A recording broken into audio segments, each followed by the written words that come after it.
Tantor Audio, a division of Recorded Books, presents The Ghost and the Muse by Bobby Holmes, also known as Anna J. McIntyre, narrated by Romy Nordlinger.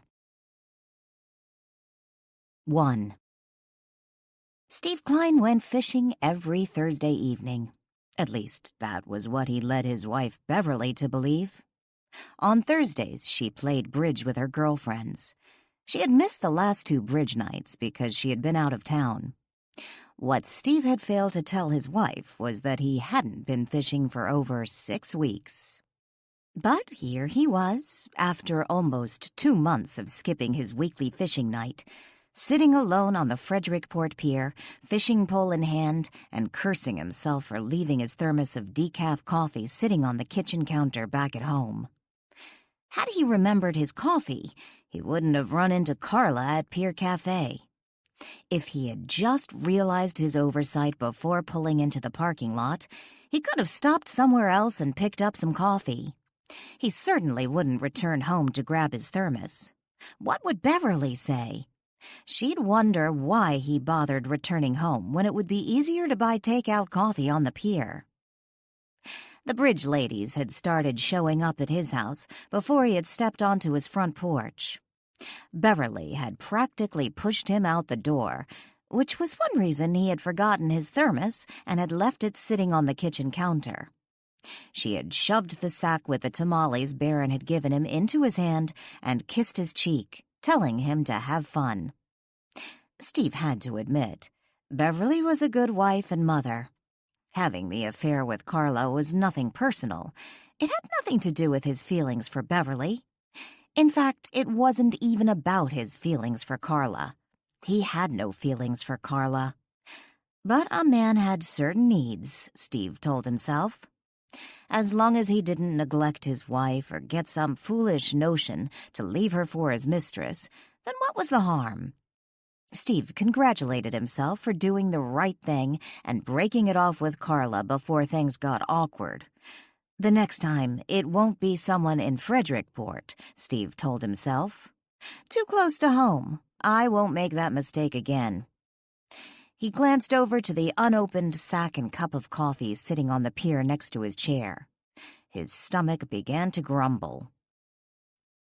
Antoine Paul had recognized Steve Klein the moment he had walked onto the pier, clumsily carrying an armful of items, which included a fishing pole, tackle box, folding chair, and paper sack. Antoine had seen him on the pier before, on the night Jolene Carmichael had been murdered. At the time, Antoine thought there was something vaguely familiar about the man, yet considering he was average-looking, Antoine initially assumed the middle-aged man simply resembled someone he once knew. The morning after Jolene's murder, learning the man's name was Steve Klein prickled his memory, but it wasn't until he learned Steve was the manager of a local bank did it all fall into place.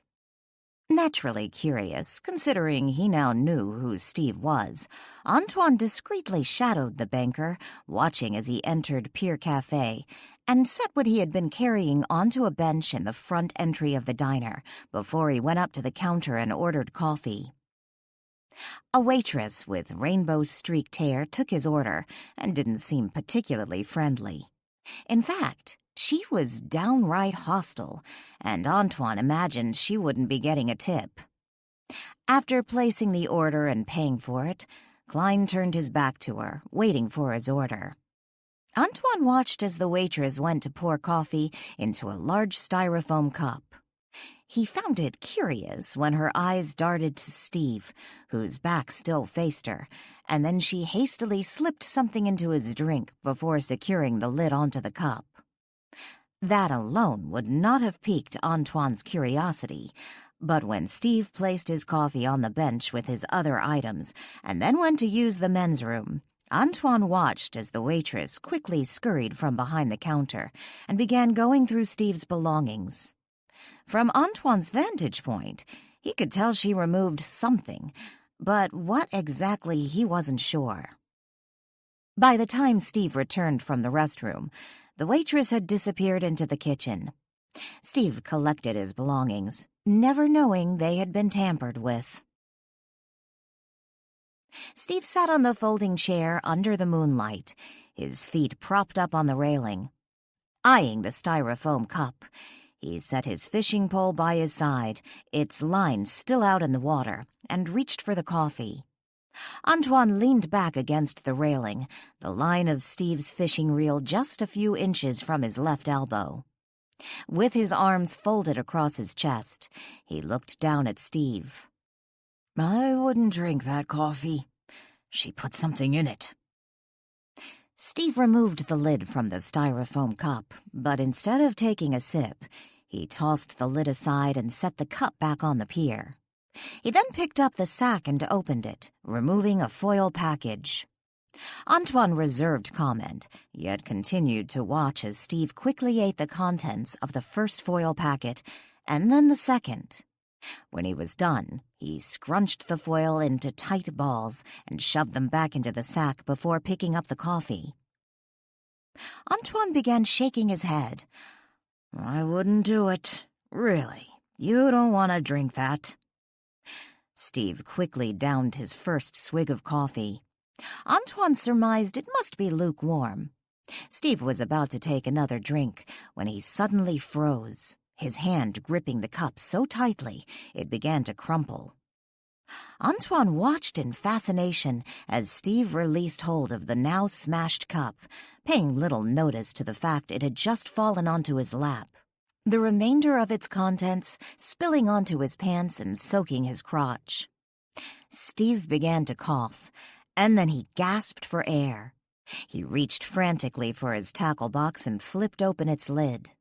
In a panic, he rummaged through the box, and when he could not find whatever he was looking for, he hastily dumped it upside down and began tossing the contents in all directions, desperately looking for something that was not there. Stumbling to his feet, he tried to catch his breath. "I warned you, but they never listen." Antoine shook his head in disgust. "Never." Unstable on his feet, Steve weaved from side to side, his hands grasping the railing in an attempt to keep upright. Making a gasping sound, his eyes rolled back into their sockets and he swung around, his back now to the railing. Steve's hands clutched his throat as silent screams tore from his gaping mouth. In the next instant, his body stiffened. As if in slow motion, he fell backwards, toppling over the pier's railing, plunging headfirst to the ocean below.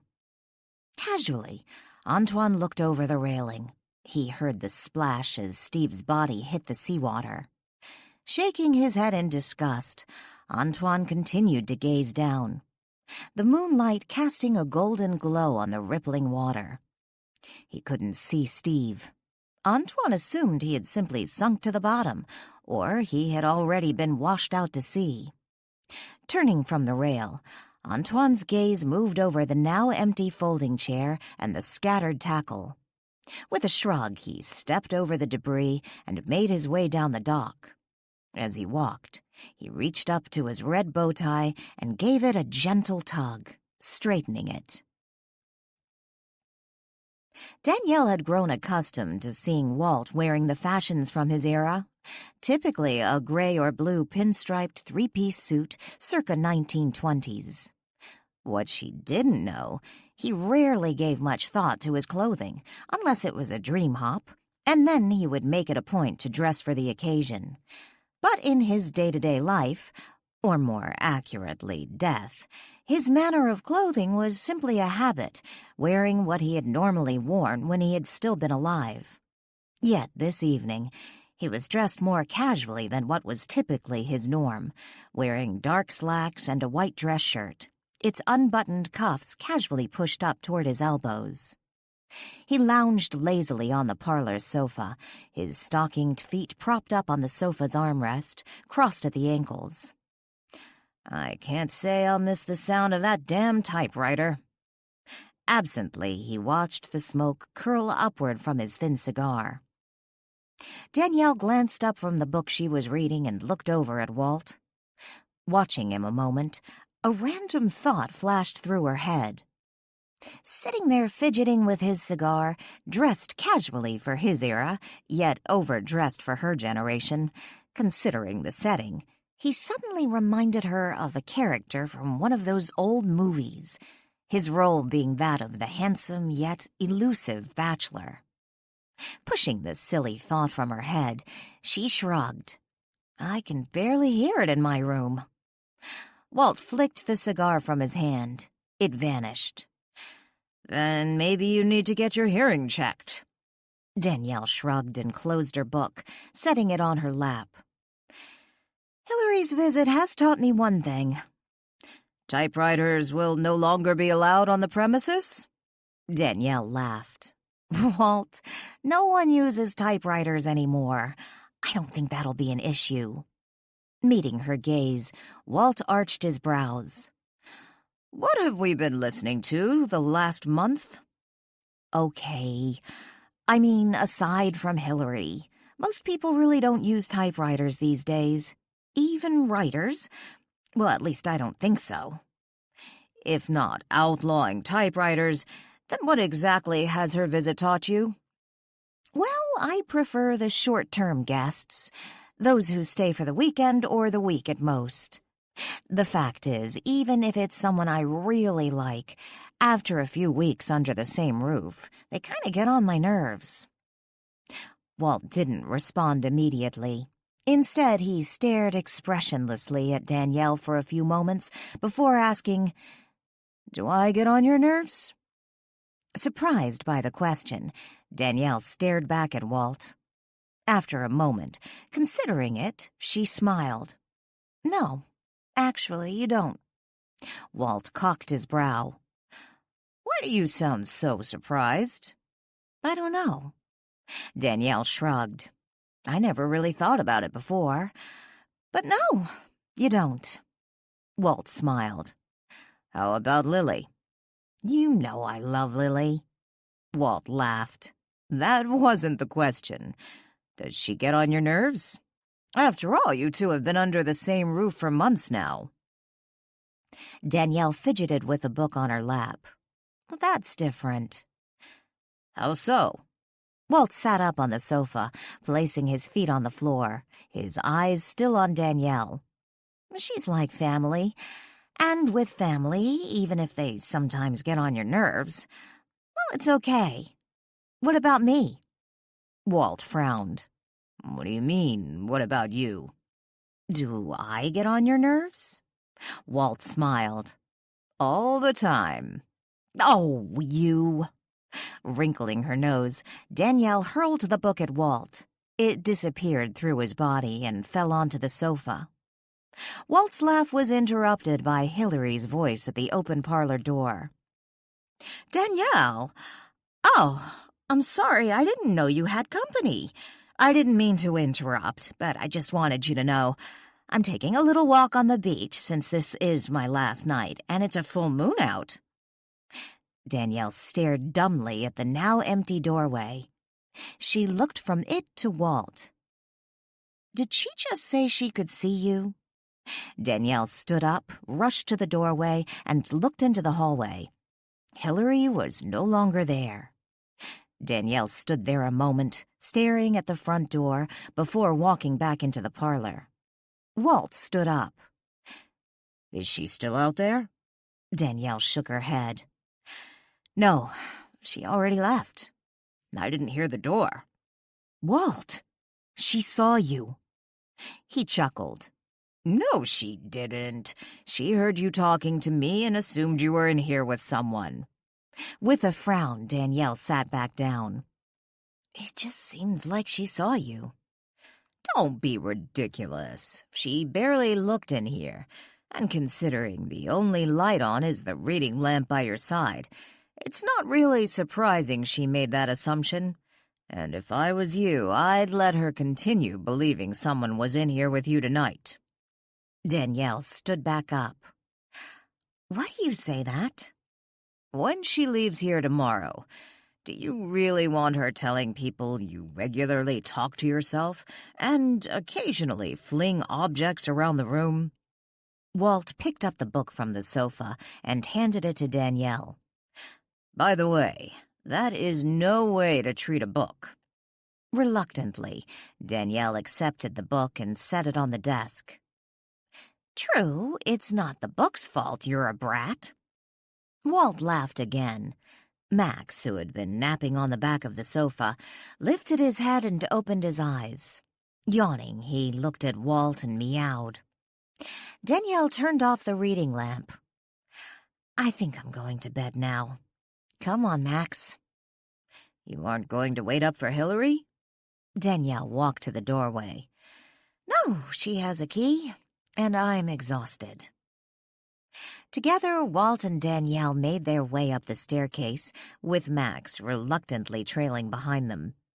Midway to the second floor, Walt asked, "Did Chris get on your nerves?" Danielle paused and looked at Walt. "Chris? What are you talking about?" "When Chris stayed here for so long, did he get on your nerves?" Danielle continued up the stairs. "He didn't stay that long." "Longer than Hillary." Danielle shrugged. "I'm still processing the fact I get on your nerves." Walt chuckled. "You know I was teasing you." "My dad used to say behind every jest there is a truth." "You aren't going to pout now, are you?" Walt teased. "I would if I had the energy, but I really am tired."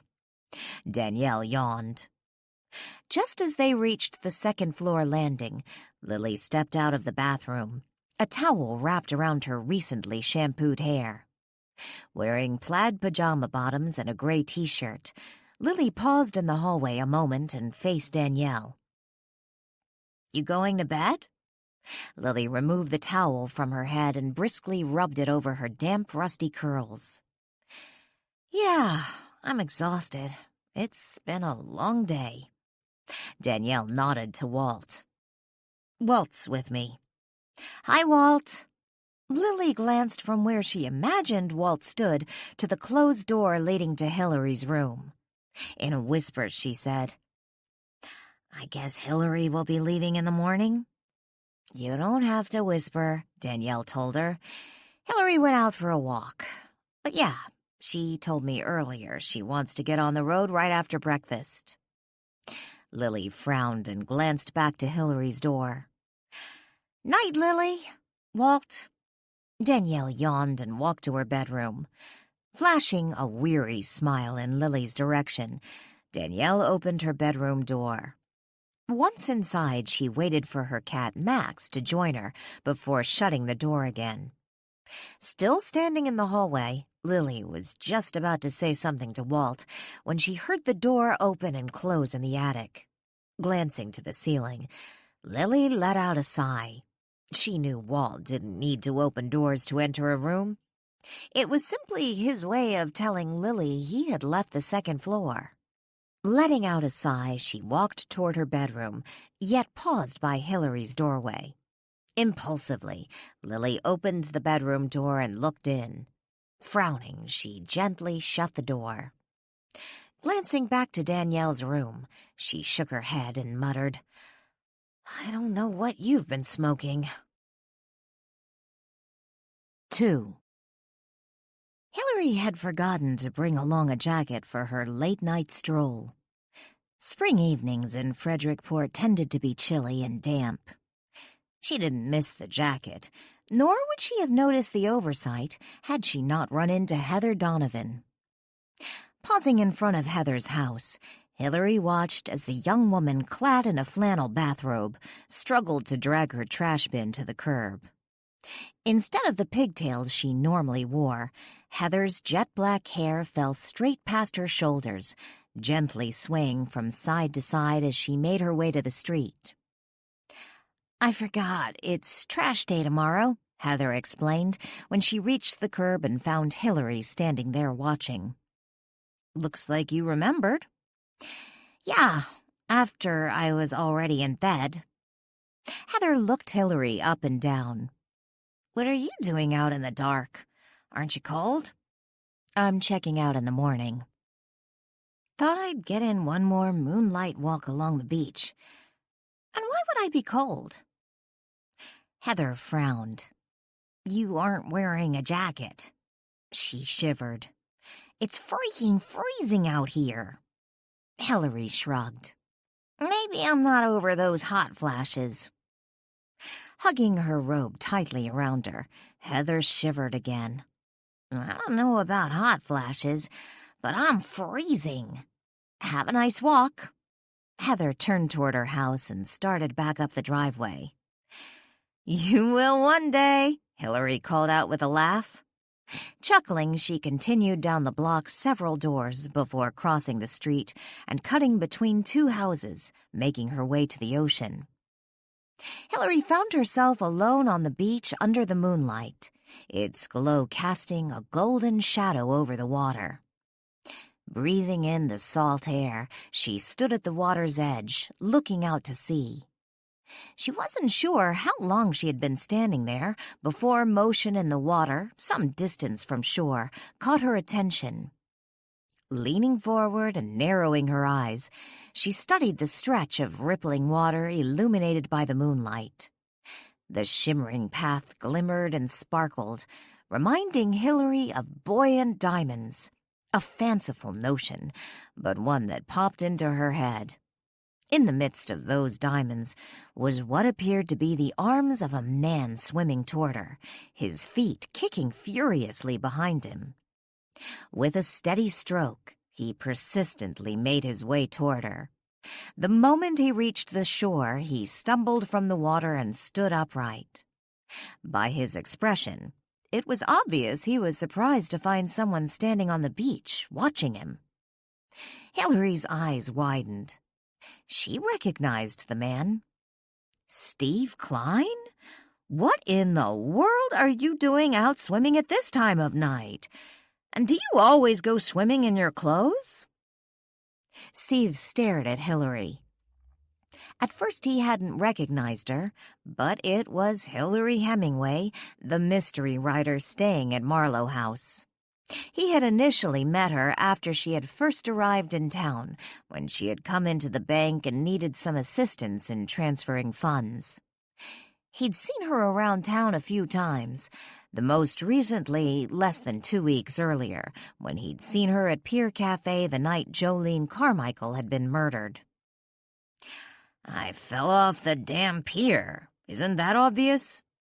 Steve took a step toward Hillary. Well, not really.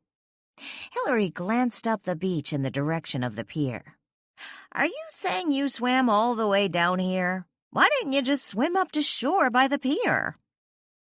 Hands now on hips, he looked at Hillary. Aren't you even curious how I managed to fall off the pier? Yes, of course. Are you all right? Steve scratched his forehead. I think so, but I knocked my head on the pier when I fell. He turned slightly so she could see his injury. Hillary leaned closer and looked. That's nasty looking. It doesn't hurt anymore. It all happened so fast. You didn't break anything, did you? That's quite a fall. You're telling me. But no, nothing seems to be broken. One minute I'm fishing quietly on the pier, and the next minute I get a severe allergic reaction and I can't find my damn EpiPen. I always keep one in my tackle box, especially when I'm fishing.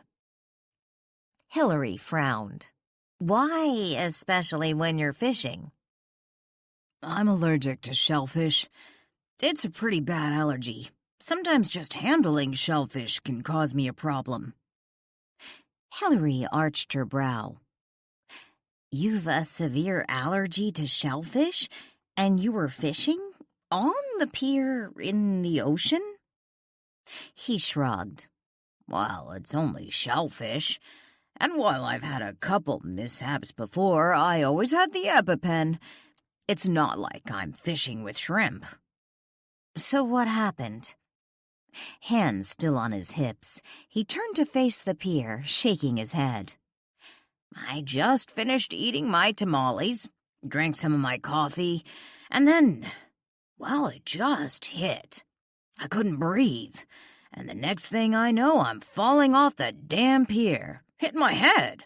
Could have killed myself. Was it something you ate? Drank? He shook his head. No, I mean, not what I ate exactly, but what probably happened. There must have been some raw shellfish on the dock, maybe on the railing. I might have touched something down there and then transferred it to my food, and into my mouth. Hillary frowned. Are you saying something like that could actually send you into anaphylactic shock? One severe enough to make you fall off the pier? Steve shrugged. It must have. If that's the case, do you think it's wise to go fishing? Especially ocean fishing? Steve let out a sigh. I may have to rethink that. Well, I guess I better go get my car. It's still at the pier along with my fishing equipment, providing no one took off with it. With a farewell salute, Steve turned from Hillary and started down the beach toward the pier. Hillary continued to stand in the same spot under the moonlight, watching Steve until he was no more than a dark silhouette. It was then she noticed a second person walking in her direction from the pier. Whoever it was, he or she stopped, as did Steve. She surmised the two were talking. After a few moments, Steve started back on his way, and the second shadowy figure started walking again, in her direction. Looking back to see, Hillary took a deep breath and smiled. The night before, she had finished her newest book.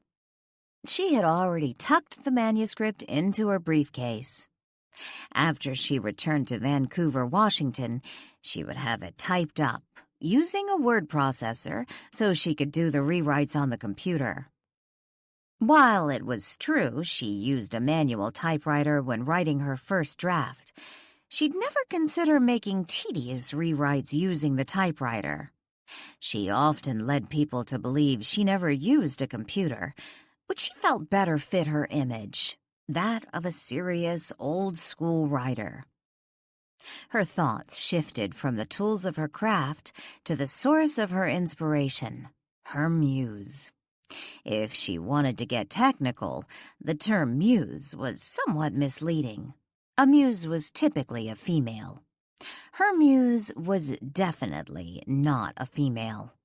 She wondered, was Danielle right?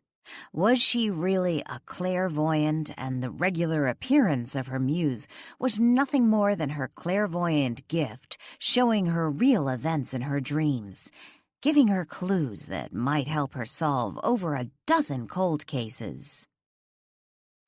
Letting out a sigh, Hillary felt overwhelmed.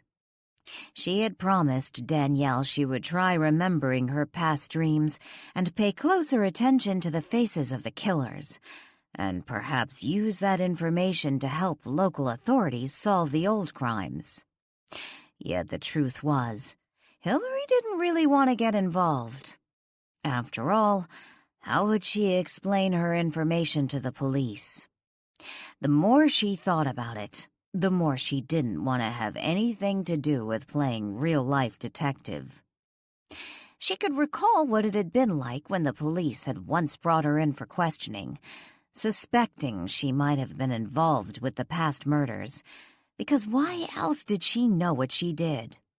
No, she did not want to go through that again.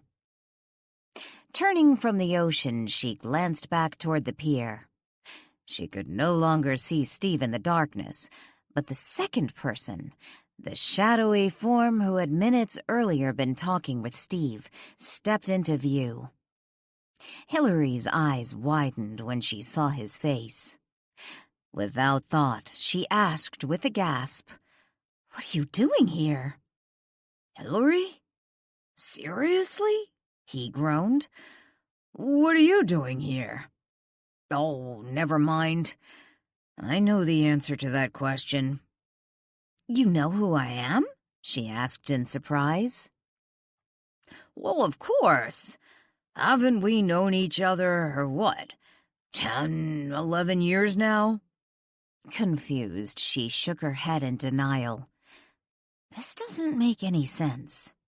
Oh, it will. Abruptly, Hillary stepped back, taking a defensive stance. If you try to kill me, someone will hear me.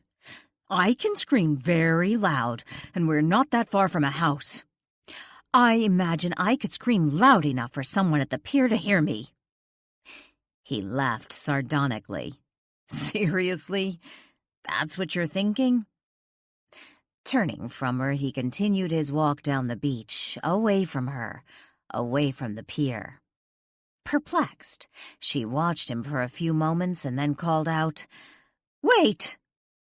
He paused a moment and turned and faced her. What? You mean you aren't going to kill me? Wearily, he shook his head.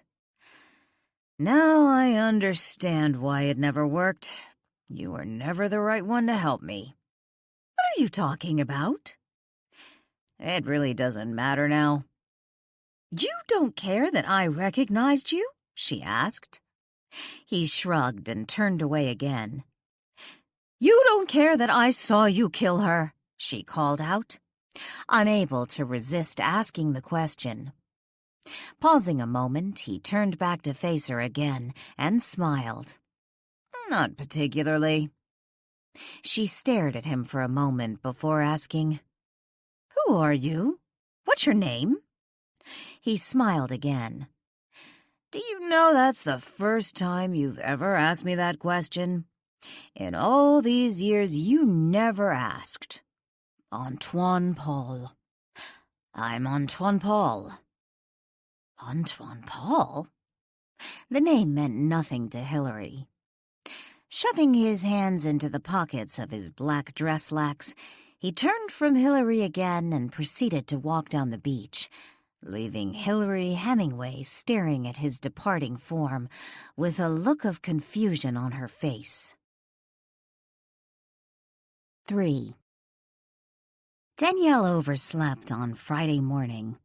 When she finally managed to pry open her sleep-laden eyes and look at the clock radio sitting on her nightstand, it took her a few moments for reality to sink in. And when it did, she bolted from the bed and hastily dressed. It was almost 9 a.m. She never slept in that late when guests were in the house, and Hillary had announced she would be leaving right after breakfast, right after an 8 o'clock a.m. breakfast. Dashing into the hallway, she looked over to Hillary's room. The door was shut. If Hillary was preparing to check out, she would expect the door to be open. Danielle hoped to find her guest downstairs at the breakfast table. She prayed she hadn't left already. Danielle would feel horrible if she had missed saying goodbye to Hillary. Once she reached the first floor, Danielle went to the dining room and looked in. The table was set, but by its appearance, breakfast hadn't yet been served. She headed for the kitchen. Good morning, sleepyhead, Lily greeted Danielle when she burst into the room. Lily sat with Joanne at the kitchen table as the two drank coffee. Danielle headed for the coffee pot to pour herself a cup. Why didn't you wake me up? Lily shrugged and sipped her coffee. Why would we? I figured you needed your sleep. And since Hillary hasn't come down yet, I didn't see what the big deal was. I thought Hillary wanted to get an early start back to Vancouver, Joanne asked. I expected her to be downstairs an hour ago. Danielle joined Lily and her housekeeper at the table, a fresh cup of coffee in hand. That's what she told me. You mean you haven't seen her this morning?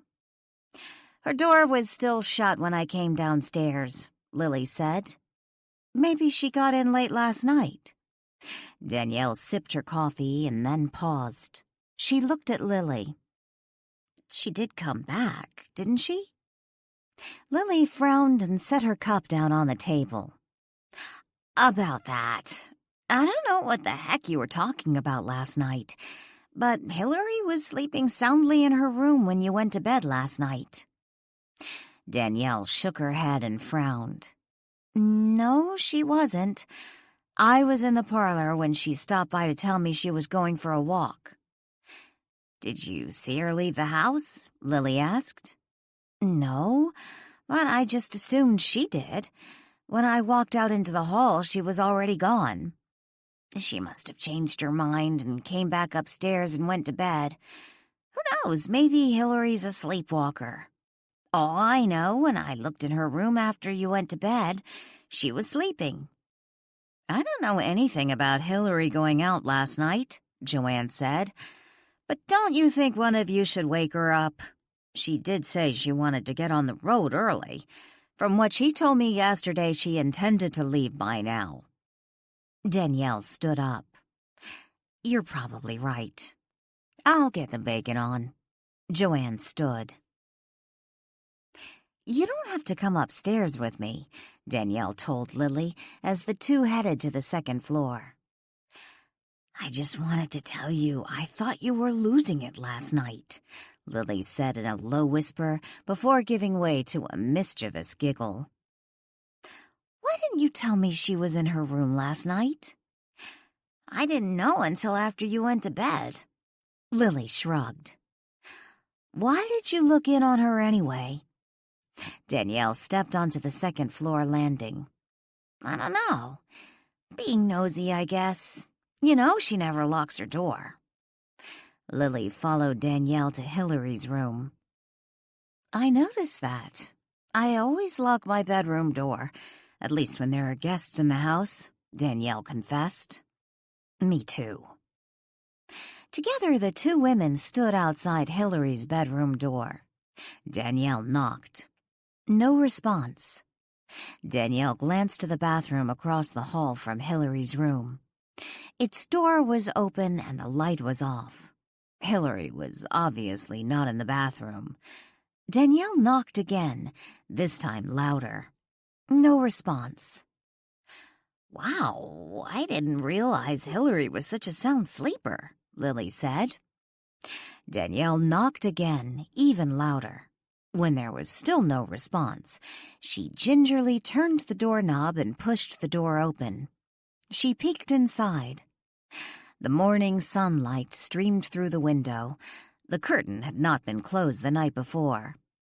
Danielle could see Hillary sleeping in the bed, her back turned to them. Hillary! Oh, Hillary! Danielle called out in a loud whisper. Still no response. Hesitantly, she walked to the bed and reached out, gently touching the older woman's shoulder, giving it a gentle nudge. Hillary, wake up! Danielle froze. The next moment, Danielle snatched back her hand. Oh, my God! Not waiting for Danielle to explain, Lily rushed to the other side of the bed and looked at Hillary's face. Hillary stared at her through open, unblinking eyes. Looks like she's been dead for hours, Officer Brian Henderson told Danielle as the responders took Hillary's body out to the waiting van. Notepad in hand, Brian stood in the middle of the living room, the door leading to the hallway wide open, making it possible for the living room occupants to witness Hillary's departure. Ian, who had arrived at Marlow House just minutes after Danielle had called for the police, sat on the living room sofa, Lily by his side, her hand in his. Across from the pair, Joanne sat on the edge of a chair, her hands nervously twisting in her lap. Danielle stood by the fireplace with Walt, who only Danielle could see. Do you have any idea what happened? Lily asked. Looks like a heart attack. She had heart medication in her purse. Brian looked up from his notepad. We'll know more later. Did she give a name of someone to call in case of an emergency? Heart medication? Danielle asked. I didn't realize she even had a heart problem. Maybe a family member? Brian rephrased the question. Danielle shook her head. I know. She never talked about family. I don't think she had any kids. If she did, she never said anything to me. She did mention she'd been married twice, but I have no idea if she was divorced from her husbands or widowed. Widowed twice, Ian spoke up. And she doesn't have any children. You know her well? Brian asked. Ian shook his head. No, I'd never met her before, not until she checked in here. But I was a fan. I've read every Hillary Hemingway mystery. I've seen a few of her interviews, read some articles about her. But other than knowing she has no children and lost 2 husbands, I've no idea who her closest relative might be. What about Melanie? Lily suggested. Melanie? Danielle looked at Lily. That's right. Melanie? Brian asked. You know Melanie Jacobs, Jolene Carmichael's daughter? She was Hillary's attorney. Well, she represented her once. I imagine she'd know who we need to contact, Danielle explained. If she doesn't, I'm sure I can find out who her agent is, Ian offered. Didn't Melanie go back to New York? Brian asked. Yeah, but she's friends with the chief. I'm sure he could call her.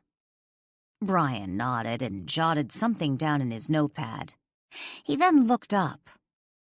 Joanne mentioned something about you thinking Hillary had gone out last night.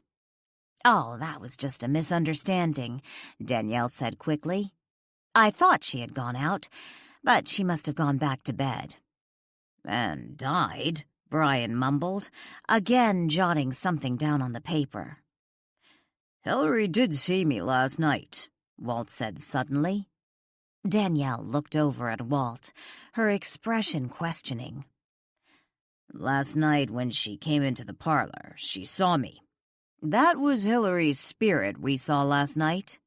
She was already dead when Lily looked into her room, Walt explained, before vanishing. He went to the attic to look outside to watch the activity on the street in front of Marlow House. When was the last time anyone saw Hillary last night? Brian asked. I imagine that would be me when I peeked into her room last night before going to bed. She was sleeping, well, I assumed she was sleeping. Lily squeezed Ian's hand. Silently, he looked into her green eyes and returned the squeeze. What time was that? Brian asked. It was 10:15. I looked at the time when I went to bed a few minutes later, Lily explained. Hillary's dead? A new voice called out from the doorway.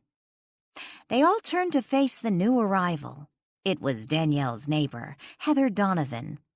The fact Heather looked more girlish than the young woman she was partly attributed to her habit of wearing her hair pulled back into 2 regular 3-strand braids, with her severe bangs cut straight across her forehead. I saw the police cars. The ambulance? I just saw them put Hillary into the ambulance. And she's dead? I'm afraid so, Danielle said sadly. We think it might have been a heart attack. I found her this morning, but we'll know more after the autopsy. Heather walked into the room. I can't believe it. I just saw her last night. Damn, I was kind of short with her. I was tired, cold, just wanted to get back in the house. Dejected, Heather took a seat on an empty chair. When did you see her? Brian asked. Last night. I was taking out my trash. It was late. I'd already gone to bed when I remembered today's trash day. So I got up, took the can out to the sidewalk, and ran into Hillary. She told me she was heading down to the beach to take a final moonlight walk. She said she was checking out this morning. Do you have any idea what time that was? Brian asked. Sure. I looked at the clock when I got out of bed to take the trash out. It was 10:15. 4. Beverly Klein had just started to make herself a sandwich when the landline began to ring. Abandoning the opened loaf of bread on the cutting board, she walked to the far end of the kitchen and answered the phone. "Beverly, hi, this is Susan Mitchell. Is Steve there by chance?" "Steve? Why would he be here? Isn't he at work?" "He hasn't come in today. I tried calling his cell phone, but he doesn't answer. He has an 11 o'clock meeting." Holding the phone's receiver to her ear, Beverly glanced at the wall clock. "It's almost 11:30. "I know, that's why I'm calling. Do you know where he is?" Moving the receiver from her right hand to her left, Beverly leaned against the wall. "He should be at work." "Do you know what time he left this morning?" "Not really. When I got up, he was already gone. I assumed he was at the bank." "This isn't like him. He never misses meetings." Beverly stood up straight and glanced to the door leading from the kitchen to the garage. "No, this isn't like him. Let me see what I can find out, and I'll call you back. Do you have my cell phone number?" "Yes, I have both yours and your husband's." "Good. If he shows up, please call me immediately. If I'm not at the house, you can reach me on my cell phone." When Beverly got off the phone, she went directly to the garage. Steve's car wasn't parked in its normal spot. She glanced around. His tackle box, which he kept on the workbench, was absent, as was his fishing pole. Going back into the house, she grabbed her purse and car keys. 15 minutes later, Beverly pulled into the Frederickport Pier parking lot, where she found her husband's car. After parking next to it, she got out and peeked in the windows. Nothing looked out of place. Turning from the vehicle, she made her way to the pier. No one seemed to be around, save for one man who was fishing along the same side of the pier as the cafe and the row of shops. Yet on the other side of the pier, she spied a folding chair she recognized. Instead of approaching the chair, she surveyed the area from afar, noting what appeared to be Steve's tackle box, open and upside down, with tackle scattered around the chair's perimeter. Steve was nowhere in sight. She went immediately to the lone fisherman. "Excuse me?" Beverly greeted the man when she approached. Preparing to bait his hook, the man paused and looked to Beverly. "Yes?" "Did you notice where the man who was fishing over there went?" He shrugged. "I haven't seen him. No one's been over there since I got here. Figured whoever it was is probably at the cafe getting something to eat." "How long have you been here?" Again, the man shrugged. "A couple hours, I guess." "A couple of hours? And in all that time, no one's been over there?" "Nope. But now that I think about it, not a good idea to just leave your gear lying around on the pier. Anyone could walk off with it." Yes, you're right. Okay, thank you." Beverly smiled and turned away from the man, making her way to Steve's fishing spot. When she got to the other side of the pier, she surveyed the area. It was Steve's folding chair and tackle box, but the sack he had taken with him was nowhere in sight. She remembered he had forgotten to take his thermos the previous night, and if he had picked up coffee on the pier, there was no evidence of that. She didn't notice the fishing pole immediately. What she noticed first was a section of broken railing directly in front of the chair. Her gaze moved down, and then she saw it. Steve's fishing pole lying on the pier, its line still dangling out in the water. Beverly turned and made her hasty way to the pier cafe. The moment she entered the door, she practically ran head-on into a waitress with rainbow-colored hair. "Mrs. Klein?" Carla squeaked, coming to an abrupt halt before slamming into the banker's wife and spilling the pot of coffee she carried. "Hello, Carla, is my husband here?" "Your husband? Why would he be in here?" Beverly cocked her brow. I would assume to get something to eat? Oh, yeah. Carla laughed nervously. No, he isn't. Has he been in at all this morning? Carla shook her head. Not since I got here. But I don't know about before that. How long have you been here? Beverly asked. Carla glanced to the wall clock. I've been here for about an hour. Did you happen to see him last night? He came in to buy some coffee. Is there some problem? I don't know. Beverly glanced to the window. He came down here to go fishing last night, and he never came home. His fishing equipment is still on the pier. Why would he leave his fishing equipment on the pier? And his car in the parking lot, Beverly added. Sergeant Joe Morelli guessed Beverly Cline was a good 10 years younger than her husband, somewhere in the early 40s range, which would make her a few years older than himself. Yet, unlike Joe, who was still single and unmarried, Beverly was not only married, she had 2 grown college-aged children, a boy and a girl. When Joe had learned about Steve's affair with Carla, his first reaction was, why? Why would a man like Steve Cline risk it all for a flighty waitress not much older than his own daughter, while he had a wife that looked like Beverly at home? Rumor had it that in Beverly's younger years she had been Miss Colorado. Or was it Miss Connecticut? He couldn't recall exactly. Whichever state it was, he suspected the story of Beverly Cline once being a beauty queen was true, considering how she now looked. Beverly Cline, with her trim yet curvy figure, startling green eyes, and perfectly coiffed strawberry blonde hair, was an attractive woman. Far more appealing than the younger Carla, Joe thought. He stood with Beverly at her husband's fishing site. Together they looked over the area. And you didn't realize he hadn't come home last night? No, but that's not so unusual. Thursday night is bridge and fishing night. I spend the evening with my girlfriends, and he goes fishing. There's lots of times he doesn't get home until after I've fallen asleep, and then he's already gone to work before I wake up in the morning. I just figured he was at work.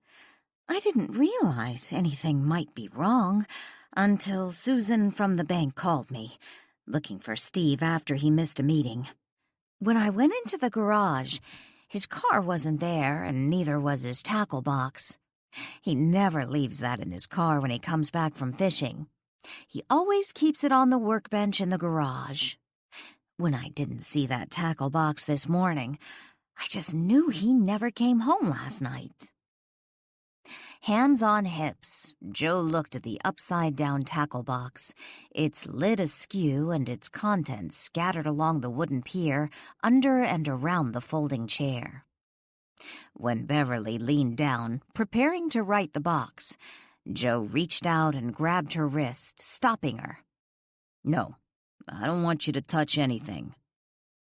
Beverly paused and looked up at Joe, her eyes wide. What are you saying? What's this about Steve Cline going missing? That he might have drowned? Danielle asked the chief as she walked into his office late Friday afternoon. Looking up from his desk, MacDonald tossed his pen aside and leaned back in his chair. It has been one hell of a day, that's for sure. Danielle took a seat in front of the desk and tossed her purse on the floor by her feet. I heard something on the radio coming over here about him going missing while fishing last night. He was fishing on the pier last night. His chair, pole, and tackle box are still there, but he hasn't been seen since last night when he went into Pier Cafe to buy some coffee. What's disturbing? The railing along the pier is broken, and from what we've learned, it wasn't like that yesterday morning. Are you saying he fell off the pier? His tackle box was upside down and everything was scattered all over the place. I don't know if there was some sort of altercation down there. Did he get in an argument with someone? It escalates, someone kicks over the tackle box, and then... Someone shoves Steve over the rail, Danielle finished for him. The chief gave Danielle a nod. One thing that I don't imagine was mentioned on the radio. We found blood and hair on one of the pillars of the dock, as if someone fell over and hit his head. It's being tested now. Danielle winced, then said, According to the radio report, they didn't notice he was missing until this afternoon. I know Beverly's back in town. I saw her at the grocery store the other day. If he went fishing last night, how is it no one noticed he was missing until today? I guess when she woke up this morning, she assumed he'd gotten in after she went to sleep and left for work before she got up this morning. Danielle considered his words for a moment, and then with a gasp said, Carla? Carla? What do you mean? Carla works at Pier Cafe. If she was there last night, maybe she and Steve had words. I can't see her doing anything like that intentionally, but if she did get in a fight with him and it got out of hand, I imagine by now she is freaked out and would probably tell you whatever you wanted to know. As a matter of fact, Carla did work last night. Joe spoke to her. Steve stopped into the cafe to buy some coffee, and she swears she didn't see him again last night. Not even when she locked up to go home? The chief shook his head. No. According to Carla, she locked up and went out the back door last night, so she wouldn't have seen him fishing, even if he had still been there. Joe thought she acted a little uncomfortable during the interview, but not like someone who'd recently shoved an ex-lover off the pier. Danielle slumped back in her chair, folding her arms across her chest. I just think it's a little weird that Steve chose to go fishing right outside the door where his ex-girlfriend works. Maybe. But right now, I have another problem, and it involves you. Me? How? I spoke to the coroner, and while he's fairly certain it was a heart attack, he may not be able to give me anything official until Tuesday. Danielle frowned. Why is that a problem? Brian is asking questions I can't answer, yet I have a feeling you can. Questions about what? Like why both Lily and Heather claim to have seen Hillary at exactly the same time. The exact same time, 10:15 p.m. Danielle slumped farther down in her chair and groaned. I knew that was going to be a problem. Heather didn't actually see Hillary last night, did she? I mean, not the living Hillary. With a sigh, Danielle stood up and started pacing the room. Technically speaking, I don't think Lily saw the living Hillary either. I'm certain she was already dead when Lily peeked in the room. Danielle went on to tell the chief about her and Walt's encounter with Hillary the previous night, and how Lily had looked into Hillary's room before going to bed. She stopped pacing and turned to face the chief. You know, Heather seems to be getting more and more sensitive to spirits. She saw Jolene and now Hillary. What makes me nervous? One of these days she's going to catch more than a glimpse of Walt. Not so sure how that will turn out. 5. Sitting alone on the beach, the cup of hot coffee warming her hands, Heather played over in her head last night's phone conversation with Danielle Boatman. The next time you talk to Brian Henderson, and I have a feeling he's going to be calling you or stopping by your house, you may not want to stick to that 10:15 time frame for seeing Hillary. Maybe suggest it was earlier than that. that it was 10:15 when you got back in bed after taking the trash out, Danielle had suggested. Heather couldn't believe what Danielle was asking of her. You want me to lie to the police? Heather, haven't you figured it out yet? You saw Hillary's spirit last night. It wasn't the flesh and blood Hillary. She was already dead, and her body was in the bed at Marlow House. Lily saw it just like she said this morning. Glancing down at the hot cup of coffee, Heather blew softly and then took a sip. If there was some way to prove I was talking with Hillary's spirit last night, the last thing I'd want to do is lie about when I saw her. She took another sip. Settling back in the sand, telling herself she should be jogging instead of sitting and drinking coffee, she set her cup next to her on the beach, wiggling it slightly, burrowing it in the sand so it would stay put. She then removed her jogging shoes and socks. Burying her feet in the cool sand, she wiggled her toes. This would feel much nicer in the summer. Heather picked up her cup, its lower half now coated with sand, and took a sip. Looking out to the incoming waves, she watched as what appeared to be a massive heap of seaweed washed up onto shore not 30 feet from her. Her gaze still on the pile of seaweed, she watched as wave after wave gently nudged the heap farther and farther onto shore, and closer to her. She was just about to take another sip of coffee when she noticed movement on the beach to her right. She glanced over and looked. There was a man walking in her direction, a man wearing a black suit and red bow tie. Another weirdo, Heather muttered as she stumbled to her feet, deciding to cut her coffee break short and get on with her jog before having to talk to the oddly dressed man.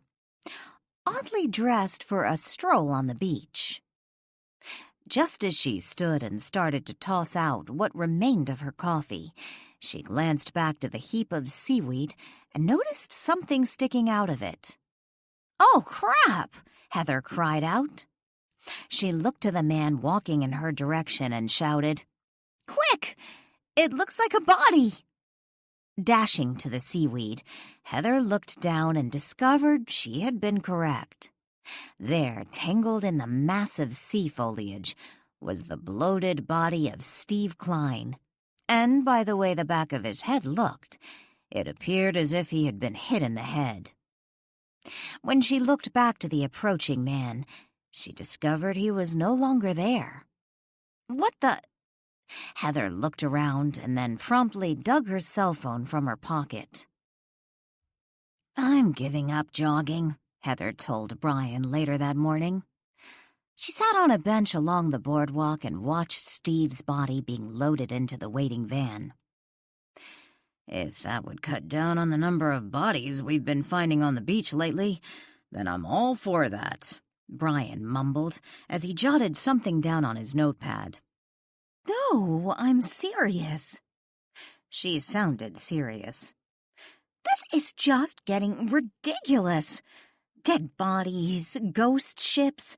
What the hell? I thought living on the beach along the Oregon coast was going to be calming, relaxing. Do I look like I'm relaxed?" Surprised by Heather's outburst, Brian inadvertently slammed his notebook shut. Startled, he said, "I know this must have been traumatic for you." "You don't know anything." Abruptly, Heather stood. "And I did see Hillary Thursday night." "I never said you didn't, but the time..." "Well, I was right on the time. 10:15. Yes, 10:15. The same time Lily saw her. You know why that is, Officer Henderson?" No, but I think you're going to tell me." "Because I saw Hillary's ghost. She was already dead. Hillary wasn't alive when Lily saw her in that bed." Not expecting that answer, Brian blinked, somewhat confused. Yes, her ghost. There, I said it. I see ghosts. I saw Harvey Crump's ghost. I bet you don't even know who that is. He was the teenager haunting Presley House, the poor kid my great-grandfather murdered. Heather leaned over and roughly brushed the sand from her jogging pants. And I saw Jolene's ghost. Did you know that? I didn't just find her body. I saw her ghost. Ask your boss. I told him. He believed me. Oh, he didn't say he did, but I know he believed me. And I bet if I stick around here long enough, I'll see Steve Klein's ghost. But you know what? I don't want to see any ghosts today. I don't want to see any more dead bodies either. I'm going home. With that, Heather turned and started to stomp away. Heather, Brian called out. I'm not done with you. Well, I'm done with you. She said all that? Joe asked Brian later Saturday afternoon when they were back at the station. Joe and Brian sat with the chief in his office. I told you she was an odd one. Brian looked over at the chief. Did she really tell you she saw Jolene's ghost? Absently tapping the end of his pen against his desktop, MacDonald looked over at Joe. The day she found Jolene's body, she claimed she saw Jolene running to the pier. But then a few minutes later, she found the body, so she figured the woman she saw running to the pier was Jolene's spirit. Suppressing a laugh, Brian said, Not to be disrespectful, but I can't imagine Jolene running anywhere, alive or dead. It was probably some woman who resembled Jolene, and when Heather found the body, she got this crazy idea that the first woman was a ghost. And considering what a nut she is, I'm probably spot on. Joe frowned at the chief. You didn't actually believe she saw Jolene's ghost, did you? I'm just telling you what she told me. As for Jolene's ghost, since her murder has been solved, I think we need to focus on the murder at hand. You think it was murder? Joe asked. You don't think it's possible he stumbled and fell off the pier on his own? According to the coroner, the only abrasion was on his head, consistent with hitting the side of the pier during the fall, the chief explained. Joe frowned. He looked from Brian to the chief. If that was the only abrasion they found, that would mean no defensive wounds, which would indicate Steve possibly fell off that pier on his own, which is hardly murder. Call it a gut feeling, the chief said. I think there is something more to this. I have to admit, seeing that tackle box upside down and everything scattered around, it did look like something went on, Joe said. Brian thoughtfully considered the possible scenarios. I'll be curious to see what the autopsy comes back with. It's possible he was drinking a little more than coffee, got wasted, and stumbled off the pier on his own. Might just be a stupid accident. How did Beverly Klein take the news? Joe asked. I suspect she had a gut feeling this would be the outcome, the chief told him. But she looked a little dazed, in shock, said she had to call their kids. Their daughter lives in Portland, and their son recently joined the military. I think he's stationed in Texas. Not sure. I called Susan over at the bank. Figured there would be someone she should get in contact with at work. Does Carla know? Joe asked. I haven't talked to her yet, but I don't think my duties include informing someone their ex-lover is dead. But speaking of Carla, I think we need to tread lightly during this investigation. For the moment, I'd rather Beverly not learn about her husband's infidelity, the chief said. I know Danielle found out about her husband's infidelity when he was killed. I imagine that made his death even worse, Joe said. Why? Brian scoffed. If my wife died and then I found out she'd been screwing around, it would be easier for me to get on with life and not moan over something that was obviously a lie. The chief shook his head. Damn, Brian, you're cold. If you really were in love with your wife and she died, and then you found out she was cheating on you, trust me, it would not lessen the pain. It would make it worse. Brian shrugged. Maybe you're right, but when my wife cheated on me, seeing her dead didn't sound like such a bad thing at the time. Ignoring Brian's comment, the chief said, Depending on what the coroner says, it's possible this will be ruled an accident. And if that's the case, there's no reason for Beverly and her kids to learn about Steve's wandering eye. More than his eye wandered, Brian sneered. And if the coroner suspects foul play? Joe asked. Then I guess it won't be kept a secret, the chief shrugged. Saturday evening, Chris Johnson sat with Danielle, Lily, and Walt in the living room of Marlow House, waiting for Ian to arrive so they could all go out to dinner. All except for Walt, who'd be staying home with Sadie and Max. I'm glad we don't have any guests right now, Danielle said with a sigh. There are a lot of people who wouldn't be thrilled to know someone had recently died in their room. As it is, some guests aren't going to want to stay in a room where someone has died. Then I guess that makes Hillary's room, the parlor, and the attic off-limits for guests, Lily said. Danielle cringed. That doesn't sound very good, does it? You guys haven't seen her at all? Lily asked. Danielle shook her head. Nope. Only that one time when she was leaving the house. My guess, she was in that unaware state. Sort of like when you showed up here from California after the accident. I wouldn't say being intentionally hit over the head was an accident, Lily argued. And I wasn't dead, but I know what you're saying. Maybe she's moved on, Chris suggested. Between Danielle, myself, Walt, and Heather, I'd think if she were lingering nearby, one of us would have seen her. About Heather, does this mean she can see me? Walt asked. Danielle shrugged. I know from what she's told me she's seen glimpses of you. I've alluded to the fact you may be around, but I've also made it clear I do not want to go public about my abilities. I'm hoping she'll continue to respect that. I'm not sure I'd want someone like Heather to be fully aware of my presence. Something about her is a little unsettling. I guess I'm all the unsettling you can handle at one time, right? Chris winked at Walt. Oh, brother, Walt muttered, and then waved his hand for a cigar. You haven't seen Hillary, but what about Steve Klein?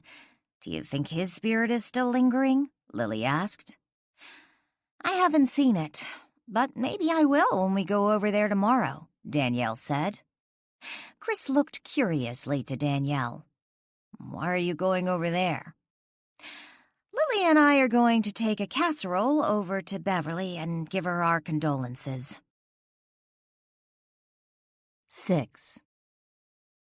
Beverly Klein sat alone in her living room, staring blankly at the television. It wasn't turned on. There was a funeral to plan. She had just gotten off the phone with her daughter after successfully talking her into delaying her trip to Frederickport until the funeral. It wasn't as if it was an especially long drive from Portland to Frederickport, but Beverly wasn't ready yet to deal with her daughter's grief over the sudden and unexpected loss of a father. Beverly had her own emotions to wrestle with. As for the funeral, the date hadn't yet been set. Steve's body had only been found 24 hours earlier, and it would be a few days before it could be released, after the autopsy was complete. Beverly wondered, what will the autopsy show? Why did Steve fall off that pier? Beverly's solitude was interrupted a few minutes later when the doorbell rang. She stood up and went to answer the door. Baron! Beverly greeted Baron Huxley, a longtime friend of her husband, when she found him standing on the front porch. Opening his arms, he gathered Beverly up for a comforting hug. I'm so sorry. I read about Steve in this morning's paper. I can't believe it." Beverly accepted the hug. When it ended, she silently ushered Barron into the house and to the living room. "Can I get you some coffee?" she offered when she showed him to a chair. He gently nudged her to a nearby seat. "Don't be silly. The last thing I want is for you to be waiting on me. But I'll be happy to get you some coffee.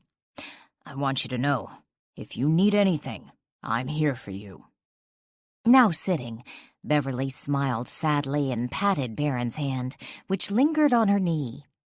"Thank you, Barron. I appreciate that." Barron withdrew his hand from her knee, yet not before giving it a final pat. Beverly tilted her head slightly and studied him for a moment. "I suppose you understand what I'm going through, having lost Melissa like you did." He shook his head. "Tragic, senseless circumstances. I suppose losing a spouse is always devastating, but when it's from pointless violence, or in Steve's case, a senseless accident, it's almost impossible to make sense of it all. From what I read, he fell from the pier while fishing." Beverly nodded. "You know how he went fishing every Thursday night. I never really considered fishing alone, especially on the Frederickport Pier, to be especially dangerous. He's been doing it for years." "Do you know when the service will be?" Barron leaned back in the chair and studied the widow. "I don't know yet. The autopsy might take a few days. And until that's complete, I don't really want to set a date." "When are Roxanne and Stephen arriving?" "After I called Roxanne yesterday to tell her she wanted to leave right then and come home, but I didn't want her driving when she was all emotional. I asked her to wait and come closer to the funeral date. Stephen will come for the funeral, naturally." "I still can't believe it. I saw Steve Wednesday morning when I dropped off the tamales." Beverly smiled. "Steve loved the tamales you'd bring him." "Carlos's wife makes the best ones. You never liked them, did you?" She laughed. "You know I don't. Something about masa that just makes me gag. I think it's the texture. Lucky for Steve, you kept him in tamales." "I sure would never buy them. In fact, he took the tamales with him that night." "I never could understand how he could eat them cold." Barron shook his head and chuckled. "Hot or cold, tamales aren't for me. But to be honest, Steve and I always had very different eating habits. I tried to get him to cut down on red meat, eat more salads, but I swear the moment I leave town he's eating burgers every day." "I think it's a man thing." Barron flashed her a smile. "I suppose. And now, considering everything, I should have let Steve eat all the burgers he wanted." Beverly's eyes filled with unshed tears. "Unfortunately, when it's our time, I really don't think there's much we can do about it." "Do you think it was truly Melissa's time to go?" she asked. He didn't answer immediately. Finally, he said, "I think Melissa was simply in the wrong place at the wrong time." "How many years has it been now? 10? "It was 11 years this past February," he told her. "Are the police still looking for her killer?" "It's not just a cold case. It's an ice block. I don't know if you remember, but several witnesses at the time claimed they saw her leaving the bar with a man wearing a dark suit and red bow tie. According to witnesses, they were arguing. But this mystery man, he vanished. No one has ever been able to identify who he may have been." "I remember Steve telling me that." Beverly dropped her gaze briefly to her lap, regretting for a moment broaching the sensitive subject. "I've never believed there was anything between her and that man, like some of the police implied at the time. Sure, we were having a rough spot, but Melissa wasn't the type to go picking up strange men. He must have done something to convince her to go with him. Melissa was always naive." Before Beverly could respond, the doorbell rang. Danielle hugged to her chest a warm, covered casserole dish, wrapped in a clean towel, filled with a batch of macaroni and cheese she had baked that morning. Comfort food, she thought. Beverly Klein needed comfort food. Next to her stood Lily, who carried a sack filled with homemade chocolate brownies. Chocolate always helps. Together they stood on Beverly's front porch, waiting for someone to answer the door. They didn't plan to stay long, just long enough to give their condolences and drop off the food. Initially, they had considered calling first, but then decided to just stop by. Danielle wasn't especially close to Beverly. She and Lily had first met the woman at Marlow House's open house in July, the disastrous open house where Cheryl had taken off with a missing Thorndyke and had tragically gotten herself murdered. But Beverly had always been friendly when Danielle had run into her around town, like at the grocery store or at some function at the museum. Danielle hated knowing about Steve's infidelity, and she hoped his wife would never have to discover the truth. What was the point? Danielle knew firsthand what it felt like to discover your husband's betrayal while trying to come to terms with his death. "Danielle, Lily," Beverly greeted them after she opened the front door. "We understand if you don't feel like seeing anyone," Danielle began. "But we wanted to drop this off. It's some homemade macaroni and cheese and some brownies. I know that when going through something like this, the last thing you want to think about is cooking or eating, but you really need to eat." "We're so sorry to hear about Steve," Lily added. "Oh, this is so sweet of you." Beverly looked as if she was about to cry. She ushered the women into the house, taking the casserole dish and sack of brownies from them. Following Beverly down the entry hall, they paused a moment while she quickly darted into the kitchen to deposit the food. When she returned, she led them to the living room. Barron stood the moment the three women walked into the room. "Oh, I'm sorry. I didn't know you had company," Danielle said. "No, it's fine. This is a good friend of Steve's, Baron Huxley." She turned to face Baron. "Baron, this is Danielle Boatman. She owns Marlow House, and this is her friend Lily Miller."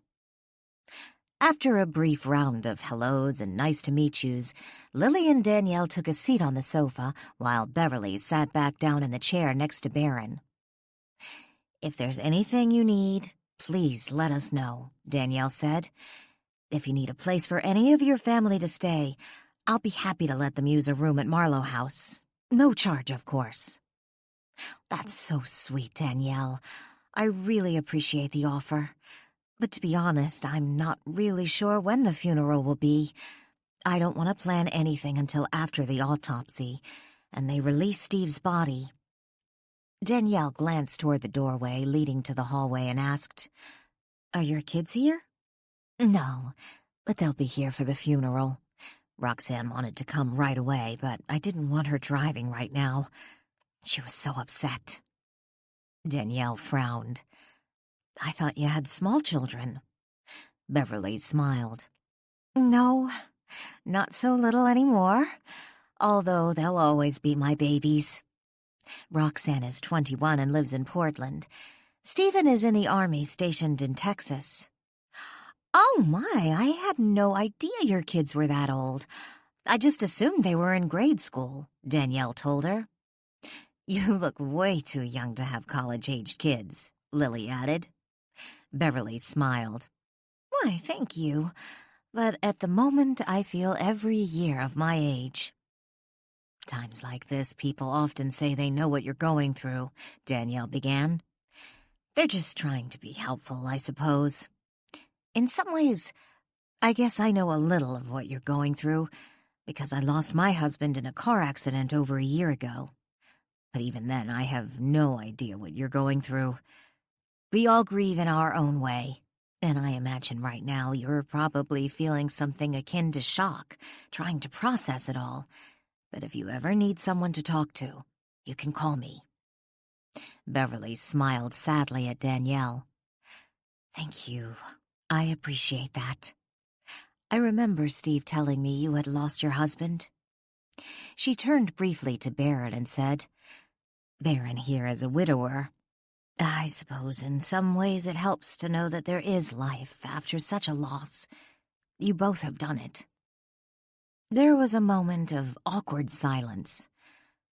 "Do you live in Frederickport?" Lily asked Barron. "I have a vacation home here," he explained, "but I live in Vancouver." "I assume you mean Vancouver, Washington," Danielle asked with a smile. "Yes." "Barrett and Steve used to work together before we moved to Frederickport," Beverly explained. "Are you in banking too?" Danielle asked. "In a manner of speaking." "Barron owns his own finance and consultant company," Beverly explained. "Are you Steve's old boss?" Lily asked. "No, but we used to work together. But then Steve decided it was time to get a real job and work for a company that had benefits and vacation pay." Steve just preferred a little more security. The moment the words left Beverly's mouth, she started to cry. 7. "Do you think it was the irony of her words that made her cry?" Lily asked. She sat in the passenger seat of Danielle's Flex as they drove back to Marlow House. Danielle glanced briefly to Lily.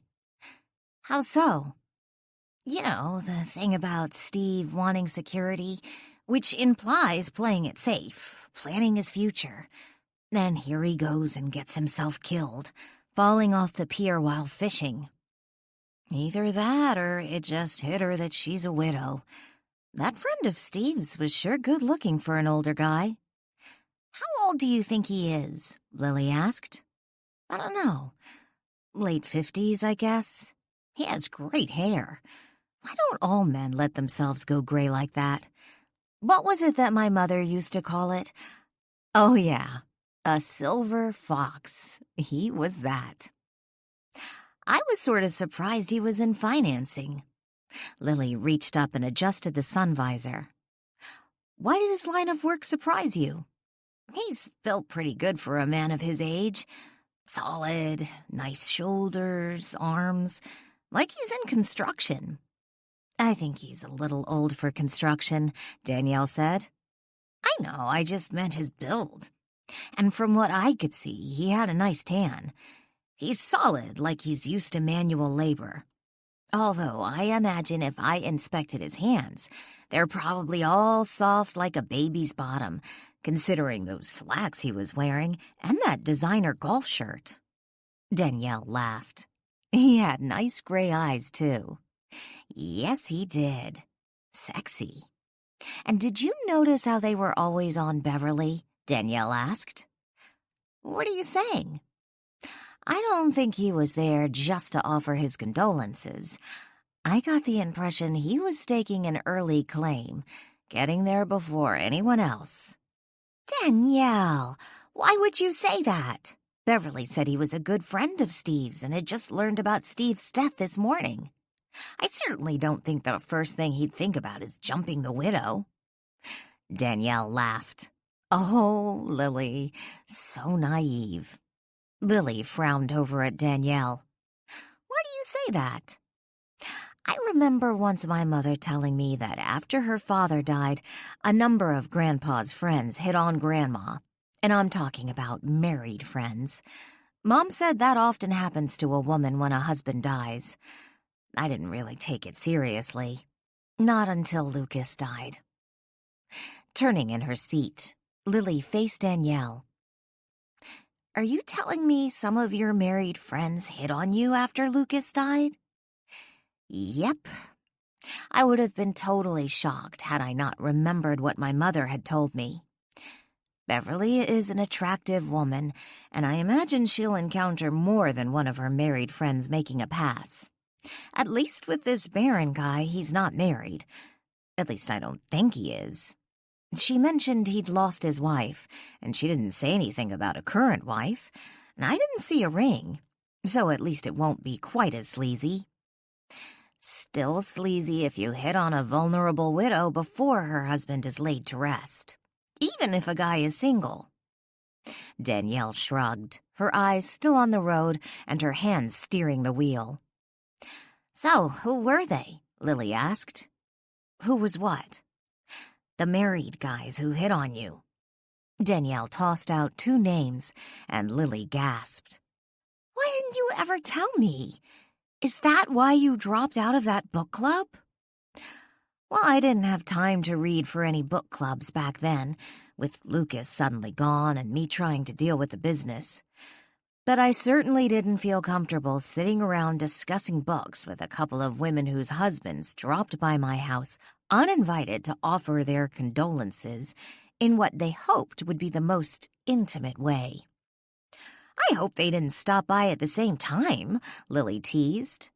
Danielle laughed. "No, thank goodness I only had to deal with one obnoxious guy at a time. I don't understand why would they do something like that and risk the friendship. You and Lucas used to do a lot with those couples. I imagine it made it extremely awkward for you when you ran into their wives, who were your friends. I've given it a lot of thought. I have a theory. They see a new widow as someone who is vulnerable, ripe, someone who they can manipulate by giving her what she needs, comfort and human contact. I wanted someone to hold me after Lucas died. I just didn't want it to be another woman's husband. I don't believe for a moment they were offering real comfort, even in a misguided way. They were nothing but predators, in my opinion." "I'd be tempted to tell their wives," Lily said angrily. I thought about it for about 2 seconds. But then I remembered how Cheryl had hit on Lucas before our wedding and how she had tried to blame him. But I didn't blame Lucas.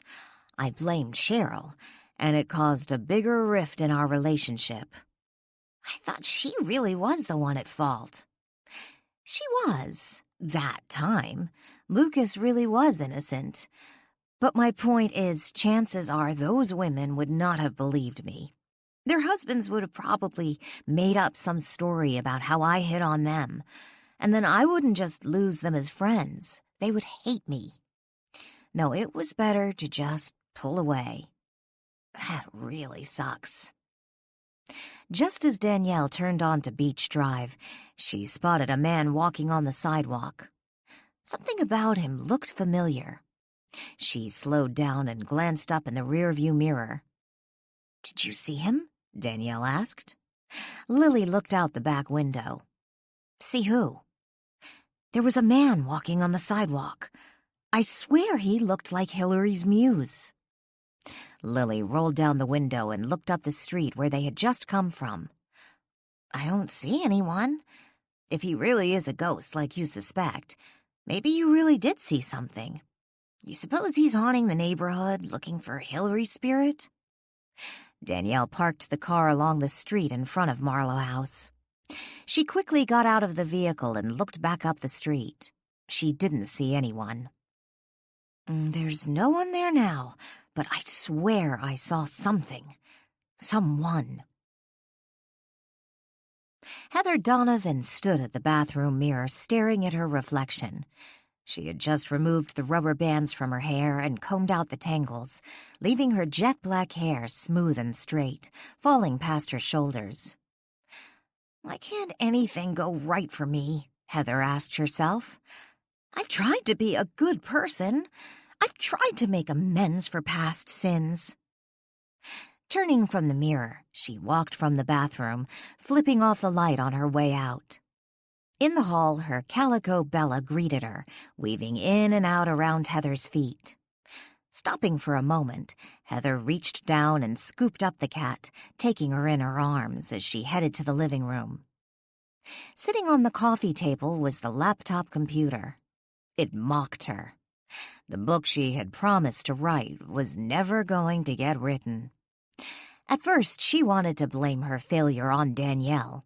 After all, Danielle refused to collaborate on the story of Harvey's haunting. Yet the truth was, she simply didn't have it in her. Writing a book, Heather decided, was excruciatingly boring. Being an author sounded much cooler than actually doing the work to become one. Flopping down on the sofa with the cat still in her arms, Heather lifted one foot and used it to slam shut the laptop computer. She slid it to the far end of the coffee table before propping her feet on the edge of said table. "I don't know what we're going to do, Bella. I'm going to have to get a damn job." Heather stroked the now purring cat. "In another month, my savings will be gone. If Mom would have paid those damn taxes on Presley House, I could have sold the property and got something. I suppose I could try selling this house, but what's this place really worth now once a buyer finds out about the mold? I'd be better to burn it down like Presley House." Suddenly bored with the attention, Bella stood up and then jumped to the floor, abandoning Heather. "Fine, leave me. Everyone else does." By the time Bella was down the hallway and out of sight, Heather was leaning back on the sofa, staring up at the ceiling.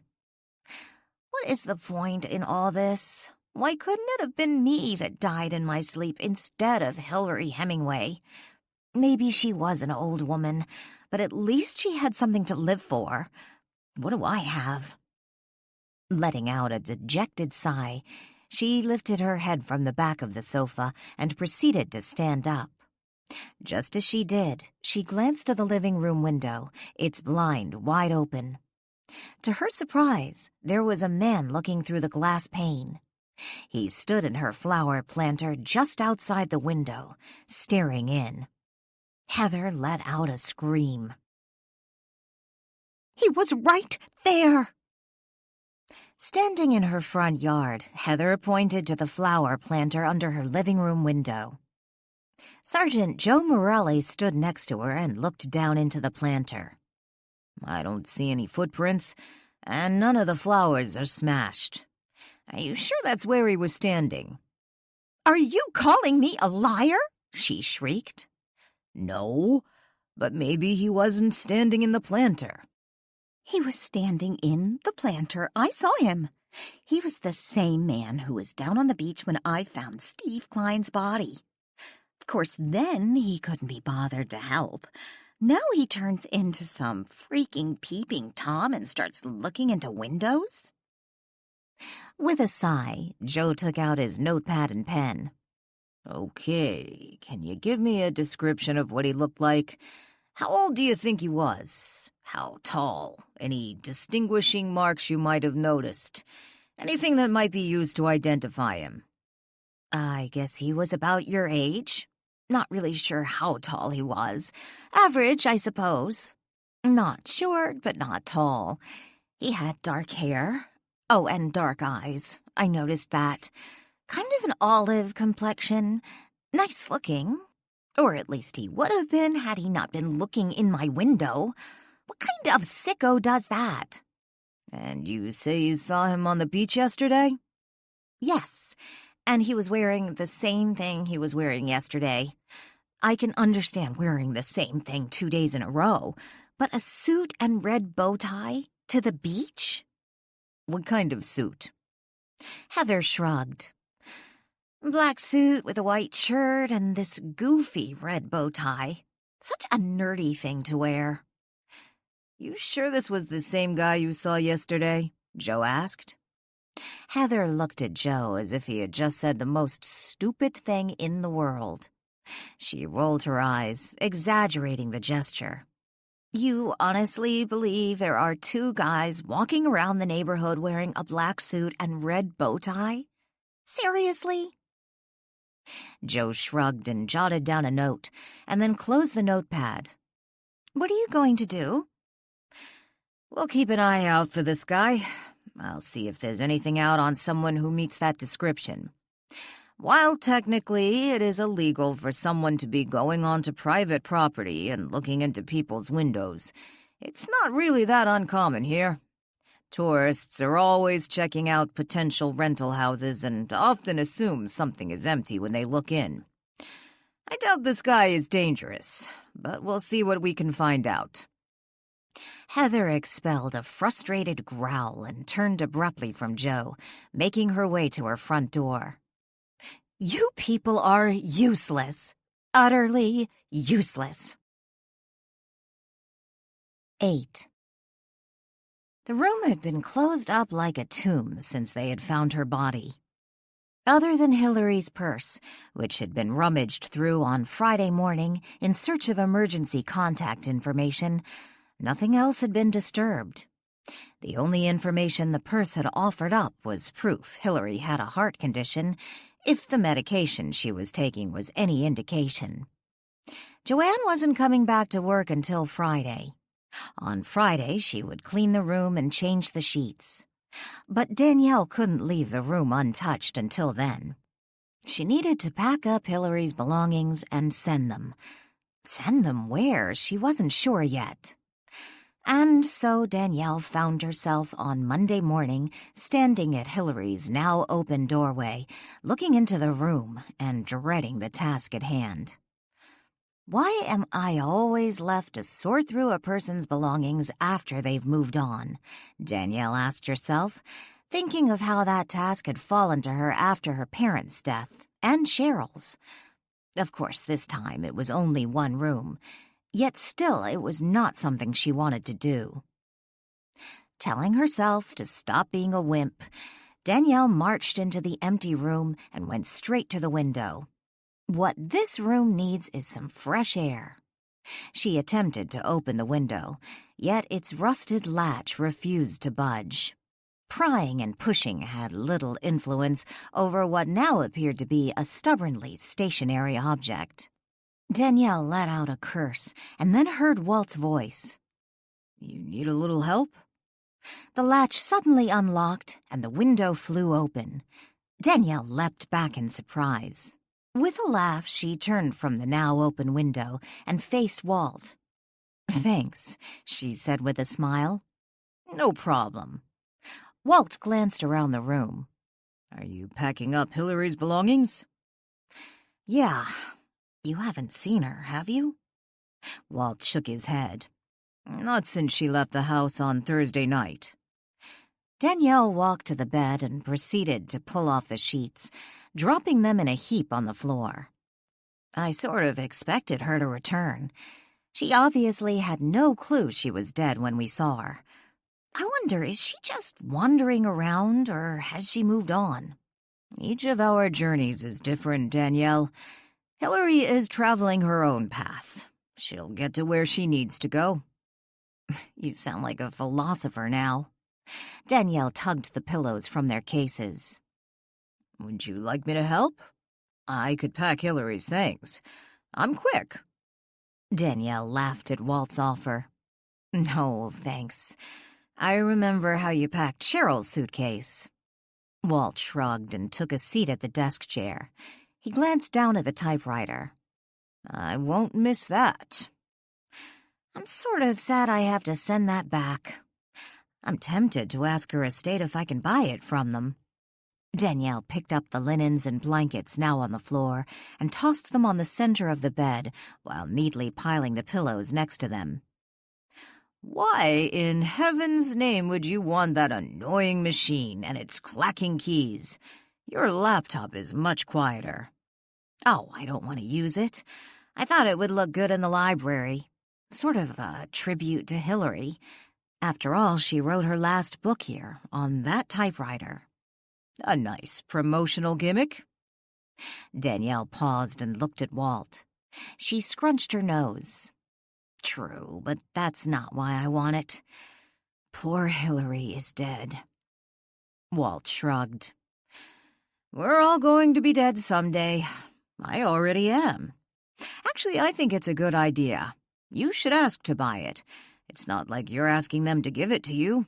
And trust me, there are plenty of people who would conveniently forget to ship the typewriter and then declare they don't know anything about it."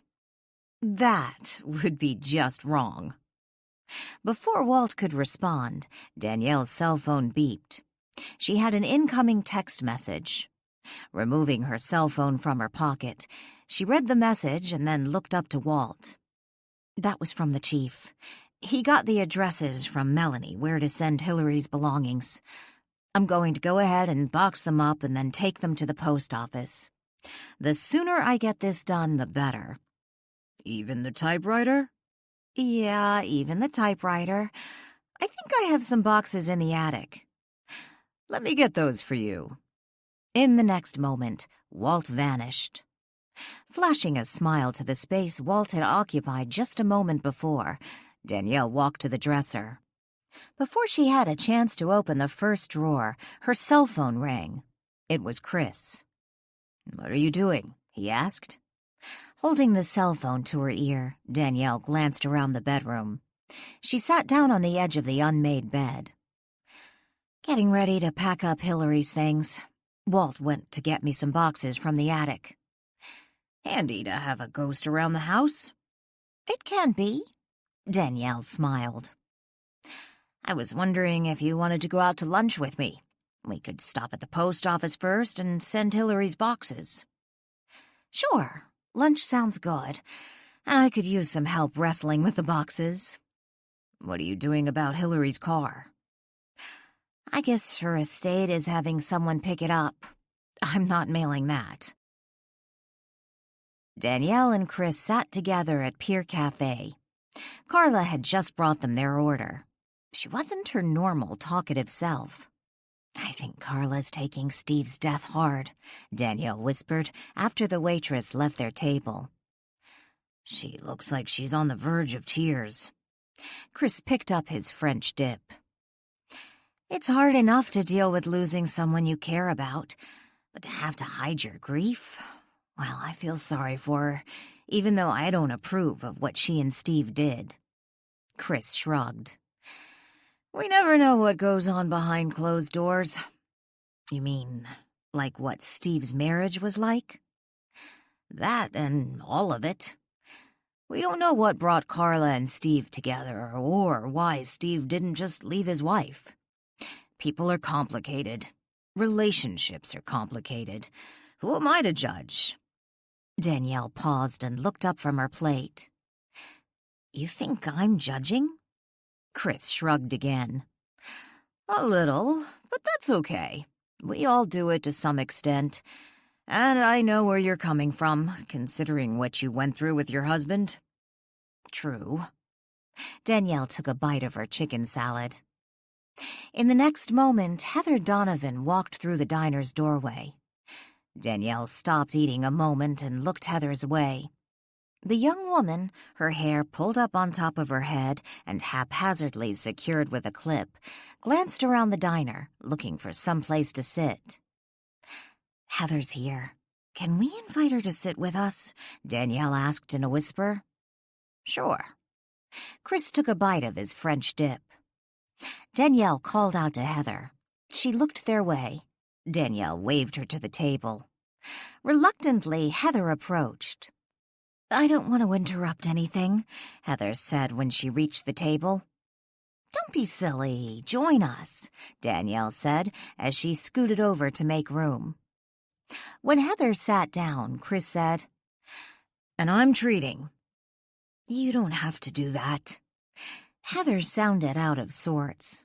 She dropped her purse on the floor by her feet. Are you okay, Heather? Is something wrong? Danielle asked. Do you have all day? Before they could respond, Carla showed up at the table and took Heather's order. What's wrong? Danielle asked after Carla left the table. Heather shook her head. You don't need to hear my troubles. What are friends for? Chris asked. Heather looked up into Chris's eyes and asked in a somber voice, Are we friends? Well, certainly, Danielle said quickly. Not just friends, but neighbors and one-time roomies. Well, we were practically roomies. Chris grinned at Heather. I'm sorry if I sound like a drama queen, But first I find Steve's body, and then the peeping Tom. Danielle reached over to Heather's hand and gave it a brief squeeze. That's right, you found Steve's body. It's totally understandable that you'd be upset. It wasn't just Steve. I also found Jolene. Damn, it's like I don't even want to go on the beach anymore. What's this about a peeping Tom? Chris interrupted. Heather picked up the glass of water Carla had filled when taking the order. She took a sip and then said, I saw a man on the beach when I found Steve, but he took off. Didn't help. But then last night, the jerk was looking in my window. What window? Danielle asked. My living room window. He was standing in the planter looking in. Of course, that idiot, Joe Morelli, points out there are no footprints in the planter, so I guess that makes me delusional or something. He is such a jerk. What did the guy look like? Chris asked. Looked like he was in his early 30s. Nice looking if he wasn't a freaking peeper. Weirdo was wearing the same thing yesterday that he had on the day before. A black suit and a red bow tie. I mean, who wears a red bow tie, much less a suit, when walking on the beach? The jerk. Danielle's eyes darted to Chris, their gazes locked. She knew they were thinking the same thing. Hillary's Muse. Heather had seen Hillary's Muse, or more accurately, the ghost who had been hopping into Hillary's dreams for over a decade, showing her real murder scenes, which she then had used as inspiration for her books. I'm just so tired of it all. Heather looked as if she was about to cry. I wish it was me instead of Hillary. Heather, Danielle gasped. You don't mean that. Chris set his beef dip on the plate and studied Heather. I don't? Look at me, Danielle. What do I really have in my life? What better way to go than in my sleep? I wouldn't want to go like Steve. I keep trying to set things right, but crappy things keep happening to me. Karma can be such a bitch. Danielle took Heather's hand in hers. Heather, you aren't responsible for what your great-grandfather did. And yeah, some crappy things have happened lately, but you'll get through it. If you ever need a shoulder, I want you to know I'm here for you. 9. This Muse thing concerns me, especially considering Heather's mental state, Chris said, after they had finished lunch and Heather had said her goodbyes. He sat alone with Danielle in the booth, waiting for Carla to bring the bill. What do you mean? Heather seems unstable. More unstable than normal. I think she's suffering with real depression. She looks horrible. It doesn't look like she slept for days. But what does that have to do with the Muse? Danielle asked. Remember when I suggested that maybe the Muse was an opportunist? An evil one. According to Hillary in her first dream, the killer was the Muse. We wondered how the Muse happened to show up at all those murder scenes. After all, we know ghosts aren't clairvoyant. They can't tell the future. At least we don't think they are, Danielle reminded him. True, but from our experiences, we've never heard of a ghost who can see into the future. I'm still not sure what you're getting at. I wonder if maybe the Muse just wanders around looking for confrontation, and when he finds it, eggs it along. Like in Jolene's case, maybe he used his powers to help Pete find that wine bottle. If he hadn't, maybe Pete wouldn't have killed Jolene in a fit of anger. So what does that have to do with Heather? What if the ghost senses Heather is facing an emotional crisis? She's vulnerable, plus she is susceptible to paranormal influences. What if he nudges her toward suicide? Danielle cringed. I don't even want to think about that. But I see what you mean. Maybe we need to talk to the chief. Absently stroking his chin, Chris asked, "Exactly how is that going to help? Is he going to put an all-points bulletin out on a ghost?" "Of course not. But maybe if we can figure out who the Muse is, or was, then maybe we'll have a better idea on how to handle him." "I don't want to handle him. Walt's about the only ghost I want to put up with these days, and that's only because I have no other choice," Chris grumbled. "When have we ever had a choice in all this? You certainly didn't with Trudy," Danielle reminded him. "Exactly, which is why I'm reluctant to seek out any restless spirits." "Don't you want to help, Heather?" Chris sat quietly for a moment and then reluctantly agreed.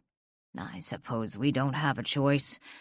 I don't want Heather to do anything stupid, and I certainly don't want you to deal with this Muse fellow alone." "I think I saw him yesterday." Chris frowned. "Where?" "On our street. It was a few doors down from Heather's, so maybe it was about the time he looked in her window." "If she saw him at the beach, then maybe he figured out she could see him and that intrigued him. Maybe that's why he was looking in her window," Chris suggested.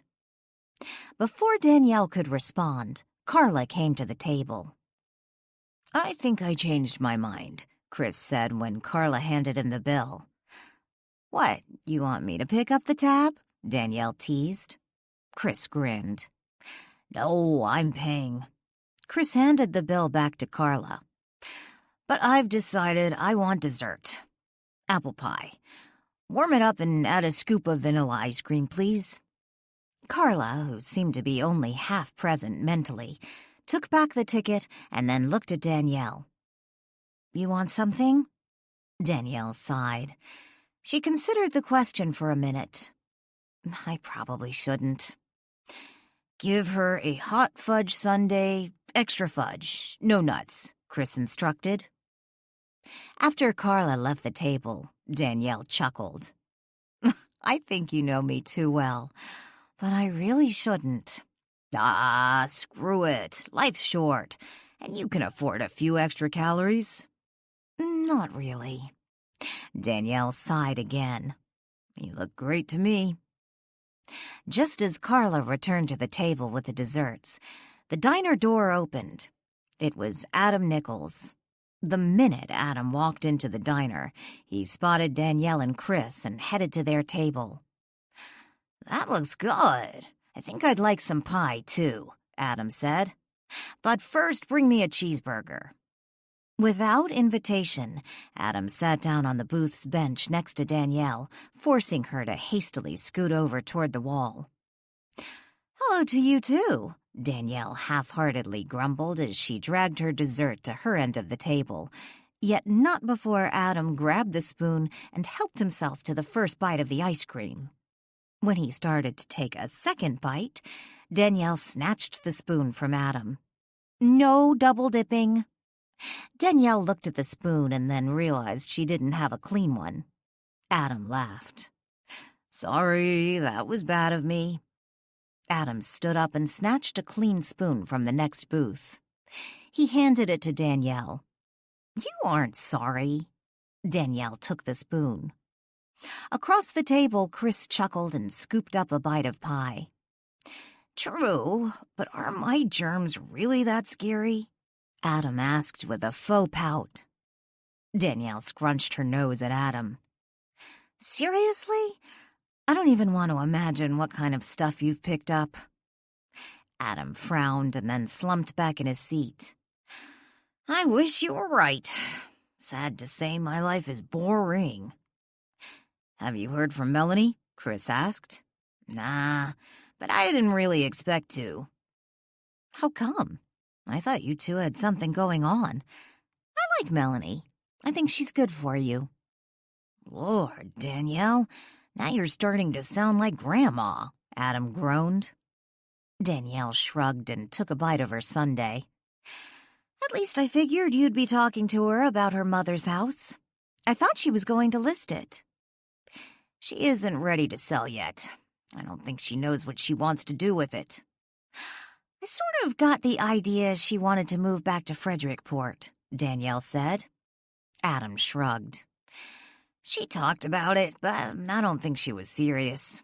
She has a pretty good practice back in New York. Plus, her divorce isn't final. I wouldn't be surprised if she holds on to the house for a while and then calls me one day out of the blue to have me sell it. But move back to town? I don't see that seriously happening. I like Melanie. Hope she at least visits, Chris said. Adam sat up in the booth and leaned forward, turning to Danielle. So, what is this about Hillary Hemingway dropping dead at Marlow House? Danielle frowned. She didn't exactly drop dead. The poor woman died in her sleep. Adam shrugged again. Same thing. We're pretty sure she had a heart attack. Danielle scooped up a spoonful of fudge. And what's this about Steve Klein? Holy crap, they're dropping like flies around here. Adam shook his head. They say he fell off the pier when he was fishing, Chris said. Yeah, I read that. You think he was drinking? Adam asked. Just then, Carla came to the table to refill the water glasses. Your order is almost up. Hey, Carla, were you working the night Steve fell off the pier? Carla flinched at the question. She stared at Adam, frozen to the spot as if unable to move, oblivious to the fact the pitcher of water she was pouring was about to overfill the glass.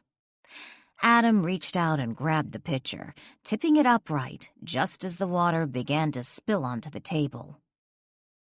Danielle and Chris quickly grabbed napkins to soak up the water, while Carla stood mute, frozen to the spot. Gently tugging the water pitcher from her grasp, Adam studied Carla. Hey, are you okay? Without a word, Carla turned and fled from the booth, disappearing into the kitchen. What in the hell was that about? Adam asked. I guess she's upset over Steve's death, Danielle suggested. The next stop for Danielle and Chris was the police station to see Police Chief McDonald. I just heard from the coroner, the chief told them after they each took a seat in the office. Was it a heart attack? Danielle asked. Yes. Edward McDonald leaned back in his office chair. Thanks for getting that address for me, Danielle told him. I boxed up everything this morning. Chris helped me take it to the post office. I found her new book, by the way. She finished it? The chief asked. She told me she intended to finish the first draft, but that she'd have to go through it again. I'm pretty sure that's what this was. I imagine her publisher will hire someone to go through it before it goes to the final editor. Did you read it? McDonald asked. Danielle shook her head. No, I didn't really have time. Walt read it, though. He used to stand behind her shoulder and read while she was writing. So annoying, Chris muttered. That would drive me insane, McDonald said with a laugh. Well, Hillary didn't know he was standing there, Danielle reminded them. McDonald smiled. I guess not. Now I just have to wait for them to pick up her car, Danielle said. But I didn't stop by just to talk about Hillary. What do you need? Danielle then proceeded to tell the chief what she knew about the recent sightings of Hillary's Muse and of her and Chris's concerns regarding Heather. So Heather really did see someone looking in her window, McDonald asked. I'm certain of it. I can't imagine she would just happen to come up with a description of a man who perfectly matched Hillary's Muse. How is it Heather has never seen Walt? She stayed at Marlow House for a while. She saw the ghost of Presley House, Jolene, Hillary, and now this Muse character. Why not Walt? I think she did get glimpses of him, but I have a feeling her paranormal abilities are getting stronger. The last few times she's been by the house, Walt's made himself scarce. Now that he knows she could possibly see him, it's easier for him to avoid being seen, Danielle explained. So what now? The chief asked. Danielle suggested that if we could identify this ghost, figure out who he was, then maybe we'd have a better idea on how to handle him. Perhaps even encourage him to move on. You honestly think he played some role in Jolene's murder? In all those other murders? The chief asked. Danielle considered the question a moment before responding. I still believe a spirit is very limited in his or her capacity for physical violence. Yet that doesn't mean it's not possible they might be able to harness enough power to do harm. Look at Darlene. Maybe she didn't drive Chuck's car off the side of the road, but she frightened him enough to cause the accident. If we want to identify this spirit, I suppose we could start with a police artist. You've seen him, right? Yes, but I only got a good look at him in the dream. Maybe you could ask Heather. It would probably make her feel better to think you are really looking for this guy. Unfortunately, he's out of my jurisdiction. Danielle smiled. You know what I mean. The chief considered it for a moment and then nodded. Okay, I'll have her come in, see if we can get a good likeness of this guy. I sort of wish Hillary hadn't left so abruptly, Danielle said with a sigh. It often happens that way, Chris reminded her. Danielle nodded. How do you know she moved on? The chief asked.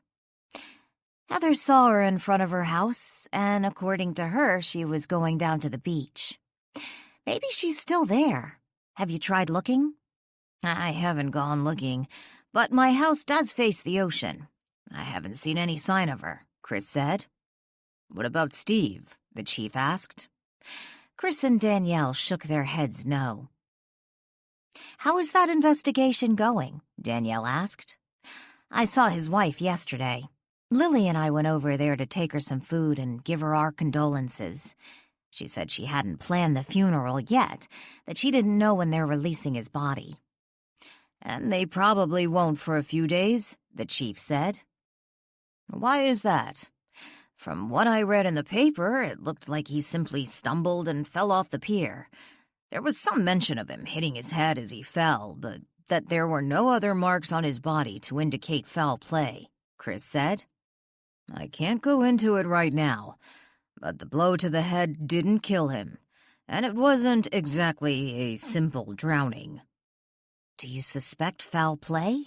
Danielle asked. It's possible. MacDonald glanced from Danielle to Chris. And I expect whatever we talk about not to leave this room. Fair enough, Chris agreed. I suppose I should tell you about Carla's odd behavior at the diner this afternoon. Chris then went on to tell the chief what had happened after Adam had asked Carla about seeing Steve the night of the accident. That really doesn't surprise me, considering everything and the fact she was the last one to see him alive. She was on the pier with him? Chris asked. No, in Pier Cafe. He went in to buy some coffee and she waited on him. As far as I know, no one else saw him after that. Maybe she's with her body, Danielle blurted out. Both Chris and the chief looked to Danielle. Carla's with Steve's body? Chris frowned. No, silly, Hillary. Maybe Hillary's with her body. You know, spirits are often attracted to their own bodies. Before they move on, they always seem to want one final look. Not sure why. To make sure they're really dead, maybe. I don't know. But they do. And they often don't move on until after their service. So if Hillary isn't wandering on the beach, maybe she's at the morgue. Her body's still here, isn't it? It's at the funeral home. They're having her cremated here and then sending her ashes to Vancouver for the memorial service. I suppose that makes sense, Danielle said. Any word on when the service is? The chief shook his head. No. So, what about it, guys? Should we go see if we can talk to Hillary before she moves on? It would probably be my last chance to ask her any more questions about her muse. 10.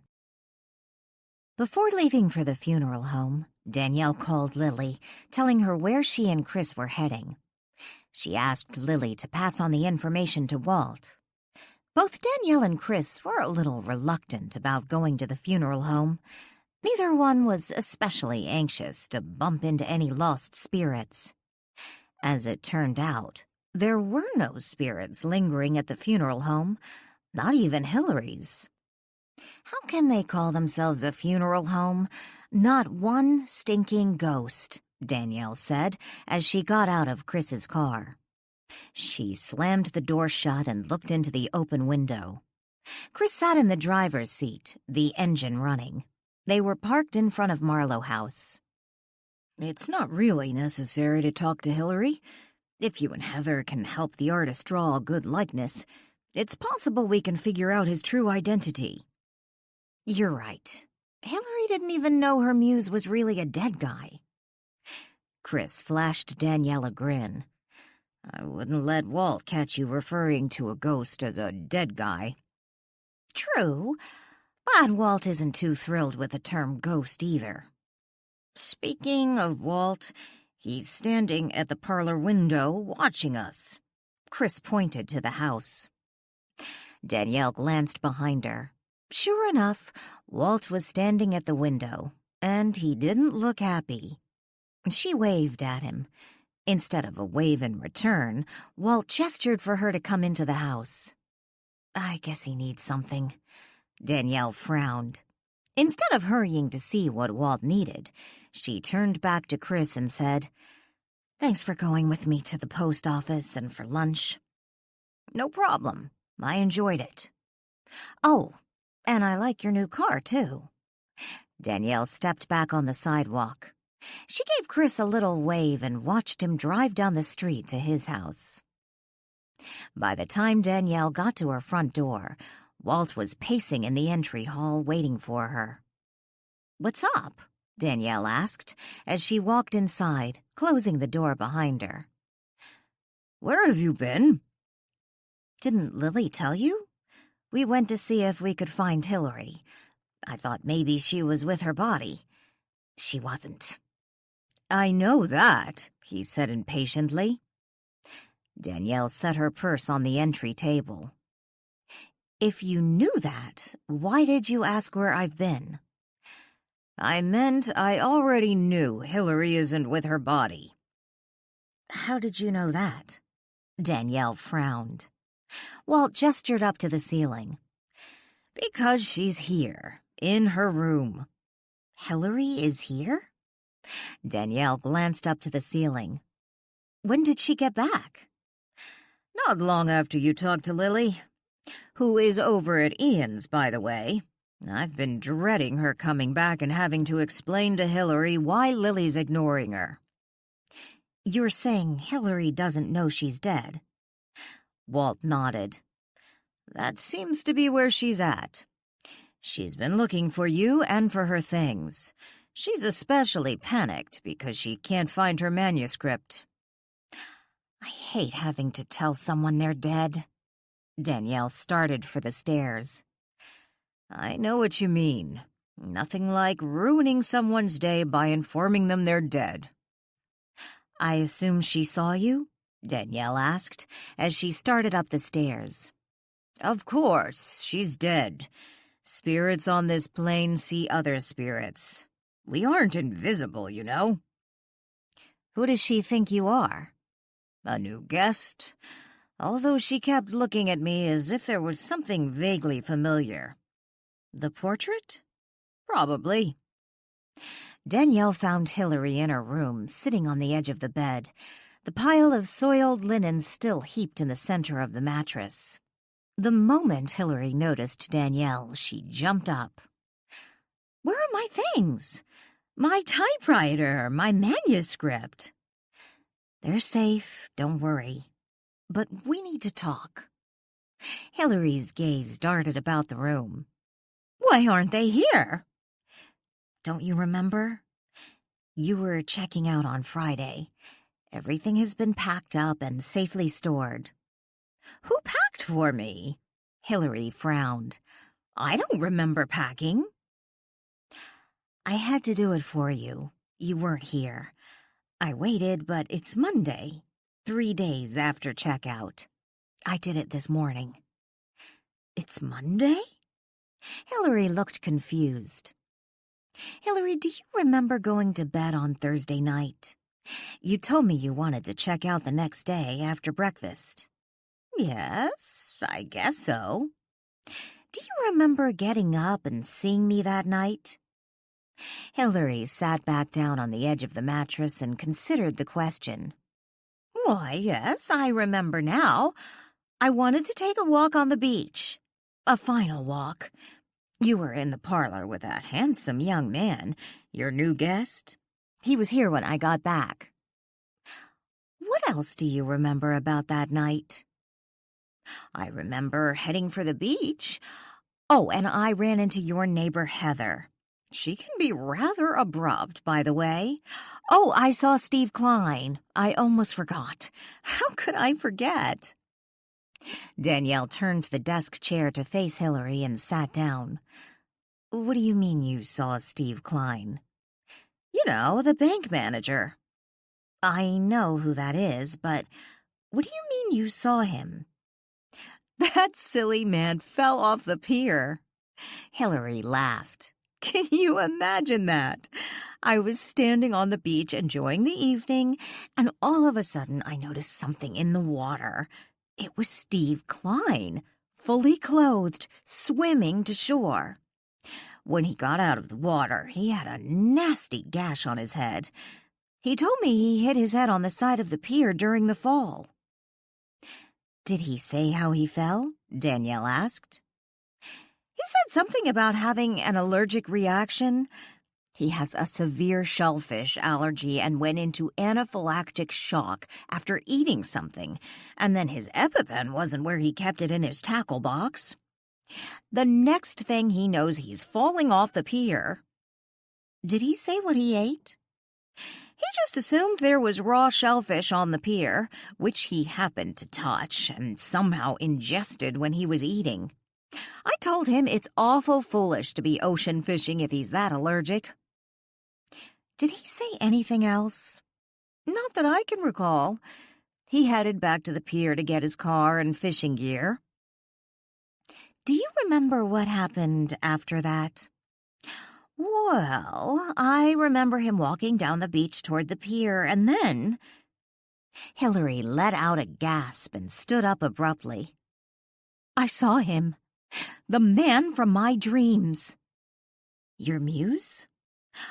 Well, who I thought was my muse all these years. Hillary started pacing the room. We need to call the police. Danielle studied Hillary. Why do we need to call the police? Hillary stopped pacing and stared at Danielle. Isn't it obvious? That man, that killer, he's here in Frederickport. Hillary gasped again, remembering another detail. And he knows who I am. Hillary, why don't we go downstairs? We can talk in the library. Why should we go to the library? We need to call the police. That man is dangerous. And he knows I know he's a killer. Danielle stood up. How does he know that? Hillary frowned. I suppose I sort of told him. And he didn't get angry with you? He didn't try to hurt you? No. I wonder why. Come on, Hillary, let's go downstairs. I don't see why we need to go downstairs, Hillary said, as she followed Danielle out of the room. Because the portrait of Walt's in the library. As Danielle headed downstairs, she pulled her phone from her back pocket and dialed Lily. Are you back? Did you find her? Lily asked when she answered the phone. I'm just calling to tell you to stay over there. I don't want Ian over here until I give you the okay. What's up? Lily asked. Glancing over her shoulder, Danielle looked at Hillary, who continued to follow her. Hillary and I are having a little discussion, and I'd rather avoid any interruption.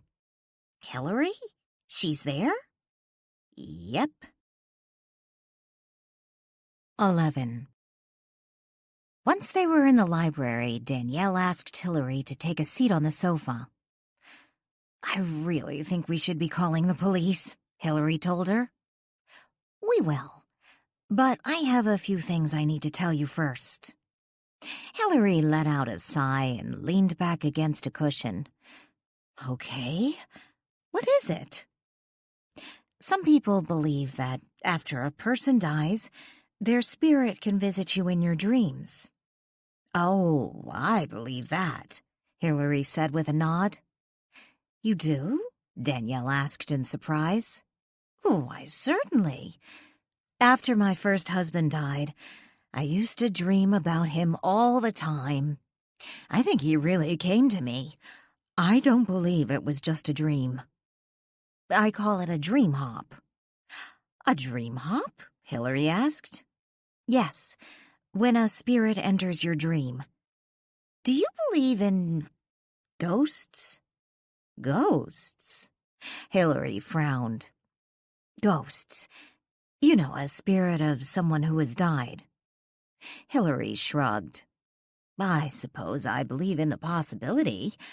I know when my second husband died, I could swear I saw him in our kitchen on the day of his funeral.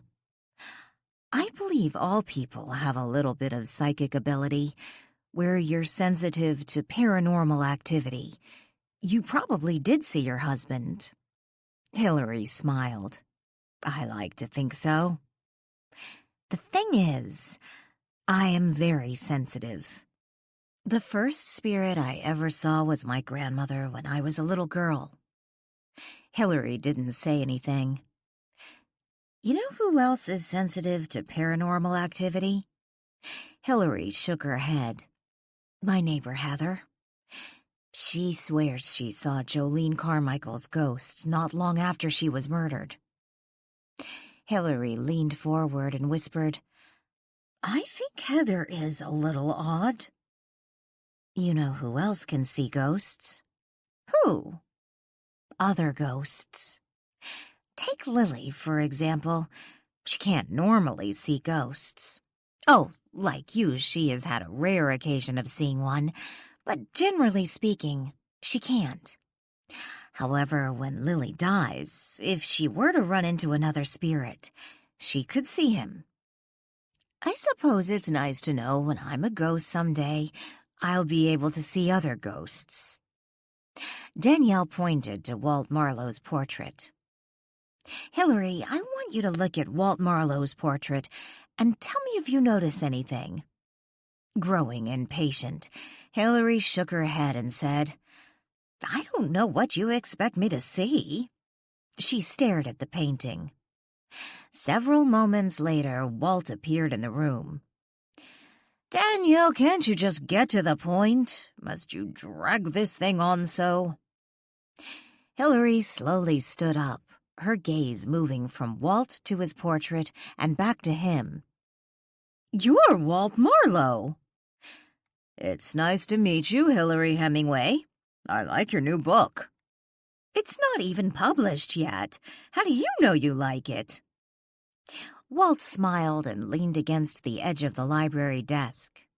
With a wave of his hand, a thin-lit cigar appeared. He took a puff and then said, I confess I've been reading over your shoulder for the last month. I especially appreciated that twist at the end. I never saw that one coming. Hillary plopped back down on the sofa and looked at Danielle. What does this mean? Remember the night you first saw Walt in the parlor with me, before you went for your walk and ran into Heather? Hillary nodded, her eyes wide. Do you remember first going to bed? Hillary considered the question a moment and then nodded. Can you remember anything about what happened between the time you went to bed and then got up again to go for a walk?" Danielle asked. Furrowing her brow, Hillary carefully considered the question. "I had a sharp pain in my chest. It was excruciating. I thought I was going to die. But then the pain, it just stopped. It went away." "It's because you did," Walt said. Hillary turned to Walt. "I did what?" "You died." Walt took a puff off the cigar. "No, that's impossible," Hillary muttered as she shook her head and gazed across the room, lost in her thoughts. Finally, she looked to Danielle and said, "I suppose that explains what I'm wearing." Not sure what she meant. Danielle noted Hillary was wearing the same blue sweatsuit she'd been wearing the night she had left the house after dying. "What do you mean?" Danielle asked. "I just remembered." Hillary sounded surprisingly calm. "The pain stopped, and then there I was, standing in my room, and I just knew I wanted to go down to the beach. One last time. But then I looked at myself. I was in bed sleeping, wearing my nightgown. Then I looked down and realized I was also standing next to the bed, wearing the same nightgown. I thought that would not do. I could not go traipsing around on the beach in my nightie, and the next thing I knew, I was wearing this outfit." "And you didn't find that a little odd, there being basically two of you?" Danielle asked. "Or that your clothes magically changed?" Hillary shrugged. "I'm not really sure what I thought about there being two of me, but I must say being able to change clothes that fast was rather handy." Hillary smiled. "Then you understand. You have died." Hillary sighed and leaned back on the sofa. "I suppose that makes sense. I knew it was going to happen one day, but never imagined that when it did, I could still communicate with living people." Hillary paused a moment and looked at Danielle. "You are alive, aren't you?" Danielle smiled. "Yes, like I said, I have a gift. I can communicate with spirits. Like my gift when I was alive, being clairvoyant." Danielle shook her head. "No, Hillary, you weren't clairvoyant. I just said that to help you make sense of everything." Hillary sat up straighter. "What are you talking about? Of course I was clairvoyant. Oh my, I saw who I thought was my Muse, and he saw me, which means he's like you. He can see spirits too." Again, Danielle shook her head. "No, Hillary, the man you call your Muse, he's a spirit like you and Walt. He visited you in your dreams. Remember we talked about dream hops? Whoever he is, he's been dead for over a decade." "He's Antoine Paul," Hillary announced. Danielle frowned. "Excuse me?" "His name, it's Antoine Paul." "You never told me you knew his name." "I didn't. But when I ran into him on the beach, I asked him his name and he told me." "Did he tell you anything else?" Hillary shook her head. "No, not really." Hillary then began to laugh. "What's funny?" Danielle asked. "Now what he said makes perfect sense. When I asked him if he was going to kill me, foolish me, I was already dead." "You seem to be adjusting to the news of your recent demise," Walt noted. Hillary shrugged. "I suppose there really isn't much I can do about it now, is there? And like I said, I knew it was eventually going to happen. I'm just glad I finished my book." She paused and looked at Danielle. "So what did you do with my things?" Melanie got us in touch with your attorney in Vancouver. He gave us instructions where to send everything. I sent your manuscript to your agent." Hillary let out a sigh. "I just hope she doesn't mess up on the rewrite. I would have liked to have done that myself, but I suppose it is what it is. What did you do with my body?" "It's at the funeral home right now, preparing to be cremated." "Cremated?" Hillary shrieked. Surprised at the outburst, Danielle asked, "Didn't you want to be cremated?" Hillary considered her question for a moment and then shivered. "It's not that I wanted to be cremated, per se. I did make arrangements for cremation for when that time came. But now that that time has come, it doesn't sound so terrific. I am quite terrified of fire, you know." Walt chuckled. "Hillary, stay away from the funeral home and you won't feel a thing." Hillary shivered again. After a moment of silence, she suddenly remembered something. "Does this mean Steve Klein is like you and Heather and can communicate with spirits?" "No, it means Steve's dead," Walt said. "He is?" "Yes, he fell off the pier. His body washed up on Saturday. Heather found it," Danielle explained. Hillary frowned. "That Heather certainly gets around. So did she see his spirit too? Talk to him?" Danielle shrugged. "Not that I know of." "Interesting. Everything makes sense now," Hillary noted. "I didn't realize how jumbled things have seemed since I took off for that walk. But now it's crystal clear. What now? I assume Walt here is haunting this house." Danielle glanced over to Walt and smiled. "Something like that." "Was Antoine Paul haunting me?" "I suppose he was, in a sense," Danielle said. "And Steve Klein, is he haunting the pier? The beach?" Danielle smiled. "I haven't seen him down there. But when someone dies, their spirit doesn't generally stick around and haunt. They move on." "Move on?" Hillary frowned. "I like to think of it as the next leg in our journey." "Are you talking about heaven? Is there a heaven?" Danielle shrugged. "I'm not sure if it's heaven exactly, but from what I understand, when you get there, you'll be reunited with your loved ones, those who died before you." Hillary cringed. "You mean like my husband's?" Danielle nodded. "Both of them?"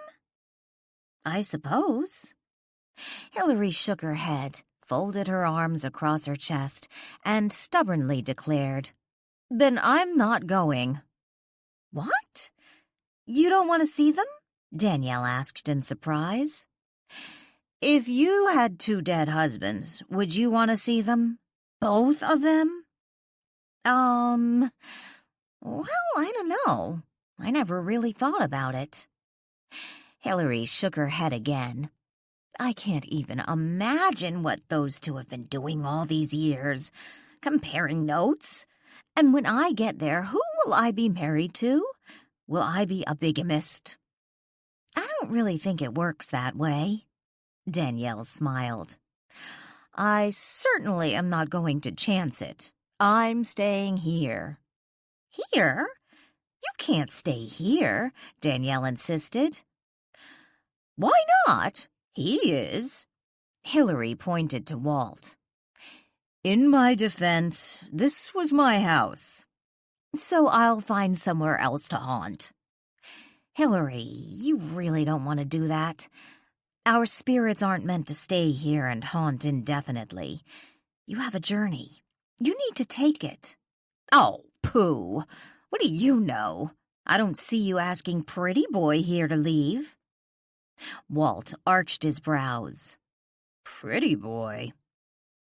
"Hillary, if you don't want to leave, Perhaps it's a sign that you need to first solve the murders, Danielle suggested. What murders? The murders your Muse told you about, of course. Those aren't my concern anymore. I'm dead myself. The next moment, Danielle's cell phone buzzed, indicating an incoming text message. After reading it, she said, "That's Lily. She wants to know if she and Ian can come over now." "Why is she asking?" Hillary asked. "Ian doesn't know about Danielle's gift, yet Lily does," Walt explained. "So when they come over here, they won't be able to see or hear you." "But I can see and hear them?" Walt nodded. "Yes." "This sounds interesting." Hillary smiled and leaned back in her seat. "Have them come over." Danielle groaned and then called Lily. When Lily answered, she said, "There's really no reason to stay away. Hillary understands she's dead, but she's not ready to move on." By the time Lily, Ian, and Sadie arrived at Marlow House, Danielle, Walt, and Hillary had moved to the living room. Danielle sat on the sofa while Walt sat next to her, perched on the sofa's arm. Hillary stood by the fireplace, giddy at the prospect of playing the invisible woman while eavesdropping on the unsuspecting mortals. She forgot for a moment that while Lily could not see or hear her, she was still aware of her existence. It was only Ian who would be totally unaware of her presence. Sadie galloped into the living room, Lily and Ian trailing behind her. The moment Sadie spied Walt, she ran to the sofa to greet him. Danielle reached down to Sadie, patting her back while giving her a gentle nudge. Sadie sat down, leaning against Danielle's legs while looking up at Walt. "We were wondering if you wanted to go to Pearl Cove with us for dinner tonight," Ian asked when he entered the room with Lily. "Maybe Chris would like to go too." Before Danielle had a chance to answer the question, Sadie noticed Hillary standing by the fireplace. With a bark, she leapt up and dashed to Hillary, planting herself before her. With her butt in the air, tail wagging, front paws firmly planted wide apart, and her head lowered, she persistently barked. Hillary's eyes widened as she looked down at the large golden retriever, who appeared to be ready to pounce at any moment. Jumping back, Hillary let out a scream. "I thought they couldn't see me!" "Sadie, stop that!" Ian ordered to no avail. Sadie continued to bark, her pouncing stance more determined as she focused her attention on Hillary. "Get her off me!" Hillary shouted. "She's not on you. Yet," Walt chuckled. Danielle and Lily exchanged glances. "Sadie?" Ian shouted again. "I think she sees something," Lily whispered. "Whose voice is that? I can hear someone talking to me," Hillary shouted. "Someone do something!" Walt laughed again. "It's Sadie. She's not going to hurt you. You're dead, remember? Sadie is just saying hello." The dog lunged at Hillary. Shrieking, Hillary ran from the room, Sadie trailing behind her. 12. Monday's moon, more than half full, cast a golden trail across the ocean's surface, while the stars above hid from view. Picture windows flanked the west wall of Pearl Cove, providing a scenic backdrop for its diners. The server led the four friends to a half-circle booth under one of the windows. Lily and Danielle sat down first, each entering from an opposite end of the booth. Once scooted in, they were sitting next to each other. Ian entered the booth seat on Lily's side, while Chris sat next to Danielle. After ordering cocktails, they each picked up a menu and proceeded to glance through it. When making plans for dinner, Danielle had informed Chris of Hillary's appearance. Hillary, who had managed to escape Sadie's pursuit by running into the downstairs bedroom through its closed door, refused to leave the bedroom. Danielle had no idea if she was still there. She was just glad the newly departed mystery writer hadn't followed her to the restaurant. "Have you heard anything about Hillary?" Ian asked, just as Danielle took a sip of water. His question, considering she had heard from Hillary, prompted her to choke. Chris gently patted her back. Frowning, Ian studied Danielle. "Are you okay?" Yeah," Danielle coughed. "It just went down wrong." "We stopped by the police station this afternoon," Chris told him. "It looks like it was a heart attack, just like we suspected. Her body is being cremated and then sent to Vancouver for the memorial service." "Lily said you boxed up all her belongings and mailed them to her attorney?" "Not her attorney, exactly, but the address he gave Melanie," Danielle explained. "We mailed her manuscript to her agent." "Really? That sort of surprises me." Before Danielle could ask Ian what he meant, the server arrived with their cocktails. After she left the table, Danielle asked, "Why does that surprise you?" Ian shrugged. "I would think it would go into probate. I imagine that manuscript is worth a fortune, considering everything." Danielle picked up her cocktail. "From what I understand, it had something to do with the terms of the contract Hillary had with her publisher and agent." Ian raised his glass in toast.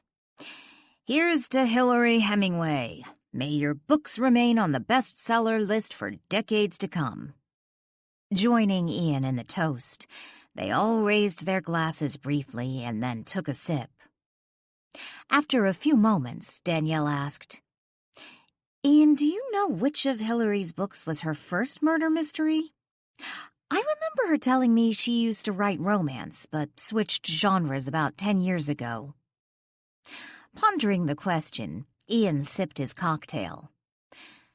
"Beautiful Rage." "Beautiful Rage? Do you know anything about the real murder? The one some believed Hillary based her murder scene on?" Danielle asked. "I want to know why it was called Beautiful Rage," Lily asked. Ian glanced to Lily. "Well, that's easy. The killer in the book was very handsome. Some even described him as beautiful." "Ah, so Mr. Beautiful went into a rage and killed the victim?" Lily asked. Ian nodded. "Pretty much."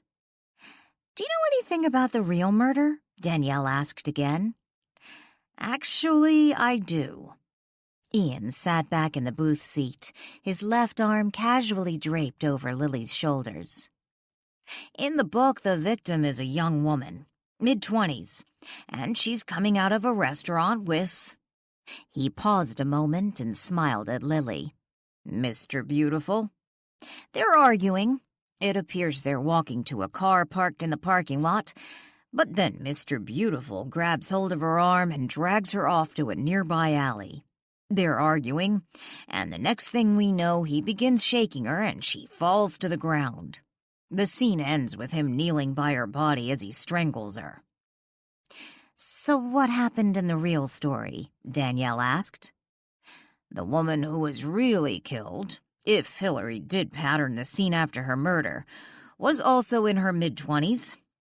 Very attractive and married to a wealthy businessman. She was last seen leaving a restaurant with an unidentified man who, according to witnesses, was good-looking. They appeared to be arguing and walking toward the parking lot. She was found the next morning in the alley. She had been strangled." "Do you know where this happened?" Danielle asked. "I'm pretty sure it was Portland." "You wouldn't happen to remember what the killer was wearing?" "I do. It was one of the reasons some insisted Hillary patterned the scene after that particular murder. Like the man the witnesses described leaving the restaurant with the victim, Hillary's killer also wore a black suit and red bow tie." When Danielle and Lily returned home Monday evening, Hillary was not there. According to Walt, she had left shortly after they had, saying she was looking for someplace interesting to haunt. Danielle had showered and shampooed, slipped on clean pajama bottoms and a t-shirt, and sat on her bed, the laptop computer open on her lap.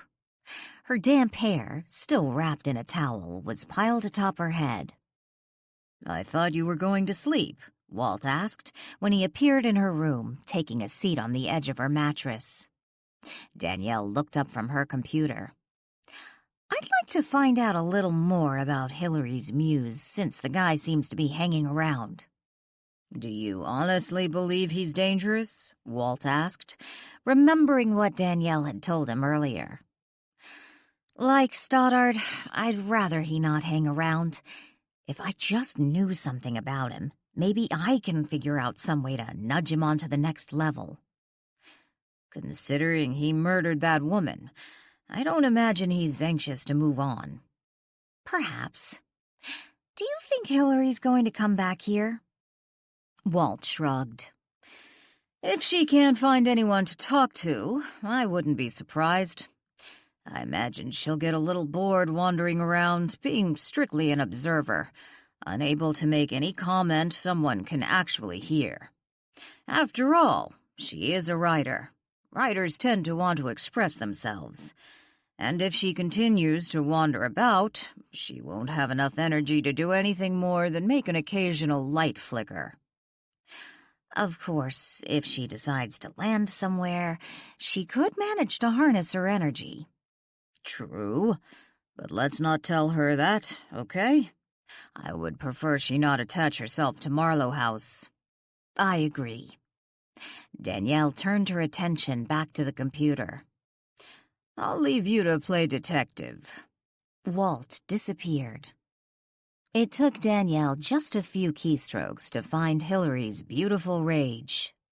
Clicking on its thumbnail, Danielle watched as Beautiful Rage's book cover filled the screen. Dark and shadowy, the image was of a man dressed in a dark suit and red bow tie, his arms folded across his chest as he leaned casually against a wall facing a dark back alley. Sprawled lifeless at his feet was the murder victim, her blonde hair fanning around her, framing her crumpled body. The man on the cover looked nothing like the Muse who'd invaded Danielle's dream, yet that did not surprise her. After all, how would the cover artist know what the real killer looked like? Leaning back against the headboard and settling into the bed, she adjusted her laptop. Leaving the website featuring Hillary's first book, she began searching for information regarding the first murder. Pausing mid-keystroke, she looked up and said aloud, "Antoine Paul. That's what Hillary said his name was." Quickly typing Antoine Paul, she was disappointed when nothing useful came up in the search. She added a second word to the search, Portland. Still nothing. After 15 minutes of futile search, Danielle abandoned her efforts and focused her attention back on the real murder that had inspired Beautiful Rage. "Bingo!" Danielle cried out when she found what she was looking for. It was past midnight when Danielle slipped out of her bedroom. A towel was no longer wrapped around her head, and she drew a brush through her tangled hair as she headed to the attic. Just as she stepped onto the stairwell leading to the upper floor, Lily walked out of the hall bathroom. Like Danielle, Lily wore sleepwear. "Where are you sneaking off to?" Lily teased. Danielle paused and turned to Lily. "Good you're awake. Why don't you come with me to see Walt?"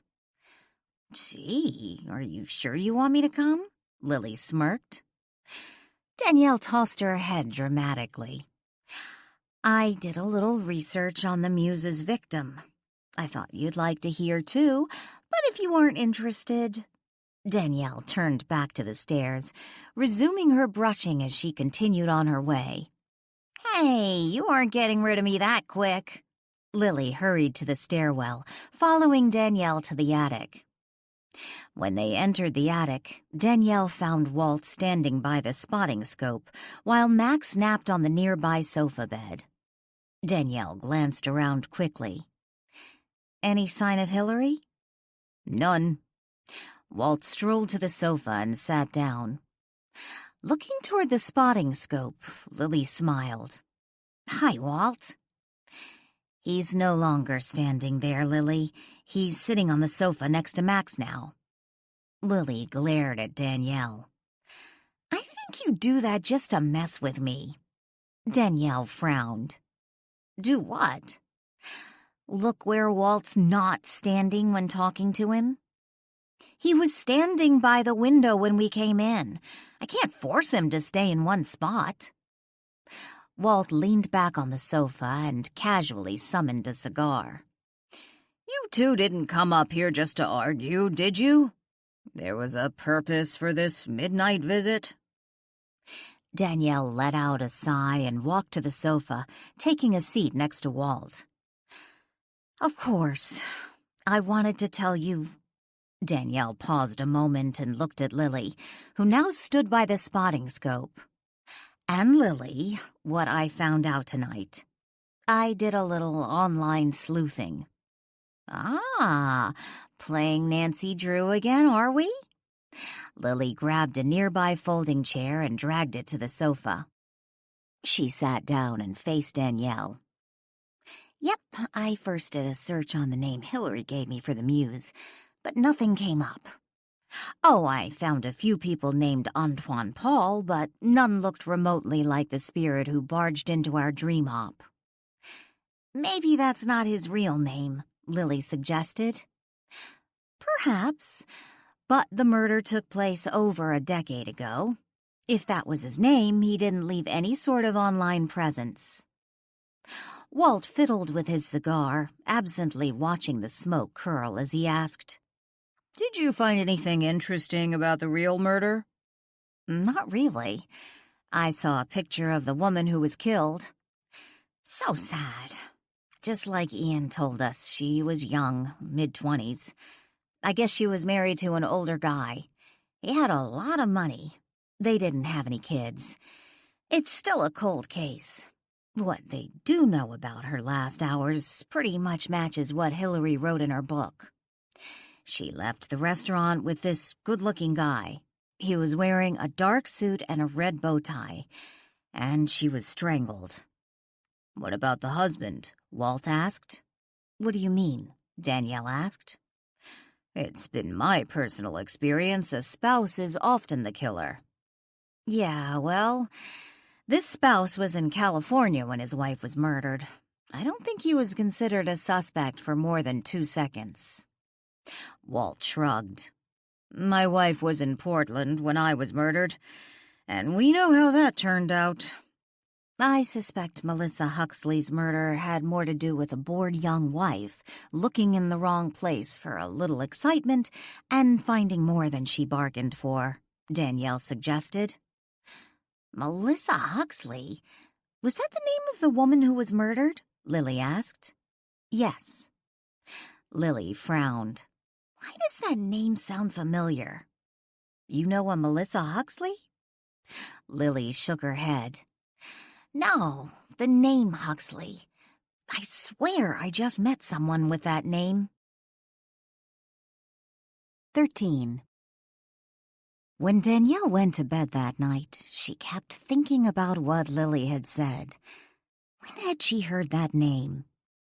In the morning, her thoughts were still on the murder, yet instead of trying to figure out why Huxley sounded oddly familiar, as if she had just met someone by that name, she decided to search on newspaper archives, looking for any old newspaper articles on Antoine Paul and, if possible, any connection between him and the murdered woman. The first article she pulled up did not mention Paul, but it did give a brief biography of the murdered woman. Settling back on the bed with her laptop, Danielle began to read about the tragic death of the lovely Melissa Huxley, who had been brutally murdered at such a young age, and of her husband, the wealthy and successful Baron Huxley. Danielle bolted up straight in the bed. Baron Huxley? She read a few more lines and then frantically searched for a photograph showing the widower. After a few more minutes of searching and skimming articles, she shoved the laptop onto the mattress and leapt from the bed. Danielle dashed into the hallway and to Lily's room, knocking frantically on the door. She was about to open the door when it flew open. Lily stood in the doorway, her sleepy eyes glaring at Danielle. "What?" she asked sharply. "Please tell me the house is on fire, or I will have to kill you." "I know why the name sounded familiar," Danielle said excitedly. "What in the world are you talking about? And what time is it anyway?" Lily turned from Danielle and stumbled back into her room, looking for the cell phone she had left on the nightstand. She picked it up and looked at the time. Following Lily into the room, Danielle said, "It was Beverly's friend, the guy at her house on Sunday." "Do you know it isn't even 6 yet? I may miss teaching, but I don't miss getting up this early. Wait, what did you just say?" "Huxley. That's the last name of the man we met at Beverly's house.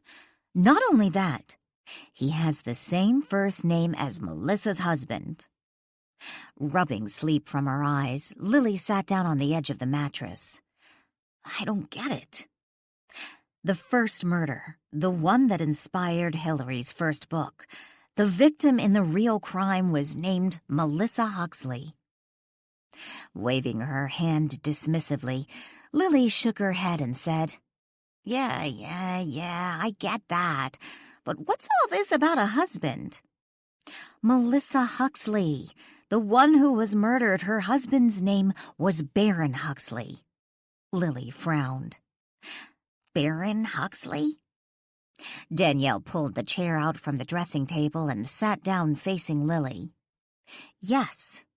And that's the name of Steve Klein's good friend, the one who was visiting Beverly when we stopped over there on Sunday. Plus, Beverly mentioned he was a widower." "Are you saying this guy, the one we met on Sunday, it was his wife Hillary's Muse murdered?" Danielle shrugged. "If his wife was Melissa, then yeah.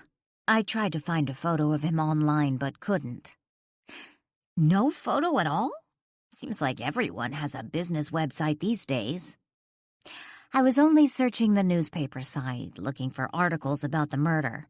The articles only had her picture, none of her husband." Lily sighed. "I suppose you might be able to find Baron Huxley, the one who was at Beverly's, but that won't prove it's the same man unless the article mentions his late wife. You think it really is the same person? What a bizarre coincidence if it is." "It's just that the name isn't that common." Lily shook her head. "Weird." Joe Morelli stood with Brian Henderson at the break room doorway, watching Police Chief McDonald lead Heather Donovan and Elizabeth Sparks to the interrogation room. Elizabeth, a tall, slender woman in her mid-30s with long, dark hair, carried a sketch pad in one hand and a purse in the other. "I don't understand why the chief had Elizabeth come down here," Joe said, after the three walked into the interrogation room, closing the door behind them. "Elizabeth is the closest thing Frederickport has to a criminal sketch artist," Brian reminded him. "I understand that. I just don't get why he's going to all this trouble, trying to get a likeness of a man Heather imagined seeing." The two officers walked back into the break room, each carrying a cup of coffee. "You still don't think she really saw anyone?" Brian sat down. "She insists the guy was standing in her planter. There wasn't a footprint or so much as a flattened flower petal. No one had been standing in that planter." Brian shrugged. Maybe she thought he was standing in the planter, but he was standing in the yard. The lawn around the planter is pretty sparse, and the dirt was a little muddy. I didn't see any footprints. I didn't know the police department had a sketch artist, Heather said, as she sat down across the table from Elizabeth and the chief. Elizabeth opened her pad of drawing paper. I'm not exactly a police sketch artist. She dug into her purse and took out a drawing pencil. Heather frowned. Then why am I here? Technically speaking, Elizabeth is not a police sketch artist, but she could be if she wanted to. Fact is, many large police departments don't even have one, but Elizabeth is one of the most talented artists I know. She also teaches art locally. Trust her. The chief stood. I'm going to leave you two ladies alone so I don't get in your way. When you're done, I'll be in my office. Okay, Chief, Elizabeth called out as she focused her attention on her drawing pad. Heather let out a sigh and leaned forward, taking a closer look at the blank sheet of drawing paper. Okay, what do you want to know? Let's start with the shape of his face. Was it round, oval? Oval. Definitely oval. Danielle was walking up the front entry of the Frederickport police station as Heather exited the building. Danielle paused on the sidewalk as her neighbor walked in her direction. Hey, Heather, what are you doing here? Hi, Danielle. Heather greeted her, sounding happier than she had been the last time Danielle had seen her. The chief asked me to come in and help the artist make a drawing of the man who'd been looking in my window. I think it turned out pretty good. Looks just like the guy. Terrific. Any clue on who he might be? No, but he promised me he'd have the newspaper run the picture, saying he was a person of interest. Danielle smiled. You seem a lot happier than you did the other day. I'm just glad my complaint is being taken seriously. I don't think Joe Morelli believed someone was looking in my window. I didn't appreciate his snotty, sanctimonious attitude. Danielle chuckled. Tell me about it. I've been on the receiving end of his misguided beliefs. Heather smiled. Oh, that's right. He arrested you for murder, didn't he? Yep. Danielle glanced over to the door leading into the police station and back to Heather. Joe isn't a bad guy. He's just not very good at seeing outside the box. And he has actually saved my butt a few times, so don't go too hard on him. He does mean well. What do they say? The road to hell is paved with good intentions. If that's true, then I'd say the road to hell is paved with all intentions, good and bad. Heather shrugged. So why are you here? I have some questions about Hillary, Danielle lied.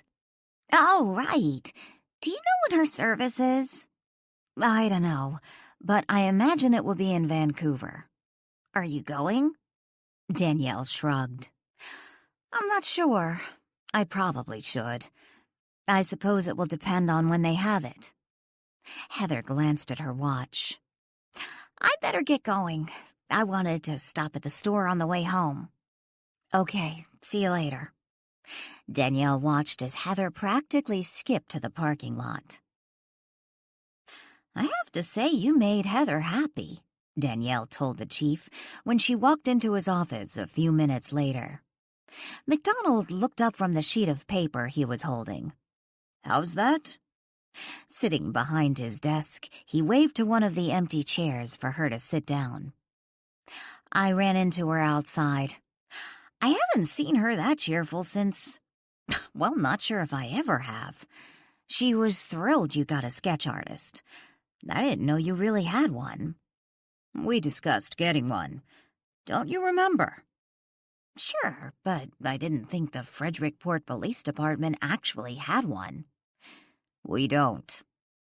He stood up and leaned across the desk, handing Danielle the piece of paper he had been looking at. It was the drawing Elizabeth Sparks had done. Does it look like him? Danielle stood up briefly and accepted the drawing. She sat back down, staring at the face in the picture. Wow, this is good. It looks just like him. She glanced up at MacDonald. Who drew it? Elizabeth Sparks. She's a local art teacher. At one time, she was going to become a police sketch artist, but decided it wasn't for her. Danielle studied the picture for a few more moments and then let out a sigh before tossing the drawing onto MacDonald's desk. I feel bad I didn't call you sooner. What do you mean? He frowned.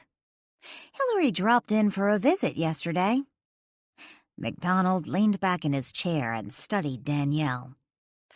So her spirit is still here? Well, it was yesterday. When Chris dropped me off after visiting the funeral home, she was waiting for me. She was a little upset her things were missing, and she didn't quite understand she was dead. But Walt and I walked her through it, and during our conversation, she told me the name of her muse. I thought she didn't know who he was. She didn't. But while her spirit was wandering around, she ran into his spirit on the beach. I guess it freaked her out. She still thought she was alive and assumed he was too. I suppose it would be a little frightening to run into a man you had been dreaming about for years. One who you believed was a killer. He is a killer, if there is any truth to her dreams. But still, no reason for her to be frightened now, the chief reminded her. Yes, but she didn't know that at the time. Anyway, she asked him his name, and he told her. Antoine Paul. Did you get any hits when you looked him up online? Danielle frowned. How did you know I tried looking him up? MacDonald laughed. I know you. I can't imagine you not going into Jessica Fletcher mode the moment you have something to look up. Well, unfortunately, my amateur detective skills are slipping. I didn't find anything on Antoine Paul. Oh, I found a few Antoine Pauls online, but none that looked like him. Danielle pointed briefly to the drawing. MacDonald picked up the drawing and studied it a moment. I suppose, had I known his name before I called Elizabeth in, we could have skipped this and not gone through the farce of placing his picture in the newspaper. The guy is obviously dead, so all this is going to do is make locals a little nervous about peeping Toms. It did make Heather's day. That girl needed some cheering up. And really, what harm will it do running that drawing in the local paper? 14. You're right. MacDonald tossed the paper aside and turned his attention back to Danielle. I'll see if I have better luck than you in tracking down Antoine Paul. We know he's been dead for 11 years, so I'll start there.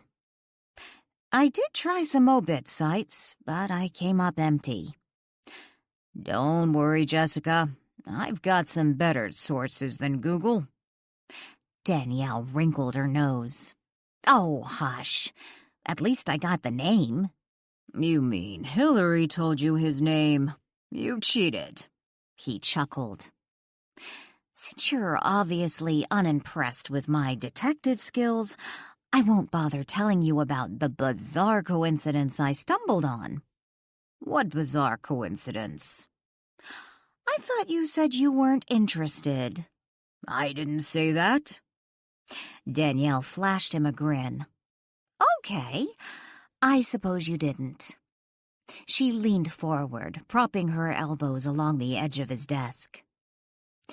Hillary's first book was called Beautiful Rage. And? Danielle leaned forward again and rested her elbows back on the desk. The murder scene in Beautiful Rage was based on the murder of a woman named Melissa Huxley. I'm sure it really was, considering the man Melissa Huxley was seen leaving with before she was murdered was wearing a black suit and red bow tie. Like your Muse ghost. Well, in all fairness, I don't think he was ever really a muse, but I suppose some might argue he was.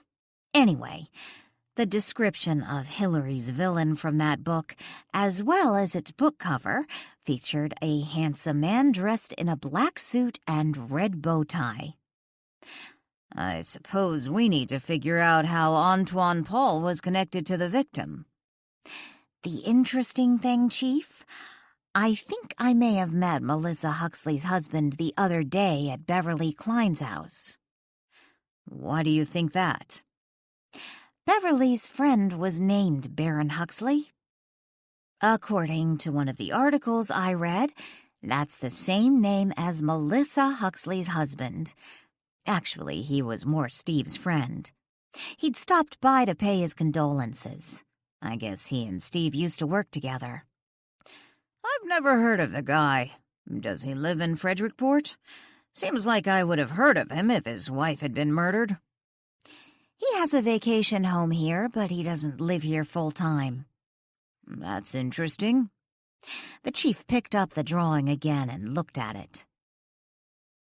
You know, I wanted to learn more about Antoine Paul and why he murdered Melissa Huxley, because I'd hoped it would give me something to use to convince him to move on.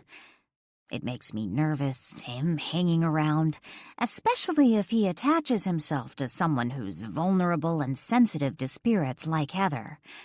I don't think she's in a very good place. But now I realize if we could solve this murder, look what it will mean for Melissa's family, for her husband. Finally, they can have some closure. The chief tossed the paper aside. Let's not get ahead of ourselves, Jessica. One thing at a time. Let's first see if we can find your dead guy. Would you please stop calling me Jessica? I'm much too young to be Jessica Fletcher, Danielle said as she snatched her purse up off the floor. The chief laughed. Danielle stood up, purse in hand. By the way, I got a call from someone who's handling Hillary's estate. They're sending someone over in the morning to pick up her car. Good. Glad they're handling everything. I'm glad her autopsy is finished. Now if they would get Steve's autopsy back to me. Oh. Danielle sat back down. I forgot to tell you something. She smiled sheepishly. What? Hillary ran into Steve as he was swimming in from the ocean. I'm assuming you're talking about Steve's spirit. Danielle nodded. Of course, Hillary thought she was alive at the time. Thought Steve was, too. He didn't happen to tell her how he fell off the pier, did he? Was he pushed? Did he get into a fight with someone? Carla, maybe? Carla? You suggested it yourself. Steve's fishing on the pier, not far from the entrance to her place of employment. He comes in, buys coffee from her. Maybe she decided to go talk to him. They argued, and one little push, over the pier he goes. He did hit his head. Might have knocked him out. According to Steve, no one pushed him. He went into anaphylactic shock, didn't have his EpiPen, and fell into the ocean. It doesn't sound like murder to me, just a tragic turn of events. Did he say what caused it? I guess he was highly allergic to shellfish. He figures he might have inadvertently touched some raw shellfish left on the pier, transferred it to the food he was eating, and ingested it. The chief cringed. Hard to believe someone with that severe of an allergy wouldn't make sure he had his EpiPen with him if he was going to be fishing on the pier and putting his hands anywhere near his mouth. Danielle stood back up. According to Hillary, Steve said he normally kept an EpiPen in his tackle box, but it wasn't there when he went to get it. When Danielle got back to Marlow House, she found Beverly Klein standing on the front porch, holding her now empty and clean casserole dish. It was the dish Danielle had used to hold the macaroni and cheese she had taken to Beverly on Sunday. "You didn't need to bring it back," Danielle said, taking the dish from Beverly. "I think I just needed an excuse to get out. It's driving me crazy hanging around the house. I'm not sure what to do with myself." Danielle unlocked her front door. "Have you had lunch yet?" "No, but I really should go. You're probably busy." Danielle opened the door and motioned Beverly inside.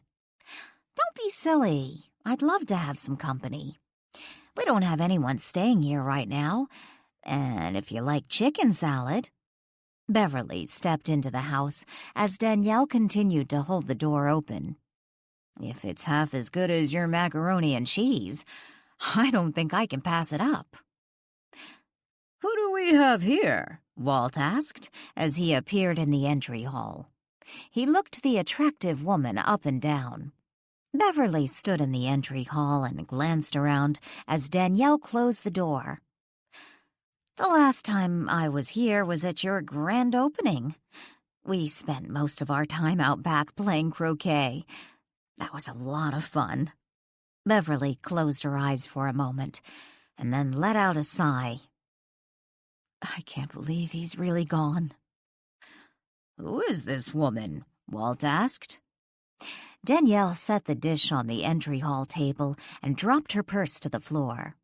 She rushed back to Beverly and placed an arm around her shoulder, giving her a reassuring half-hug. "Why don't we go into the living room? I can bring us our lunch there." Beverly shook her head wearily. "I'm not really hungry. I should probably go. This was a bad idea."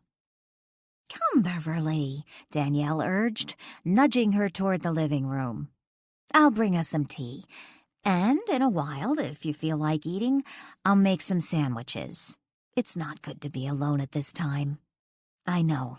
I went through this when my husband was killed."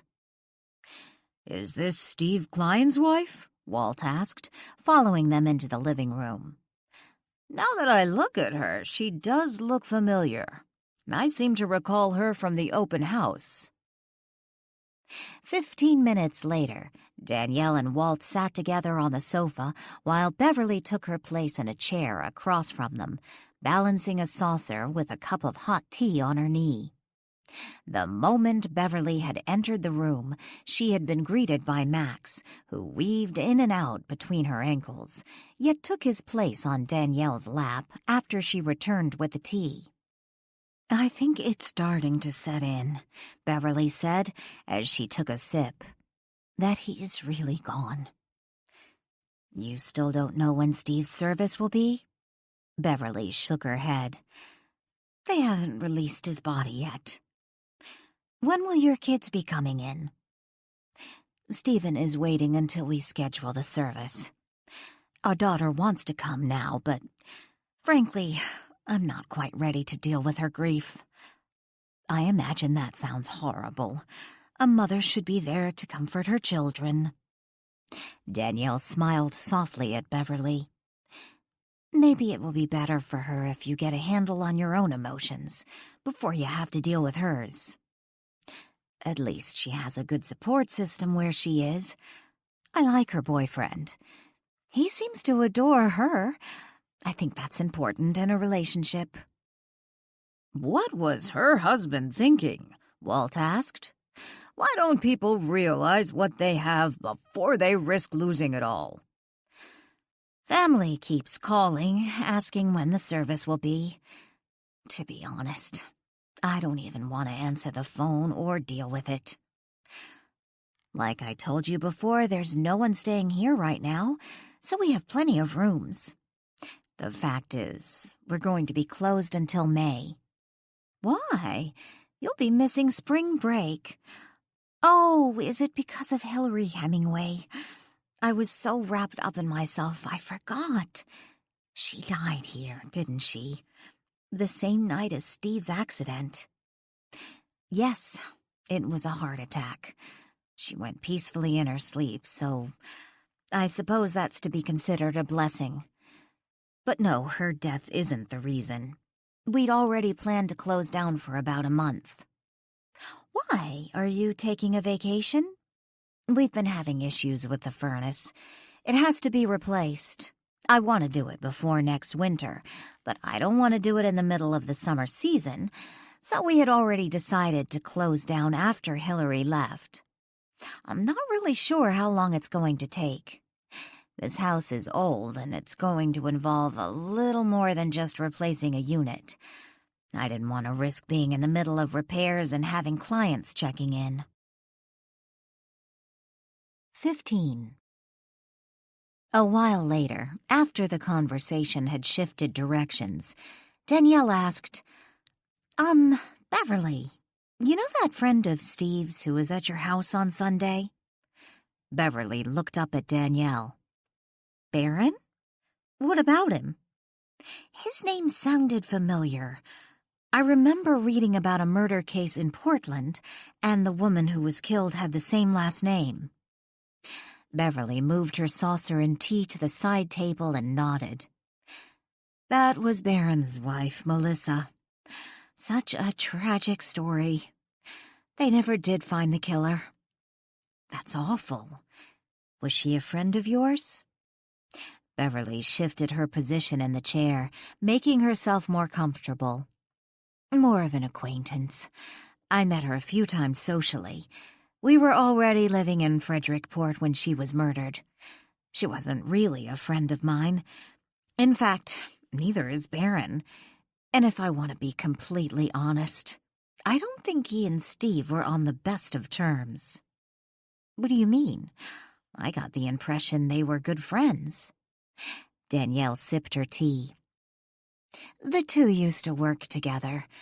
I'm not really sure what happened, but Steve wasn't thrilled with some of the things that were going on back then.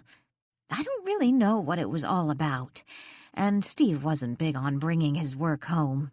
I think he preferred to think of home as his sanctuary. Right, while having a little something on the side, Walt scoffed. I just know Steve wasn't happy. And when he decided to apply for the job as bank manager here, I thought it was a good idea. Of course, my reasons were probably a little selfish. We were living on the outskirts of Portland back then, and I loved the idea of moving to a beach community. Of course, they still worked on some projects together even after Steve took the job at the bank. But over the last 5 years or so, they really haven't worked much together. When I met Mr. Huxley, it sounded like they were good friends.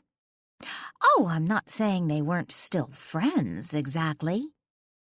Beverly picked her teacup up off the end table. Baron bought a house here about a year ago, and he and Steve would go fishing when he'd come to town. But a couple months ago, their relationship seemed to get a little strained again. I asked Steve about it, but he said it was no big deal. Maybe he was right. Baron did bring him tamales. Tamales? Danielle leaned forward, one hand holding Max so he wouldn't roll off onto the floor, while the other hand set the now empty teacup on the coffee table. A friend of Baron's. His wife makes homemade tamales. He always brings some to Steve. I'm not really fond of them myself, but Steve loved them. Anyway, Baron stopped in to see Steve the other day and brought him some tamales. So I guess whatever issue they had must have been resolved. So he never remarried? Danielle asked. Beverly shook her head. No, but I have the feeling he enjoys playing the part of the tragic widower. From what Steve used to tell me, Baron never had a problem finding female companionship. That must have been pretty devastating for him, losing his wife in such a violent and senseless way. Beverly shrugged. I suppose it was. But frankly, he didn't seem that broken up about it at the time. Of course, the spouse is always the first one they suspect, so I guess it was lucky for him he was a couple 100 miles away when she was murdered. You think they suspected he was involved? Beverly set her cup back on its saucer. Steve told me they questioned him for hours, but they never could find anything to link him to her murder. Plus, she was seen leaving that restaurant with another man. Not just leaving with him. Witnesses said they were arguing.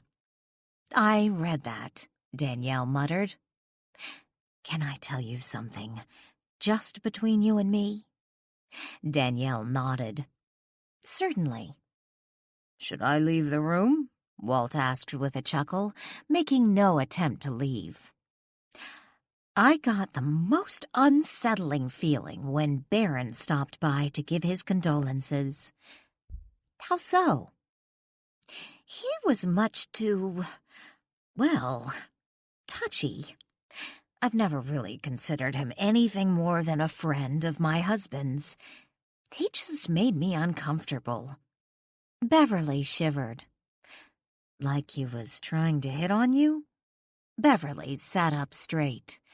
Exactly. But it sounds so, well, self-absorbed of me to even consider something like that. After all, he and Steve have been friends for years, and I'm sure he only came over to give his condolences. Hitting on me was probably the last thing on his mind. But still, it has nothing to do with being self-absorbed, more like self-aware. When my husband died, I was shocked at the number of friends, married friends, men who were married to close friends of mine, who hit on me. Walt looked over to Danielle and frowned. You never told me that. Really? You mean I wasn't imagining things? Danielle shook her head. No. In fact, Lily said something about how Barron kept looking at you. It seemed a little intimate. I'm glad to know I'm not crazy. What is it with men? Can't they for 2 minutes behave like a civilized adult without that little guy in their pants calling the shots? Danielle glanced briefly at Walt, stifling a grin. Don't look at me like that, Walt said. I don't even have anything in my pants. Walt paused and frowned. Wait a minute. That didn't come out right. I just meant, you know. Flustered, Walt vanished. He said he didn't have anything in his pants? Lily asked with a giggle after Danielle finished telling her about her afternoon with Beverly and Walt's parting comment. The two sat on the front porch swing at Marlow House. I knew what he meant. What we see is nothing but an illusion. Smoke and mirrors. So, technically speaking, there really isn't a body under the suit he wears. Was Beverly here a long time? A couple hours. I made her a sandwich. We had a nice visit. I like her. Most of my dealings with Steve, aside from being a bank customer, was museum business. I really haven't talked to Beverly that many times. We discussed the open house. What about? About my arrest for Cheryl's murder and then later for Stoddard's. Lily shook her head. Nothing like making small talk over one's murder arrests. Danielle smiled. Yeah, well, she said she was impressed at how I put all that behind me and how I now have a good relationship with the Frederickport Police Department in spite of it.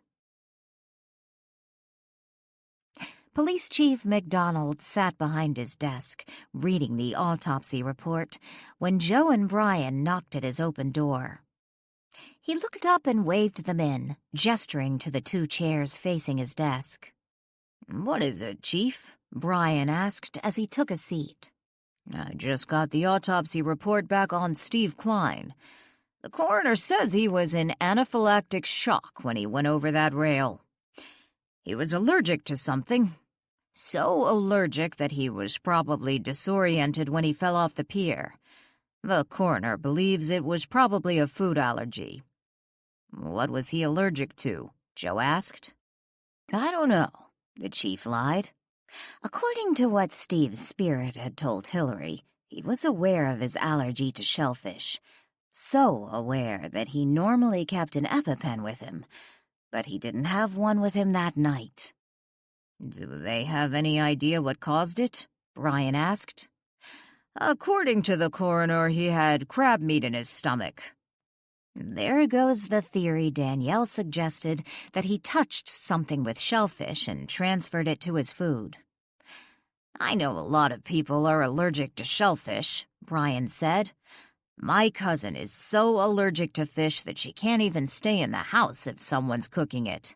She breaks into hives. If it was the shellfish, then he obviously didn't know he had an allergy, Joe said. Not that uncommon for someone to develop an allergy to a food they've eaten all their lives. I'd like to keep the contents of this autopsy to ourselves for now. We need to find out a few things. What do you need, Chief? Joe asked. First, I want to find out if Steve knew he had a food allergy. Second, I want to know what he was allergic to.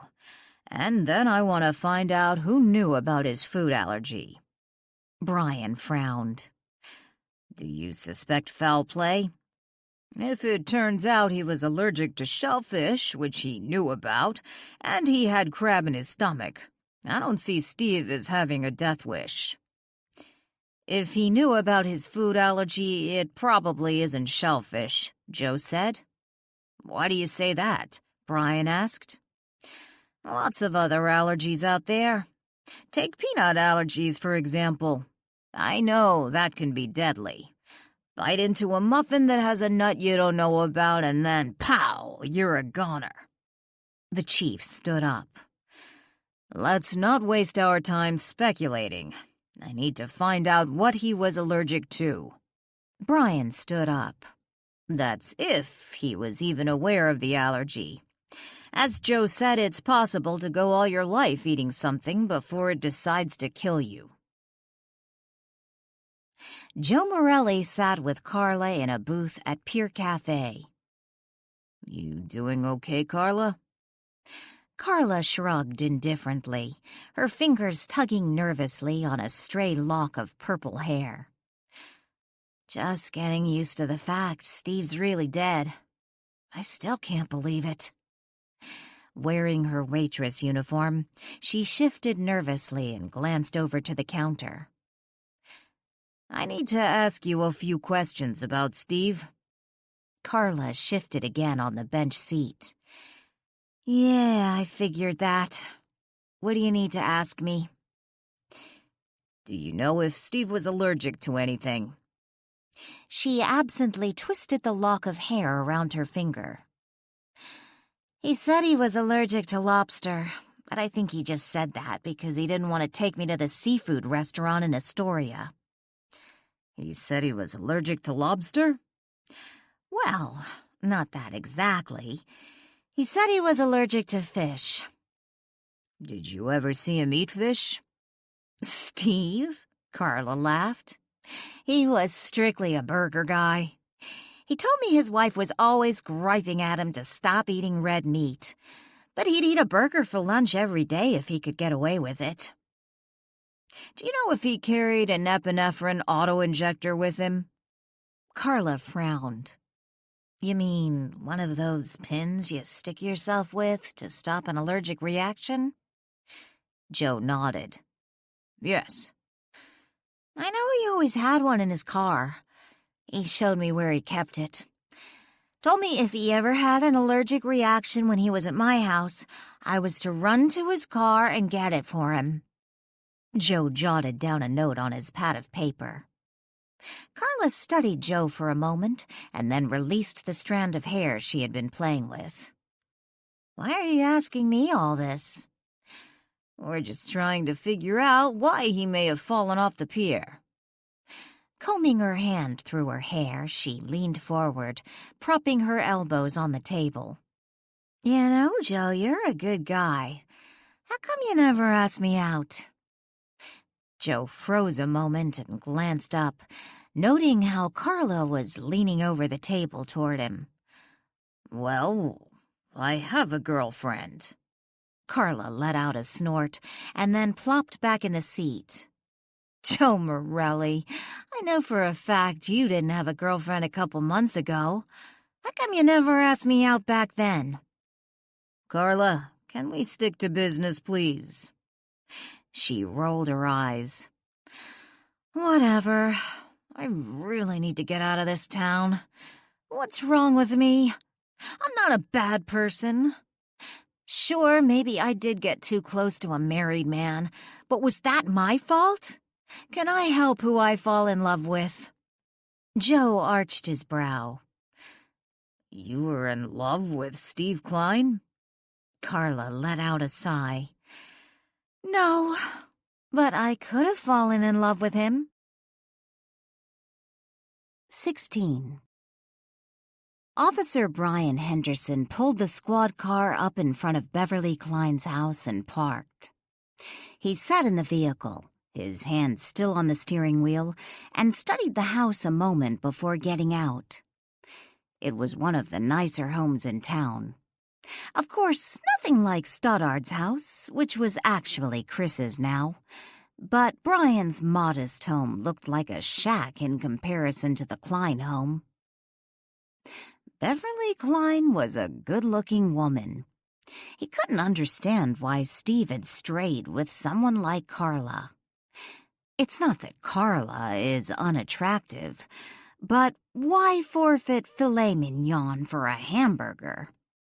Brian frowned at the thought. I imagine someone might jump down my throat if I said that out loud, comparing women to food. He got out of the vehicle and slammed the door shut behind him, making his way to Beverly's front door. "So the coroner's report is really done?" Beverly asked Brian a few minutes later as she led him to the living room. "Yes, they sent it over this afternoon." "Have you read it?" "No, the chief has. You can call and talk to him about it if you want." "Does this mean his body will be released and I can plan his funeral?" She gestured to the sofa for him to take a seat. "I believe it does, but you can call down to the station and get the details." Holding his baseball cap in his hand, he sat down on the sofa. "I can't believe you came all the way over here just to tell me the report is in. You could have called me for that." "No. I have a few questions for you." "Of course. Can I get you something to drink, Officer Henderson?" "No, thank you." Tossing his cap on the cushion next to him, he pulled his small notepad from his pocket. "Then how can I help you?" Beverly asked, as she took a seat facing him. "I was wondering if your husband had any kind of food allergy." Wearing designer jeans and a turquoise silk blouse, Beverly settled back in the chair and crossed her legs. Her feet were bare, showing off a recent pedicure and polish. "Why, yes. Steve had a severe allergy to shellfish." Brian looked up from the pad. "So he never ate shellfish?" Beverly frowned. "Of course not." "Did he keep an epinephrine auto-injector with him?" "We keep one in the house, and he always keeps one in the car. He also kept one in his tackle box." Brian frowned and then flipped through his notes. He looked back to Beverly. "There wasn't one in his tackle box when we found it on the pier." Beverly shook her head. "I'm not sure what to tell you unless he moved it for some reason.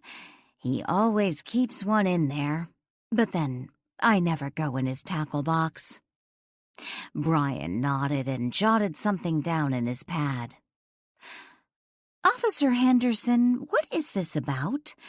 What do you want to know about Steve's allergy, about his EpiPen? Brian closed the pad of paper and looked up at Beverly.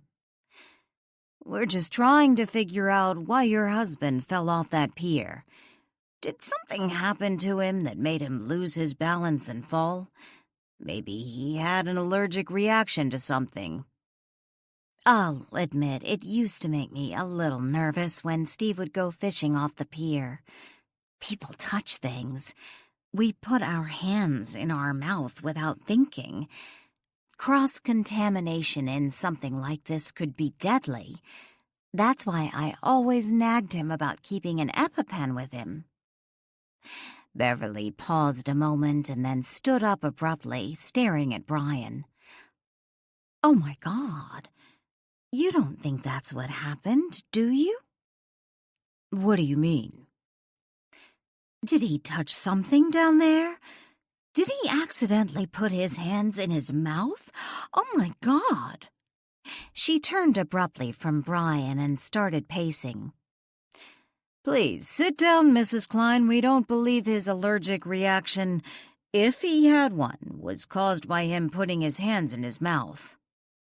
She turned and looked at Brian a moment, studying him. How can you know that? I just do. Now, please. He motioned to her chair. Reluctantly, she sat down. Do you have any idea what your husband might have had to eat that day? He had breakfast that morning. Cereal and toast, I think. I don't know what he had for lunch. When he got home that night, I was getting ready for the bridge girls. Yes, you told us before you play bridge every Thursday. Well, she shifted in the chair. To be perfectly honest, we don't actually play bridge. I thought you said it was bridge night. She shrugged. I don't even know how to play bridge. Some of my friends started this group about 5 years ago. It was a way for us to get together once a week and not have to make dinner. The person who hosts the party makes the food, and we take turns. It was my turn last week.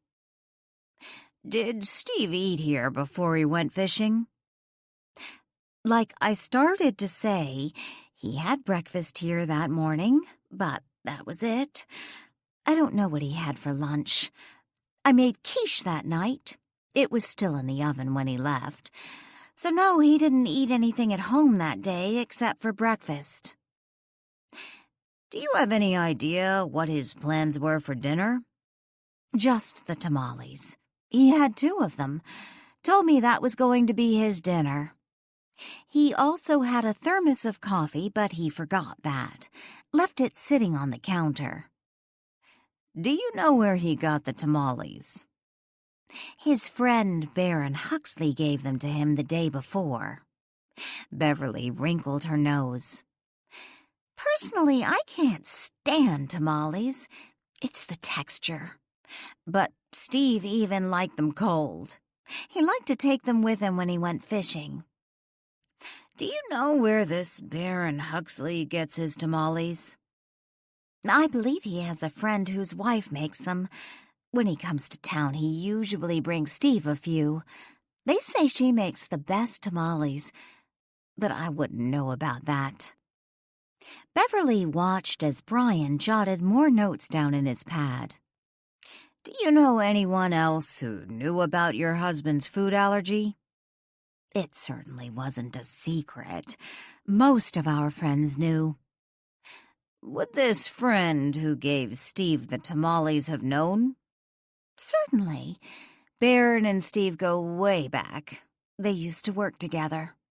When you go out to eat with someone enough times, something like a food allergy is bound to come up, especially when someone suggests going to a seafood restaurant. Brian nodded and jotted something else down. I really don't think my husband had any sort of allergic reaction that night. Brian looked up. Why is that?" Steve was careful. Even if he didn't have an EpiPen in the tackle box, he keeps one in his car. I don't know why my husband fell off the pier that night. Maybe he had a heart attack. You wouldn't know what the autopsy report says, do you?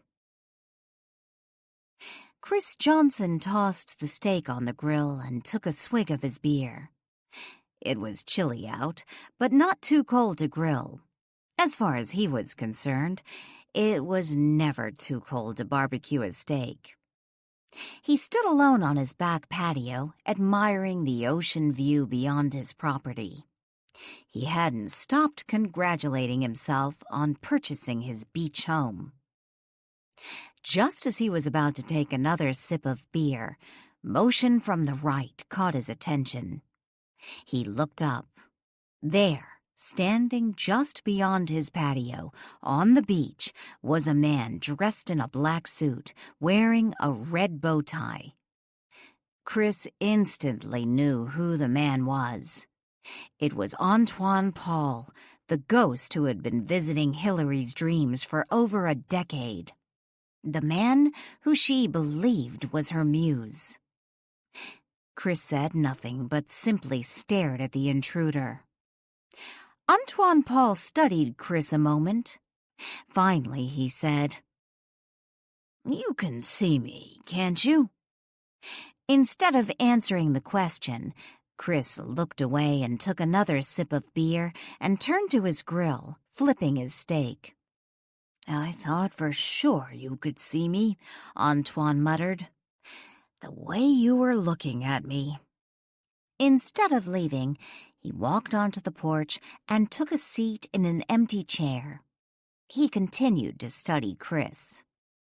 Chris turned his back to Antoine and stared back to the ocean, his gaze seemingly looking through the spot where Antoine had been standing just moments before. "I should have known you couldn't see me," Antoine said as he leaned back in the chair, still staring at Chris. "What are the chances? You're obviously not dead. I've never seen a ghost cook a steak before, but I suppose there's a first time for everything." Chris returned to the grill and looked down at the steak. "That ghost girl Danielle Boatman can see me. I'm sure of it. But I'm not going to even try approaching her in Marlow House. It was risky enough going to her in a dream when the guy was hanging around. I don't need that kind of distraction. If I'm going to use her, I'll have to do it when she's away from Marlow House, and away from Walt Marlow." Chris walked to the table and picked up a plate. He returned to the grill with it and placed the now-cooked steak in the center of the plate. "I think that other one can see me, but she seems more unreliable than Hillary. Hillary was a waste of time." Antoine stood up. Chris walked toward his back door. From the corner of his eye, he could see Antoine walking back toward the beach. When Chris opened the door, he turned one more time to face the ocean.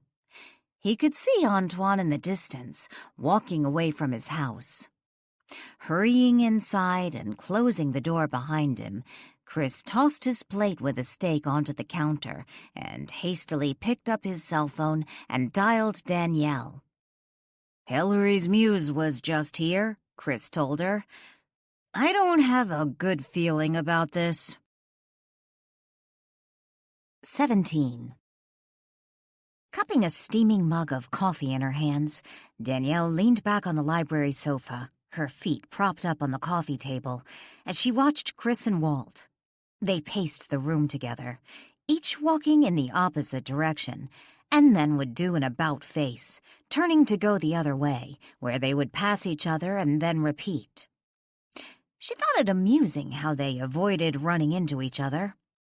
It would be possible for Chris to walk through Walt without missing a beat, yet she didn't think either one would appreciate that. She noticed Chris's sandy-colored hair could use a trim. It about touched his shirt's collar. Dressed casually, he wore khaki pants, a blue-striped collared t-shirt, and flip-flops. Walt was dressed more formally, wearing a three-piece suit, minus the jacket, with his sleeves pushed up. She had to admit, there was something sexy about a man wearing a suit and vest. Of course, Chris, even dressed casually, looked like he had just stepped off the pages of one of those trendy fashion magazines. Danielle sighed, appreciating the view. Dang, I have it rough. She sipped her coffee. Chris had arrived 15 minutes earlier. After they had talked on the phone last night, they agreed he should come over in the morning, and the three, Walt, Danielle, and Chris, would discuss the situation regarding Antoine Paul. Lily had declined joining in on the discussion. She felt it would be a waste of time, considering she wouldn't be able to hear Walt's side of the conversation. Instead, she went across the street to have breakfast at Ian's house. "He said he didn't want to deal with me?" Walt asked, still pacing. "I have no idea how he even knows about you," Chris said. "Remember, Walt was in the dream hop with me when Paul jumped in?" Danielle reminded them. "And would you two please sit down? I'm starting to get dizzy." Chris headed for the empty space next to Danielle, but Walt instantly appeared there before Chris took the second step. Flashing Walt a glare, Chris reluctantly took the chair facing the sofa.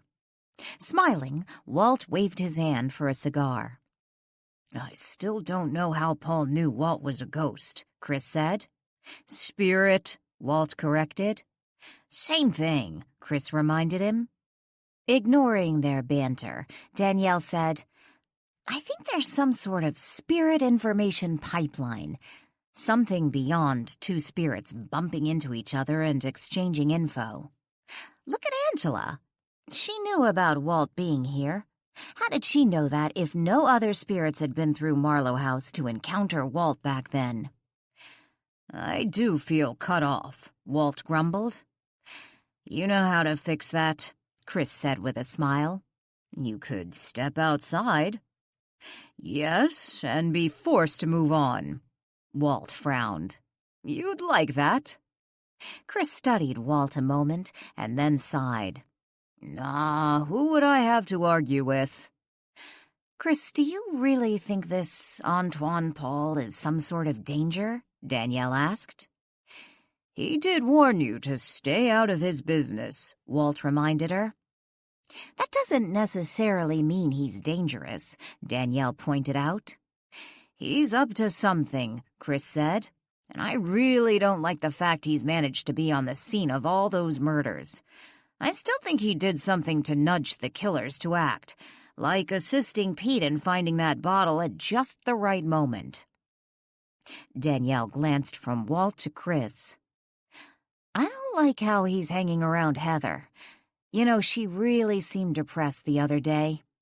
Although having the chief take her seriously and getting an artist to do a drawing of Paul did seem to cheer her up. Yet the problem with Heather, she swings from one extreme to the next. Like, be your pal 1 minute and then be the first one to point a finger in your direction when someone happens to find a dead body in the parlor," Chris grumbled. Danielle chuckled. "Well, you can't really blame her for that. Even a stable person would come unhinged after finding something like Peter Morris's body brutally murdered under the same roof they're staying at. But the thing with Heather, even when she's not standing in the middle of a murder scene, she can be nice 1 minute and snotty the next." "I'm more concerned about you," Walt said. "From what Chris overheard, it sounds like this guy's looking for some way to attach himself to you when you're away from Marlow House." Danielle glanced to Walt. "What I'm curious about, if Antoine Paul did barge into Marlow House, what could you really do? It's not like you can hit him with something. It would just go right through him. Do you have some powers you can use on another spirit?" Walt considered the questions a moment and then shook his head. "Not that I know about, but I've never really been in the situation of having to deal with another spirit in that way. That character, Stoddard, never stepped inside this house, so I didn't have the opportunity to find out." "I wonder if Hillary has really moved on," Danielle muttered. If she was still around, would he focus back on her, or is he looking for a flesh-and-blood person? From what I gathered from Paul's ramblings, he's no longer interested in using Hillary. He called her unreliable. I don't know if that's because she's a spirit now, or if he feels she was unreliable when she was still alive. "When he said something about the other one, you really think that was Heather?" Walt asked. "That would be my bet. We know Heather saw him a few times, and he even followed her back to her house. If it is Heather, he's not interested in her." If that's true, then maybe I don't need to be that concerned with Heather if he's going to leave her alone, Danielle suggested. "We just have to be worried about you," Walt reminded her. Danielle smiled at Walt. "He's a ghost, Walt, and in my opinion, the only way a ghost can be truly dangerous is if I was unaware of what he was. I still don't believe a spirit who wanders like he does is capable of harnessing a significant amount of energy to do serious damage, at least not to someone who is aware." "But we still need to find some way to get him to move on," Chris reminded them. "I agree, and the only way we can really do that is if we figure out what he's about." Danielle set her mug on the end table and picked up her cell phone. "Who are you calling?" Walt asked. "The chief. I want to see if anything's come up on Antoine Paul." "So you found Antoine Paul?" Chris asked, as he and Danielle entered the police chief's office. He shook MacDonald's hand in greeting. When Chris and Danielle sat down, MacDonald took a seat behind his desk. "The Antoine Paul I found, he's a dead ringer for the man Elizabeth drew." Danielle clutched her purse. It rested on her lap. So it is the same guy. How did he die? How long after he murdered Melissa? The chief shook his head. "I don't know. At the moment, our Antoine Paul is a missing person." "No one knows he's dead? When did he go missing?" Chris asked. "His sister reported him missing about a month after Melissa Huxley's murder." "Did you find any connection between Melissa and Paul?" The chief shook his head again. "No. And frankly, I really don't have the time to look into a decade-old murder that happened outside my jurisdiction. I'm afraid what I give you today is about all the help you can expect from me. I've got my hands full at the moment." "Steve's death?" Danielle asked. "And I can't even use you two." The chief leaned back in the chair and sighed. "What do you mean?" Chris asked. "Danielle here already told me what Hillary passed on from Steve's ghost." The chief paused a moment and chuckled over the absurdity of the conversation. Danielle looked to Chris. As far as Steve knows, he went into anaphylactic shock and fell off the pier. If there was foul play, he didn't seem to be aware of it. "We know the anaphylactic shock wasn't caused from a transfer of shellfish from the pier to his food," the chief said. "How can you be so sure?" Chris asked. The chief leaned forward and snatched up his pen, absently tapping it against the desktop. "We just do." Danielle dropped her purse from her lap to the floor by her feet. "Are you suggesting someone did something to cause him to go into anaphylactic shock?" "I can't say right now." She considered the situation for a moment. If that's true, I doubt they were trying to kill him. Chris let out a sardonic laugh. "What, a friendly little prank?" Danielle shrugged. "No, I'm just saying, however it happened, it must have been an accident. If someone did something to make him go into anaphylactic shock, I can't see how it was part of a murder plot. After all, they had no way of knowing he'd fall off the pier, or that there wouldn't be someone nearby who could help him. I suppose it depends how severe someone's allergy is, the chief reminded them. And if the EpiPen isn't where it's supposed to be. They were all silent for a few moments, considering the possible scenarios.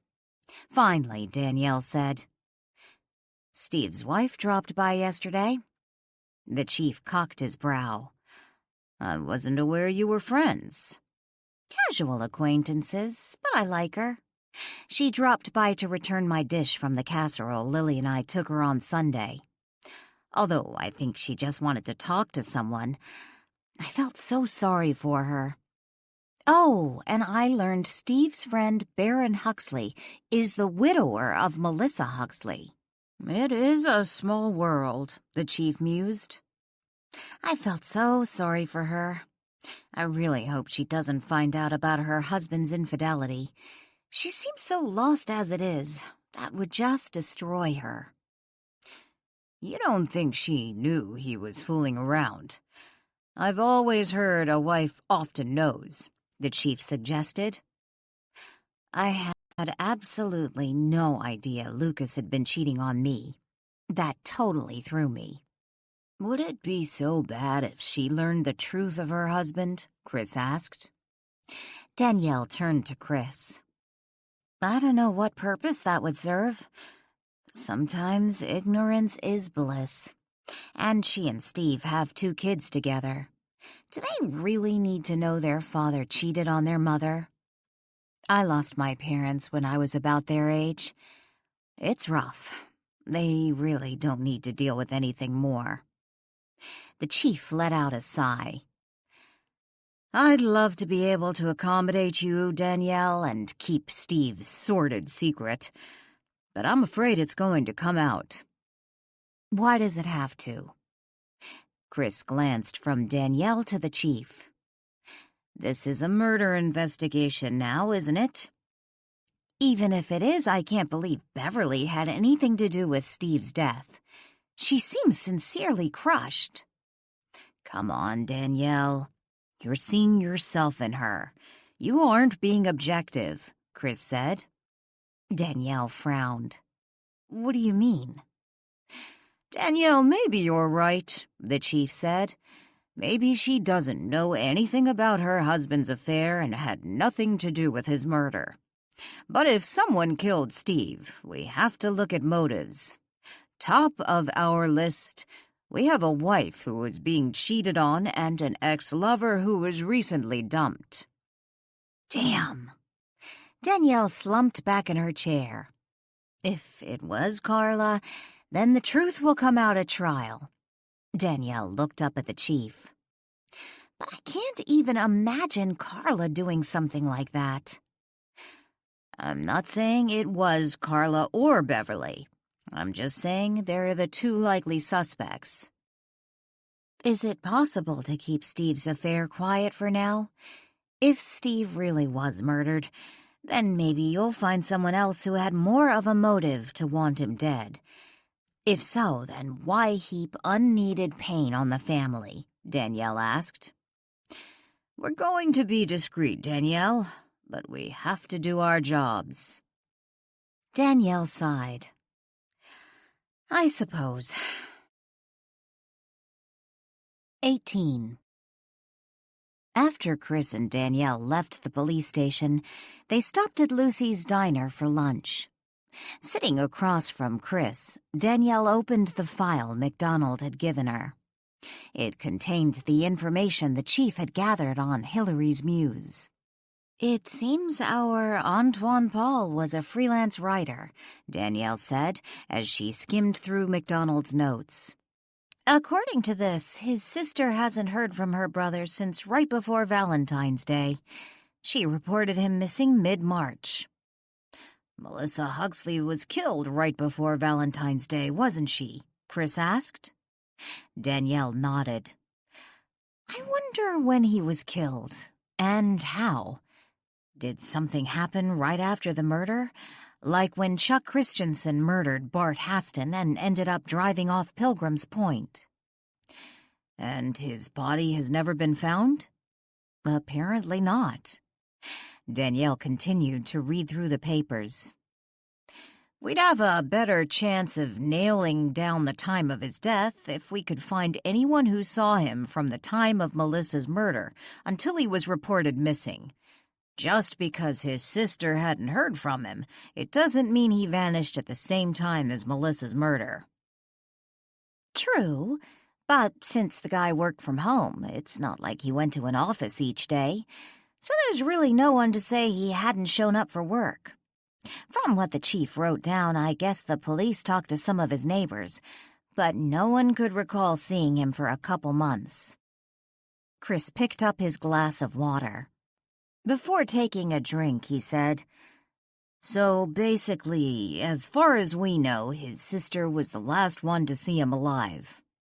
No, Melissa and the witnesses were. Chris started to say something, but paused, still holding on to his glass of water. You might want to close that file. Our subject of interest is standing outside on the sidewalk, looking in the window. If he decides to come in, you need to figure out if you want to ignore him or let him know you can see him. Danielle closed the folder and then placed it on the seat next to her, under her purse. I intend to let him know I can see him, just not right now. I want to learn as much as I can about him first. The server arrived at the table just as Antoine Paul did. Order pad in hand, the waitress smiled down at Danielle and Chris, Antoine by her side. Have you decided what you want to order? I'll have a grilled cheese, Danielle told her, ignoring Antoine, who waved a hand in front of her face, trying to get a reaction. They said you can see spirits. Did they lie? Antoine dropped his hand to his side and glared at Danielle. Do you want the French fries? The waitress asked. Danielle smiled. I'll have the fresh fruit. And to drink? What good are you if you can't see me? Antoine disappeared and then reappeared, sitting in the booth seat next to Chris, facing Danielle. Iced tea, please. Danielle smiled at Chris, trying her best not to look over at the unwelcomed spirit. Antoine let out a sigh and leaned back, closing his eyes. He shook his head back and forth. Why me? Was I really such a bad person? Yes, I had one little lapse. Danielle bit her tongue. You call murdering Melissa a little lapse? The server looked to Chris. What will you have? I'll have the cheeseburger, fries, iced tea. Make the burger medium rare. When the server left their table, Chris and Danielle sat in awkward silence, trying to decide what to say with Antoine looking on. Danielle fidgeted with her water glass. So, how's your new office going? They're supposed to install the furniture next week. 10 minutes later, after listening to Danielle and Chris discuss the trivialities of transforming the Gusarov estate into a new office complex for Chris's foundation, Antoine let out a groan. This has to be absolutely the most boring conversation in the world.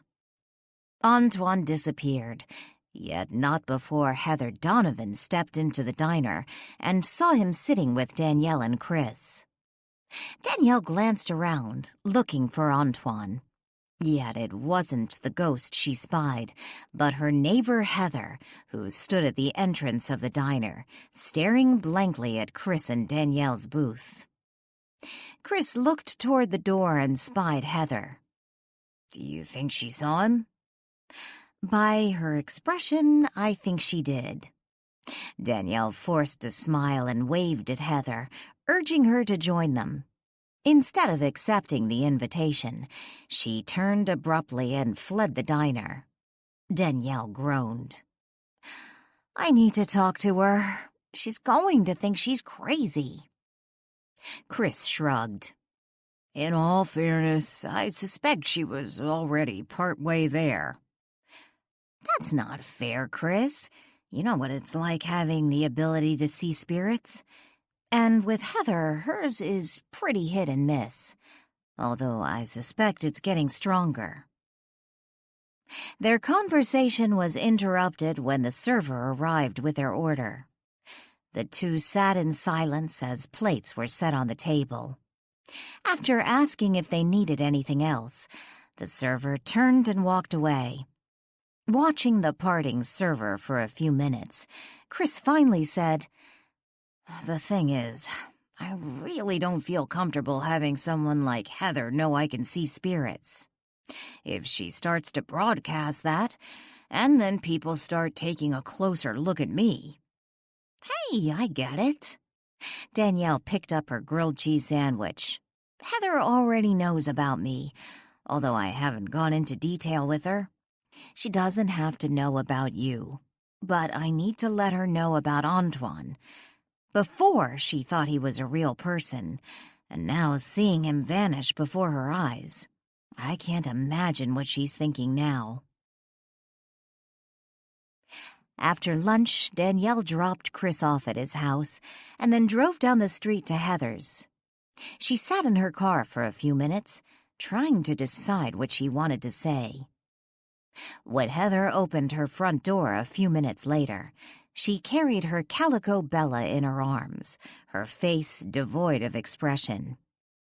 "What do you need?" "Hi, Heather."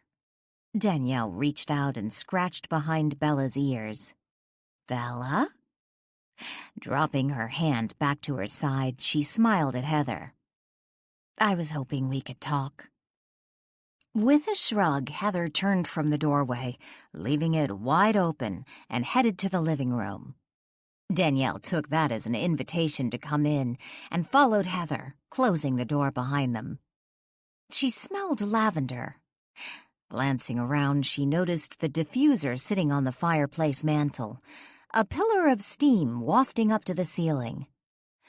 Lavender. It smells nice." "Lavender is supposed to be calming." Heather plopped down on a chair, Bella now on her lap. "But I don't feel especially calm. I think we need to talk about something." Danielle took a seat on the couch across from Heather. "Did you see him?" "I assume you're talking about the man who was sitting next to Chris and Lucy's?" "And then just disappeared? Did Chris see him?" Nibbling her lip nervously, Danielle shook her head. "No, I saw him, but Chris didn't. He can't see spirits." "Does he know you can?" "Heather, I've told you I really avoid discussing this with anyone. It only causes problems. But I thought it was important that you know more about the man who you saw sitting next to Chris, so you can protect yourself." "Protect myself from what?" Danielle considered the question a moment and then said, "Honestly, I'm not quite sure. I just know that spirit you saw, when he was alive, he murdered someone." "Who is he? And why was he sitting with you? Why do I keep seeing him?" Danielle leaned back on the sofa, her eyes on Heather. "When Hillary was staying with me, she told me about a reoccurring dream she had. In the dream, the same man kept coming to her and showing her murder scenes. She called him her muse. She said those scenes inspired her stories. But the fact was, those murder scenes really happened. In fact, the last one she saw was Jolene's." "I don't understand." "Hillary's muse was really a spirit who regularly visited her dreams. I have no idea what his motive was, but one thing I'm fairly certain of, when he was alive, he committed the first murder he showed Hillary. When he was alive, his name was Antoine Paul." "Why is he here now?" I have no idea. He doesn't know I can see him. I would like to keep it that way until I know more about him. I think he knows you can see him since you called the police after you saw him staring in the window. I guess that explains why there were no footprints in my flower bed. Heather tossed Bella, who was now getting restless, to the floor. I'm trying to find out more about him, to figure out some way to convince him to move on. Wouldn't it be easier just to talk to him? Ask him why he's here. I plan to, but first I want to learn more about him. At this point, he could say anything, and I wouldn't have any idea if he was telling the truth or making stuff up. If I knew at least something about the man he was when he was still alive, I might be in a better position to deal with him. I guess this explains why he didn't help me when I found Steve's body. He was dead, too. You haven't seen Steve, have you? Heather smiled. I assume you're talking about Steve's ghost? Danielle nodded. No, which is fine with me. Although I liked Steve. I got to know him a little bit at the museum. Danielle had forgotten Heather had been briefly involved with the museum. She had learned from Millie Sampson that her neighbor had volunteered to be a docent for a brief time. Yet Heather soon realized she didn't particularly enjoy chatting with all the visitors, although she did appreciate the fact she could make phone calls at the museum without her phone number popping up on someone's cell phone.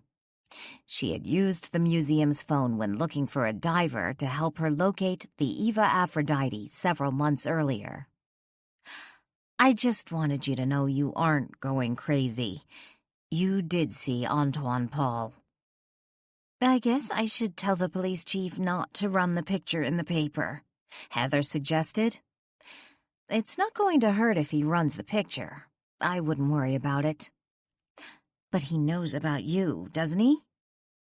Danielle frowned. What do you mean? Chief McDonald knows you see ghosts, doesn't he? Heather, even if he did, if he was to acknowledge something like that, it would be detrimental to his career. Trust me, when a person starts telling others they can see and talk to spirits, or if they tell others they believe it's possible and they know someone who does, their credibility begins to crumble. After Danielle left, Heather picked up her cell phone and dialed the Frederickport Police Department. May I speak to Officer Brian Henderson, please? When Brian got on the phone a few moments later, Heather said, Hi, this is Heather Donovan. I live on Beach Drive. I know who you are. Yeah, I suppose you do. I wanted to apologize for my outburst the other day. I'm afraid after finding another dead body on the beach, well, I may have temporarily snapped. Temporarily? He said under his breath. And I wanted to tell you something else. This morning, I realized my alarm clock must be broken. It's not keeping accurate time. I'm pretty sure it was much earlier when I took the trash out on Thursday than I originally told you. So obviously, I saw Hillary right before she went back to Marlow House and went to bed. 19. Joe Morelli couldn't help but wonder how someone could afford a vacation home like this. Located on the same street as the Gusarov estate, it faced the ocean, and he wouldn't be surprised if someone were to tell him it had once been featured in an architectural magazine spotlighting seaside mansions. He couldn't help but feel a twinge of envy. He would never be able to afford anything like this, at least not on his salary. Baron Huxley was already opening the door when he reached the front porch. Joe had called ahead and arranged the meeting. After exchanging greetings and a brief handshake, Baron led Joe to the back porch overlooking the beach. A pitcher of iced tea and 2 glasses waited for them on the patio table. Slices of lemon bobbed along with the ice cubes in the tea-filled pitcher. Joe took a seat and got out his notepad as Barron poured them each a glass of tea and sat down. I was shocked to hear about Steve. I've known him for years. Joe thanked Barron for the tea and then asked, When was the last time you saw him? On Wednesday morning. I had just gotten into town. Like I mentioned on the phone, I don't live here full-time. He was about to take a sip of his tea, but then paused mid-sip and asked, How is it you got my number?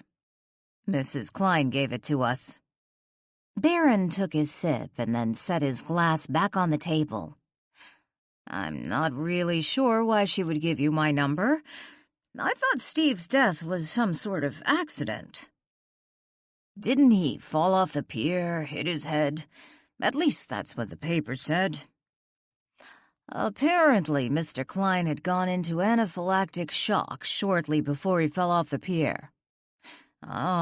His shellfish allergy. Barron reached into his shirt's front pocket and removed a thin cigar and silver lighter. You knew about his allergy? Certainly. We enjoyed a lot of dinners out over the years, yet never one at a seafood restaurant. Flicking the lighter, Barron lit his cigar and took a puff. I understand you gave him some tamales the day you saw him. According to his wife, that's what he took with him fishing. Yep, it was some sort of a custom with us. I'd bring him some tamales when I'd come to town. I'd usually bring him a couple dozen, and he'd toss them in his freezer. But I haven't ordered any lately, so I just grabbed a couple from my freezer before I headed for Frederickport. For tradition's sake, I couldn't really show up in town empty-handed. Was there any possibility those tamales contained shellfish? Absolutely not. They were pork tamales. As far as I know, Carlos's wife only makes pork or chicken tamales. Who's Carlos? Just as Joe asked the question, he got a whiff of cigar smoke. There was something familiar about the scent, yet he couldn't place it. My gardener. His wife makes absolutely the best tamales. I always buy some from her when she makes them. And there's no chance the two you gave Steve contained shellfish. Carlos's wife only makes one type of tamales at a time. 1 month it's pork, the next chicken. The ones I gave to Steve came from a batch of pork ones I bought. So unless Carlos's wife made a batch of fish tamales and they got mixed up with mine, then I'd have to say Steve didn't have a problem with the tamales. But I'll be happy to give you Carlos's number if you want. You can check with him. I'd appreciate that. Barron stood for a moment, his cigar hanging out of the side of his mouth, and dug his wallet out of his pocket. Standing, Barron removed Carlos's business card from his wallet and handed it to Joe. He then returned the wallet to his pocket, sat down, and removed the cigar from his mouth after taking a puff. Damn, I sure as hell hope they didn't accidentally give me a couple fish tamales. How long have you been friends with Mr. Klein? We met in college. Before he took the job here, we frequently worked together. But I think Steve wanted a more stable job. Something with a real salary and benefits.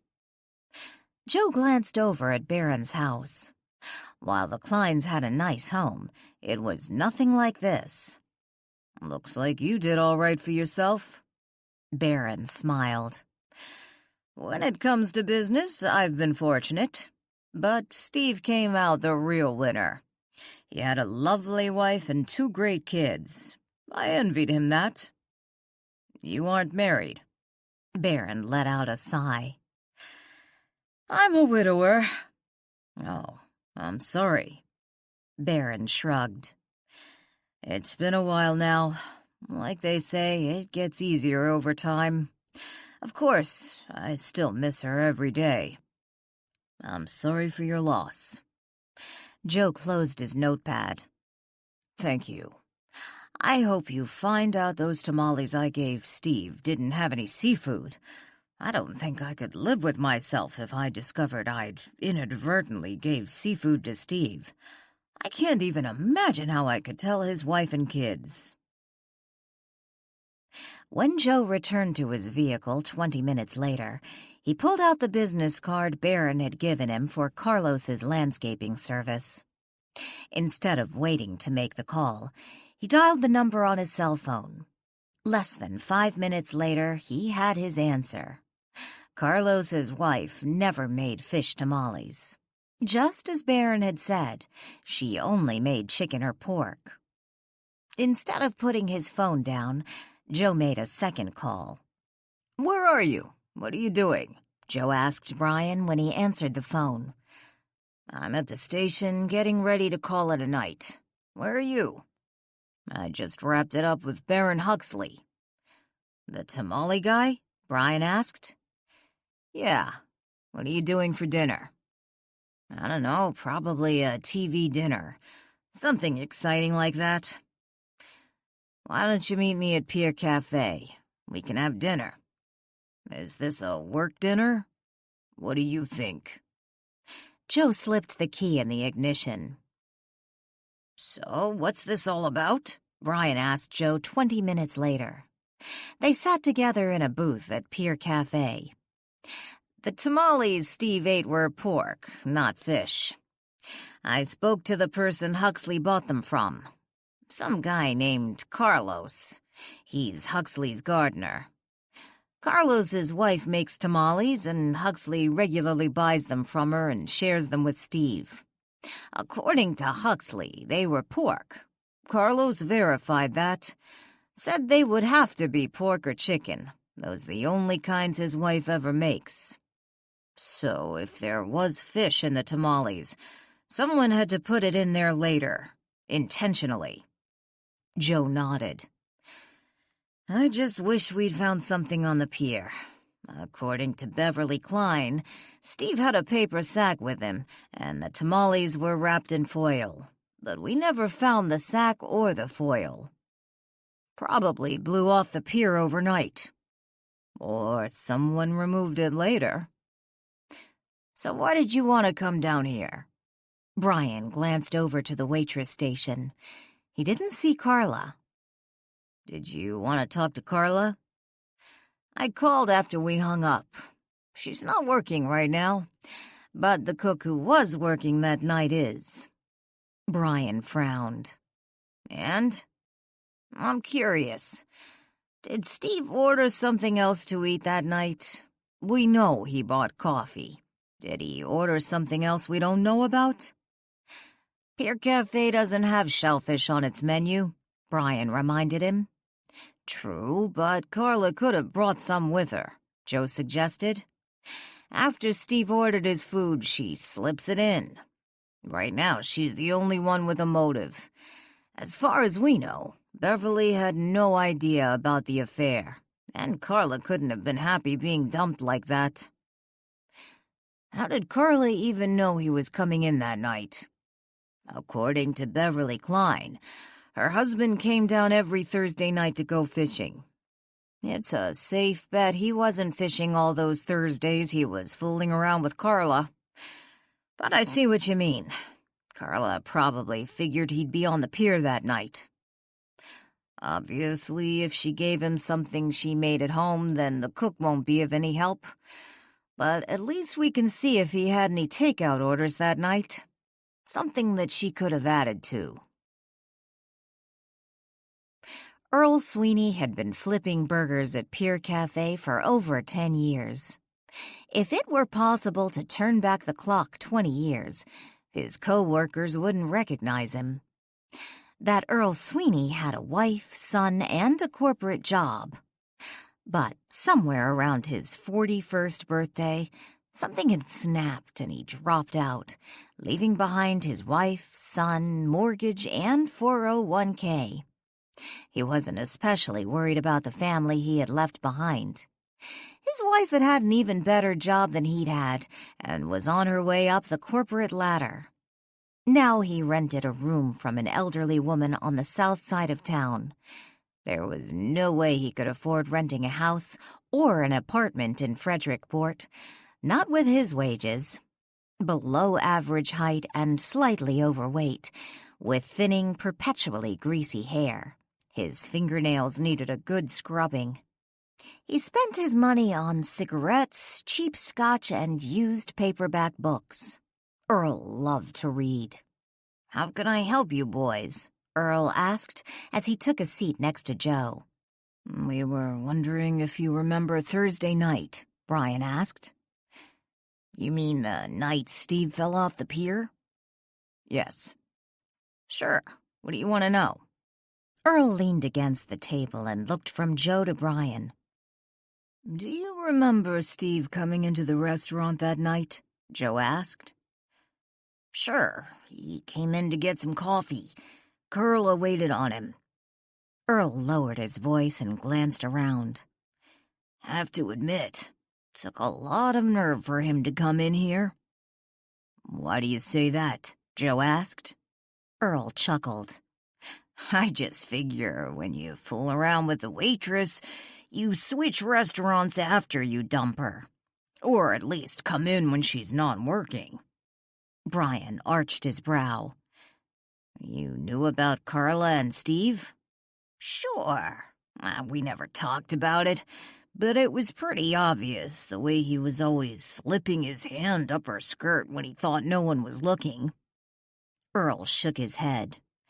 "Would love to know what the shareholders at his bank would have thought about that." "Did anyone else know?" Joe asked. Earl shrugged. "The rest of the staff, we kinda joked about it. Of course, Carla denied it, but when she came in here all bitchy a while back and started trashing men, I figured her little love affair was over. And then when she screwed with his coffee that night..." Earl shook his head. "What do you mean, screwed with his coffee?" Brian asked. "I was getting ready to go on break. It was kinda slow that night.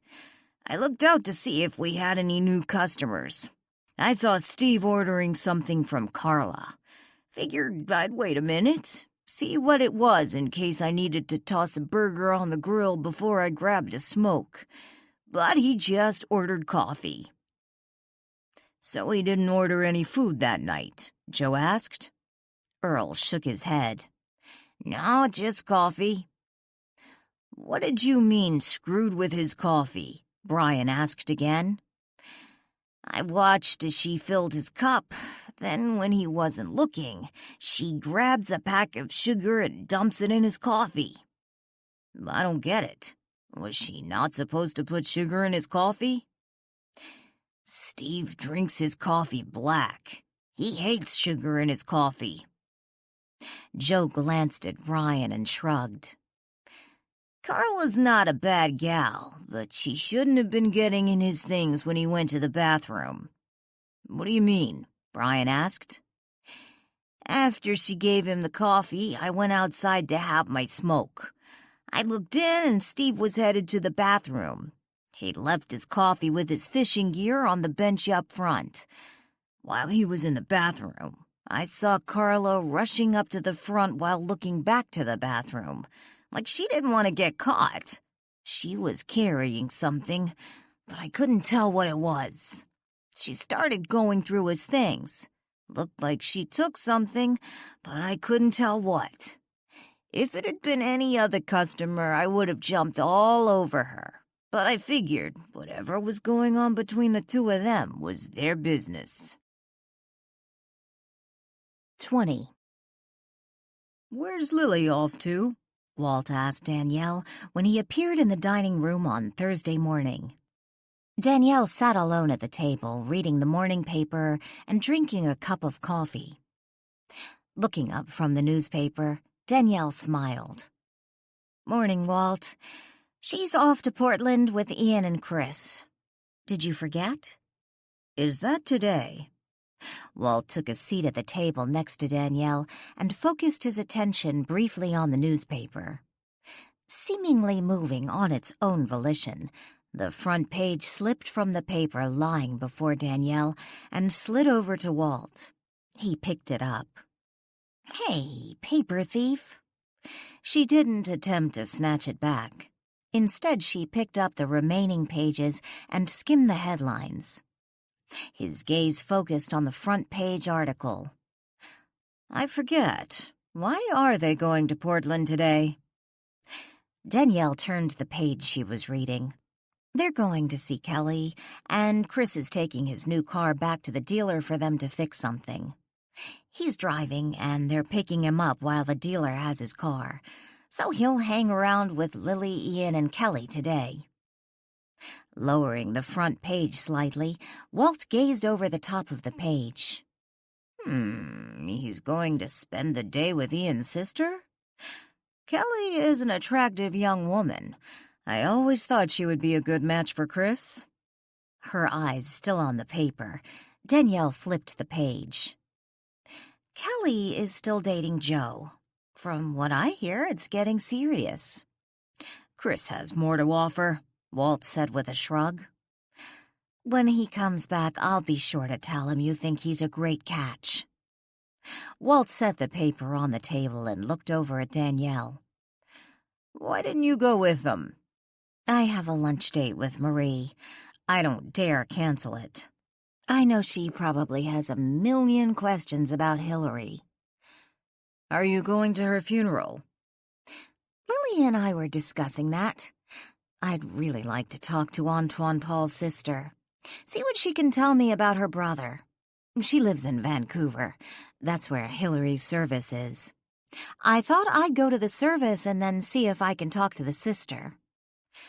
What do you hope to learn from her? From what the chief found on Paul, he didn't have a record. Not even a parking ticket. He was a freelance writer.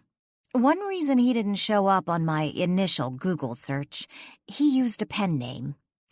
I don't really see how this guy who has no record ends up strangling some woman in an alley. Maybe they were lovers. Had a fight, it got out of hand? No kidding, it got out of hand. And you did say they were seen leaving a restaurant together, Walt reminded her. Gosh, if that's true, do all married people cheat on their spouses? Danielle shook her head. I never did. Danielle lowered the paper for a moment and flashed Walt a smile. I know Melissa was married to a very handsome and wealthy man, but he was much older than her. Maybe she wasn't happy and foolishly let herself get involved with Paul. But why did he kill her? Are you sure he did? Walt asked. According to the dream hop he showed Hillary, he did. And if he didn't really strangle her, then why would he show Hillary something like that? Walt folded the paper in front of him and pushed it aside. He studied Danielle. I don't believe spirits are necessarily more truthful than someone from the living world. But the difference, we no longer have a reason to lie. In fact, lying can work against us if we're ready to move on and prefer an easier road ahead. The difference between heaven and hell? Walt shrugged. I'll leave that to your imagination. It's not necessary to have all the answers at once. Sometimes that only gets in your way. I just hope his sister can shed some light on his behavior. On one hand, I wish his spirit would just move on and deal with whatever the universe has in store for him. But then I keep thinking of Melissa's husband and how he deserves answers. If his wife was having an affair, do you think he needs to know after all this time? Danielle set the paper on the table and looked at Walt. Honestly, I'm torn about that. On one hand, he deserves to know what really happened to his wife. Yet, if she was having an affair, what is the point in finding out now? It's been over 11 years. That will only open up new wounds. So why get involved? Walt asked. Because I don't want Antoine Paul's spirit hanging around Frederickport. You know, Danielle, it's entirely possible your Mr. Huxley already knows about his wife's infidelity. After all, she was seen leaving a restaurant with a man. True, but we're only making an assumption about the infidelity. Danielle stood up. Where are you going? To get ready for my lunch date with Marie. Walt glanced at the wall clock. Isn't it a little early for that? I have a few errands to run first. Have a nice visit with little Marie. Walt glanced over to the papers Danielle had been reading. They drifted up, hovering for a moment over the table, before floating into Walt's hands. When Danielle reached the doorway, she paused a moment and looked back at Walt. The heater guys are supposed to be here this afternoon. I told them I'd leave a key under the kitchen mat for them. Glancing over at Danielle, he asked, Do you think that's a good idea, letting them come into the house when you're not here? Nah, I have a watch ghost. With his eyes back on the paper, he shook his head and called out, It's watch spirit, not ghost. Danielle was just backing out of her driveway when her phone rang. It was Chris. She stopped the car and took the call. Danielle, I have a huge favor to ask you. What do you need? There are some papers I was supposed to drop by at Adam's office today. I totally forgot about them. You want me to take them to him? Danielle asked, as she sat in her car at the edge of the driveway, the engine still running. I'll owe you big time. You certainly will, she said with a laugh. Where are they? They're sitting on my kitchen counter. You still have my house key, don't you? Of course. I keep it on my key ring so I can snoop through your house when you go out of town. If that's true, I'll try to remember to leave something interesting for you to find. Danielle laughed. Thanks. Glad you called now. I was just leaving the house. You want me to drop them off at his office right now? You're going to Marie's for lunch, aren't you? Yeah. Adam said something about having a morning meeting, so I don't think he'll be there right now, and I really don't want the file to be sitting around his office. If you could drop it off after you leave Marie's, that would be great. After picking up the folder at Chris's house, Danielle turned her car around and headed to town. She spied the pier ahead. On impulse, she pulled into the pier parking lot and parked her car. She hadn't been down here since Monday, and then she had only gone into the cafe and hadn't really looked around on the pier. She couldn't help but wonder if Steve's spirit had returned. The moment she saw them, Danielle was tempted to turn around and go back to her car. Curiosity had nudged her to look for Steve, but she certainly never imagined she would find both Steve and Hillary sitting side by side together along the stretch of pier he had fallen from. Someone had removed the broken railing, and it had not yet been replaced. Instead, a warning sign had been attached, noting the lack of railing. With their legs dangling off the side of the pier, Hillary and Steve reminded Danielle a bit of Tom Sawyer and Becky Thatcher, or at least what the pair might have looked like in their twilight years. Danielle assumed Steve was wearing what he had worn the night he'd fallen off the pier, faded jeans and a blue work shirt, its sleeves pushed toward his elbows. Hillary, who had obviously mastered the spirit outfit change, also wore faded blue jeans, yet her cotton blouse was red and white gingham, and she sported a straw hat.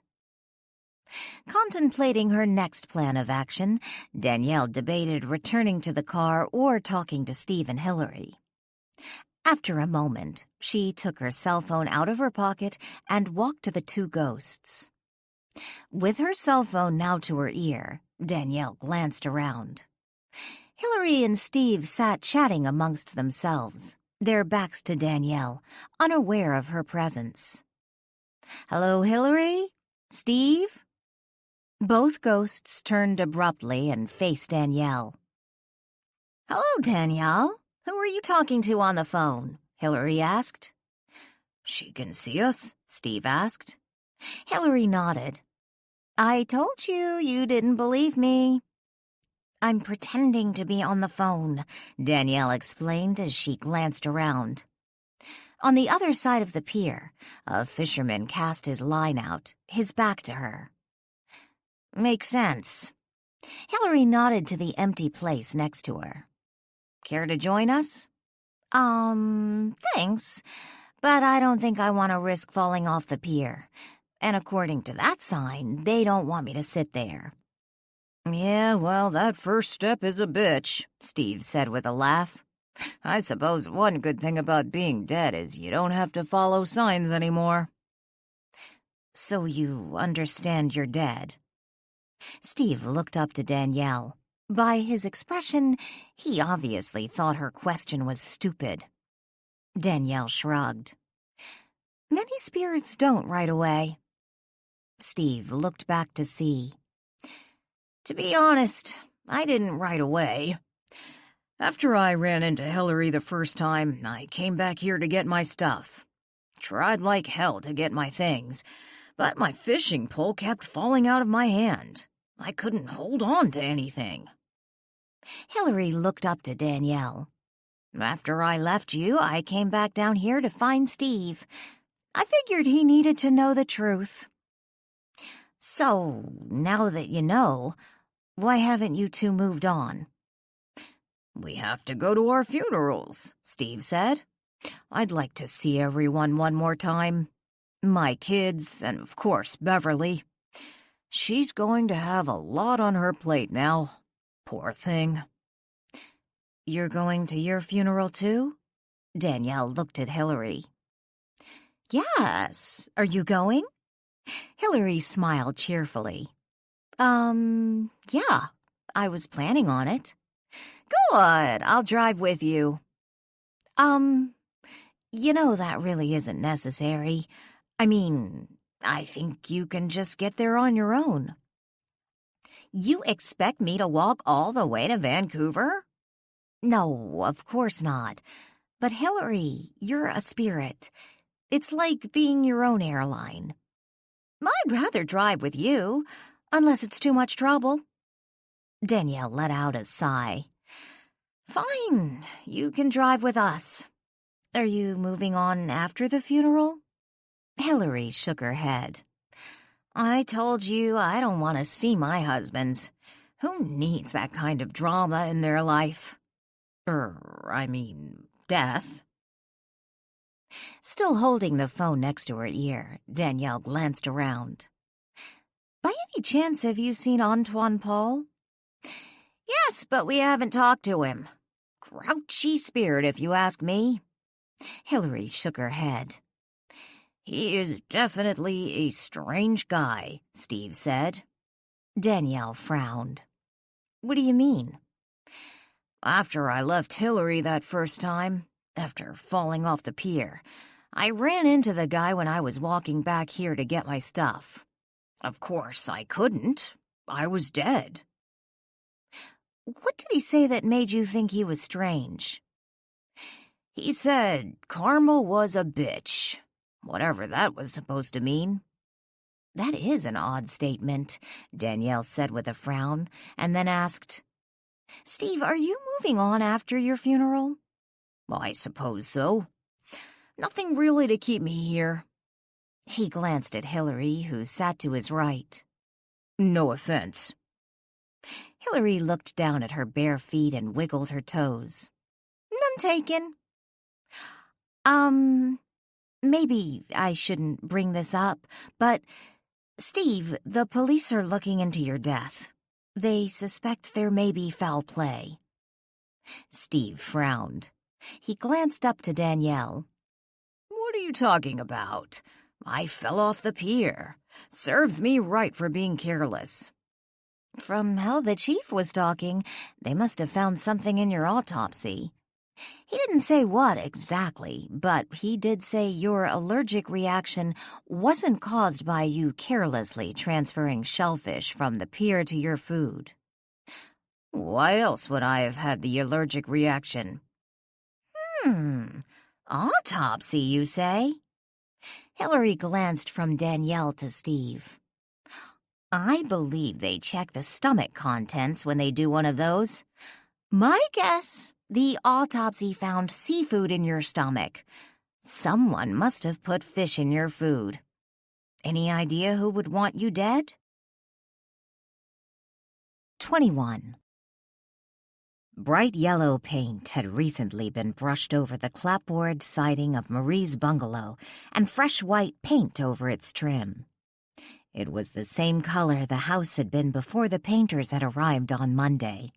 Yet now it was clean and fresh, a fitting setting for Marie's flowers, which were already starting to bloom. It was still too chilly to have their lunch outside, so Marie had set a table in her sitting room. She used her mother's Rosenthal Bavarian china luncheon plates. Trimmed in gold, purple pansies, gold and purple roses, and other fanciful blossoms and foliage adorned the edges of the octagonal plates.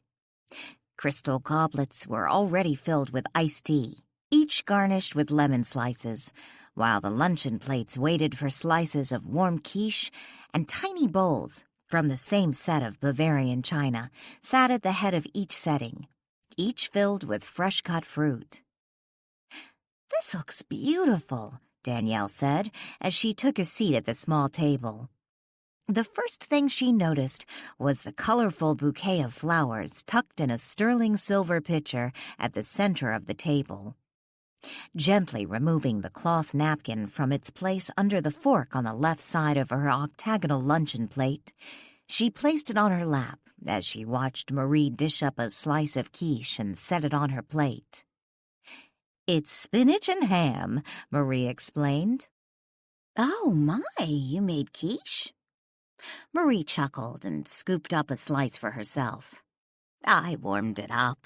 Adam picked it up for me this morning from Old Salt's Bakery." "Yum! I've never had their quiche before, but if it's anything like their cinnamon rolls." Marie set the plate with a remaining quiche on a hot pad she had already placed on the table, and then took her seat across from Danielle. "It's the only way to bake," Marie said as she picked up her tea. "Order from Old Salt's." Danielle smiled and then took a bite. "I still can't believe about Steve Klein." Marie shook her head and took a sip of tea. "And Hillary Hemingway, too. The same night." "A week ago today, assuming Hillary passed away on Thursday night and not early Friday morning," Danielle said, taking another bite. "This is really delicious." Marie nodded to the plate of extra quiche. "There's plenty more." "Thanks. Your house looks great, by the way. Adam mentioned you were having it painted." "I'm just glad it's done. I was a little concerned about the rain, but it all worked out."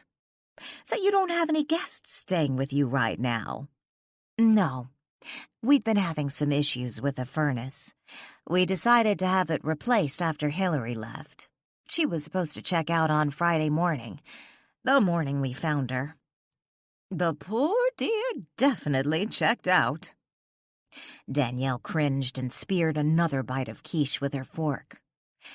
"It was a shock, that's for sure, but she went peacefully. I suppose that's what we all want." Marie looked over at Danielle and smiled. "Perhaps when you get to be my age. But when a body is your age, it's best to hold on tight and refuse to go out without kicking up a ruckus." "Adam tells me your birthday is coming up." Marie shook her head. "Please, I'm too old to keep counting birthdays. But I suppose I should be grateful. Poor Steve Klein. I think he was in his early 50s. Too young. I feel sorry for his wife, kids." Marie shrugged. "It's sad to lose a parent, but I don't think those two were very close with their dad. I heard Steve cut off Stephen Jr. That's why the boy joined the military." Of course, can't really blame the kids.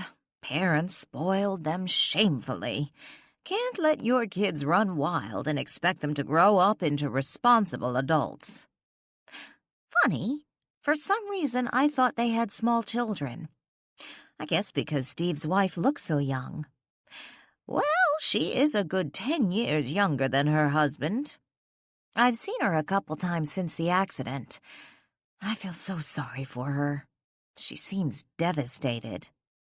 Marie let out a snort. Beverly will do okay for herself. She's young, attractive, and I imagine Steve's insurance will set her up for life. Danielle picked up her goblet of tea. Yeah, but still, losing her husband like that, so sudden. You mean losing a husband who can't keep his zipper pulled up?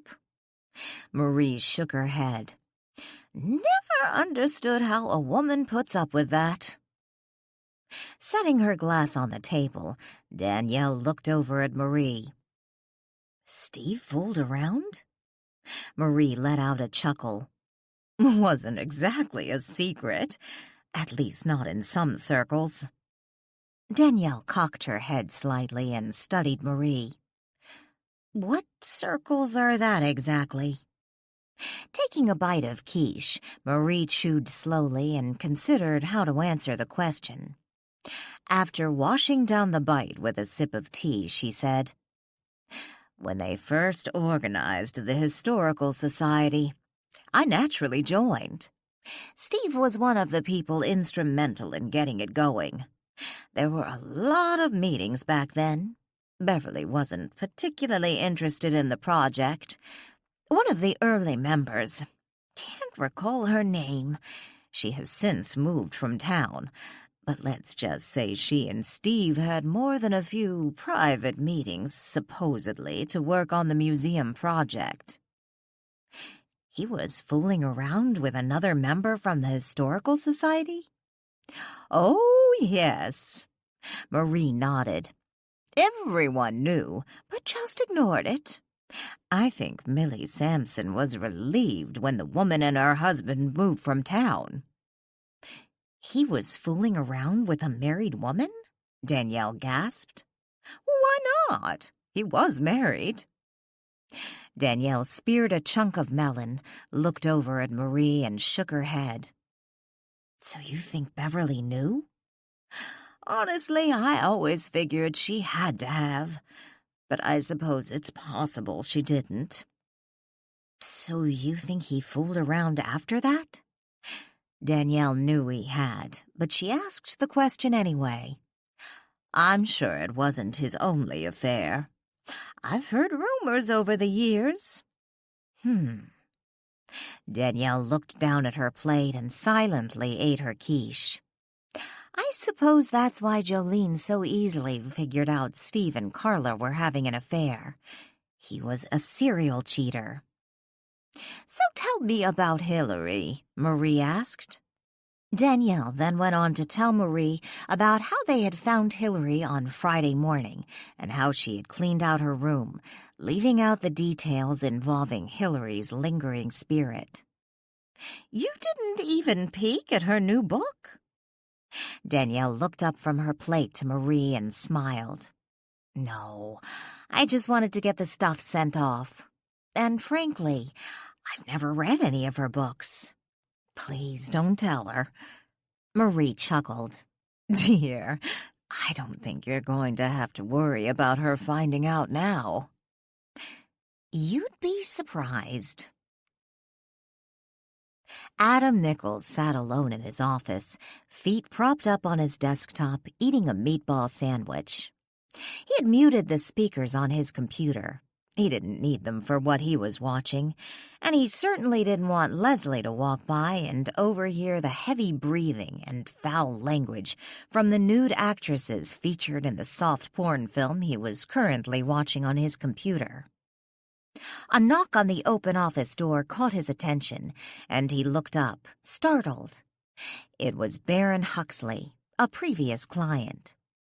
He stood in the hallway just outside Adam's office door. Adam hurriedly fumbled to turn off his monitor before Huxley caught a glimpse of what he was watching. A meatball fell from his sandwich and landed in the middle of his chest. It rolled down his powder blue golf shirt, leaving a trail of tomato sauce from his chest to his crotch. Standing up abruptly, his feet landing on the floor at the same time as the meatball, he grabbed a napkin and glanced at his now black monitor. "I'm sorry, Adam. I didn't mean to startle you." Huxley entered the office, his eyes on the trail of sauce staining the once spotless shirt. "There wasn't anyone out front. I thought it would be okay if I just came in." "No, that's fine." Adam glanced at the wall clock. Leslie wouldn't be leaving for lunch for another 15 minutes. He guessed she was probably in the bathroom.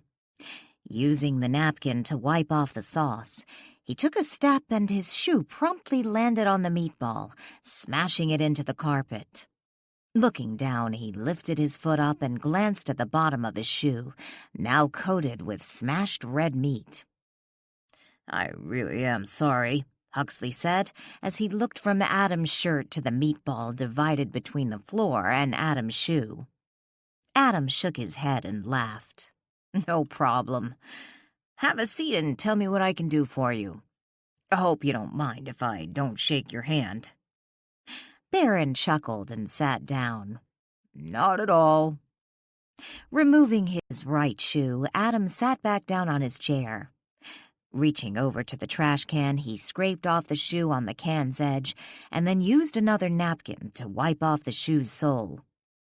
"Can I buy you another sandwich?" Barron offered. "Nah, it's what I get for not paying attention."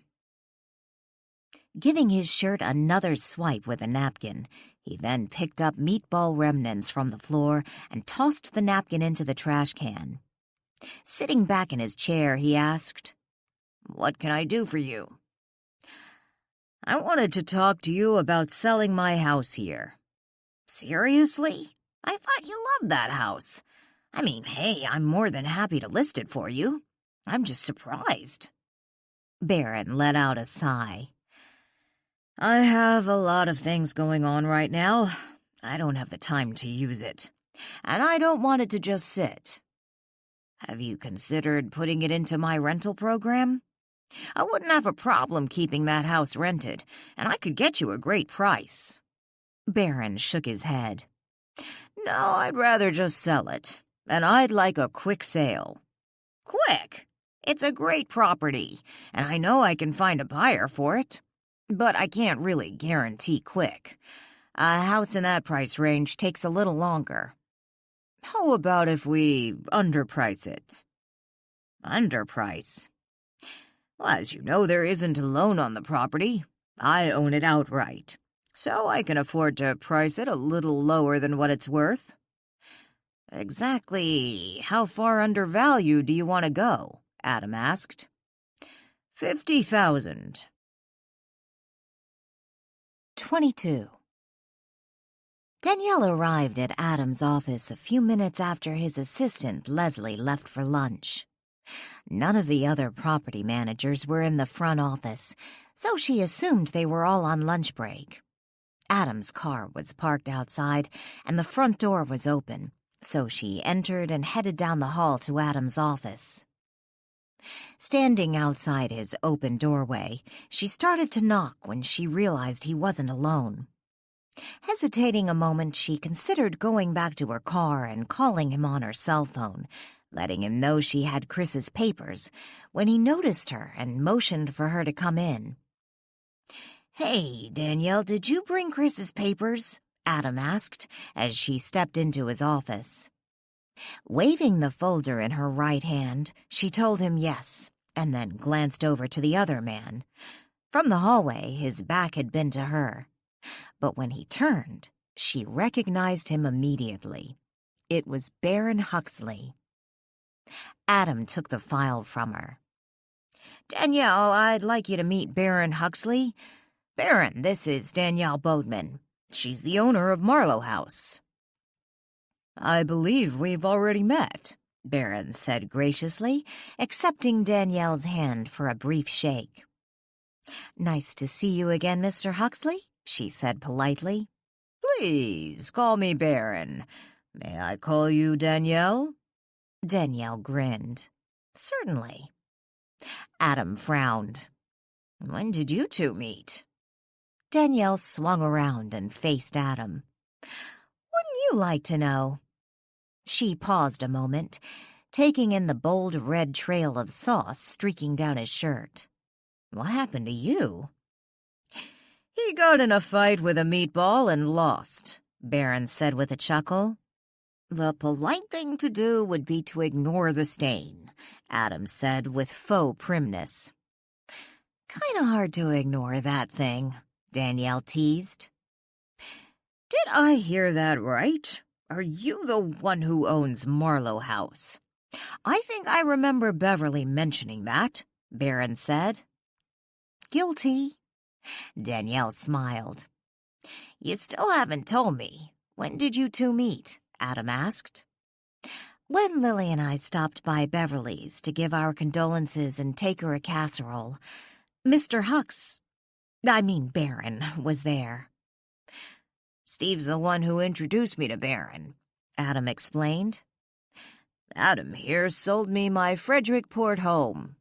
"Ah, so you're one of Adam's clients. He'll be nice to you." "He's mean to me," Danielle teased. Adam rolled his eyes.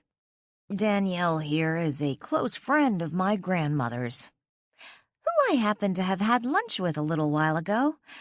Thanks for picking up the quiche, by the way. It was delicious." "Danielle, I've always been fascinated with Marlow House. Would you mind if I stop by sometime and get a tour? I understand you turned it into a bed and breakfast." "Yes, I did. And you're more than welcome to stop by. At the moment, they're putting in a new furnace, so you might want to wait until everything is put back together. But you're more than welcome to stop by." Danielle glanced at the clock. "Well, I should let you two get back to your business. I have a few more errands to run. It was nice seeing you again, Barron." "So that's the one who inherited Marlow House," Barron said, after Danielle had left the office. No longer standing, he sat on a chair facing Adam, one leg casually propped over the opposing knee. "And all that money." Adam let out a low whistle as he took a seat behind his desk. Barron arched his brow, waving his right hand slightly. "So, are you two—" Adam frowned. "What, me and Danielle?" Adam laughed. "What's so funny? She's a very attractive young woman.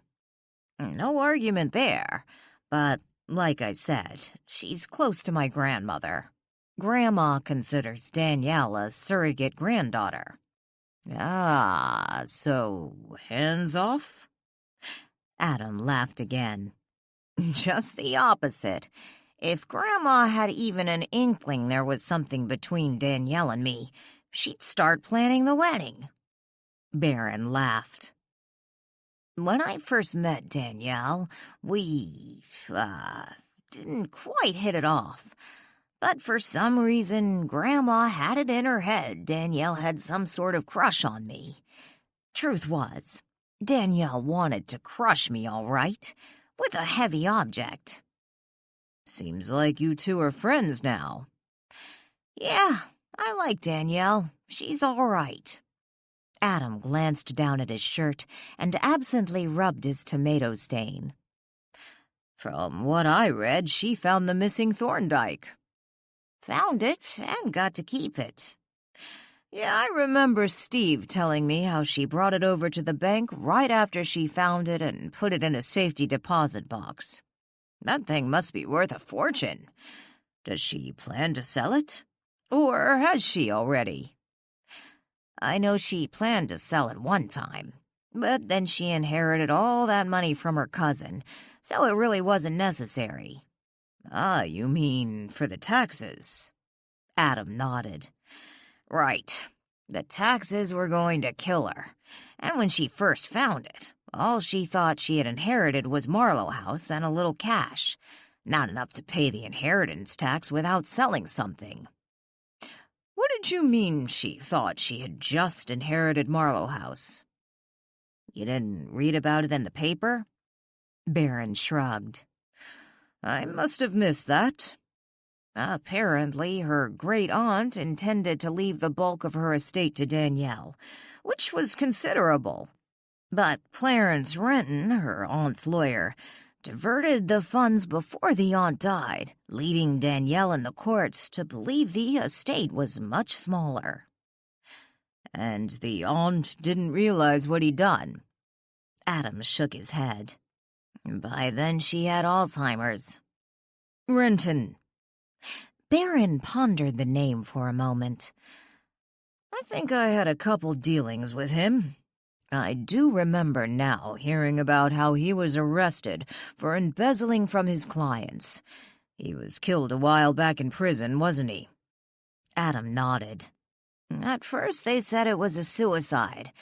Then it came back he was murdered. Prisons can be a tough place. No kidding.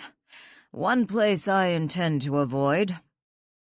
Not sure how well Danielle did regarding her aunt's estate, but I understand she ended up with more than she first thought. And then she inherited her cousin's estate worth millions. That might still be going through probate, I'm not sure. My. Baron arched his brows. She certainly doesn't act like someone who has that much money. Oh, then I forgot. There are those gold coins. Those are worth a couple million. Adam laughed and shook his head. Gold coins? Sounds interesting. This just happened about a month ago. Walt Marlow's business partner stashed some gold coins in the house across from Marlow House, which happens to be owned by my grandmother. We found them, along with a will that left them to Walt Marlow. Walt Marlow?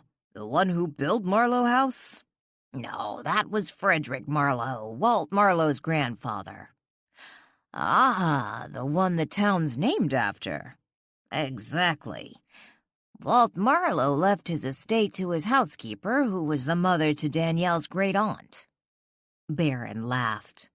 Are you telling me that little gal that just left here also inherited the gold coins? Adam let out a dramatic sigh. Much to my pain and sorrow. That's still being handled in the court, but no one's contesting, so I'm sure Danielle will get them. She sounds like a lucky little lady. I'm surprised you don't have your sights on her. Hell, if I was you, I'd let my grandmother start planning the wedding. Adam laughed. Even if I agreed, I seriously doubt Danielle would go along with it. So she has a boyfriend? Not sure if I would call him a boyfriend exactly. Adam paused a moment and then said, I want you to know I'd never talk about a friend's or client's personal business, but this is public knowledge. How everyone in town knows. For a while, it's all anyone would talk about. Surprised you didn't know. Baron shrugged. I'd heard a little bit about it. Her inheriting the house, turning it into a B&B, finding the missing Thorndyke. I'd also heard about Renton, but I didn't realize he was connected to Marlow House. But I only come on weekends, and lately I haven't come that often. Which is why I need to sell. Adam sat up in the chair and snatched his pen off the desktop. If you want to get this rolling, we could sign the papers now. Faster we get it on the market, the faster we'll get it sold. Well, that's probably a good idea. Adam was alone in his office, reviewing the listing contract Baron had signed 30 minutes earlier, when Bill Jones walked into his office, clipboard in hand. Without waiting for an invitation, the handyman made himself comfortable on the chair facing Adam. Tossing the clipboard on the desk, he pulled an open pack of cigarettes from the pocket of his work shirt. Glancing up from the listing contract, Adam eyed Bill as he tugged a cigarette from the pack. "Don't even think of lighting that in here." Letting out a sigh, Bill shoved the pack back into his pocket, yet continued to hold the unlit cigarette, fiddling with it in his hand. "It's for later."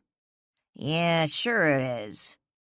Tossing the contract on the desk, he picked up the clipboard and skimmed over it. "What's that? You sell something?" Bill nodded to the contract. "Not yet. It's a listing for the Huxley house." Bill frowned. "Huxley?" "It's down the street from the Gusarov estate. I sold the guy the house about a year ago. I think you did some work for him." "That guy who was into kickboxing?"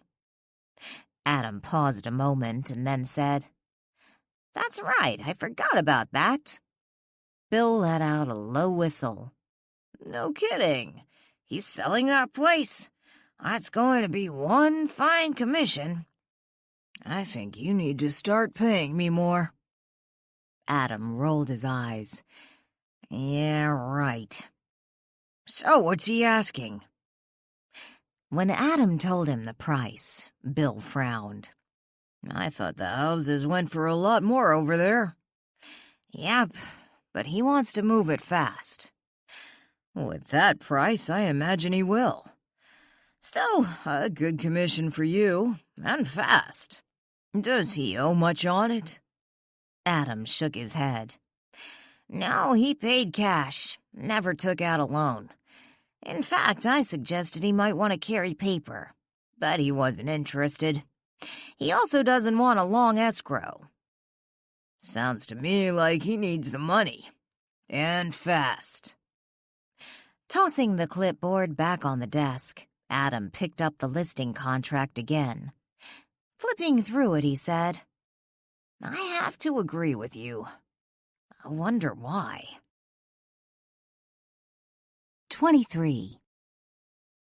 Joe and the police chief stood in the office next to the interrogation room, looking through the two-way mirror. Carla sat alone on the other side of the window, sitting at the table waiting for Brian. She had abandoned her rainbow look and had recently dyed her hair dark burgundy.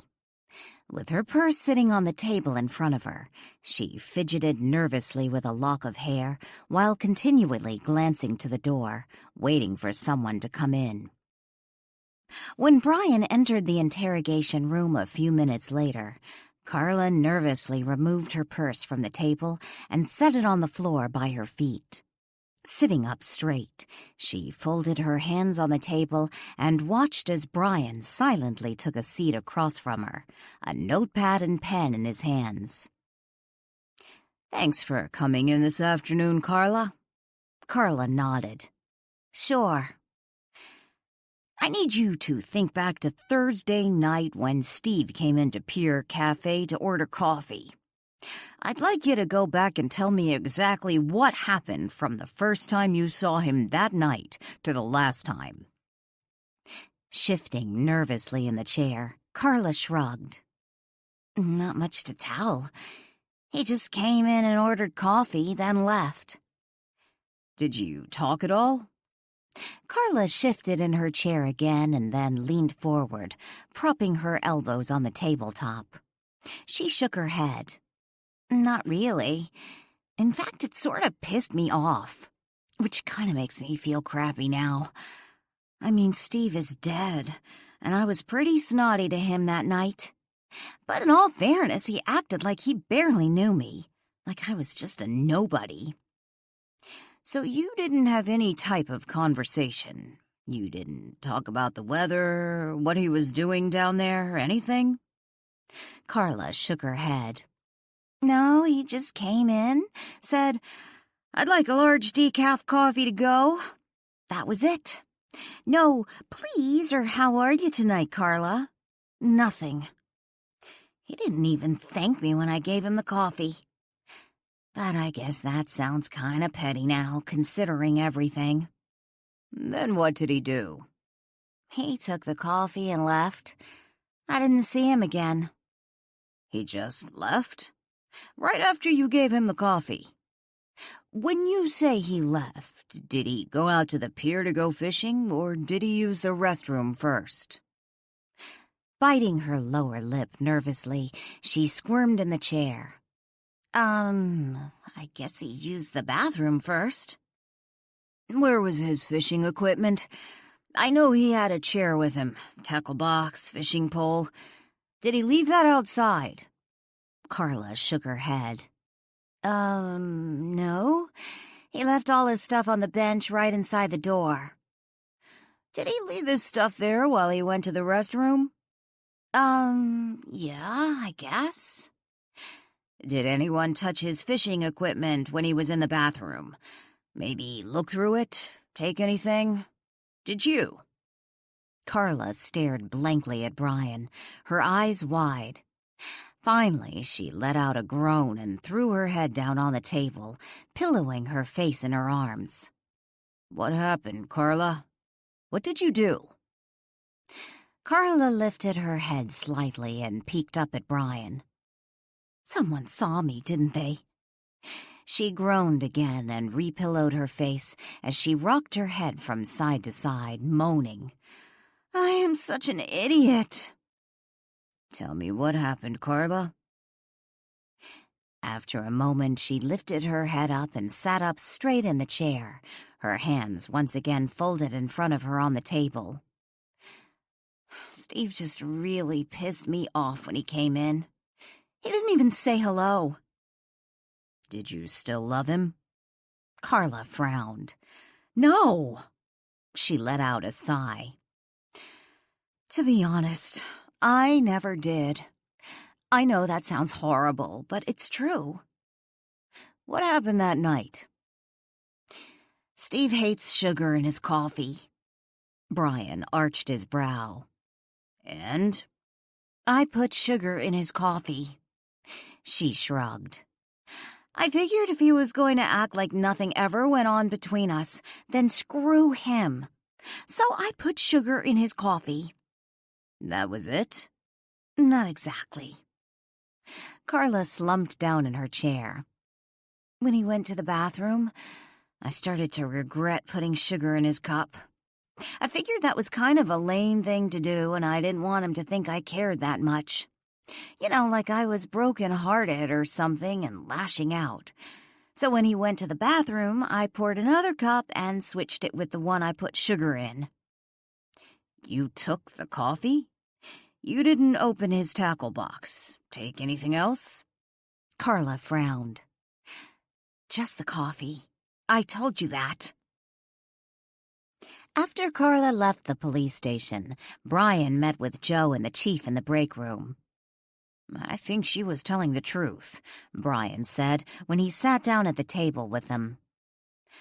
Aside from what Earl saw and Carla admitted, no one has put those two together that night. It probably was just about the coffee, the chief agreed. Brian looked from Joe to the chief. The problem with Carla being the killer, what did she have to gain? It's not like Steve's the first guy to dump her or that she was madly in love. Women who are vengeful toward their ex-lovers usually have a pattern of past behavior. I've never heard any talk about Carla being a stalker type. A bit of a gossip maybe, but not vengeful. MacDonald leaned forward and absently tapped his fingertips on the table. The coroner insists there was no way Steve accidentally consumed that amount of crab meat. I don't believe he intentionally ate it, so that leaves us with someone playing with his food. As far as we know, the only thing he ate that night was 2 tamales. There's no way Carla had time to put crab meat in his food while Steve was in the bathroom. She would have had to have unwrapped them, inserted the crab meat without him noticing, and rewrapped them. No, the only way she could have poisoned him with tamales would have been by replacing them. Unfortunately, we didn't find the paper sack Beverly told us Steve took with him, or the aluminum foil the tamales were wrapped in. That might have given us some clue, Joe noted. They obviously blew off the pier, Brian said. Or someone removed them, the chief suggested. It's possible Carla took the EpiPen, but how did she know he was going to eat shellfish? Brian asked. If the killer put the crab in the tamales and removed the EpiPen from his tackle box, then Beverly is looking like our prime suspect, Joe said. She had motive and opportunity, the chief said. Not just the affair, assuming she knows about it, but I imagine Steve had a large insurance policy. I'd be surprised if he didn't. How about the guy who gave Steve the tamales? What do we really know about him? Brian asked. What's his motive?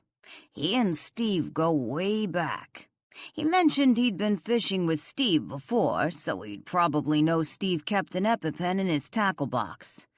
I imagine removing an EpiPen from the box would be easier than shoving crab meat in a couple of tamales so someone wouldn't notice, Joe said. The chief let out a sigh. Carla isn't totally off the hook. It's remotely possible she switched his tamales with fish tamales and took the EpiPen. But then we'd have to figure out how she knew he'd have tamales. Brian stood up and glanced at the clock. I think we need to call it a night. As for motives, I vote for the widow. I guess we won't be going to Hillary's memorial service, Danielle told Ian and Lily when she walked into her library on Thursday evening. They had returned from Portland 30 minutes earlier. Sadie, who had been napping at Ian's and Lily's feet, lifted her head and looked at Danielle, her tail now wagging. A moment later, Walt appeared in the room, sitting in a chair directly across from the sofa. Seeing Walt, Sadie started to stand, but when Marlow House's resident ghost pressed his finger against his lips, telling her not to bark, she stilled. The golden retriever stared at him a moment and then dropped her chin back on her front paws and closed her eyes. Lily reached down and patted Sadie and then asked Danielle, "What do you mean?" "I just got off the phone with Melanie." Danielle took a seat in the empty chair next to Walt and flashed him a quick smile. Lily glanced at the clock. "Isn't it kind of late in New York right now?" Danielle shrugged. "I think it's about 3 hours ahead of us. Anyway, they've decided to have the memorial service a week from tomorrow in New York." "Why New York? She lived in Vancouver, Washington." Lily glanced to Ian. "Do you know if she was from New York?" Ian shook his head. "I don't think so, but I could be wrong." "I guess she didn't have any family in Vancouver. Her estate was left to some niece she has in Rhode Island. Her publisher and agent are in New York. They want to have it there. I got the feeling it has more to do with promoting her last book. From what Melanie told me, the publisher is paying for the memorial service, and it sounds more like a pre-release party." Danielle looked at Ian. "Do they call it a pre-release party?" Ian shrugged. "Close enough." "What about Hillary's friends in Vancouver?" Lily asked. "I imagine the publisher figures her friends will be buying the book anyway, so they probably don't care." "I suppose we could fly to New York?" Lily grinned over at Ian. "I've always wanted to go, and for once in my life I can actually afford to buy the ticket." "This late it would cost a fortune," Ian told her. "So, I can afford it. I'll even buy yours. The only thing I've spent money on since my settlement is paying off the medical bills and a new car." Lily grinned. "I wouldn't rush out and buy any plane tickets right now, big spender," Danielle told Lily. "A week from Friday is also the date of Steve's funeral. I got off the phone with the chief right before Melanie called. They're releasing his body tomorrow, and Beverly has already called the funeral home and set the time." "Why is she waiting so long?" Ian asked. "I understand Hillary's situation. After all, sounds like they're trying to make her service into a promotional event." It has something to do with Steve's family. If they have it earlier, it'll be difficult for his sisters to get here. Well, I wouldn't mind going to New York, and we don't have any guests scheduled, so we actually could go. I think if we have to choose between attending Hillary's or Steve's service, we need to go to Steve's." Lily let out a sigh and leaned back, propping her bare feet on the coffee table. "You're right. A funeral isn't for the person who died. It's for those they left behind. We wouldn't know anyone at Hillary's service. It won't matter if we go or not." "Yeah, I wouldn't feel right not going to Steve's. I consider Beverly a friend, and Steve and I did work together at the museum." Danielle glanced from Lily to Ian. "There's also something else." "What?" Lily asked. "Even though they're releasing his body, his death is still under investigation." "Are you saying they suspect foul play?" Ian asked. Walt looked at Danielle and frowned. "According to Hillary, Steve fell off the pier on his own. No one pushed him. That's what he said himself." Glancing briefly to Walt, Danielle looked back to Ian and Lily. "I guess it'll be in the paper tomorrow. They're releasing the coroner's report. According to the coroners, Steve's body had all the signs of going into anaphylactic shock prior to hitting the water. Crab meat was found in Steve's stomach. He was allergic to shellfish, and they don't believe he would have intentionally eaten it, which means someone slipped it in his food." "Steve was murdered?" Ian asked. 24. Taking her time, Joanne Johnson reverently moved the damp dust rag over the mahogany frame surrounding Walt Marlow's massive portrait, paying special attention to the intricate carving along the frame's edge. When she reached the top portion, she stood on her tiptoes. After she finished the frame, she shoved the rag in her apron's pocket and pulled out the feather duster, the handle of which she had tucked under her apron's belt. Using the feather duster, she gently swiped the surface of Walt's portrait and then Angela's. After completing the task, she stepped back a moment and studied the paintings, focusing her attention primarily on Walt's, not Angela's. Joanne smiled. Thinking back on her history with Marlow House, Joanne imagined she must have been about Walt Marlow's age at the time of his murder when she first came to work for Danielle's aunt. That had been almost 26 years ago. When she first had accepted the job, she assumed it would be a little eerie taking care of a house that had been empty for decades. She had always known Walt Marlow had died in the attic, but back then she heard it was a suicide, and now she understood he had really been murdered. As it turned out, there was nothing spooky about tending Marlow House. She had always thought Walt Marlow was an exceptionally handsome man, and she wondered if his eyes were as blue as the artist portrayed them.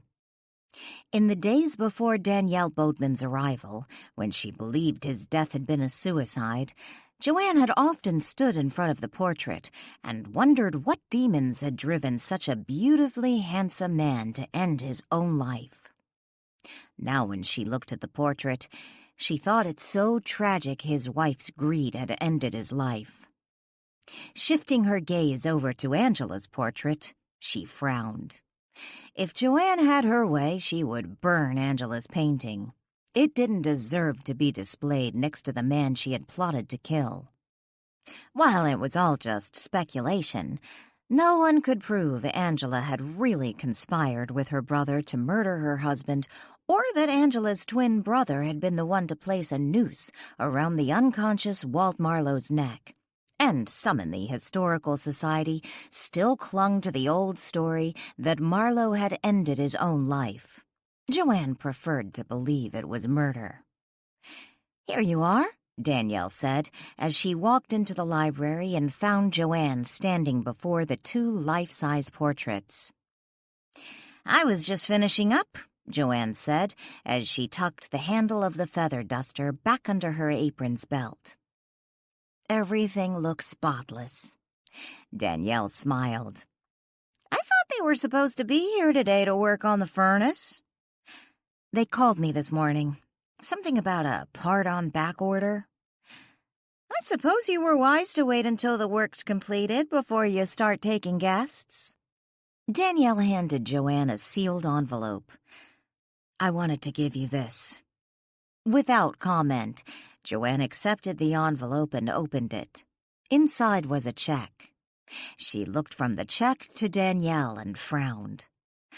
"I thought you wanted me to come in just on Fridays until you start taking guests again in May." "Consider it a paid vacation." Danielle smiled. Shaking her head, Joanne tried to hand the check back, but Danielle wouldn't accept it. "I want you to take it.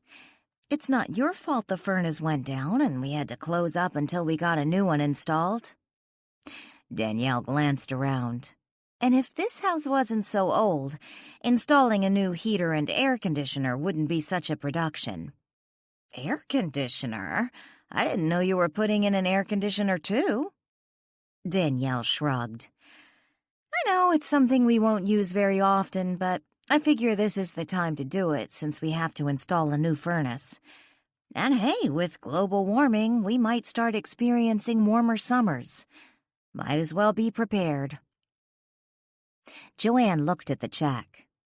"This is generous of you, but you don't need to do this." Danielle shook her head. "No, I really appreciate all you do around here. I can't expect you to take a cut in pay just because we're closed down a while." Joanne tucked the check in her apron pocket. She smiled at Danielle. "I can come in every day, make meals for you and Lily, do your laundry, keep things picked up." Danielle laughed. "No, don't be silly. You take this time and go do something fun. Lily and I will be fine." "You really need to take lessons on how to be a wealthy woman of leisure," Walt told her after Joanne said goodbye and left the library. Danielle turned around to face Walt. She hadn't realized he was in the room. Before responding, she stepped to the doorway and peeked out into the hallway. Joanne was just leaving out the front door. Turning back to Walt, she asked, "How long were you standing there?" "Long enough to see you give Joanne her check. That was generous of you." Danielle took a seat at the desk. "I think you only get points for generosity if you can't afford to give and still do." "Are you saying that because it's no real sacrifice for you, you'll never notice the money you just gave Joanne because you have so much of it? That you don't deserve praise?" Danielle shrugged. "Pretty much." Walt laughed and then pointed to Angela's portrait. "Danielle, if my dear wife Angela was in the same situation, she would have insisted Joanne earn every penny, even if it meant polishing already spotless silver." Before Danielle had time to respond, the doorbell rang. Standing up, she looked at Walt and said, "I suppose I should have made Joanne stay. Must I really be forced to answer my own door? I need a butler." Danielle let out a dramatic sigh and then headed for the door. Chuckling, Walt followed her down the hall. Baron Huxley stood on the front porch of Marlow House. He had noticed a car drive off just as he had pulled up in front of the house a few minutes earlier, but he didn't think Danielle Boatman was its driver. Glancing down, he brushed a minute piece of lint off his tan slacks with one hand, while the other hand held a bottle of wine. While looking down, he noticed his shoes, real Italian leather. He'd had them polished just last week, and he was happy to see they still looked perfect. He had considered calling first, but he didn't want to give her an opportunity to make an excuse to postpone the visit. As it was, she had already suggested he wait until some work was completed on the house. But since he didn't see any construction workers or trucks in the area, he could easily pretend to have forgotten what she had said. Looking at his reflection in the window, he admired the view. He might be a good 20 years older than the lovely Miss Boatman, but he was fully aware of the fact many women her age found older men, especially one who took care of himself as he did, desirable. From what he'd learned about Danielle Boatman, she had lost her father a number of years ago, which likely meant she was seeking a father figure. "I'll be your daddy, poor little rich girl," Baron chuckled. He found himself highly amusing. When Danielle swung the door open a moment later, Baron smiled. She was even lovelier than he remembered. He wasn't overly fond of her braid. It wasn't a normal braid. What is it called? He couldn't remember. But it didn't matter. He would convince her to wear it down. Baron liked women with long hair. Beverly wore her hair too short. While his height, over 6 feet, made it possible for him to date taller women without feeling uncomfortable, he preferred women of Danielle's stature. His wife, Melissa, had been about Danielle's height. 5'5" would be his guess. He wouldn't call Danielle fat, but she could afford to lose some weight. He knew a diet doctor who could take care of that with a few pills. Her bust size wasn't impressive. He had a doctor for that, too. From what he understood, Danielle could easily afford a nice set of double Ds. He was confident in his ability to convince her to make those minor changes. "Baron, hello," Danielle said in surprise, one hand holding onto the door's edge. "I hope you don't mind that I just stopped by, but you promised me a tour, and I'm not sure how long I'll be in town." With a wide smile, his straight white teeth fairly sparkling, he raised the wine bottle up, offering it to her. "I thought perhaps I could bribe you." Danielle wasn't a wine connoisseur, but she immediately recognized the red and gold label on the bottle Baron offered her. She had seen that label's distinctive chateau before. It was the same brand of wine Adam had purchased for Chris as a closing gift, and she knew it cost over $300 a bottle. Reluctantly accepting the wine, Danielle stepped back, opening the door wider for Baron to enter. "This was really sweet of you." Danielle glanced down at the expensive bottle of wine and then looked back to Baron. "But you really didn't need to bring me anything. I'm happy to show you the house." "Who is this dandy?" Walt asked as he circled Baron, looking him up and down. Resisting her urge to smile at Walt, Danielle shut the front door and then set the bottle on the entry hall table. "I suppose we can start the tour downstairs." She pointed to the parlor door. "Do you have guests staying here now?" he asked, his voice low and even. "No, we're closed for a few weeks until we complete some work." Baron followed her into the parlor. Instead of allowing a comfortable distance between him and Danielle, Baron walked so closely behind her that should she suddenly stop, he would find himself pressed along her body. The man's hovering presence did not go unnoticed by Walt, who took it upon himself to place his hand in front of Baron's belly and give him a firm shove back, widening the distance between Danielle and Baron. Baron let out a grunt and stopped walking, his hand flying to his stomach. Danielle, whose back had been to Walt and Baron and had missed Walt's intervention, turned and looked curiously from Walt to Baron.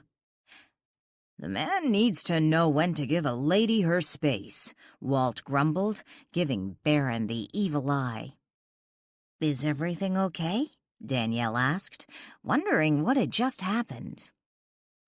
Baron absently rubbed his stomach and glanced around the room nervously. "It must have been something I ate." "Can I get you something? A Tums, maybe?" She glanced over to Walt, wondering why he was smirking. After a moment, Baron shook his head and seemed to regain his composure. He smiled at Danielle and glanced around the room. "Did you decorate this yourself?" "Most of the furniture was here when I moved in. We really haven't made many changes other than reupholstering and refinishing some pieces." "We?" When I say we, I mean me and Lily. You met Lily at Beverly's. She helps me run the bed and breakfast. Lily's the one responsible for a number of the improvements in the garden, with the help of a great landscaper. "This is a quaint little room." While glancing around, he took a step closer to Danielle. "This is our parlor," Danielle said politely, taking a step back just as Walt was preparing to give Baron another jab in the gut. From the parlor they moved to the library, kitchen, downstairs bedroom, and living room. As they made their way up the staircase, Danielle held onto the rail while Baron walked next to her. When his hand moved to her lower back, in a seemingly gentlemanly and protective gesture, Walt reached out and swatted the man, causing Baron to stop a moment and stare at his hand, a look of confusion on his face. When they reached the second-floor landing, Baron asked if he could use the restroom, a look of confusion still clouding his features as he continually glanced down at the hand Walt had swatted. "You have to stop that," Danielle hissed when Baron went into the bathroom. "Stop what?" Walt asked innocently. "You smacked his hand. I saw you. And what did you do to him in the parlor?" "The man is trying to climb all over you." Danielle rolled her eyes. "No, he's not. Granted, he's one of those people who have no clue about respecting a person's private space, but I think he's harmless." "Harmless?" Walt practically choked on the word. "He's old enough to be my father." "Maybe you should tell him that. Might work better than a bucket of ice." "Come on, Walt, behave. He just wants to see the house." Now it was Walt's turn to roll his eyes. When Baron returned from the bathroom, they continued the tour without incident. That was primarily because Baron was still a little preoccupied with the odd sensation he had experienced in the parlor, and then again when coming up the steps, as if someone had hit him. But by the time they returned to the first floor, Baron had regained his composure. If Danielle assumed her uninvited guest was about to leave, she was wrong. Standing by the entry table, Baron picked up the wine bottle and said, "Let's have a glass of wine and we can toast our new friendship."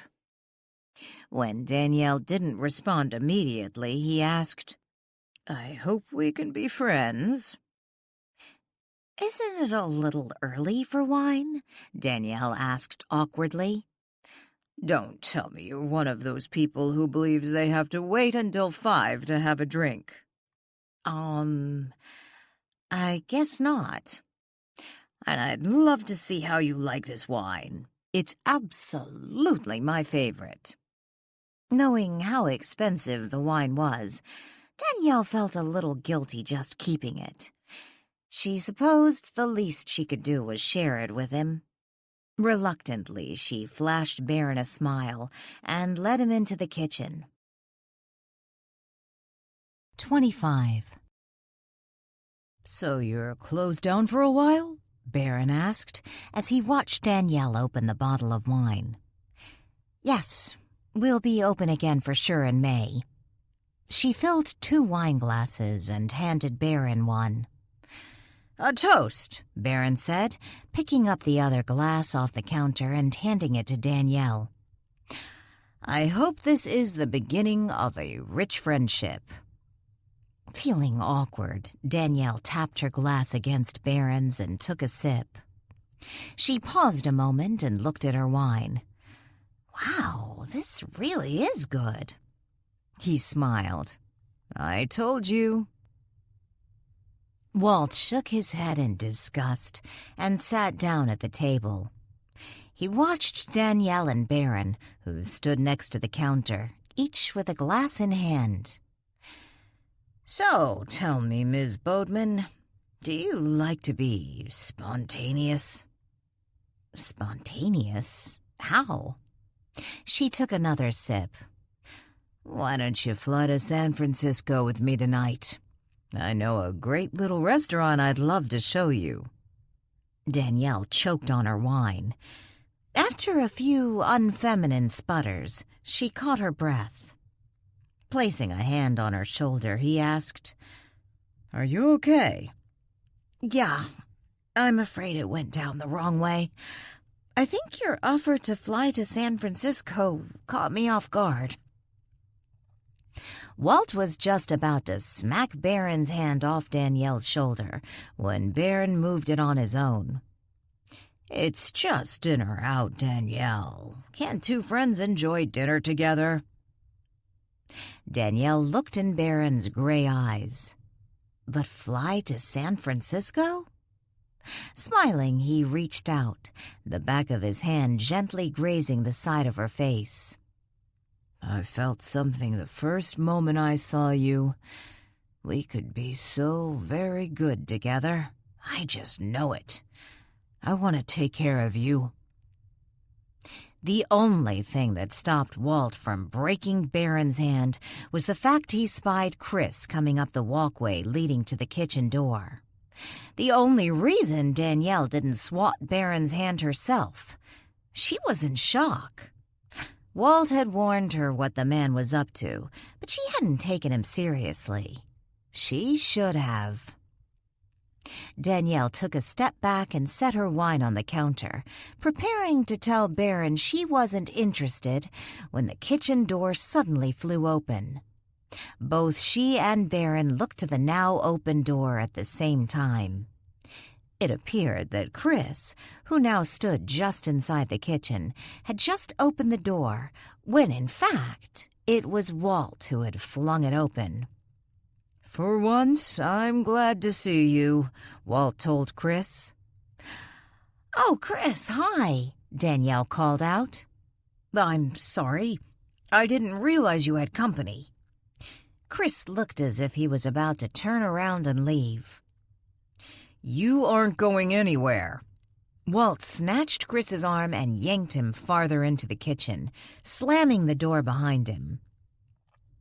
Confused, Chris glanced from Walt to Danielle, and then to the strange man standing in the kitchen with a glass of wine. Would you like some wine? Danielle asked, sounding more cheerful than she felt. Chris glanced at the kitchen clock and frowned. No, that's okay. Baron, this is a good friend of mine and neighbor, Chris Johnson. Chris, this is Baron Huxley. He was a good friend of Steve Klein's. Still a bit confused, Chris walked to Baron and shook his hand. Don't get too friendly with the Palooka. He was all over Danielle a moment ago, Walt said with disgust. Danielle flashed Walt a glare while Chris looked from Danielle to Baron. Baron started making small talk with Chris, who wasn't paying attention to what he was saying. It was too difficult to concentrate with Walt talking, especially considering what Walt was telling him. This guy comes over here with the pretense of wanting to see the house, and the next thing you know he's trying to get Danielle to fly off to San Francisco with him. I warned her what he was up to. But no, Danielle insisted he's old enough to be her father, as if that means he's harmless. Walt fairly growled. Harmless like a rattlesnake. What is it you do? Baron asked Chris for the second time. Trying to process what was going on, Chris finally caught Baron's question. Flashing him an uneasy smile, he said, I'm sort of in between jobs right now. Really? Baron looked Chris up and down. I have a friend who does property management in town. Danielle knows him. Adam Nichols. Chris grinned. I know Adam. You should talk to him. He mentioned something to me today about his handyman needing help. He might be able to use you. It could work into something. Unable to suppress a giggle, Danielle picked up her wine, took another sip, and then said, Chris is not really the handyman type. Chris looked over at Danielle. I just stopped over to see if you wanted to go out and get something to eat a little later. I'm afraid I got to her first, Baron said with a wink. If you won't hit him, I will, Walt said. Chris frowned at Baron. Excuse me? Noting Danielle's startled expression, Baron quickly added, I just meant I already asked Danielle to go out to dinner with me.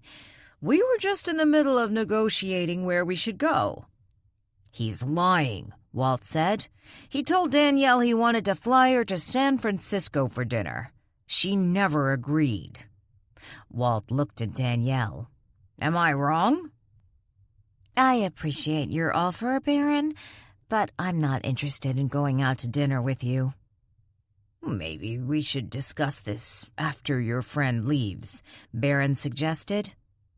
Walt groaned and gave Chris a little shove in Danielle's direction.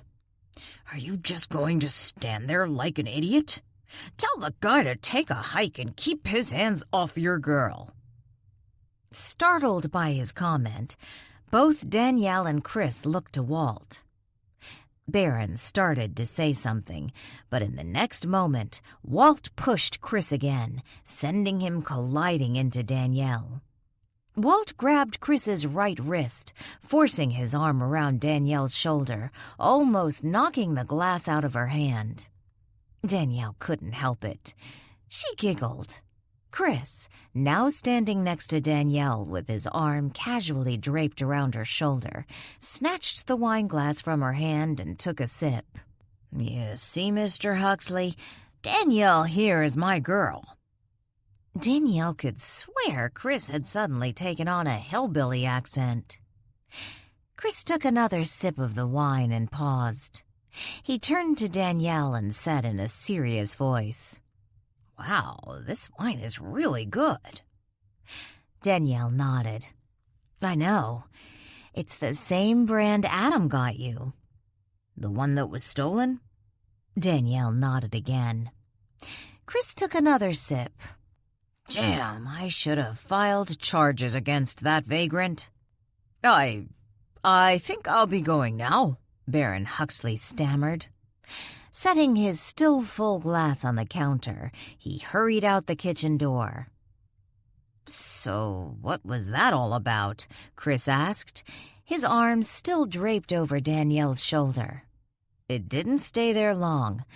In the next moment, Walt knocked it off and gave Chris a shove away from Danielle. Ignoring Walt's last outburst, Danielle picked up the bottle and suggested they move it to the library. Before leaving the kitchen, Chris grabbed a clean glass for himself. In the library, Chris managed to beat Walt to the sofa, where he sat with Danielle. Walt stood by the fireplace, smoking a cigar, while Danielle told Chris about her odd encounter with Baron Huxley. So you met him once and then he hit on you? Chris asked, after she finished telling her story. Twice. I met him first on Sunday when Lily and I stopped over at Beverly Klein's, and then again at Adam's when I dropped those papers off for you." Chris looked at Walt. "Was he really that bad?" Walt nodded. "Worse. I thought he was interested in Beverly, the way he was looking at her the other day. To be honest, when Lily and I met him, he really didn't give either of us a second look. His attention was completely on Beverly.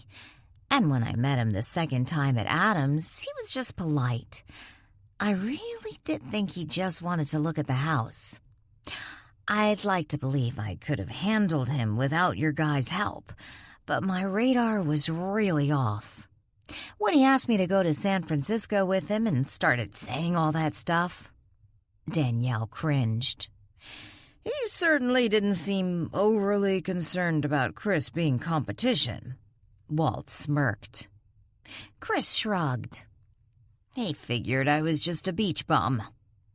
Well, you are. Walt took a puff off his cigar. Chris shrugged again and then took a sip of the wine. He looked over at Danielle. Are you sure this is the same brand Adam bought me? The one that's over $300 a bottle? I'm positive. Chris frowned and looked at the wine. After a moment, he set it down on the coffee table and pulled out his cell phone. Who are you calling? Danielle asked. Adam. For the next few minutes, Walt and Danielle silently listened to Chris's side of the conversation.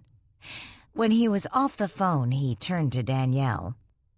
Adam owes you an apology, which will be delivered tonight in the form of filet mignon, which I've offered to barbecue. Danielle frowned. I don't understand.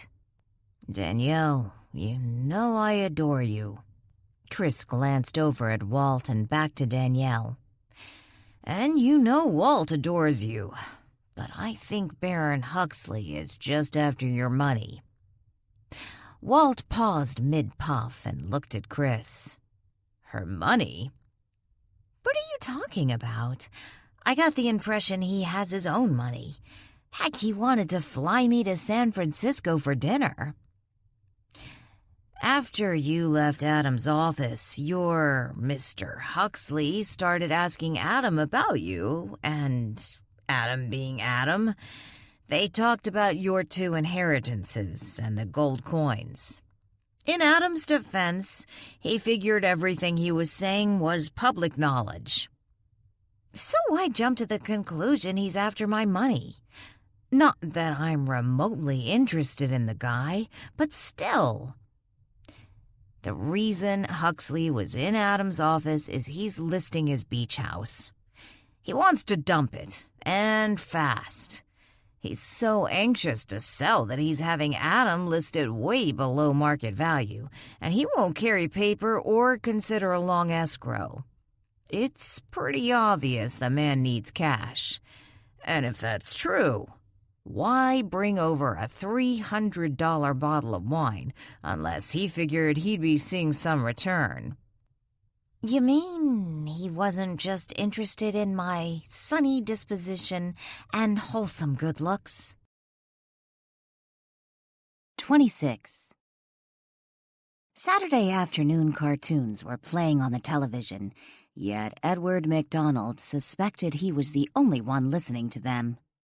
Sitting in his recliner, he looked up from the newspaper and glanced over to the breakfast bar.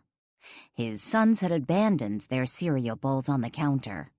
A half-eaten slice of toast was trapped on the linoleum floor, impaled by the bar stool Evan had been using not 5 minutes earlier. He could hear the boys. They were in Eddie's bedroom playing. Picking up the remote from the side table, he aimed it at the television and turned it off. Setting the remote down, he focused his attention back on the newspaper and turned the page. Looking up at him from the next page was the drawing of Antoine Paul. MacDonald regretted not pulling the drawing after Danielle had informed him Heather understood Paul was a ghost, not a living man. He hoped running the drawing wasn't going to cause any problems. Shirley Paul was just about to pour herself another cup of coffee when her phone began to ring. Setting the empty cup on the counter, she walked to the kitchen table and picked up the phone. Looking at the caller ID, she saw it was her brother's old girlfriend, Alice, who she hadn't talked to in over 6 months. Taking a seat at her kitchen table, she answered the phone. "Hey, Alice. Long time. How are you doing?" Glancing over at the counter where she had left her cup, Shirley stood up and went to pour herself that cup of coffee she had intended to get before the phone rang. "Hi, Shirley. Have you heard anything from Antoine?" With one hand holding the phone to her ear, she used her other hand to pour herself a cup of coffee. "Nothing's changed." "I saw him," Alice blurted. Just about to pick up the now full cup of coffee, Shirley froze. "What do you mean you saw him?" "Well, not him exactly, but a drawing of him, and I swear it looks exactly like Antoine. It ran this morning in the Frederickport newspaper." Shirley frowned. "Frederickport? Where's that?" "It's a little Oregon beach town south of Astoria. I have a friend who lives there. She saw the drawing in this morning's newspaper, and she thought he looks exactly like your brother. She took a picture of it and emailed it to me." Abandoning the coffee on the counter, Shirley returned to the kitchen table and sat down, her full attention on what Alice was telling her. "What kind of drawing are we talking about?" "It's one of those police sketches, when they're looking for a person of interest. He was seen in Frederickport, looking in people's windows." Shirley shook her head. "Antoine in Frederickport? Looking in people's windows?" "Shirley, I never believed Antoine would just disappear like that. I know you think he ran off with that woman he was seeing, but I can't believe he wouldn't contact you. That wasn't the Antoine I knew." "I'd rather think that than the alternative," Shirley said in a dull tone. "I know you believe if he didn't run off with her, then it means he's dead. But maybe there's another possibility. I always wondered.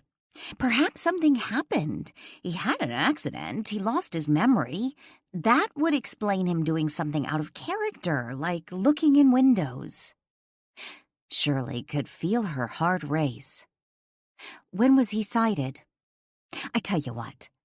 Let me email you the article and picture. You can read it yourself." Adam sat with Bill at Pier Cafe's lunch counter, waiting for their breakfast. Next to him on the counter was a newspaper a previous diner had abandoned. He snatched up the paper just as Carla came to refill their cups. "How you doing, Carla?" Bill asked. "I like your new hair color." Setting the coffee pot on the counter, she reached up and tugged on a lock of hair. "Do you? I thought I needed something more serious." Adam set the newspaper on the counter and looked up at Carla. "Why's that?" In response, Carla shrugged. She leaned down, resting her elbows on the counter as she propped her chin on one balled fist, while her other hand fidgeted with the newspaper's edge. "I heard Steve Klein's funeral is on Friday." Bill picked up his cup and took a sip, his eyes on Carla. "You going? He was a regular in here." "I doubt it. I have to work that day." Adam picked up the paper again. "I'll probably go." "I hate funerals," Bill grumbled. Adam turned to the newspaper's page, his eyes skimming over the articles. "Great. Now we have a peeping Tom running around." "Peeping Tom? Where?" Carla leaned over the counter to get a glimpse of what Adam was talking about. Instead of a morning jog, Heather sat on her bed, casually leaning against her headboard, methodically dissecting a cinnamon roll from Old Salt's bakery. Tugging off one curled layer at a time, she popped each one into her mouth and then licked her fingers before removing and eating another sweet hunk. She felt a little guilty filling up with carbs and sugar when she should be giving her cardio a workout, but she'd had a rough week. After consuming the roll, she licked her fingers one more time, removing any remaining sugary residue. Reaching to the nightstand, she grabbed the glass of almond milk and took a swig before picking up the newspaper from the mattress. That morning, she'd only gotten out of bed to bring in the morning paper, pour herself a glass of almond milk, and snatch the sack with the cinnamon roll she had purchased yesterday. Bella slept soundly on the foot of the mattress. With a sigh, Heather skimmed the front of the newspaper and then turned the page. There, looking back at her, was Antoine Paul. "So you're a killer?" Heather asked the drawing. Cocking her head slightly, she studied the picture. "I guess having Elizabeth come in to draw your picture and running it in the newspaper was a major waste of time." Beverly Klein sat in her husband's recliner, the open newspaper in her lap. It was turned to the obit section. Steve's obituary had come out in this morning's paper. She had already read it 3 times. The picture they had used was fairly recent, taken for his new business cards last month. Reaching out, she ran a finger over her husband's image, captured in newsprint. Beverly reminded herself she needed to stop by the newspaper office and pick up some additional copies of the paper. She was certain Roxanne and Stephen would each want a copy. Closing the newspaper, Beverly leaned back in the chair and stared up at the ceiling. There was so much she needed to do before Friday. She wondered if she should buy a new dress for the service, or perhaps she had something in her closet that might do. She wasn't going to wear black.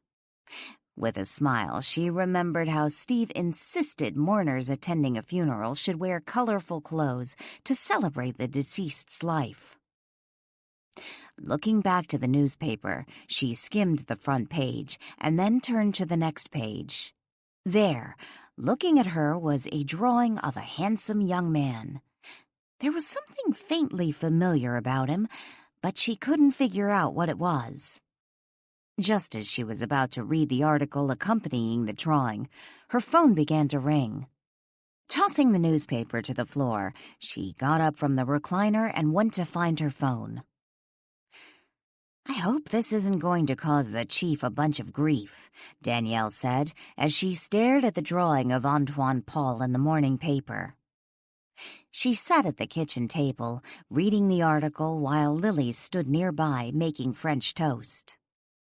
Turning the slices of French toast over in the pan, Lily glanced over to Danielle and then looked back to what she was doing. "I thought you told the chief Heather understood Antoine was a spirit. Why did he bother running that?" "At first we just wanted to get a likeness of Paul so we could use it to figure out who he was. But then Hillary gave me his name, so it wasn't really necessary. But then Heather's morale seemed bolstered, believing someone was taking her seriously, so the chief figured he'd go ahead and let it run. And then when I explained to Heather who Paul really was, running the piece seemed a moot point." Lily flipped the French toast onto a plate. "So why is it in the paper?" "Actually, it was supposed to be in Wednesday's paper, and then there was some mix-up. And then after Heather learned the truth, the chief wasn't going to run it, but then someone at the station got their signals crossed and sent it down to the paper, and here it is." Dropping the plate of French toast on the table, Lily sat down. "Well, the guy is a missing person, so maybe that drawing will stir up some memories and help figure out what really happened to him." Helping herself to a slice of French toast, Danielle glanced across the table at Lily. "Yeah, but he's dead. He's been dead for about 11 years. Anyone who reads this article will assume he's still alive. If Baron Huxley hadn't cleaned out his refrigerator the night before, he wouldn't be standing by the front entry of Lucy's Diner waiting for a table. Last night he'd hoped to be doing something more exciting than cleaning out his refrigerator and getting his house ready to go on the market. He had high hopes of convincing Danielle Boatman to go out with him, and then that surfer kid had showed up and spoiled it all. Baron shook his head.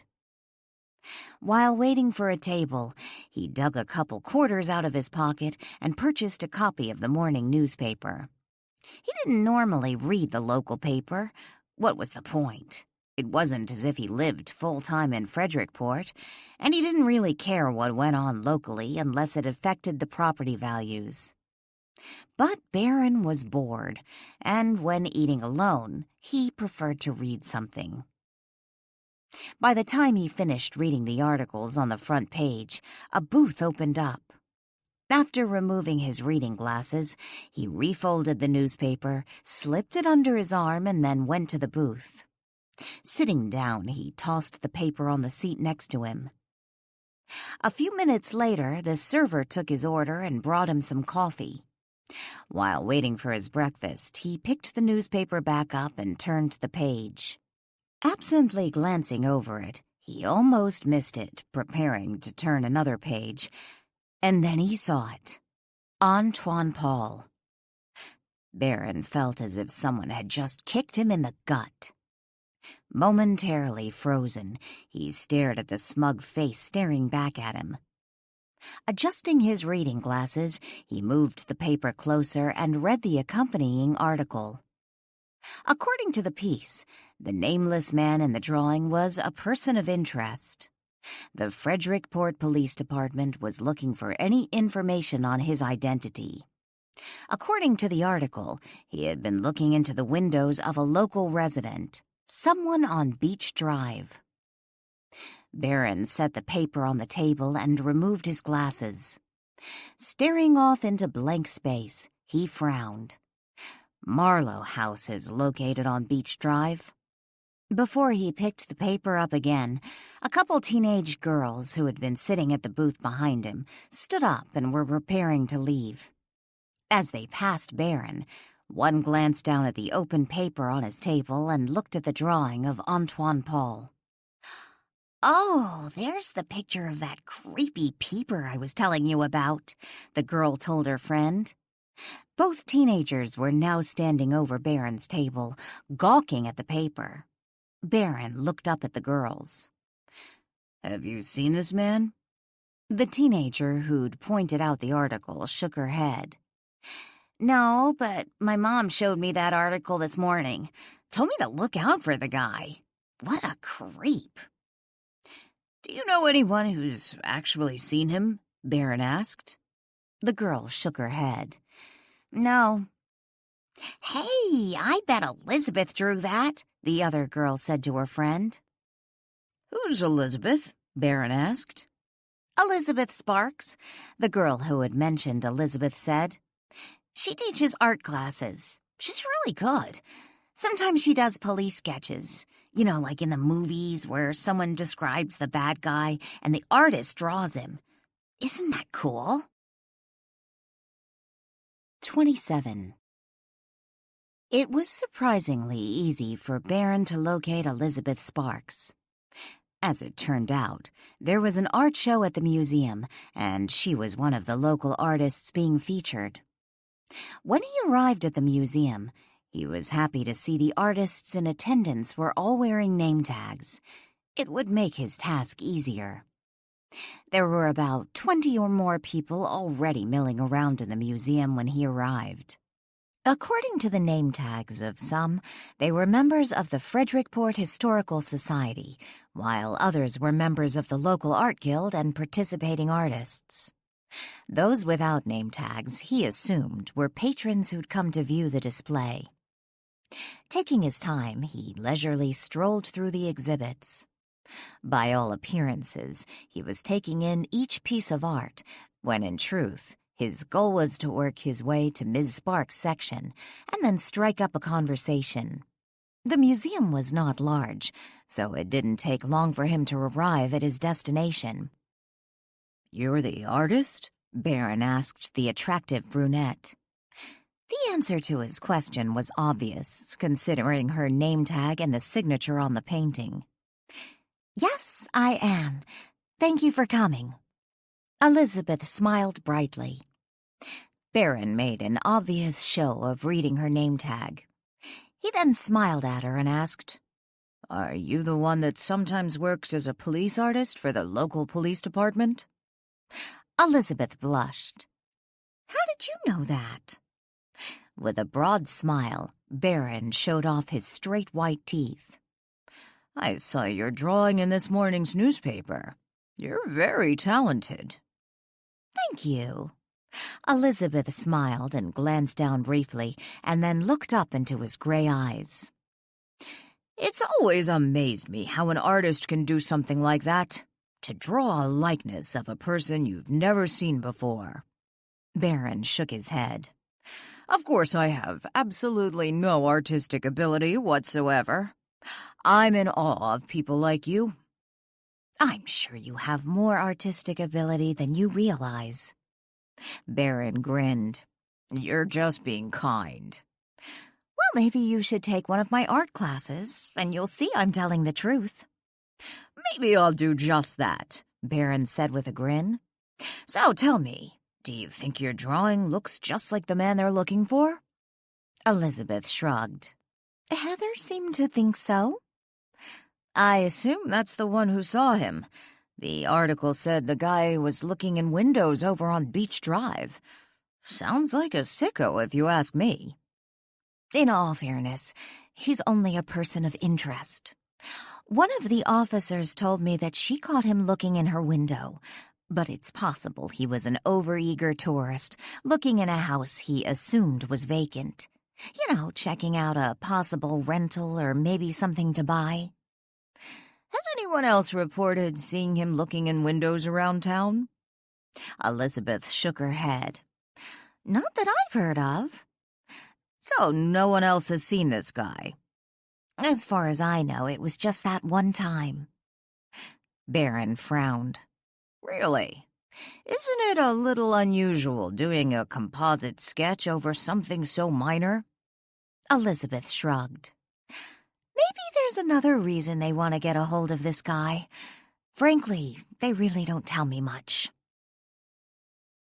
It was almost noon when Baron arrived at Frederickport Vacation Properties. When he walked into the office, he found Adam sitting behind his desk eating a sandwich. The moment Adam spied Baron, he set the sandwich down and wiped his mouth with a napkin. "I got some great pictures this morning. I just finished loading them in MLS." "That was quick." Baron took a seat facing the desk. Adam picked up the sandwich, yet instead of taking another bite, he set it back down again and looked at Baron. "I understand you stopped at Marlow House yesterday." Baron leaned back in the chair and crossed one leg over the opposing knee. "I wanted to take Danielle up on her offer to see the house before I head back to Vancouver. How did you know?" Adam shrugged and picked up his sandwich. "I saw her last night. Some of us got together for a barbecue at a mutual friend's house. She mentioned it. I met one of her friends while I was there. Chris?"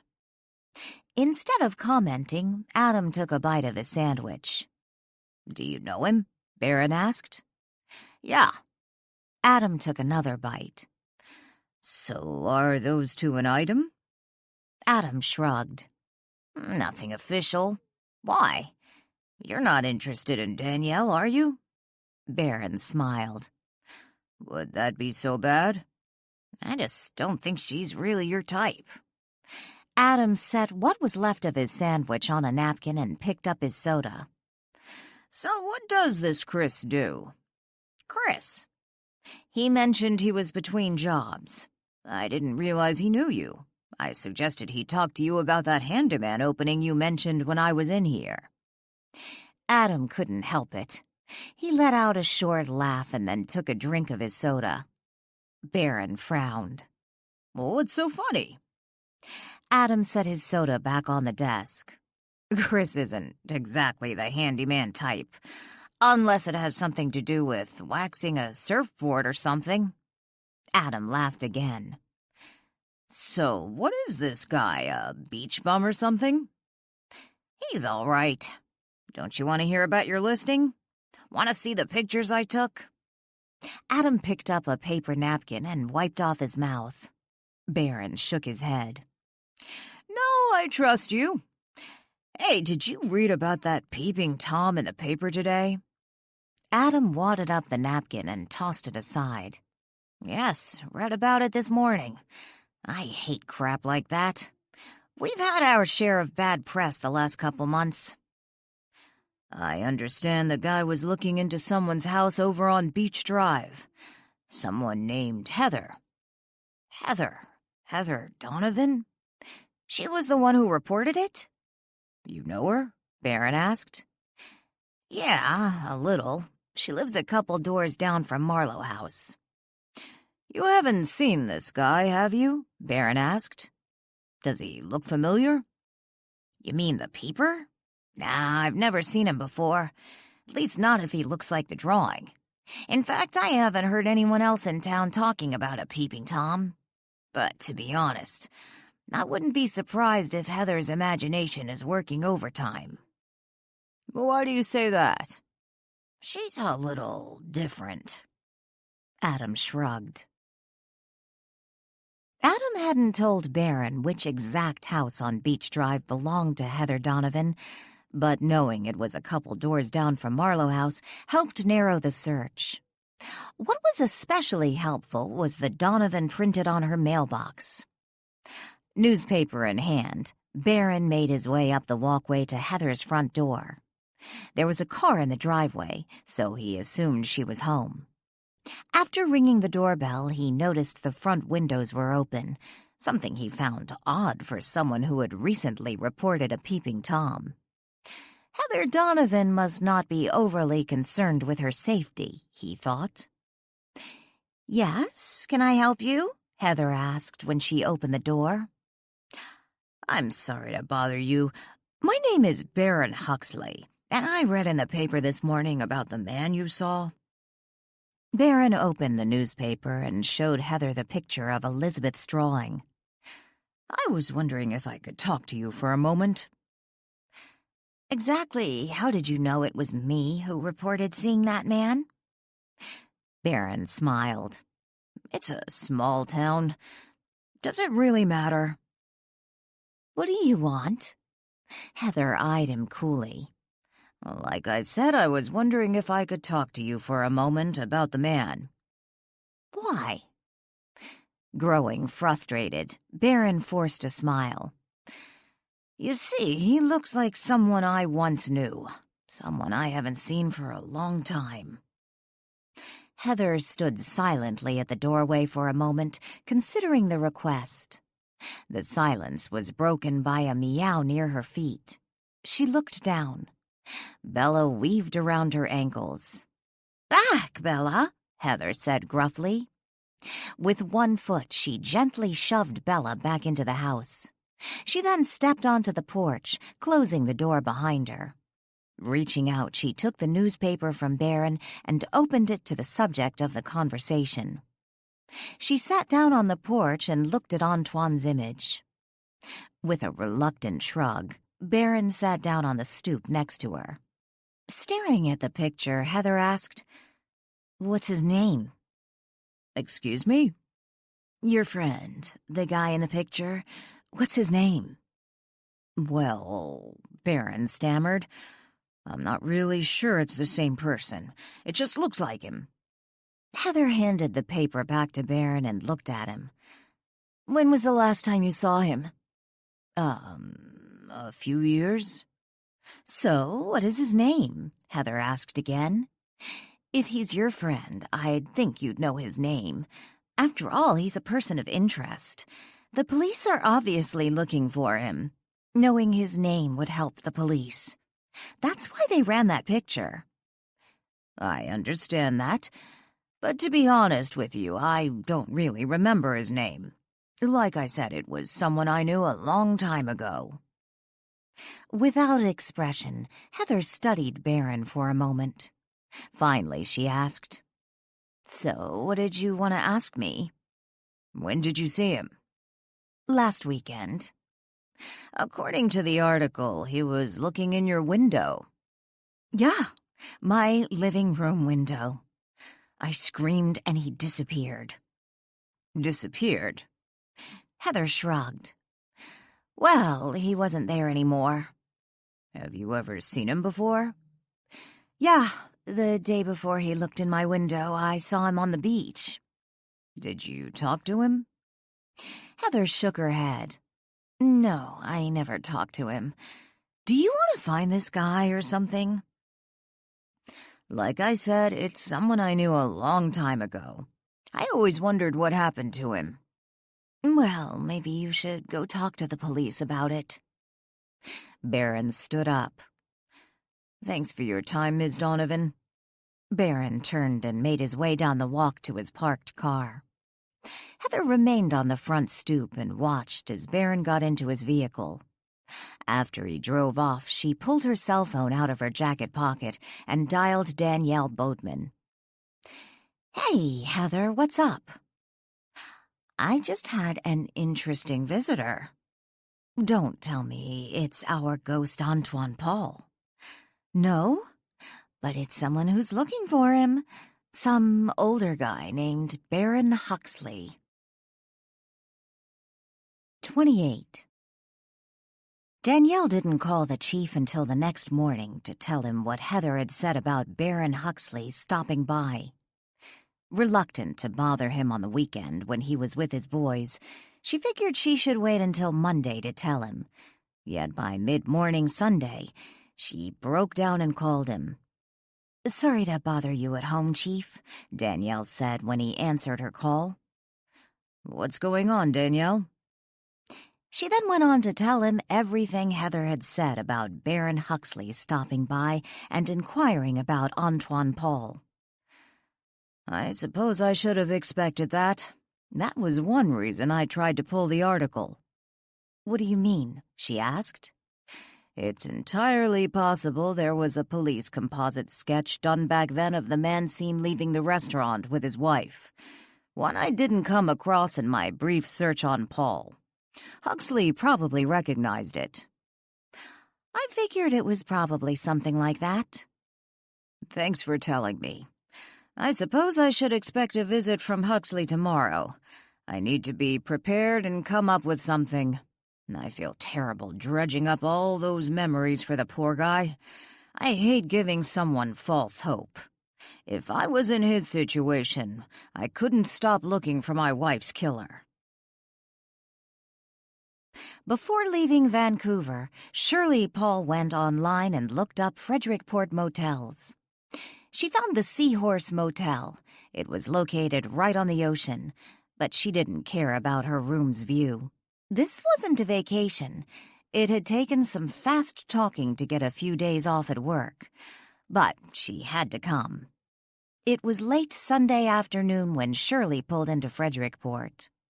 With the help of her car's GPS, she drove directly to the Seahorse Motel.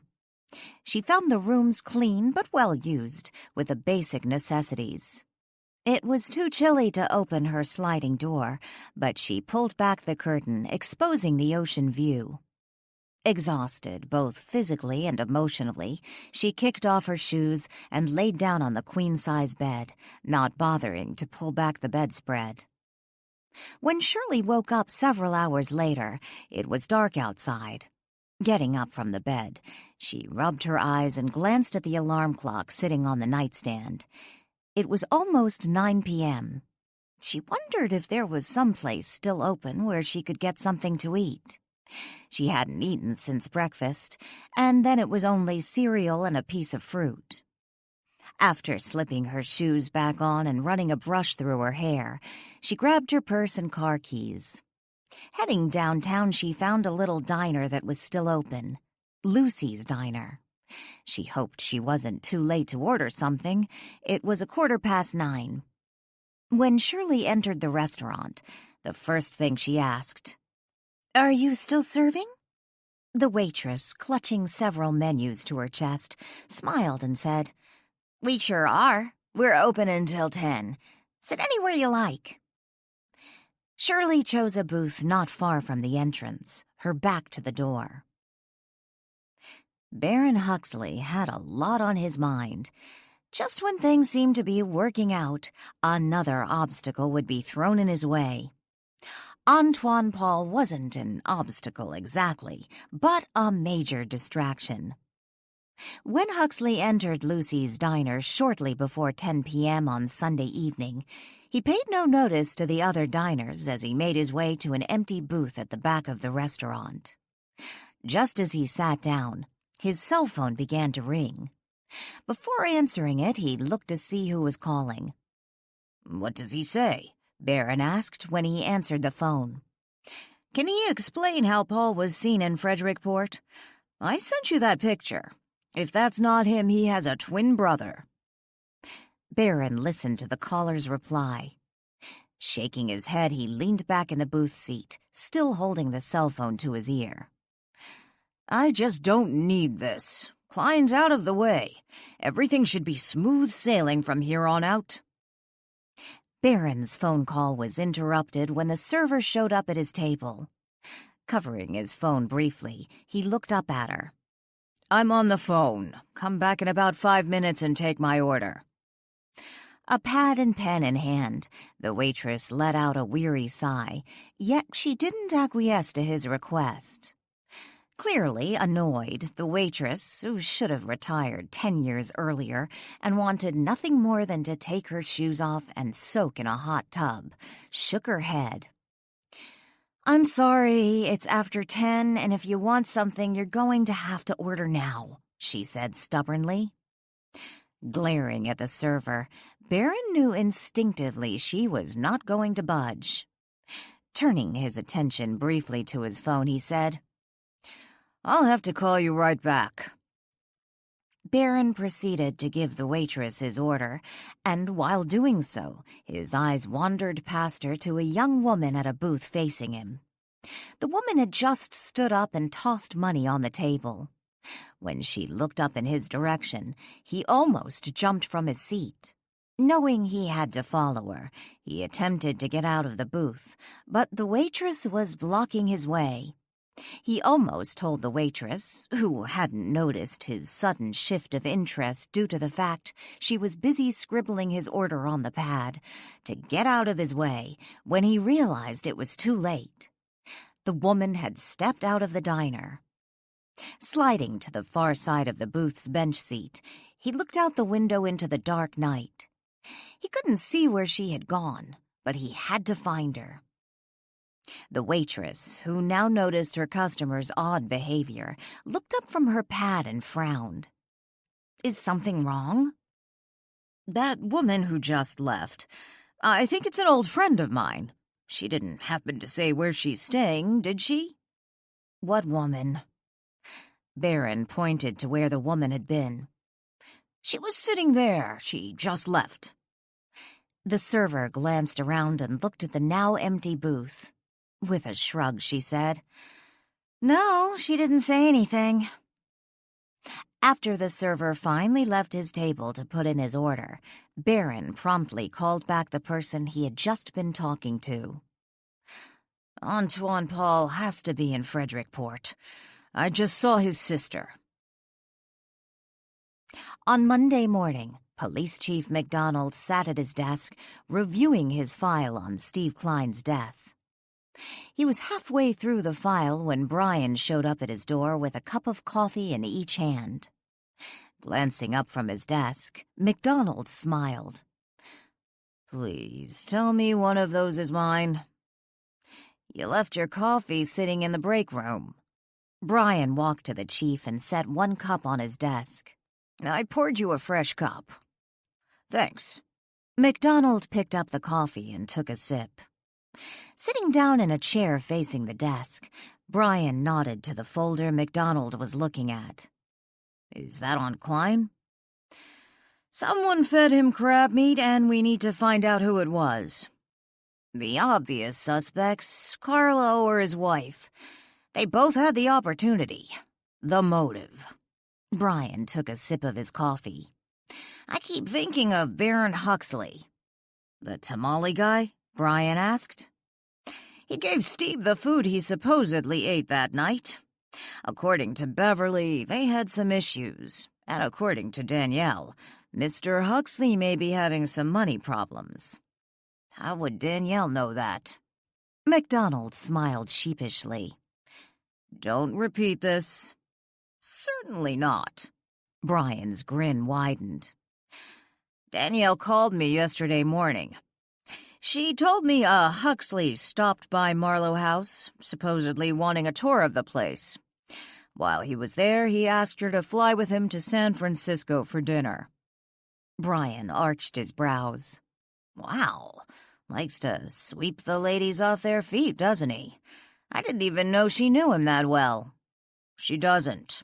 Only met him at Beverly's when she stopped by to give her condolences, and again at Adam Nichols' office. Fast mover. I take it she didn't accept his offer. So why does she think he has money problems? Because the reason he was at Adam's office, he listed his beach house here at a significantly reduced price. He wants a fast sale. She suspects he has a cash flow problem. Well, if he does, then why is he offering to fly boatmen to San Francisco for dinner? MacDonald smiled. Why do you think? Brian considered the question a moment and then said, he was after the lady's money. That's what Danielle thinks. Brian shrugged. Maybe she's selling herself short. She's an attractive woman. I could see why Huxley would hit on her. Before MacDonald could respond, the phone on his desk rang.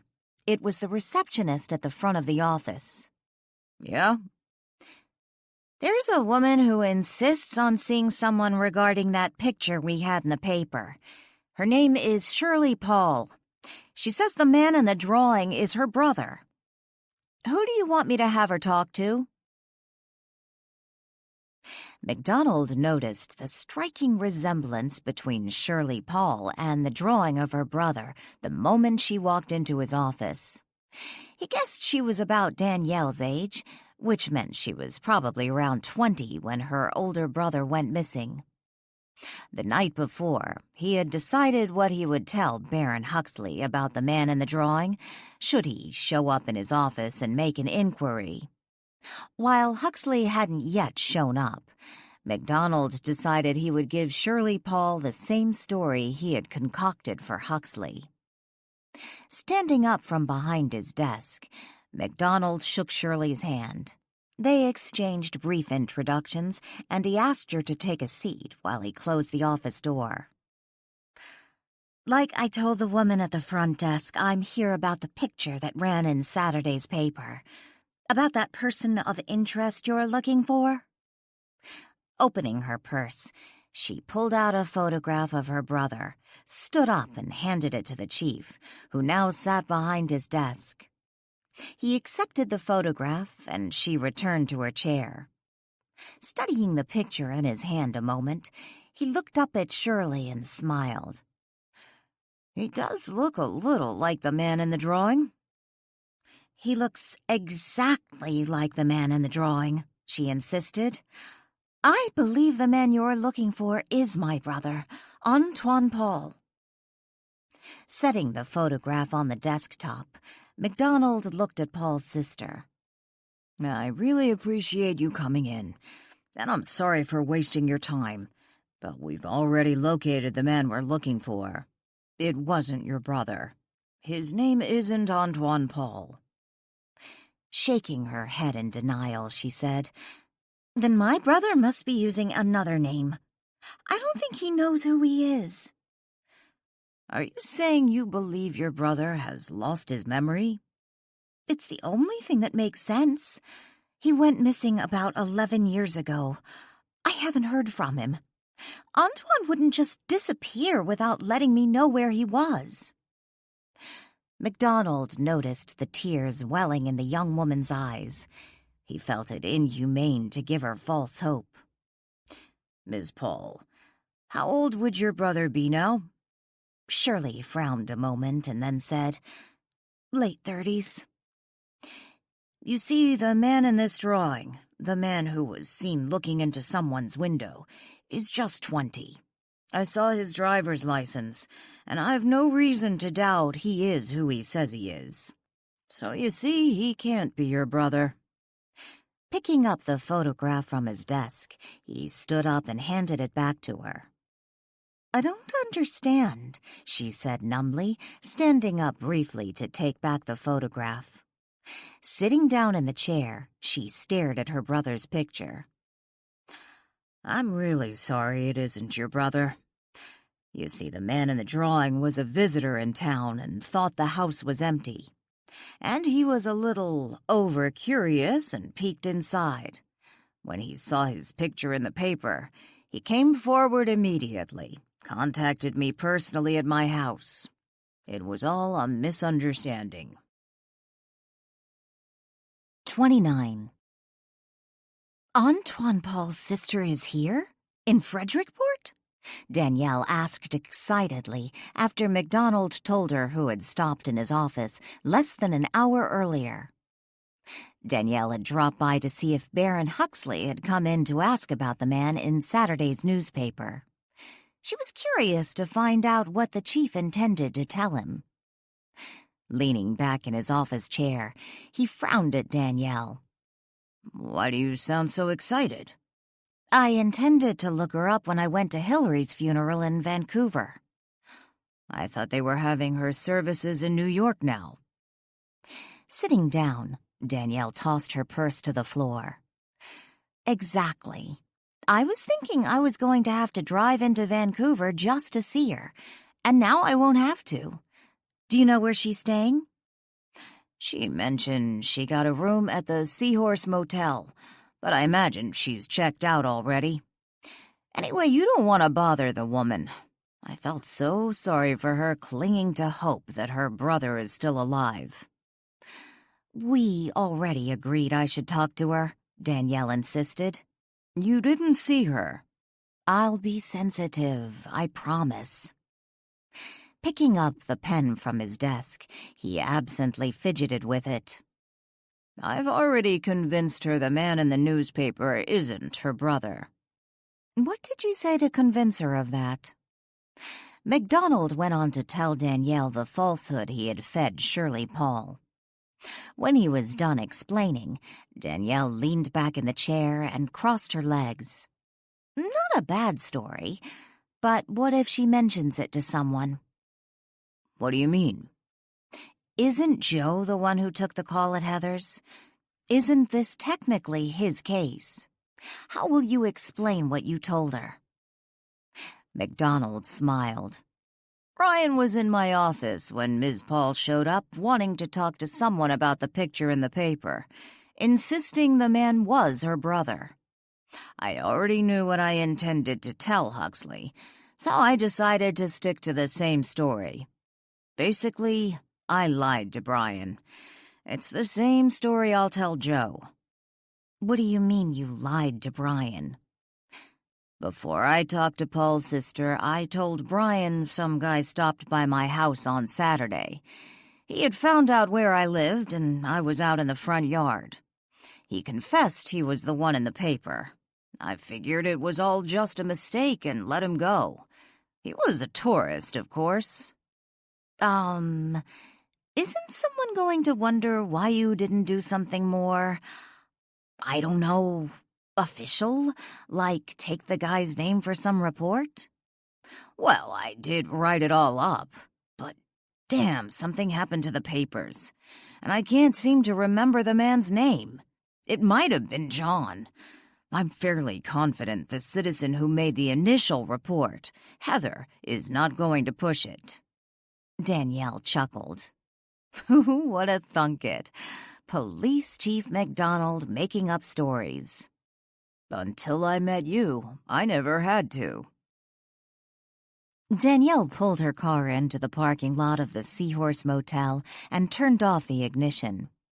Instead of getting out of the vehicle, she sat in the driver's seat, hands still on the steering wheel, and looked up at the motel. Before leaving Chief McDonald's office, they had argued about the wisdom of her still seeking an interview with Shirley Paul. Danielle wanted to get more information on Antoine, and she couldn't imagine a better source than his sister. But the chief was right. It wasn't fair to give the woman false hope. Whatever Antoine's sins might have been, they weren't his sister's fault. At least, that was what Danielle assumed. Sitting in the parking lot, Danielle racked her brain to come up with a plausible story to give the woman. Oh, come on, Danielle. If the chief was able to come up with a cockamamie story, surely you can come up with something. Still running possible storylines through her head, Danielle noticed a young woman matching the description McDonald had given her of Shirley Paul. The woman stepped out of a room on the first floor, a suitcase in her hand. Oh, crap. She's going to get away. Hastily, Danielle snatched her keys out of the ignition and grabbed her purse off the passenger seat. After getting from her car, she hurried toward the woman, who appeared to be headed for the front office, Danielle assumed, to check out. "Excuse me, are you Shirley Paul?" Upon hearing her name, the woman stopped abruptly and faced Danielle. "Do I know you?" she asked when Danielle reached her. "Hello, my name is Danielle Boatman. I live in Frederickport. I own Marlow House Bed and Breakfast." The woman frowned. "I don't understand. Do you hang out at motels trying to drum up business for your bed and breakfast? If so, I'm going home, so you're wasting your time." Danielle smiled. "No, I wanted to know if I could talk to you about your brother, Antoine."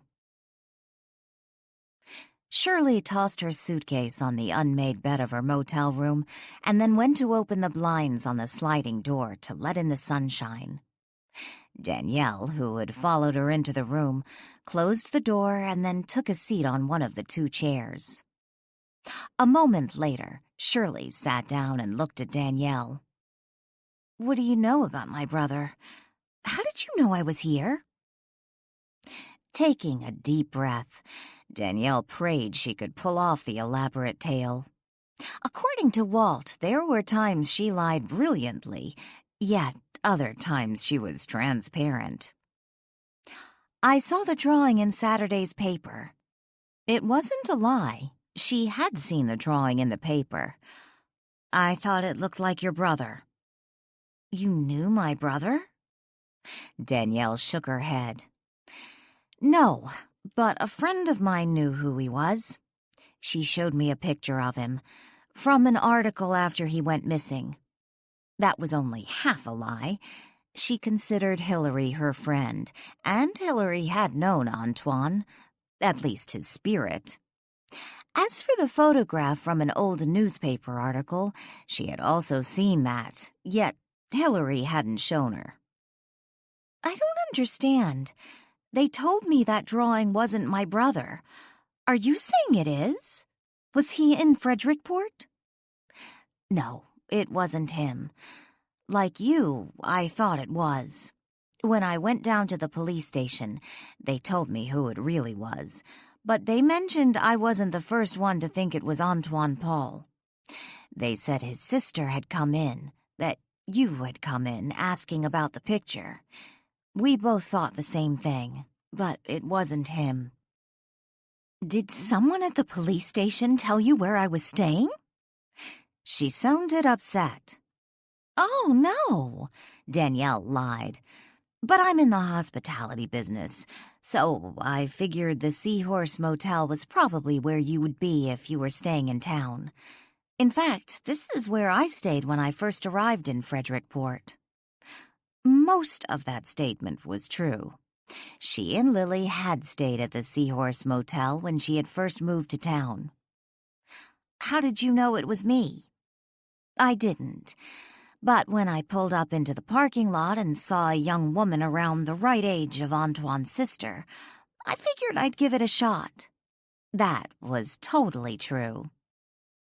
Shirley quietly studied Danielle a moment. Danielle assumed the woman was trying to decide if she should believe her or kick her out of the motel room. "What do you know about my brother?" "I know he's missing, that he's been missing for about 11 years. "Why are you interested in him? You said you never knew him." "Do you know who Hilary Hemingway was?" Danielle asked. "Certainly. She was one of my favorite authors. Didn't she just pass away?" Danielle nodded. "Hilary had been staying at my bed and breakfast for the last month. Over a week ago, she had a heart attack in her sleep, and we found her the next morning." "She died at your bed and breakfast?" "Yes." "What does she have to do with my brother?" "Hilary was working on a story about a real-life unsolved crime about a woman who was murdered in Portland around the time your brother went missing. The night before they found her body, she was seen with a man who matched your brother's description." "What does my brother have to do with this murdered woman?" "Now comes the tall tale. Hope I can pull it off." When researching the story, Hilary came across a picture of a man who went missing around the same time as the murder. That man was your brother. She thought he looked like the man the police were looking for, the man who had been seen with the woman hours before she was found dead. When Hilary was telling me about the story she was researching, she showed me your brother's picture. So when I saw that drawing in the paper the other day, I thought the same thing as you did. If Hilary's dead, why are you looking for Antoine? I suppose I was curious, and a part of me wanted to help solve Hilary's mystery. Shirley stood up, walked to the sliding glass door, and looked out. Who was the woman my brother was seen with? The one who was murdered? Her name was Melissa Huxley. After a moment of silence, Shirley turned from the window and faced Danielle. I've never heard of her before. She was murdered in Portland about 11 years ago. Sorry, the name's not familiar. Shirley walked back to her chair and sat down. Would you tell me about your brother? Shirley smiled wistfully. He was a good brother. He always took care of me, especially after our mom died. Our father took off not long after I was born. I never knew him, but Mom was always there. At least she was until she got sick. I was in high school at the time. When she died, I moved in with Antoine. He was 8 years older than me. I lived with him until I went off to college. How old were you when he went missing? I just turned 20. We normally talked at least once a week. But after a few weeks, when he didn't call and he didn't answer his phone, I realized something was wrong. What did you think happened? I knew he had started seeing someone new, but he wouldn't introduce me to her. Said it was too soon, that it was complicated. Finally, he admitted he was seeing a married woman. You didn't know who she was? No, but he told me if he disappeared suddenly, not to be worried. He said they might have to run away together. That was the only way they could safely be together. He told me once he got settled, he would contact me. If you thought he'd run away with his girlfriend, that he had gone into hiding, why did you report him missing? Nervously fidgeting with her hands, Shirley looked down. I really didn't know what else to do. Part of me didn't believe he'd really just take off like that. And I had this gut feeling something was wrong. After all, everything was still in his apartment. I thought if he was going to run off, why not take his things with him? It didn't make sense. Then what happened? I waited. Months went by. Then years. I'm still friends with my brother's old high school girlfriend. She never believed he would just take off without letting me know where he was. She's the one who saw the picture in the paper. Your brother was a writer? Yes, he was a freelance writer. He did investigative reporting about politics and stuff. Although I think he always wanted to be a mystery writer. Was your brother ever violent? Did he have a temper? Antoine? Shirley frowned. He had a temper, but he was never physical or violent. I mean, well, he could get sarcastic and maybe a little verbally insulting when he'd get mad, but he never threw stuff. Nothing like that. He never hit you? Hit me? Shirley stared at Danielle. No. Do you think this woman who was murdered was the woman he was seeing? I think it might be. They were seen coming out of a restaurant together, arguing. Shirley shook her head. If you think my brother murdered this woman and then ran off, you're wrong. Antoine would never do something like that. It hadn't taken long for Baron Huxley to find out where Shirley Paul was staying. After returning from Lucy's diner the night before, he started calling all the local motels, asking the same question. Hello, I'm just checking on my sister, Shirley Paul. She's supposed to have arrived there from Vancouver this evening, and I wanted to make sure she arrived safely. It was his second call to the Seahorse Motel that gave him the answer he wanted. When they asked him if he wanted them to put the call through to her room, he simply said, No, I don't want to disturb her if she's already gone to bed. I know it's late and she needs her rest. I just wanted to make sure she arrived safely. He had been in his car all night, keeping an eye on the motel, waiting. When Antoine Paul arrived at his sister's motel room, Baron would do what needed to be done. When Antoine didn't arrive that night, Baron was certain he would show up the next day. But it wasn't Antoine Paul who showed up at his sister's motel room. It was Danielle Boatman. 30. After Susan Mitchell finished her shift at the bank on Monday, she stopped at the Frederickport Police Department. Officer Brian Henderson had asked her to stop in. They needed to ask her some questions about her former boss. She had to admit, she was curious to see what they intended to ask her. Thank you for coming, Brian told Susan when he led her to the interrogation room. I thought you might be more comfortable if we talked here rather than at the bank. It is sort of a fishbowl down there. After draping her purse's strap over the back of a chair, she sat down. Brian took a seat across from her at the table, a pad of paper and pen sitting before him. What did you want to ask me? I understand the week Steve died, you worked every day at the bank. Yes, like always, 5 days a week. I don't do Saturdays anymore. How long have you worked at the bank? He asked. Gee, 5 years, I guess. She shrugged. So Steve was the manager when you started working there? Yes. Do you know if Steve had any food allergies? You mean like his allergy to shellfish? So you knew about that? Sure. Anyway, it was just in the paper. I imagine the whole town knows. Did you know about it before you read it in the paper? Sure. Everyone at the bank knew. She shifted in her chair to get more comfortable.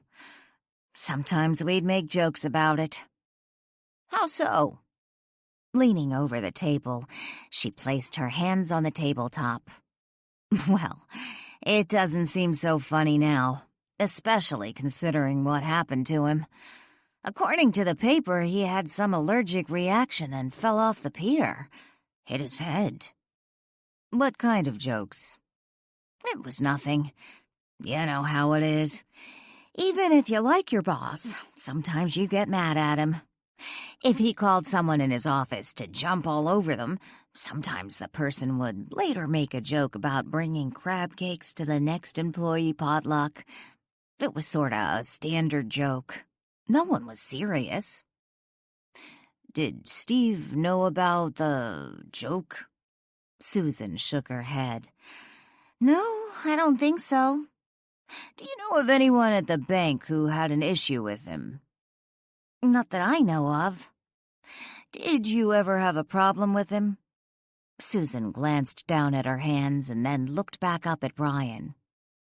Does it really matter? I mean, Steve's dead now, and it's not like I fed him shellfish or anything. Did you have a problem with him at one time? Sort of, but that was a long time ago. What kind of problem? Susan considered the question for a minute before letting out a deep sigh. I really don't want his wife to know. I really like her. Did you have a relationship with Steve Klein? Susan gasped. Oh, God, no. Then what was it? Well, when I first went to work there, he I think he hit on me. You think? Yeah, I guess he did. I told him I wanted to keep our relationship professional, and if he ever made another advance, I'd go over his head and talk to his boss. After that, he left me alone. I never had a problem with him again. Do you know if he was seeing anyone else at the bank? She shook her head. No, I don't think so. Do you know of anyone who had a problem with Steve? Aside from the normal employee management conflicts, not really.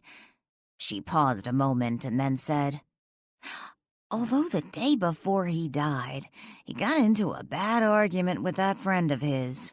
I was sort of surprised. Which friend was that? Mr. Huxley. He would come into the bank about once a month. He'd go into Steve's office with him. They'd close the door and talk for about an hour. I don't know if it was business or personal. How do you know they argued? I had to ask Steve a question, and it couldn't wait. I hated to interrupt him, but I had no other choice. But when I got to the door, I could hear them shouting at each other in Steve's office. Did they say anything to you? You mean when I heard them shouting? Yes. No, I don't think they knew I heard them. I went back to my desk and tried to figure out the problem on my own. I wasn't about to walk in on that. How did Mr. Huxley seem when he came out of the office? Actually, he seemed fine. Like nothing had happened. They both seemed perfectly calm. It was weird. Had you ever heard them fight before? No, but... What? I usually answer the phones at the bank. Not always. If I'm with a client and one of the tellers is free, they will. But over the last couple of months, there's been a few times when Steve told me that if Mr. Huxley called, to tell him he was in with customers, even when he wasn't. I thought that was odd, since I knew they were friends. But you only heard them argue that one time. She nodded. Yes. You mentioned you liked Mrs. Klein. Did you see her often? Just when she'd come into the bank, or we'd have some company get-together. She's really nice. Everyone at the bank likes her. She's nice to all of us. Do you think she ever knew her husband hit on you? Susan groaned and scooted down in her chair, embarrassed. I sure hope not. I would hate for her to think I ever did anything to encourage that. And I did nip it immediately. Do you think Steve cheated on his wife after he hit on you? Sitting back up straight in the chair, she pondered the question a moment. I don't know. Maybe they were just having problems back then, and I sent the wrong message. Who knows? I was new at the bank at the time, and maybe I was trying too hard to be friendly and fit in. Maybe he got the wrong impression. So, Steve didn't have a reputation around the bank for fooling around on his wife? She shook her head. Oh, no. And I certainly never said anything to anyone. I was too embarrassed. Did they seem like a happily married couple, Mr. and Mrs. Klein? Susan smiled. Yeah, actually they did. Which is one reason I wonder what was going on back then when I first started working at the bank. When that happened, I hadn't met his wife yet, so I didn't know what to expect. And when I finally met her, she was nothing like I imagined. What do you mean? They seemed so happy together. When we'd get together for bank functions, they'd often hold hands. Stuff like that. Did you ever get the feeling Mrs. Klein suspected her husband might be fooling around? I don't think he was.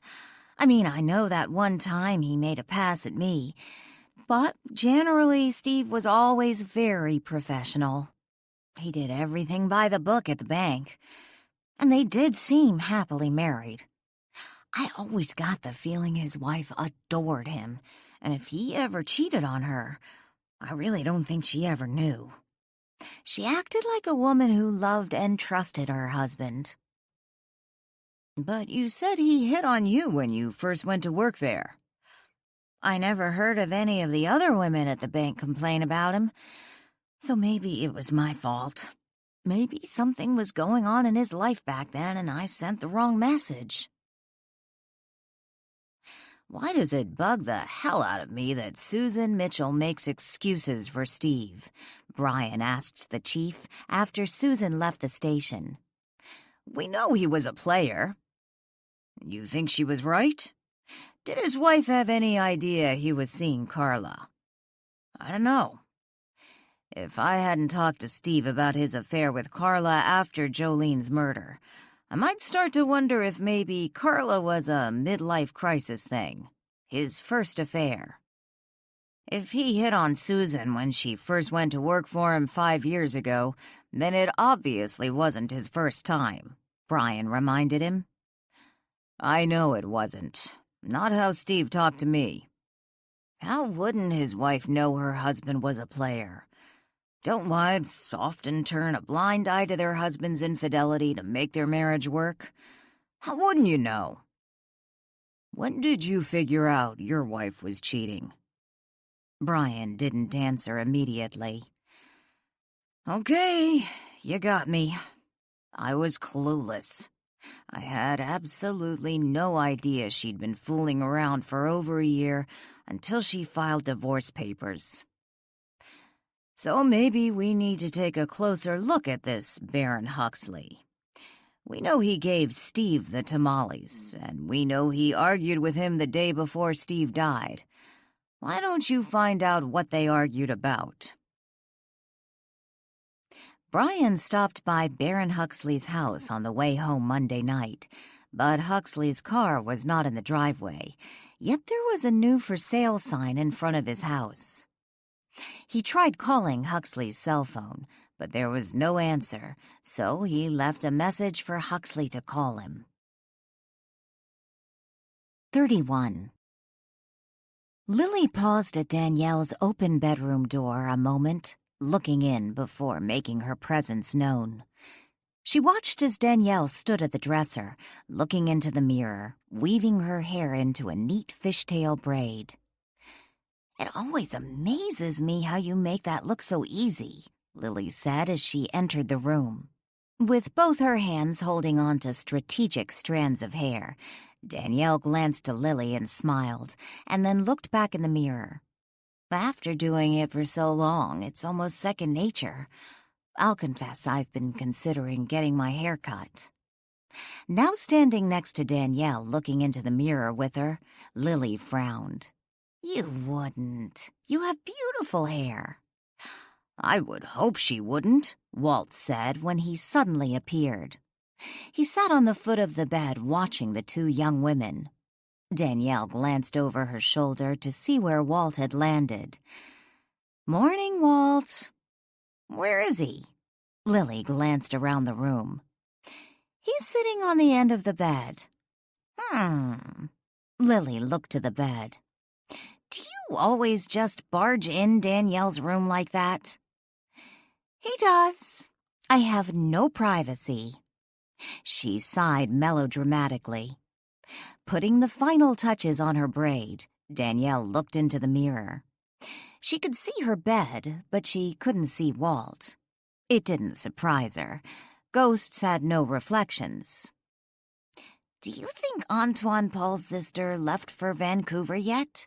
Lily asked Danielle a few minutes later when the two women walked into the hallway, Walt trailing behind them. They headed for the staircase. "She told me she was going to leave this morning. Yesterday, when I first saw her, she was getting ready to check out." "Yeah, I remember you saying that." Lily held onto the railing as she started down the stairs. "But I guess she felt emotionally drained after our talk yesterday and decided to spend another night and take off this morning." "Do you think it helped, talking to her?" Walt asked. "Did you learn anything that might put you in a better position to convince her brother's spirit to move on?" "I'm not sure." Danielle paused a moment, her hand on the railing. She considered Walt's question and then started walking again. "He didn't sound like a horrible person. Not like someone who would strangle a woman in an alley. He took in his sister when their parents died, helped her get into college." "And she said he wasn't violent?" Lily asked as she stepped onto the first-floor landing, followed by Danielle and then Walt. The three headed for the kitchen. "He had a temper, but she said he was never violent, but he could get really sarcastic." "As I recall, he did call you Ghost Girl," Walt reminded her. "Considering everything that's going on, I'm not even sure I should be worried about his spirit anymore. Chris saw him just that once, and Heather hasn't been bothered again. He mentioned something in front of Chris about wanting to get to me when I was away from Marlow House, but I've been all over town this last week and never saw him once. I would have figured he would have showed up at the Seahorse Motel with his sister there." "Maybe he's moved on." Lily led the way into the kitchen.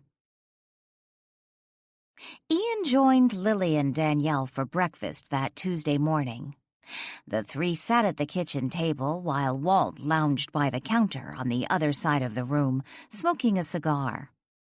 Initially, he had been sitting at the table with them, but the glare Danielle flashed him after a lit cigar appeared in his hand made it very clear to him she did not want cigar smoke at the table while they were eating.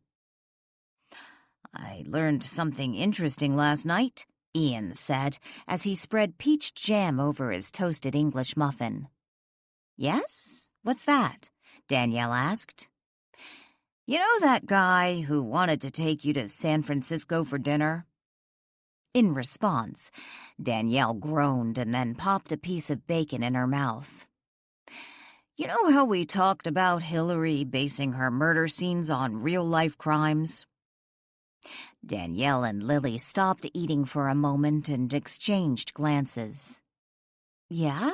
What about it?" Danielle asked. "When you told me his name, I knew it sounded familiar, so I looked him up last night. His wife was the first victim, the woman who was murdered in beautiful rage, so to speak."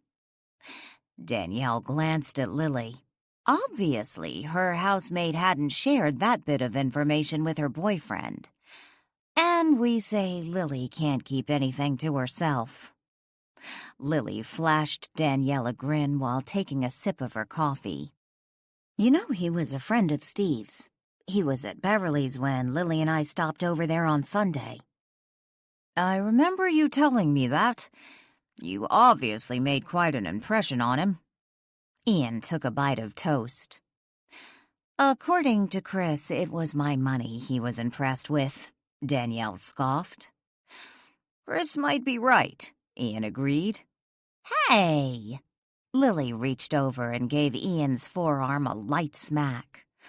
Why wouldn't he be interested in Danny for herself? Ian blushed. I didn't mean that. About to take a bite of her English muffin, Danielle arched her brows and looked coolly at Ian. I am so abused around here. Ian chuckled. I'm sorry, Danielle. I didn't mean it like it sounded. It's just that when I looked up the guy last night, I was a little curious. By some of the articles I came across and a few things I saw on social media, looks like a number of his past clients are pretty upset with him. I wouldn't be surprised if he has a serious cash flow problem like Adam suggested. Then he shouldn't be going out and buying wine for $300 a pop. Danielle took a bite out of her English muffin. He's also the one who gave Steve the tamales. That's supposedly what Steve ate the night he had the allergy episode and fell off the pier, Lily told him. Ian looked at Lily. How do you know that? Beverly told Danielle that when she dropped over here the other day. I guess he and Steve were old friends. According to Beverly, they used to work together. But she seemed to think they weren't as close as they used to be, Danielle explained. It wasn't quite 11 o'clock a.m. on Tuesday when Beverly Klein opened her front door for Officer Brian Henderson. She hadn't yet dressed for the day, but instead wore a floor-length terry-cloth bathrobe, tied at the waist with a terry-cloth belt. What she had underneath the robe, he had no idea. There were no pajama bottom cuffs peeking out below the robe's hem. Her face was free of makeup, but her hair was damp, as if recently shampooed. I was hoping I could ask you a few questions, Brian asked, still standing on the front porch. Beverly opened the door wider and welcomed him in. After she showed him to the living room, he said, If you'd feel more comfortable slipping into something else, I can just wait down here. Beverly let out a heavy sigh. I'm afraid this is all I've the energy to put on today. She plopped down on a chair facing him. Although, I suppose I should be flattered anyone might consider me in terry cloth even remotely racy. Oh, I didn't mean... Brian blushed. Beverly cut him off, waving her hand dismissively. I was just teasing. Thank you for making that offer, but frankly, I don't really care who knows I haven't gotten dressed yet. Hell, considering everything, I may never get dressed again. I'm sorry to have to bother you under the circumstances, but there are still a lot of unanswered questions. I understand. Would you like me to get you a cup of coffee first? Some tea? Water? Brian smiled. No, thank you, I'm fine. Leaning back in her chair, she folded her hands on her lap and looked at Brian. Well then, what did you want to ask me? Have you seen Baron Huxley in the last couple days? Baron? She shook her head. No, why? We've been trying to contact him. There are a few more questions we'd like to ask him, but he wasn't at his house and he hasn't been answering his cell phone. Perhaps he went back to Vancouver. Baron doesn't live here, you know. I understand, but we found his car this morning in the pier parking lot. The cook at Pier Cafe said he noticed it parked there last night when he got off work, but there is no sign of Mr. Huxley. She frowned. That's odd. I noticed the for sale sign in his front yard. For sale sign? What are you talking about? Mr. Huxley put his Frederickport house up for sale. Really? He never mentioned anything to me about that when he stopped over here the other day. I dropped by Frederickport Vacation Properties and spoke to Adam Nichols. That's who's listing the property. And according to Adam, Mr. Huxley should still be in town. He told Adam he'd talked to him before he left for Vancouver. She shook her head. I don't know what to tell you. But then Baron was more my husband's friend and my acquaintance. We never really did anything socially, not since his wife was killed. If you hear from him, I'd appreciate it if you'd call me. Certainly. Beverly smiled. Was that it? No. As I said, there are still a number of unanswered questions. Like why Steve had crab meat in his body? Brian nodded. I've been asking myself that same question over and over again. I can't come up with any logical reason for Steve eating crab. He just would never do that. The only other explanation, your husband ate something that had crab in it and he didn't know. Did your husband have any enemies? Enemies? Beverly frowned. Are you saying someone intentionally gave my husband something with crab in it, without his knowledge? We're looking into all possibilities. Did he have any enemies? Absolutely not. Not everyone loved Steve, but I don't believe anyone hated him. Certainly not enough to kill him. Do you know if your husband had any sort of problem with Mr. Huxley? Baron? You're asking because Baron's the one who gave Steve those tamales, aren't you? Do you know of any problems they may have had? Did your husband mention anything to you about Mr. Huxley? Brian already knew Beverly had confided in Danielle about problems between Steve and Huxley. He wondered what Beverly would tell him. Beverly sat silently in the chair a few moments, considering the question. To be honest, Steve and Baron have had issues off and on for as long as I've known them, but I never really knew the details, and they always seemed to work out whatever problems they had. Do you know what kind of problems? A difference of opinion in how to conduct business. Steve took his job very seriously, and while he didn't make a habit of discussing his work in depth with me, he often told me it would just bore me. He did suggest a few times over the years that Baron wasn't especially ethical. I suspect that's why he cut ties with him. Cut ties with him? I thought they were friends. I meant professionally. Years ago they started a business together, and not long after Baron's wife died, Steve and Baron dissolved their partnership. But they remained friends. Yes. It was better when they separated their business and personal lives. After Baron bought his beach house here, they'd often go fishing together. I think they enjoyed each other as long as they didn't have to work together. Do you know if they've had any recent disagreements, falling out? Certainly you don't believe Baron did something to those tamales, do you? You don't believe Baron Huxley is capable of something like that? Beverly considered the question a moment. Finally, she said, To be honest, I really don't know Baron that well. I have no idea what he might be capable of. Do you know if he and Steve had any recent issues? Actually, they did. About a week before Steve's death, I walked into the bedroom and Steve was on the phone with Baron. They were obviously in a heated argument. Do you know what about? She shook her head. No. As soon as I realized Steve was on the phone, and in the middle of an argument, I turned around and left the room and closed the door behind me. How did you know he was talking to Huxley?" "When he came out of the bedroom after he finished the call, I asked him who he was talking to. He said Baron. I asked him what was going on, and he just said, 'You don't want to know.'" "And you didn't press him?" She shook her head.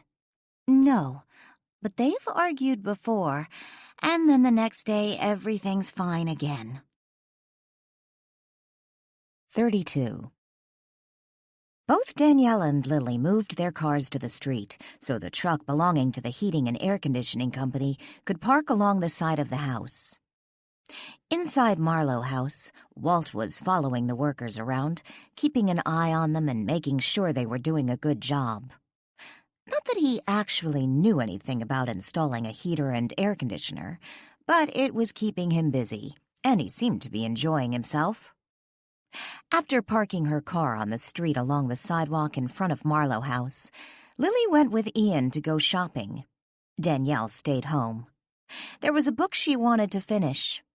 Wearing jeans and an oversized pullover sweater, Danielle sat on the front porch swing, reading. When Danielle looked up from her book 30 minutes later, she wondered how long he had been there. It was Steve Klein's ghost standing on the sidewalk, watching her. She looked at him for a moment and then glanced around. She didn't see anyone else. When he kept staring at her, she finally waved him over. The next moment, he was no longer standing on the sidewalk, but sitting next to Danielle on the swing. His instantaneous change of venue made her lurch in surprise, dropping her book to the ground. "You startled me," she scolded, leaning down, slightly annoyed to see the book had closed, causing her to lose her page. "Sorry. No one sees me, so I forget something like that might scare someone." "I'm not scared." Danielle set the now closed book on her lap and looked at Steve. Turning to her, he studied her for a moment. "I'm a ghost, aren't I?" "I thought you already went through that with Hillary." "I did."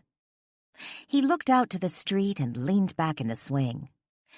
"It's just that I grew up believing people are afraid of ghosts." "I think most are, but they generally can't see them, so it's sort of a non-issue." "It's quite amazing to me that you can see ghosts. I never knew. Hell, I never even believed in ghosts when I was alive." "Where's Hillary?" "I don't know. I left her on the beach. She's trying to decide if she wants to stick around here or move on. It seems the prospect of seeing both her husbands at possibly the same time is a bit overwhelming to her." Danielle chuckled. "I suppose that could be awkward." "I think I'm ready to move on," he said. "I thought you were going to go after your funeral." He shook his head. "No, I can feel something pulling me, a constant tug from the other side. It's time, but I can't yet. Something's bothering me." "The police are looking into your death. They think it might be murder. Perhaps that's what's bothering you." Turning back to Danielle, he frowned. "I wasn't murdered. I was careless." "No. According to the coroner's report, you had crab meat in your stomach. We're not talking about some cross-contamination. We're talking crab meat." He shook his head. "Well, that's impossible. I didn't eat anything that night except for the tamales." "If that's true, then those tamales were tampered with. Who would do that?" "I guess the obvious would be Baron. He gave me the tamales, but I don't see why he'd want to make me sick. We had our disagreements, but nothing that would make him want to hurt me." "He did more than hurt you. You're dead." Steve shrugged. "Well, that's only because I couldn't find my EpiPen. I panicked and stumbled off the pier. It was stupid of me." "Did you take the EpiPen out of your tackle box? Maybe leave it somewhere?" "No, I remember seeing it Wednesday night when I put some new hooks in the box." Then someone removed your EpiPen and fed you crab meat. What about your wife? Bev? Absolutely not. I may not have been a perfect husband, but she was the perfect wife. Then why did you cheat on her? Stunned by her question, Steve just stared at Danielle. Finally, he asked, How did you know? It doesn't matter. I just do. Maybe your wife found out about Carla, or maybe Carla tampered with the tamales? With a groan, Steve leaned back in the swing and closed his eyes, rocking his head back and forth. A moment later, he lifted his head again and looked at Danielle. You have to promise me something. What?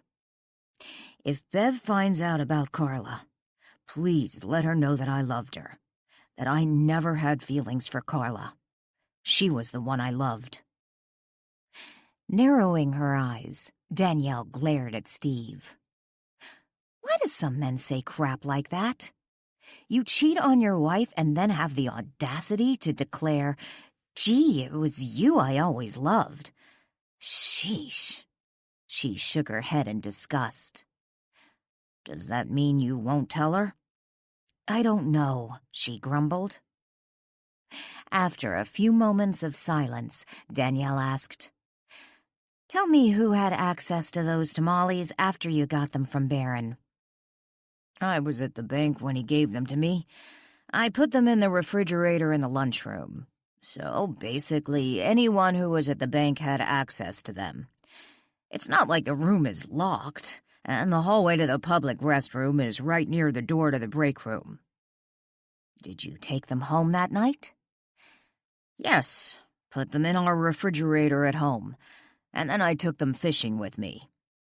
Did Carla have access to them? Well, I suppose she did, when I went into the restaurant to get coffee. But there was no way she had time to tamper with them. Anyway, I don't think Carla would do something like that. Someone did. Steve let out a sigh. I suppose it would be possible if she switched the tamales Barron gave me with crab tamales. That seems pretty far-fetched, too. Where would she get her hands on crab meat tamales? They do sell them at Beach Taco. Danielle glanced at Steve. They do? I stopped by there a couple weeks ago to pick up some takeout for me and Carla. I saw them in the cooler. Crab tamales. I never heard of such a thing. So you were getting takeout for you and your girlfriend, Danielle snarked. Yeah, I was. We really couldn't go out and eat together in town. I remember telling her I'd never buy tamales at that place. They might give me the wrong ones. He laughed. Danielle flashed Steve a scowl. Amazing you can joke about it, considering they did kill you. He shrugged. Nothing I can do about it now. I'm curious about something. What? Was it common for you to take tamales with you when you went fishing? Yeah, Beverly can't stand them, so we never have them at home. Barron usually comes into town at least once a month. Always brings me some. Easier than making a sandwich. Did the tamales taste different that night? Steve frowned and considered the question a moment. Now that you mention it, they did taste a little different, but not like they had crab meat. The sauce was different. It was a different sauce. Perhaps your tamales weren't tampered with, per se. Instead of someone replacing the meat, maybe someone switched your tamales. Steve has moved on? Police Chief McDonald asked. He stood with Danielle in the Frederickport Police Department parking lot. Casually leaning against her Ford Flex, Danielle nodded. Yeah, after he told me all that about the crab meat tamales they sell locally. Did he have any idea who'd want him dead? No. He insists his wife didn't do it. And he didn't believe Carla would either. I asked him about Baron Huxley, and he said while they had some issues over the years, it was nothing that would end up with one of them killing the other one. We do know Carla was poking around in his things when he went to the restroom that night, and she did have a motive. I'm not sure she had a motive exactly. I keep going back and forth about Carla. I like her, and I can't imagine she'd do something like that. But she did have the opportunity, and she might have had a motive. What I need to do is see if any of our suspects have recently purchased crab tamales. George Martinez stood behind the counter in his restaurant, Beach Taco. Sure, we sell crab meat tamales. The tourists love them. I was wondering if I could look at your credit card records to see who might have purchased any in the last month. Martinez laughed. I guess you missed the sign in the window, Chief. Cash only.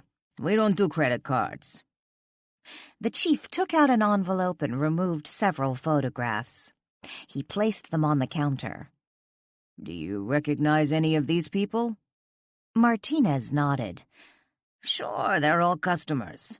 I don't know all their names, but I've seen them all in here at one time or another. Do you remember selling any of them crab meat tamales? Martinez carefully studied the photographs for a moment, but then shook his head. Sorry, Chief, I couldn't tell you. How about any of your other employees? Do you think they might remember who bought some recently? It's just me and my wife and one employee. Wife works in the kitchen.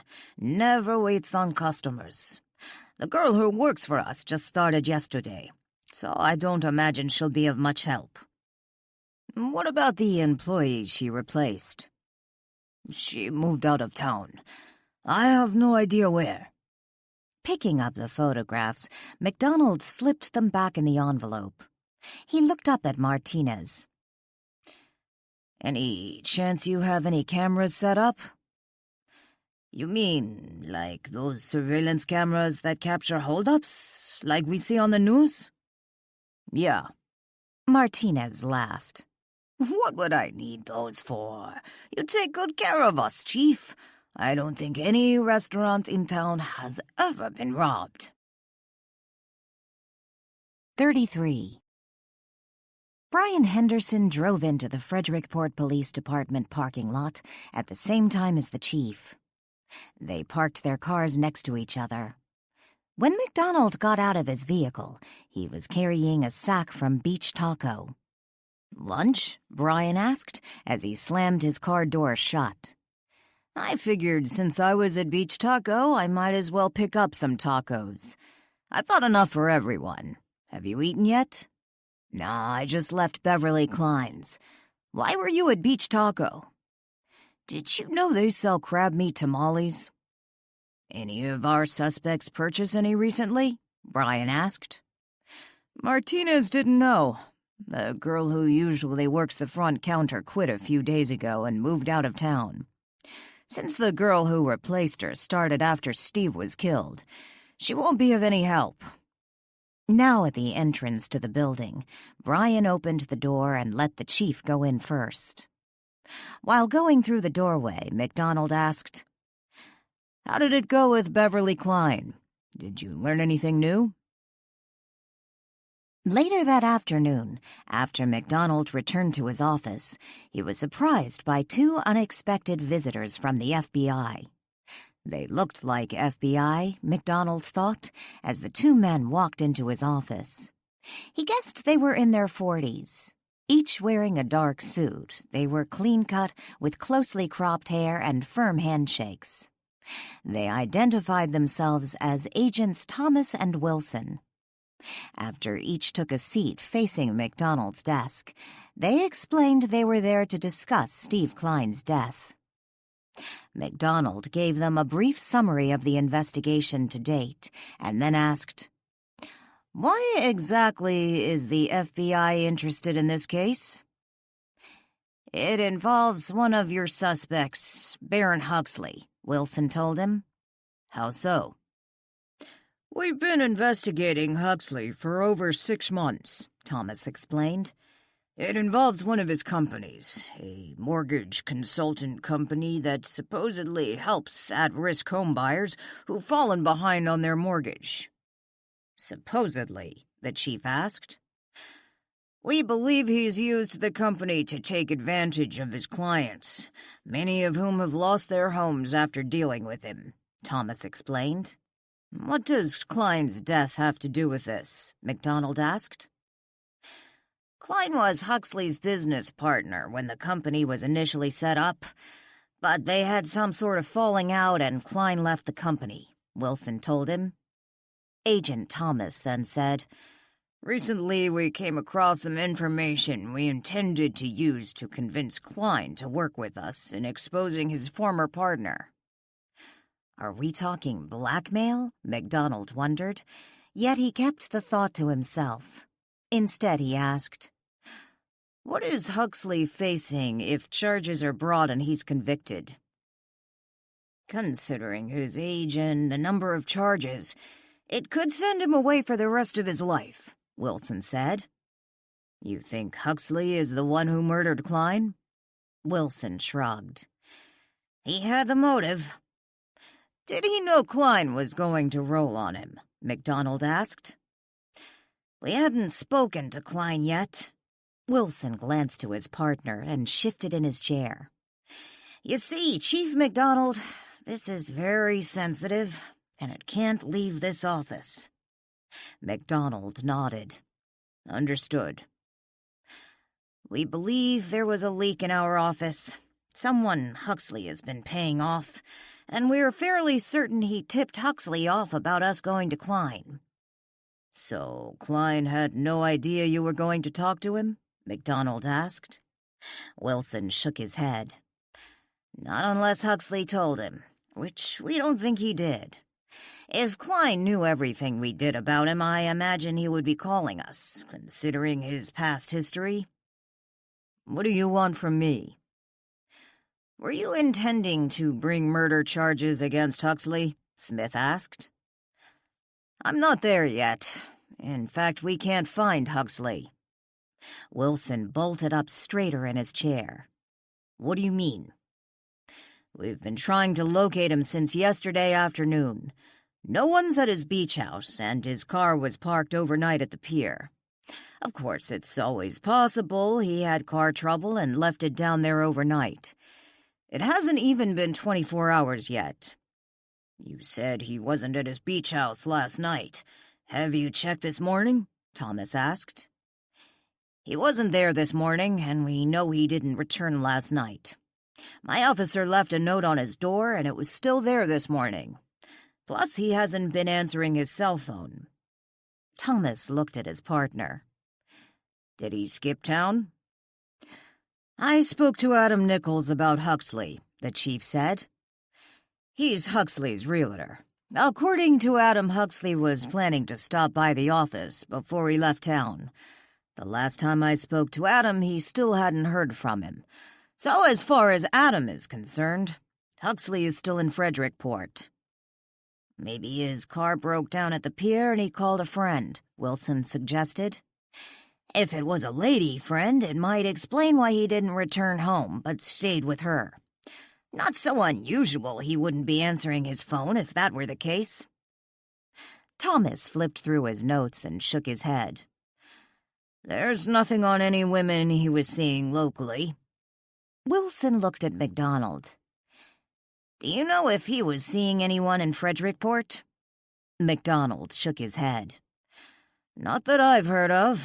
I know he wanted to take Danielle to San Francisco for dinner, so that would lead me to believe he wasn't seeing anyone seriously in town."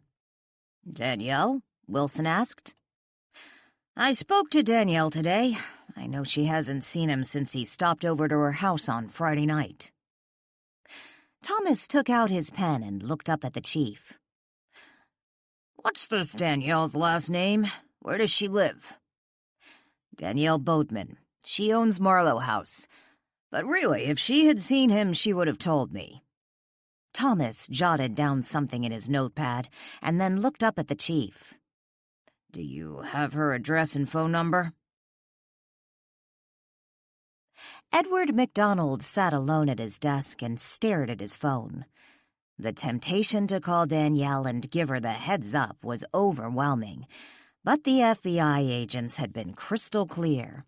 He was not to inform her they were on their way to her house. If he did tell her, it could backfire should she slip and let them know she had been tipped off about their impending visit. With a sigh, MacDonald shoved his phone aside. He wished to maintain his good relationship with the FBI. The heating and air conditioning people had just left, yet the installation of the new unit looked like it was going to take a few more weeks. They had mentioned something about a problem with the ductwork and back-ordered parts. While she should be annoyed with what appeared to be a larger project than she had initially anticipated, Danielle figured that in the big scheme of things, it was really a minor bump. Considering what other people were dealing with, she figured she should just be grateful she could easily afford the new unit. She told herself until it was installed, she would simply put on a sweater if it got too cold or open a window if it got too warm. Danielle headed for the front door, car keys in hand. She was going to move her Flex and park it back in its spot next to the house on the side drive. Danielle swung the front door open and came face to face with two serious-looking gentlemen, one of whom was preparing to ring her bell. "Oh, hello," she greeted them. Without thought, she blurted out, "Are you Jehovah's Witnesses?" Several days earlier, two men, much older and not as attractive, had shown up on her porch wearing suits. They had been Jehovah's Witnesses. She wondered briefly if the church was in the midst of some spring membership drive. The man who had been about to ring the bell pulled out an identification badge and showed it to Danielle. The second man then showed his badge. "The FBI? Wow, I guess you aren't Jehovah's Witnesses," she mumbled. "Although I suppose an FBI agent could be a Jehovah's Witness. What in the world do you want to talk to me about?" Still holding on to the edge of the door, Danielle had not yet welcomed the officers inside. "We'd like to come in and ask you a few questions about a friend of yours." "What friend?" Danielle asked, still not budging from the doorway. Walt suddenly appeared next to Danielle, looking the men over. "So, these are G-men?" "Can we come in, please? It would be best if we discussed this inside in private." Walt glanced over the men's shoulders. "It's just you two out there. Isn't this private enough?" Ignoring Walt, Danielle gave the agents a nod and opened the door wider so they could come inside. "You know, it wasn't called the FBI when I was alive. Back then it was just called the Bureau of Investigation. And they didn't call their agents G-men," Walt told Danielle as he followed her to the living room, the two FBI agents trailing behind them. "I was watching a movie," Walt explained, "and heard the expression. I wondered why they were calling them G-men. Then I saw a special on the FBI. It's quite fascinating how much one can learn from the television." "We can talk in here," Danielle said as she showed them into the living room. Glancing over at Walt, she wished he'd stop talking. "The use of G-men originated after they arrested Machine Gun Kelly. According to folklore, Kelly shouted, 'Don't shoot G-men,' meaning, 'Don't shoot government men.' Of course, many believe that was fabricated by the press, and Kelly never said that." As the agents each took a seat, Danielle briefly turned their backs to them and faced Walt, hissing under her breath. "Hush." "Excuse me?" Agent Wilson asked from his place on the sofa. Blushing, Danielle turned to the officers. I heard my cat meowing for dinner. It's too early." "That cat?" Thomas asked, pointing in the opposite direction to the fireplace, where Max was stretched out on the hearth, sleeping. Danielle glanced to Max. Walt chuckled. You're usually quicker on your feet than that. Taking a seat facing the sofa where the two agents sat, Danielle perched at the edge of the seat cushion, anxious to learn why they were here. I still say it's Chris. Walt sat down on the chair next to Danielle. We'd like to ask you a few questions about your friend, Baron Huxley, Wilson began. That's who they want to talk about? Walt shook his head and summoned a cigar. Baron Huxley. I know who he is, but I don't really consider him a friend. More of an acquaintance. A new acquaintance. Do you often fly off to dinner in other states with new acquaintances? Wilson asked. Danielle frowned. What are you talking about?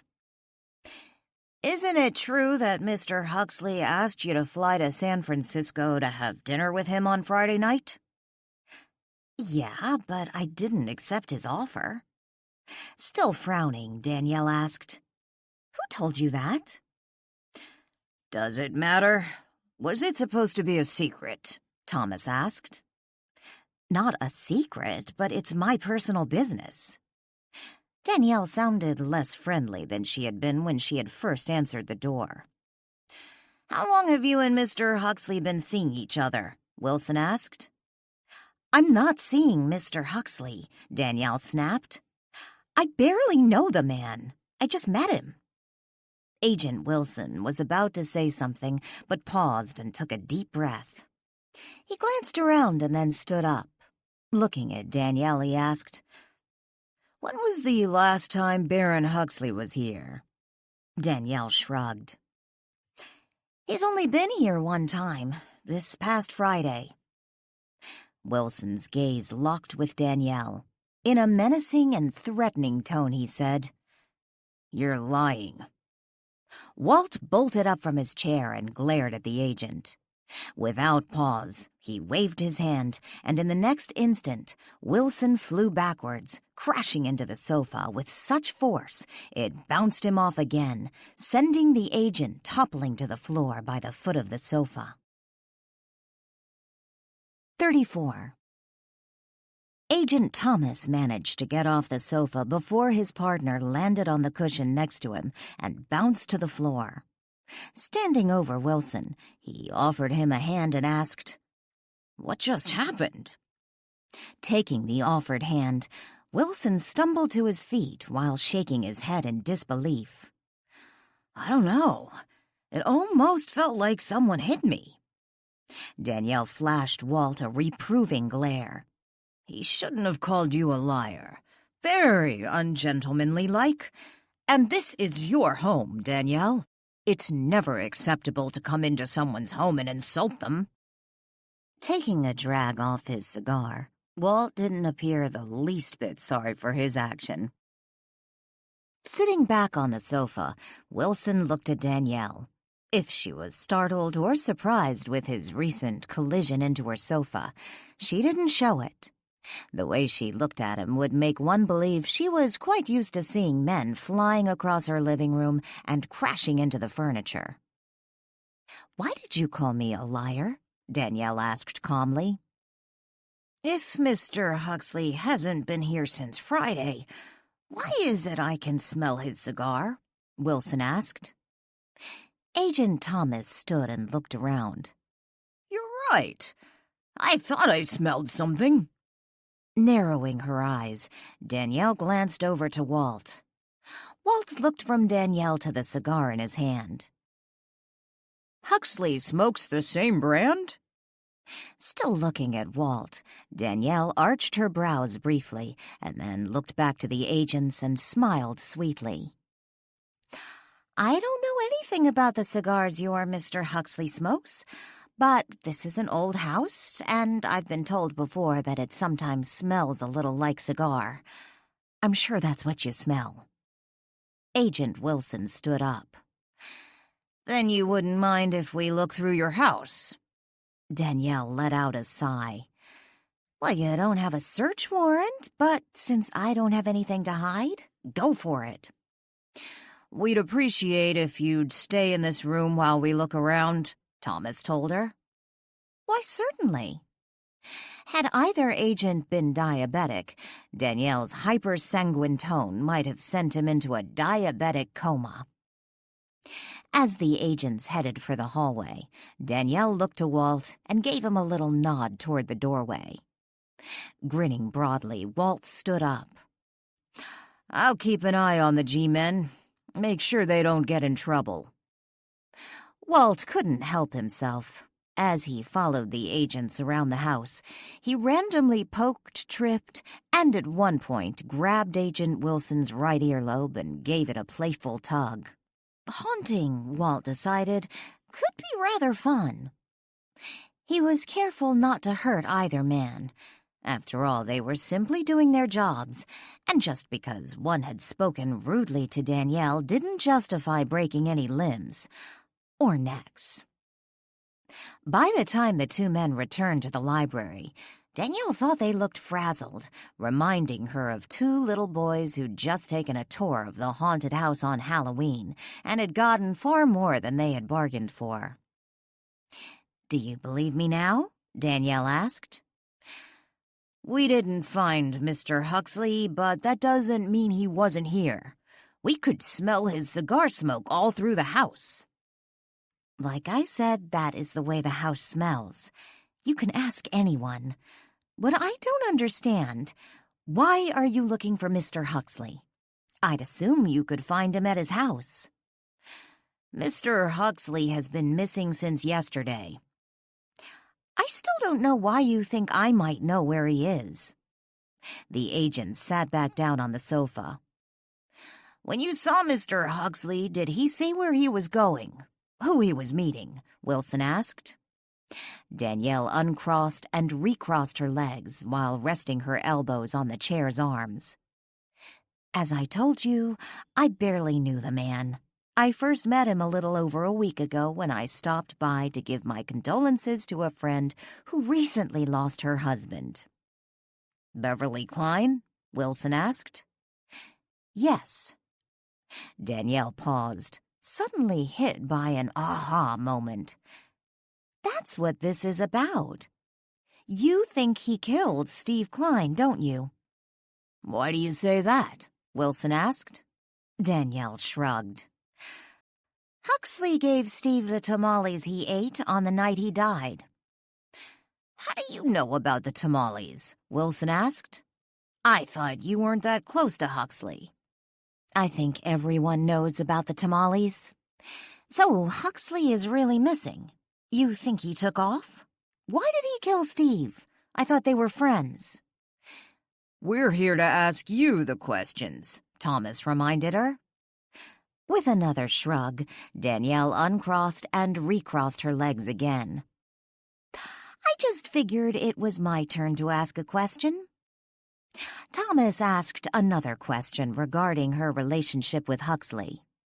In turn, Danielle went on to tell them exactly when and how they had met, about their second brief meeting at the real estate office, and finally about Huxley's uninvited visit and dinner invitation.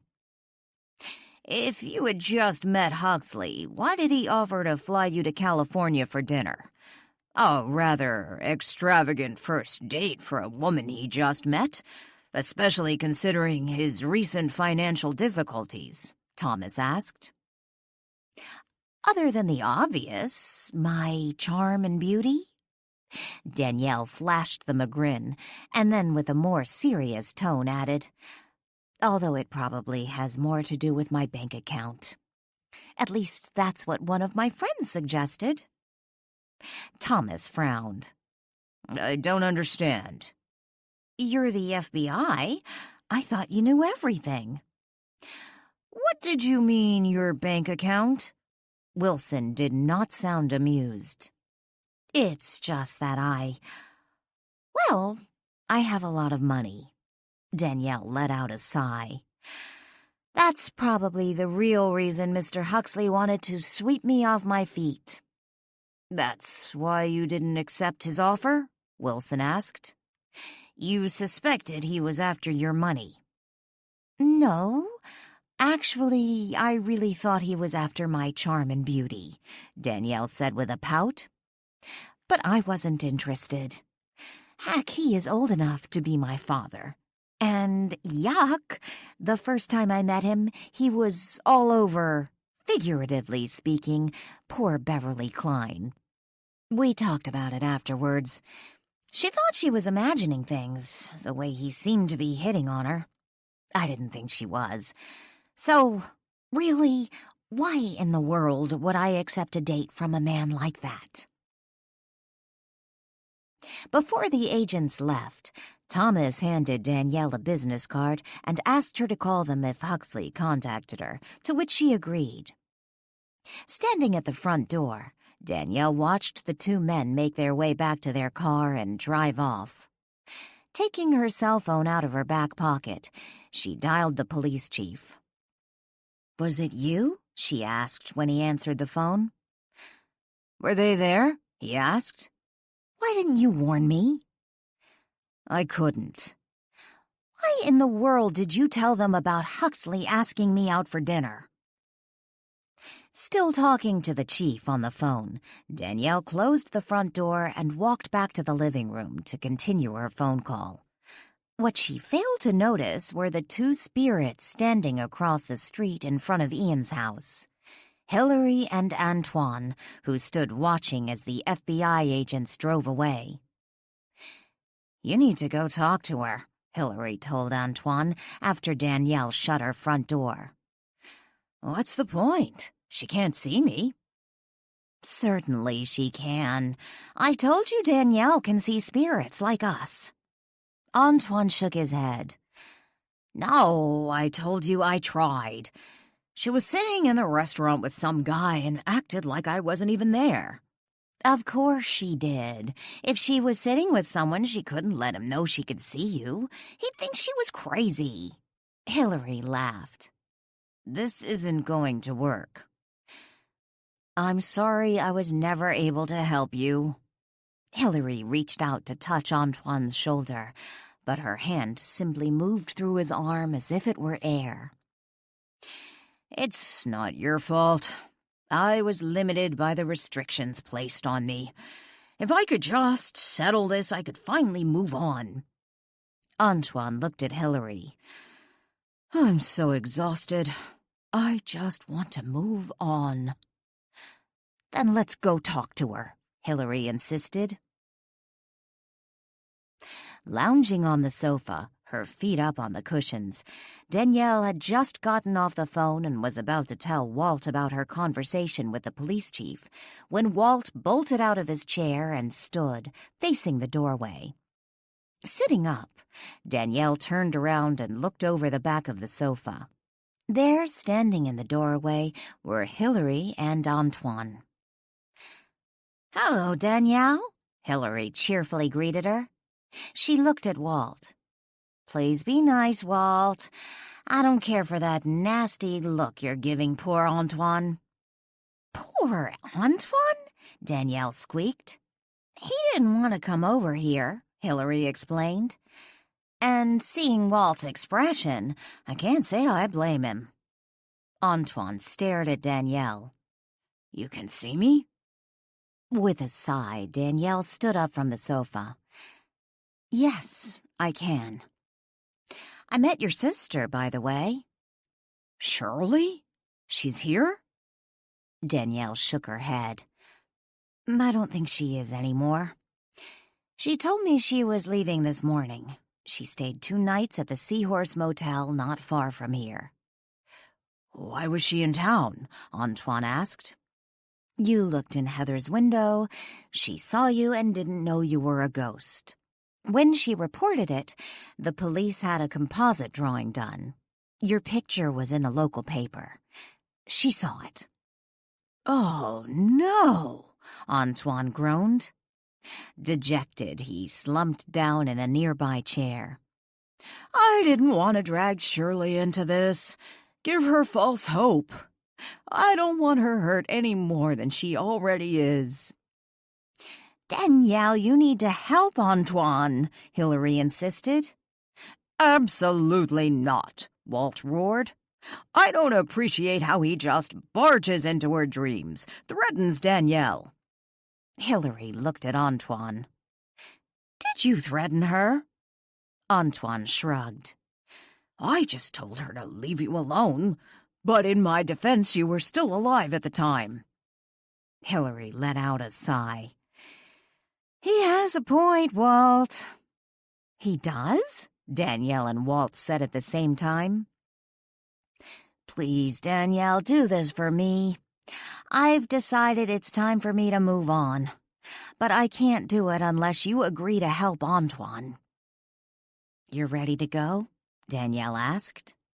Hilary smiled. Oh, yes. What about your husbands? Danielle asked. Well, I suppose I'll have to deal with them when I get there, wherever they may be, assuming, of course, they are there. Who really knows? So why are we stuck with Antoine? Walt asked. Hilary frowned at Walt. You're not stuck with Antoine. In fact, Walt, you don't have to do anything. Just let Danielle help him. I know she can. I believe the universe sent me to Marlow House in my last days to put these two together. Walt cocked his brow at Hilary. The universe? Or a guardian angel, or God. Something did, Hilary smiled. What I don't understand, what's changed since the last time we spoke? Danielle asked Hilary. Antoine explained everything. He couldn't before, not when I was still alive. But now I understand. But unfortunately, I'm not in the position to help him. You are. Why should she help someone who is a killer? Walt asked. We aren't really sure he is actually a killer, Hilary said. I thought that's what you saw in your dream. Danielle looked from Hilary to Antoine. Is she suggesting you showed her a dream where you were killing someone when, in fact, you didn't kill anyone? Not exactly, Antoine said in an unsure voice. Well, what is it exactly? Walt snapped. The thing is, Antoine explained, I don't know if I killed Melissa or not. 35. How could you possibly not know if you killed that poor woman? Walt's tone wasn't the least bit sympathetic. Antoine stood and faced Walt. Hilary told me you didn't know if you committed suicide or were murdered. So how is that any different? That's patently untrue, Walt insisted. I knew I didn't kill myself. I simply didn't know how I died. That is entirely different. Perhaps you need to sit down and explain what you do know, Danielle told Antoine. Antoine looked at Hilary, who returned a nod of encouragement. They both sat down. I was researching a business owned by Baron Huxley and Steve Klein, Antoine began. Their company claimed to help homeowners who were struggling to pay their mortgage payments or were behind in their payments. I had reason to believe it was really a scam. So you didn't really know Baron's wife, Melissa? Danielle asked. Closing his eyes briefly, Antoine let out a groan and leaned back in the chair. In the next moment, he opened his eyes again and looked at Danielle. Oh, I knew Melissa. I met her when I first started investigating her husband's business, but she had no idea who I was. I never meant for it to happen, but, well, we fell in love. Did she know you were investigating her husband? Danielle asked. Sitting up in the chair, Antoine shook his head.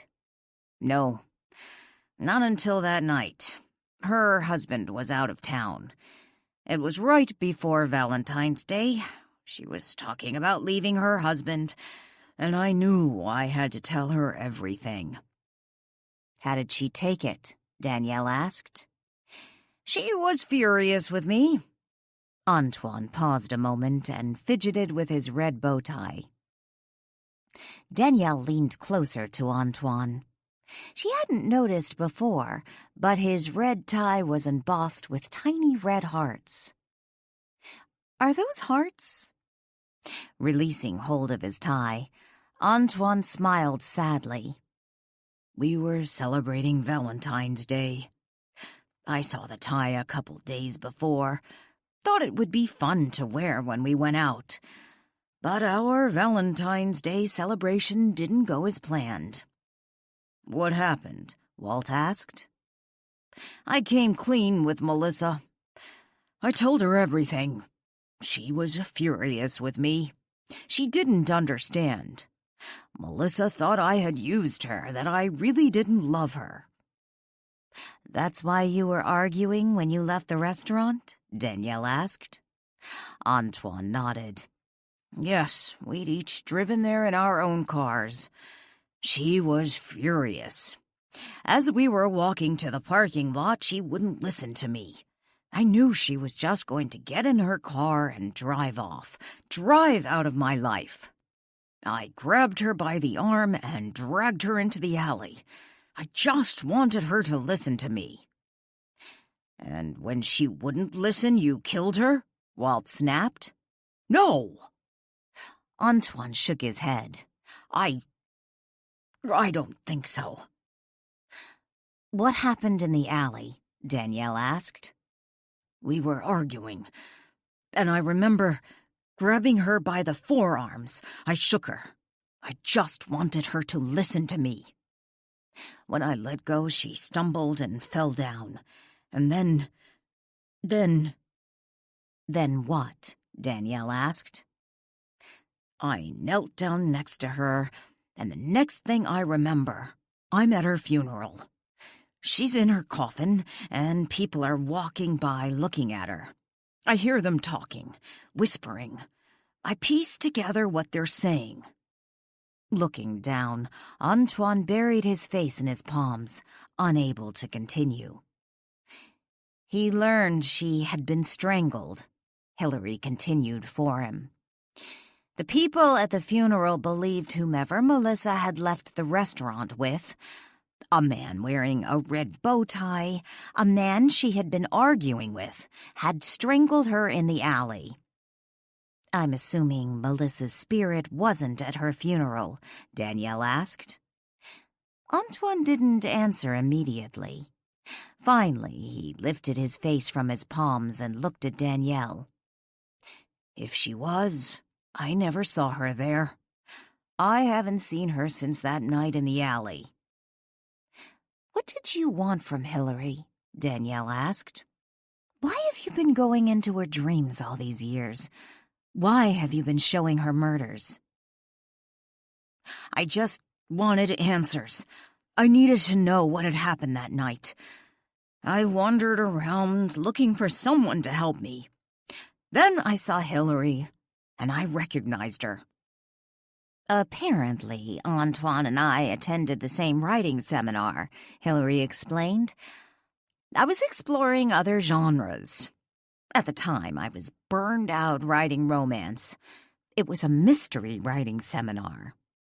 "I just assumed she was a mystery writer. I thought maybe someone like that could help me. I followed her back to her room. I tried to communicate with her, but of course she couldn't hear me. When she went to bed, I watched her sleep, and the next thing I know, I'm in her dream. I tried to explain to her what I needed, but the words wouldn't come. They never came. But I was able to show her what I remembered, and what I thought had happened." "So you took her to the alley and you showed her how you believed you had strangled Melissa?" Danielle asked. "I didn't know what else to do. I was limited in how I could communicate with her. But when we were in the dream together and I thought back to that night, everything appeared as I remembered. So you remembered strangling her? Walt asked. No, not that. I just remembered what they said I had done. I just wanted Hillary to help me. I'm afraid I wasn't much help. I didn't really understand what he was trying to tell me. And then a story came to me. What about the other murders? Danielle asked. After that night, I just wandered. I didn't know what else to do, where to go. Then one day I witnessed a man being murdered. I tried to save him, but there was nothing I could do. It was chilling. I asked myself if I was responsible for Melissa's death. Perhaps this was my punishment. And then I began to wonder, perhaps I was supposed to do something. That killer was still alive. He was going to get away with what he had done. I needed to do something. So you went into Hillary's dream again? Did you really imagine showing her that murder would help catch the killer? Danielle asked. I didn't know what else to do. It didn't work, but then it happened again. I tried again, and it still didn't work. I'm curious, Walt asked. If you knew Danielle could talk to spirits, after all, you did call her Ghost Girl, why didn't you simply reach out to her and see if she could help you? Why did you tell her to stay away from Hillary? Antoine shook his head. I don't know exactly. It was almost a compulsion. I'd witness a murder, show it to Hillary, expect something to happen, and when nothing did, it started all over again. Walt frowned.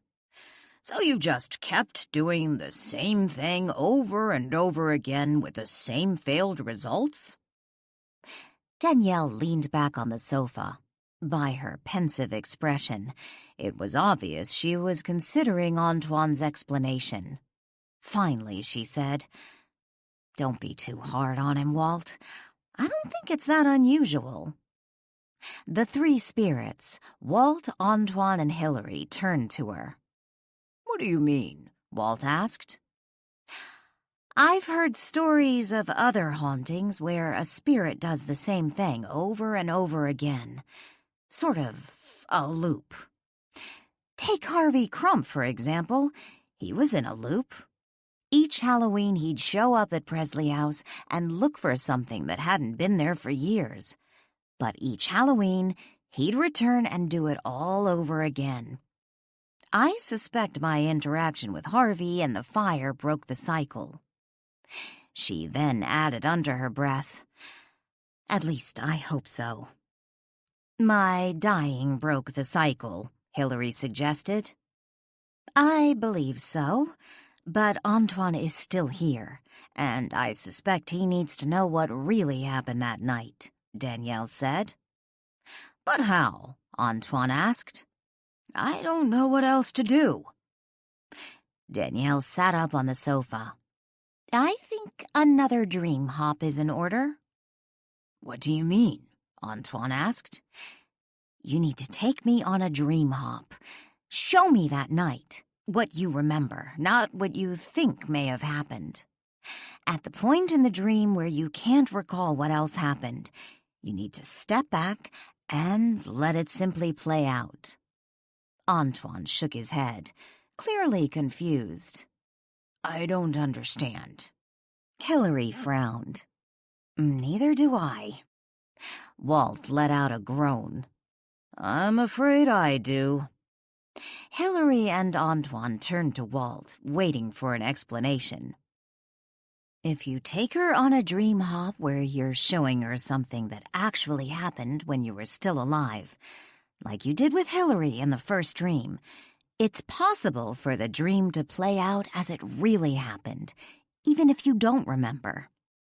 As long as your physical body was still present in the alley, you should be able to see what happened after you knelt down next to Melissa." "I really don't like this," Walt told Danielle as she climbed into bed that night. "You agreed it would work." Wearing her pajamas, Danielle pulled the covers and sheets over her. "I know I did, but I don't like you going off with that man. He could be a killer." "It's just a dream." Danielle reached to the light on the nightstand and turned it off, sending her room into darkness. "I still don't like it." "Good night, Walt. You need to leave. No way can I fall asleep with you hovering about." Walt didn't answer immediately. Finally, he said, "All right, I'll go, but you be careful. And remember, if you need to wake yourself up, focus and scream." Falling asleep on demand was even more difficult than Danielle had imagined it would be. Curled into a fetal position facing the window, she hugged her pillow and closed her eyes. A few minutes later, she rolled over, her back now to the window, the pillow still in her arms. And so it went for the next 3 hours, tossing and turning, taking numerous trips to the bathroom, and one trip downstairs to drink a glass of warm milk. She remembered reading somewhere that warm milk would help her sleep. It didn't. It was past 2:00 a.m. when Danielle finally succumbed to sleep. Opening her eyes, she found herself standing on the sidewalk outside a restaurant. It was nighttime and Danielle was alone. Just as a couple stepped out from the restaurant onto the sidewalk, Antoine appeared by her side. It was in that moment Danielle recognized the man who had just stepped outside. He was also Antoine. The woman by his side, Danielle had seen her picture in the news articles. "That's you and Melissa, isn't it?" Danielle stated the obvious. "She was so beautiful," Antoine murmured. "Yes, she was," Danielle agreed. "Let's get this done," Walt said when he appeared a moment later, standing between Danielle and Antoine's spirit. "Walt?" Danielle said in surprise. "What are you doing here?" "You didn't seriously think I was going to let you do this by yourself?" "You can't be here," Antoine protested. "I certainly can." Antoine stamped a foot in protest. "This may not work if you're here." "You don't know that. There is absolutely no reason why I can't be here." "I don't know why you had to come." "Hey, guys, stop arguing," Danielle interrupted. "We need to follow them." Walt and Antoine stopped arguing and turned to the young couple, who were hastily making their way toward the parking lot. Flashing Walt a glare, Antoine said, "Fine, if you insist. Let's go. We need to keep up with them." 36. The three, Danielle and the spirits of Antoine and Walt, followed the couple away from the restaurant. Melissa, who was walking at a good pace, was several feet in front of her companion, who kept shouting at her to slow down and listen to him. Just as they reached the entrance to the parking lot, he grabbed her. "Let me go!" Melissa hissed, just as Antoine, not the spirit Antoine, clutched her forearm and jerked her to the right, pulling her toward the alley. "You're not leaving until you listen to me," Antoine countered, his hand digging into her arm as he forced her to follow him. "There is nothing you can say. Let me go!" Melissa shouted as Antoine continued to hold on tight, dragging her away from the parking lot. After several stumbles, Melissa stopped resisting and silently followed him into the dark alleyway, their pace faster than a walk, yet not quite a run. Once there, Antoine jerked her around so that they faced each other. Just as Antoine, not the spirit, was about to say something, Melissa began shrieking obscenities in his face, refusing to listen to what he had to say. Frustrated, he grabbed hold of Melissa's shoulders and began shaking her, telling her to listen to him. Melissa managed to push away, yet then stumbled and fell to the ground. "You practically shoved her down." Danielle turned to Antoine the spirit and glared at him. "I didn't mean to," Antoine muttered helplessly. Walt shook his head in disgust. "There is never reason to manhandle a woman. Such a cowardly thing to do." "I just wanted her to listen to me," Antoine explained. "I loved her." Danielle looked back to the couple. Antoine, not the spirit, knelt by Melissa, who crouched on the ground, yet there was no motion. Like statues, the couple appeared to be frozen. Danielle glanced to Antoine the spirit. "Why did you stop? What happened next?" Antoine shook his head. "I don't know. This is all that I remember. After I attended Melissa's funeral and heard what I had supposedly done to her, I couldn't get the image of me strangling her out of my head. So when I showed Hillary what had happened that night, what I remembered happening, when I came to this part, I couldn't help but think about what I had heard. I didn't mean to show her that—" "Unfreeze it," Danielle said. "Let it just happen without you interfering." "What good will that do?" Antoine asked. "I thought we already explained this to you," Walt said impatiently. "You don't need to remember what happened next. You don't need to improvise. Simply let it happen. As long as you were present, we'll see what happened next." Antoine didn't quite believe Walt, but he turned to the couple, the woman he loved and the man he had once been, and watched as they came to life again. In the next moment, the three observers learned why Antoine could not remember what had happened after Melissa had fallen to the ground, and he knelt by her side. Some might have mistaken the sound they heard next as a car backfiring, as a bullet hurled through the air and hit its intended target, Antoine Paul. Surprised by the sound, Danielle let out a gasp as the Antoine by Melissa's side crumpled to the ground. Looking in the direction from which the bullet had been shot, Danielle watched as three men stepped out from the darkness. One was Baron Huxley. She did not recognize the other two men. "They shot me!" Antoine the spirit cried out. "I couldn't have killed Melissa. They killed me." Walt shook his head. "I suspect you aren't dead. At least not at this point." Watching the three approaching men, Danielle dismissively waved a hand at the two spirits. "Shh. Let's watch what happens next." The scene reminded Danielle of an old gangster movie. Three men dressed in dark suits, stepping out from the shadows while two people sprawled on the ground, one recently shot, blood spilling from his back, while the woman on the ground tried to grasp the reality of the man now dying just inches from her. When Melissa looked up, she looked into the eyes of her husband. Baron towered over not just her, but his two companions. Tears ran down her cheeks as she tried to form the right words. Looking coolly from the woman by his feet to the man to his right, Baron said without emotion, "Finish the job." To Danielle's horror, the man on Baron's right knelt down and grabbed hold of Melissa by the neck and proceeded to strangle the life from her. Her eyes bulged, looked up pleadingly to her husband as her hands clutched the wrists of the man who now had her by the throat. "Oh my God," Danielle gasped.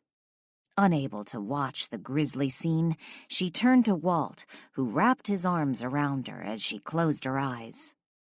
Holding Danielle tightly, Walt shielded her from the scene as he watched it unfold. The dying Antoine groaned in pain, his eyes fluttering open. Just as that happened, Baron knelt down and grabbed hold of Antoine's face, forcing him to look at what was happening to Melissa. You caused this. Watch her die. That might as well be your hands on her throat. You killed Melissa, Baron hissed. When Baron's henchman finished with Melissa, Baron stood and looked down at the pitiful pair. Leave her there, but get rid of him. Baron turned and walked away, once again disappearing into the darkness. The next moment, the scene froze. I suspect you just died, Walt announced. I thought you said as long as I was still there, we'd be able to see what happened next. I'm still there. Opening her eyes again, Danielle turned back to the lifeless bodies. We're not really sure how all this works. We're pretty sure as long as you were alive back then and still present, the event will replay in a dream like this. But once a person dies, spirits don't always grasp what's happening around them right after death. Walt, for example, has no memory of the events immediately following his death. He didn't know they had found him hanging in a noose. Walt cringed. Please, Danielle, you know I loathe thinking about that. Sorry, Walt. Danielle turned to face Antoine's spirit. In some cases, a spirit will clearly remember what happened as they left their body. They remember what was going on, what people said. But obviously you don't, which isn't unusual when a death is especially traumatic. At least that's been my experience. In the next moment, Danielle found herself sitting on her bed. Walt and Antoine stood nearby in the darkness. Wow, that was quick. Danielle reached over and turned on her nightstand light. I couldn't stay there. Antoine shook his head. I hope you don't mind. I decided to wake you up after we left, Walt explained. I was afraid it might be too confusing for you in the morning when you did wake up. Danielle yawned. Now we know what really happened. Baron had his wife killed. And you. Danielle slept in on Wednesday morning. When she finally woke up, she glanced at the clock on her nightstand and groaned when she saw the time. It was almost 10 o'clock a.m. There was also something else on her nightstand, something that hadn't been there the night before. It looked like a letter. Sitting up in the bed, Danielle snatched the piece of paper off her nightstand and looked at it. It was from Lily. Leaning back on her pillows, Danielle read the note.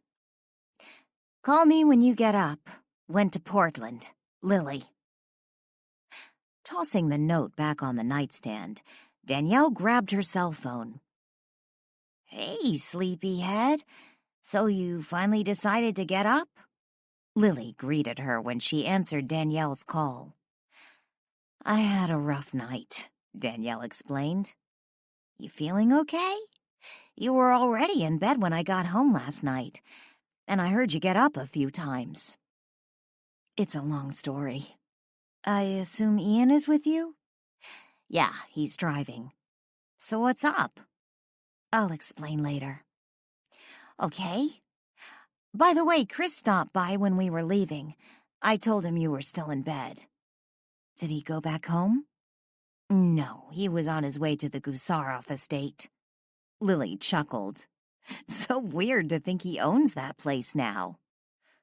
What's he doing over there? I guess he had to meet the electrician. He told me to tell you he'd probably be over there the rest of the day. Lily left with Ian.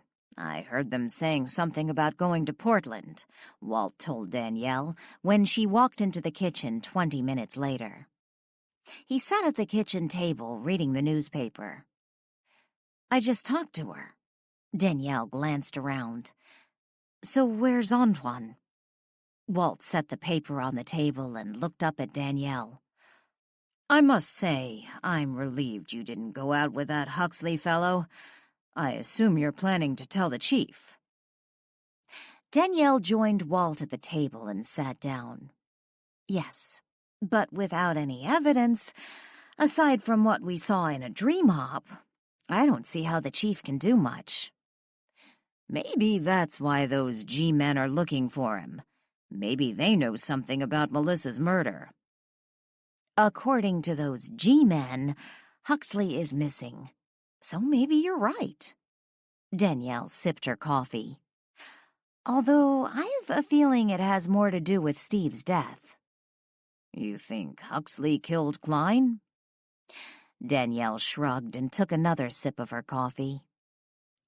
"If he was capable of killing his wife, or ordering her killed, I imagine he'd be perfectly capable of killing Steve. I don't know what his motive was, but considering what we saw last night, he's now on the top of my list." "Last night was rather chilling, and I'm dead." "No kidding." Danielle shivered. "I hope Antoine didn't move on yet." "I thought you wanted him gone." "I need to talk to him. See if he can remember anything about Huxley that might help expose him for the monster he really is." Walt picked the newspaper back up off the table and turned its page. Skimming it, he said, "He told me he needed to think. He went down to the beach to take a walk." Walt turned the page and grumbled. "It hardly seems fair." Danielle frowned. "What do you mean?" Lowering the paper, Walt looked over it at Danielle. "That he can come and go at will. I wouldn't mind taking a walk along the beach." Danielle stood up and smiled at Walt. "I tell you what. On our next dream hop, let's do that." "What do you think about fishing?" he asked. "Fishing? What do you mean?" "I wouldn't mind doing a little fishing off the pier." "Okay." Danielle set her coffee cup in the sink and headed for the back door. She paused a moment and looked back at Walt. "But you have to clean whatever we catch." Walt started to respond, but frowned instead, watching Danielle leave the house. Now alone in the kitchen, Walt shook his head and looked back at the paper.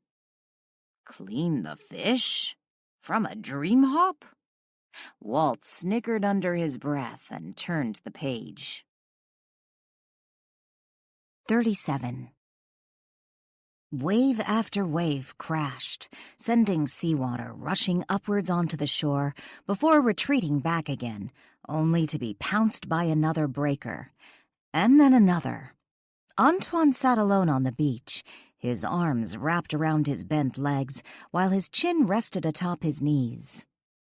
Staring out to the endless horizon, he wondered what he might have done differently, how he might have saved Melissa and himself those many years ago. "There you are," came a voice from behind him. He recognized it immediately. It was Danielle. "I'm trying to figure out what I should do now." Before sitting down beside him, Danielle took the cell phone from her back pocket and held it by her ear. "Who are you calling?" he asked, as Danielle sat next to him. "If someone comes by, I don't want them to think I'm talking to myself." She flashed him a smile, still holding the phone by her ear. Antoine said something, his voice almost a whisper. The sound of the breakers combined with the gusty wind made it difficult for Danielle to hear what he was saying. She shook her head and told him in a loud, clear voice, "You need to speak up. I can't hear you." In a louder voice, he said, "You'll never know how much I regret my part in Melissa's death. The danger I put her in. I'm as responsible for killing her as her husband is." Baron Huxley hadn't returned home since he had started watching the Seahorse Motel. So obsessed with finding Antoine Paul, he had spent 2 nights sleeping in his car, watching Paul's sister, and 1 night in some bushes across from Marlow House. He was convinced Antoine Paul was in Frederickport, and his sister was waiting for him to show up. But then Danielle Boatman had showed up instead. He watched as Shirley followed Danielle to her car to say goodbye. The 2 women hugged, and then Danielle drove off. He waited around until the next morning, but Antoine Paul still had not shown up. After Shirley Paul checked out that morning, Huxley began wondering if he had been watching the wrong woman. Barron's men in Vancouver reported back to him later that day.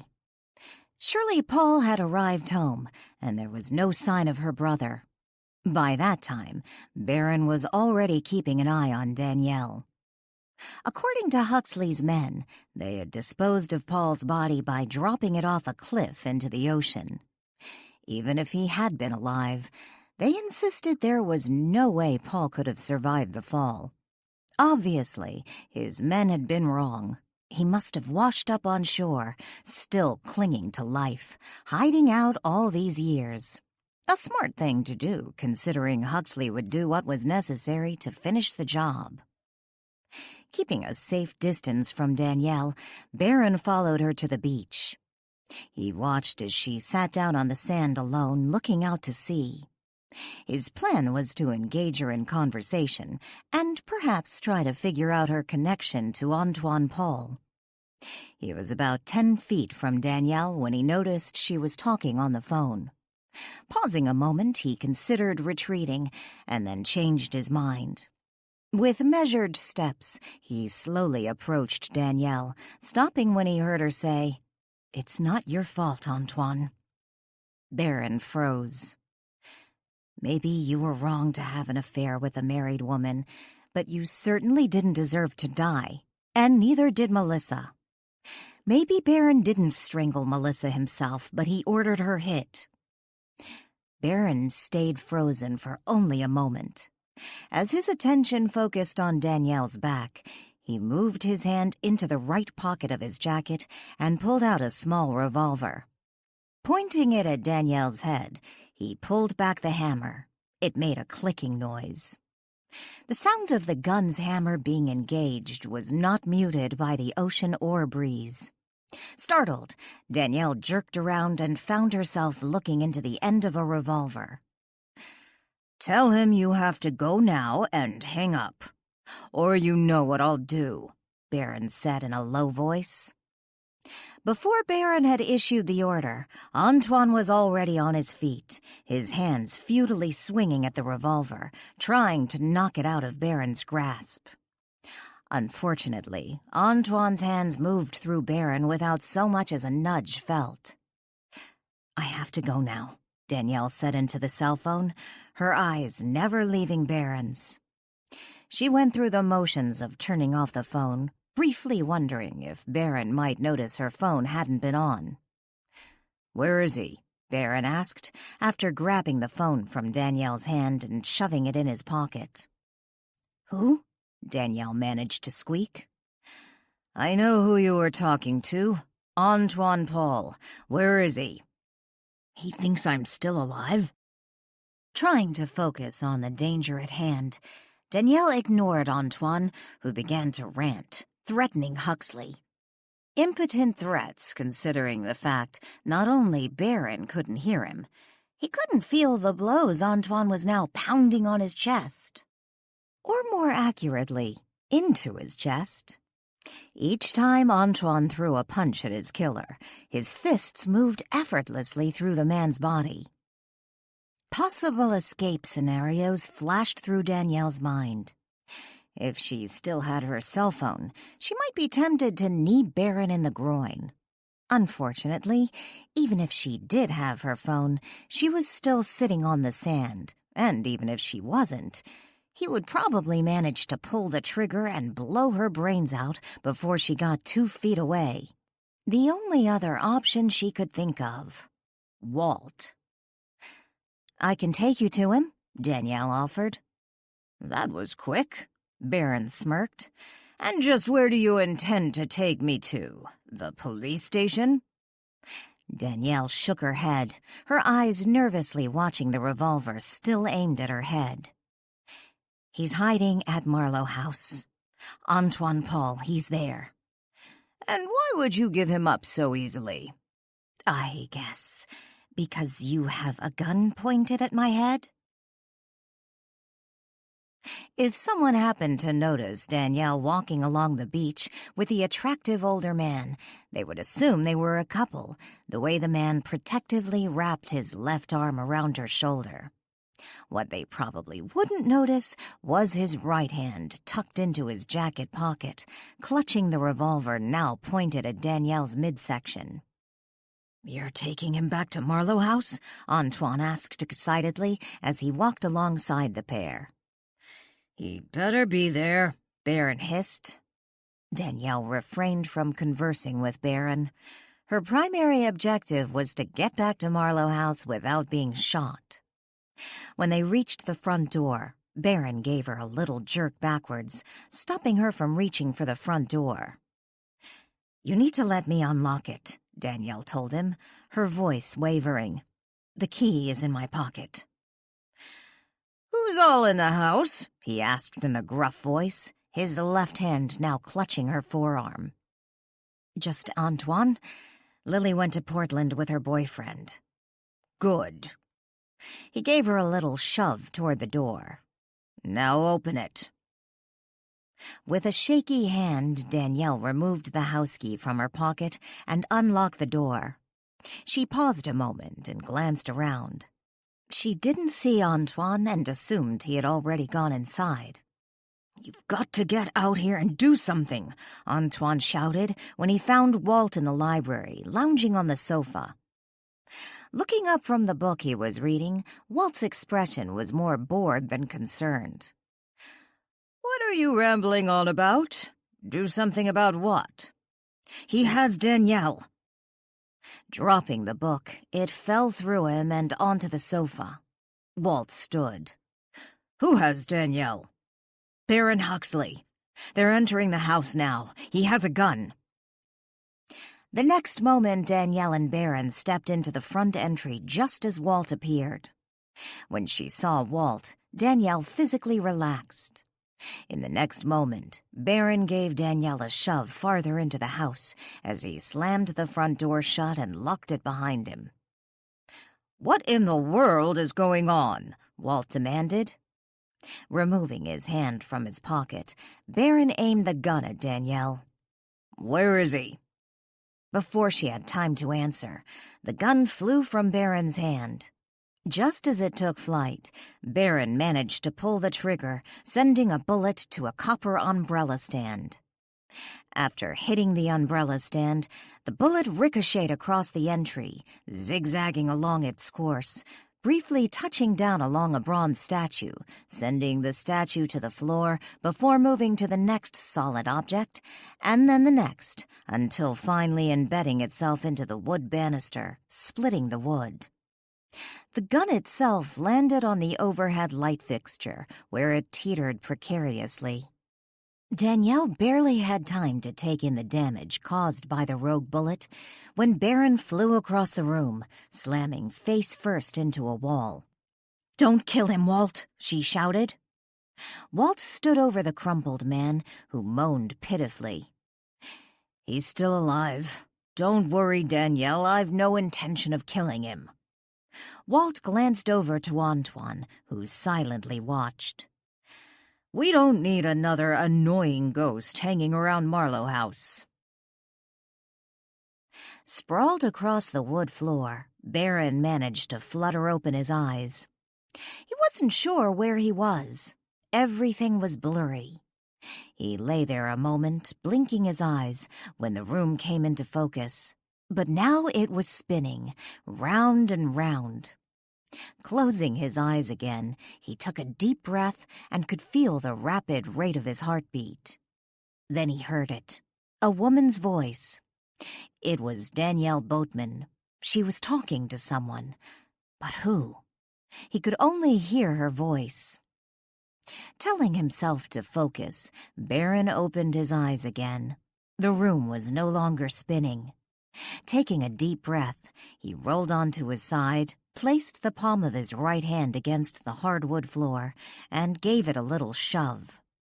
He sat up, still dizzy, and looked around. He was still in the front entry of Marlow House, alone with Danielle Boatman. She stood about 6 feet away, her arms folded across her chest as she watched him, a smug smile plastered on her face. Licking his lips and feeling suddenly parched, he sat up straighter and glanced around the room before looking back at Danielle. "Where's my gun?" he asked. Danielle pointed to the overhead light fixture. He saw it, his gun perched overhead, on the verge of falling down and landing on his head, or in his hand if he was lucky enough. "What happened?" he asked, making no move to stand. "You killed your wife? You killed Steve, too, didn't you? Did you kill your wife because she was cheating on you, or for another reason? Did she know too much about your dirty deals?" "I don't know what you're talking about. I didn't kill either one." Baron tried standing up, but Walt gave his shoulder a shove, sending him back down onto the floor. Danielle shrugged. "It doesn't really matter. They're both dead and you're responsible. Oh, and I forgot. Antoine Paul. You killed him, too." "What are you talking about?" Baron looked around the room frantically, as if he expected someone, probably Antoine Paul, to come jumping out of the woodwork. "Where is he? Where is Antoine Paul?" "Don't you know? Walt, please get me my cell phone. It's in his coat pocket." "Walt?" Again, Baron looked around frantically, but when Danielle's cell phone floated out of his coat pocket and drifted across the room to Danielle, Baron let out a yelp and scooted back until his back hit the wall. "Make sure he doesn't move, okay, Walt?" "He's not going anywhere." Walt smiled down at the trembling man. 38. "Seems a lot of people are looking for you, Mr. Huxley. The FBI, the police," Danielle said when she got off the phone. "You can't keep me here." Baron started to stand up, but Walt pushed him down again.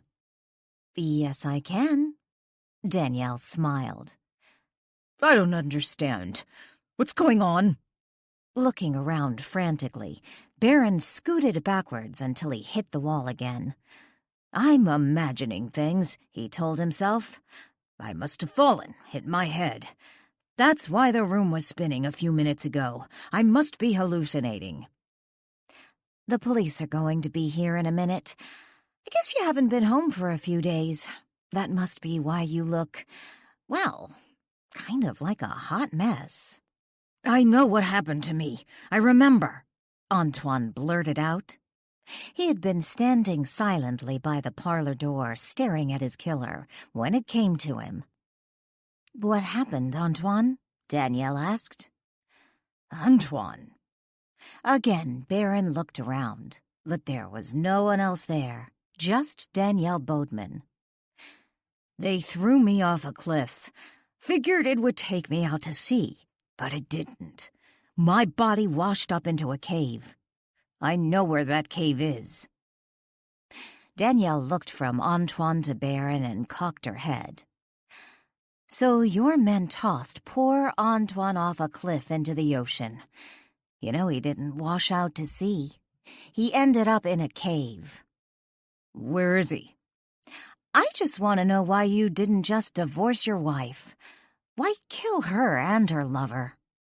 Baron laughed. "You think I had them killed because she was cheating on me?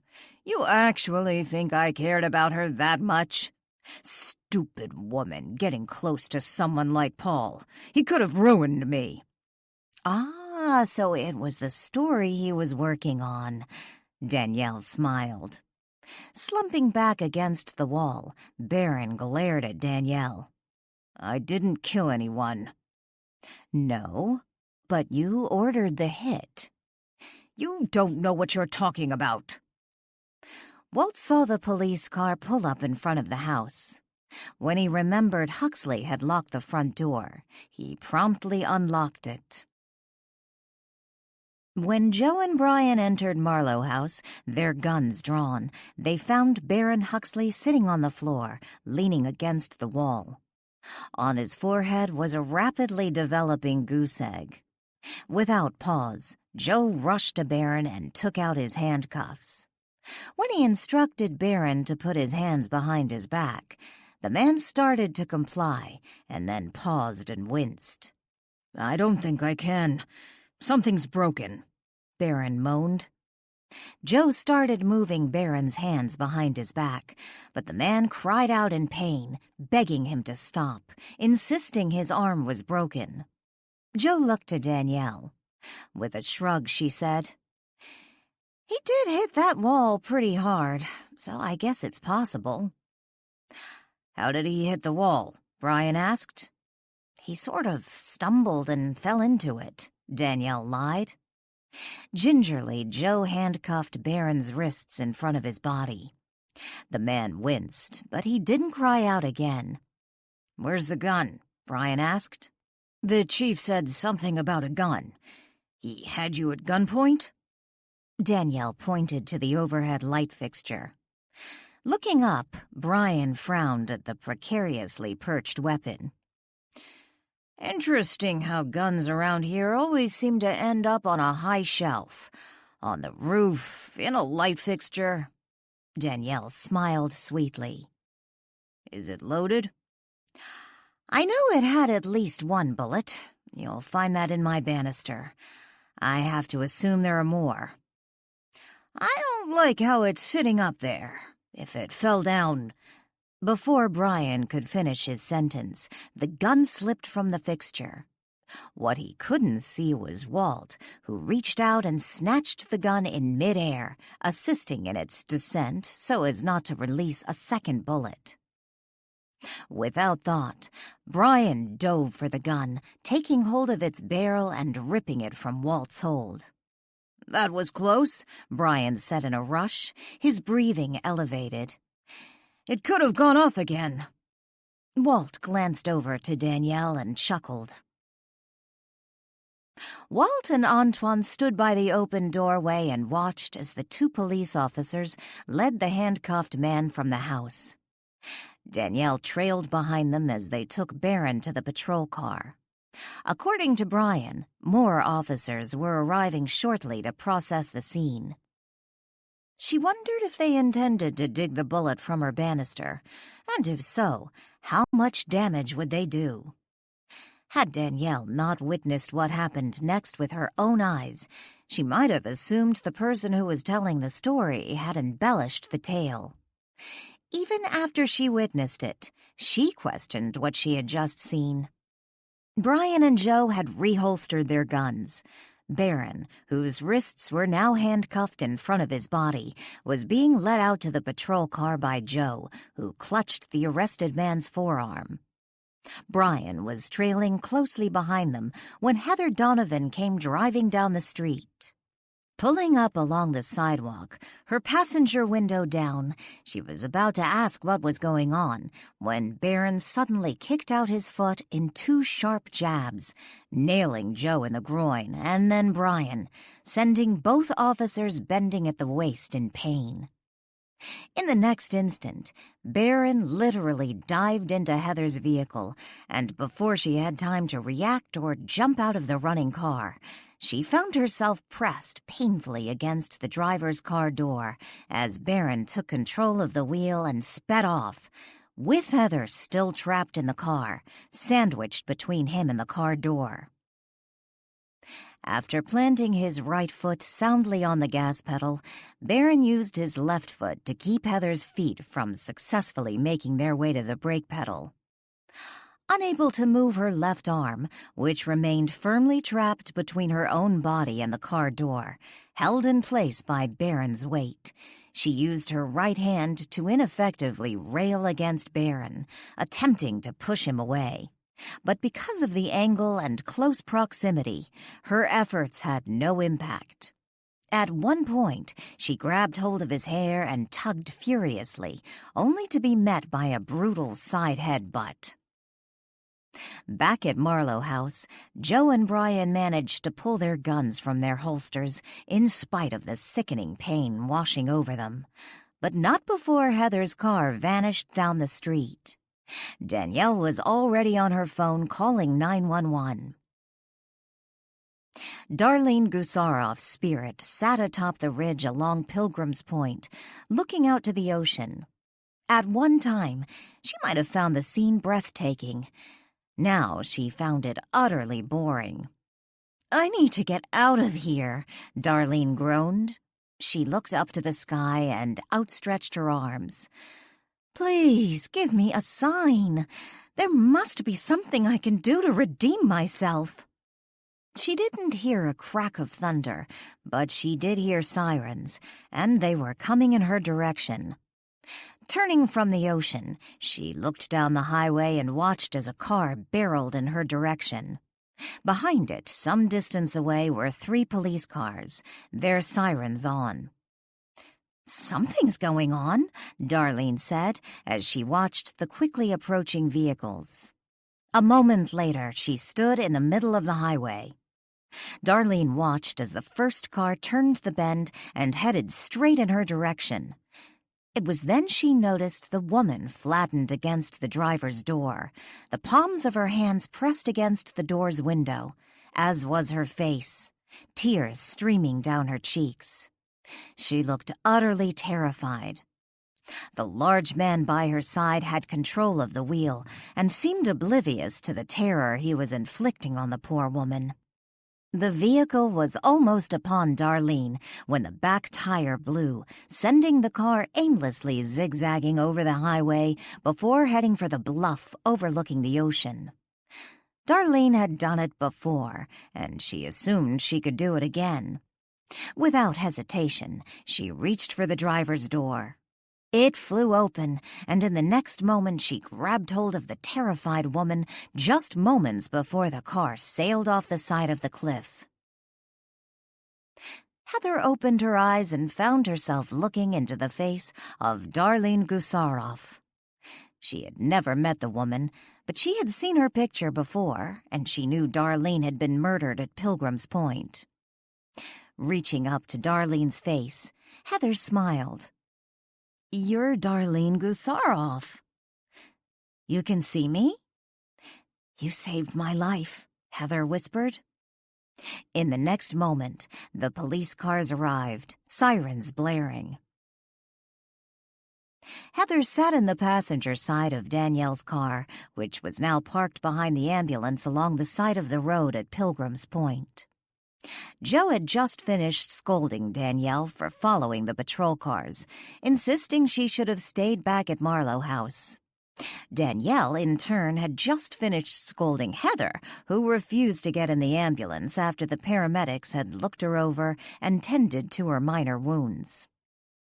Police Chief McDonald had arrived in the midst of Joe's ranting and had intervened, telling him Danielle could stay, providing she and Heather remained in the vehicle and stayed out of their way.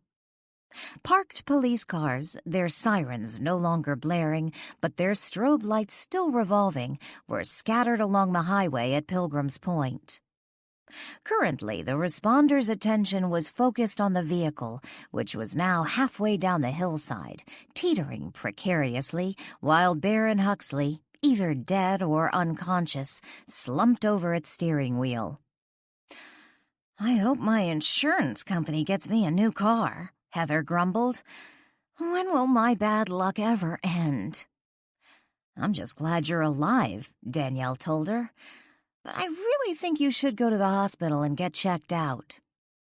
"Do you have any idea how much hospitals cost?" "I'm sure your insurance will cover it. And if it won't, I'll help you." "Thanks, Danielle. That's sweet. But the truth is, I hate hospitals. I'm fine, thanks to Darlene Gusaroff," Danielle looked at Heather.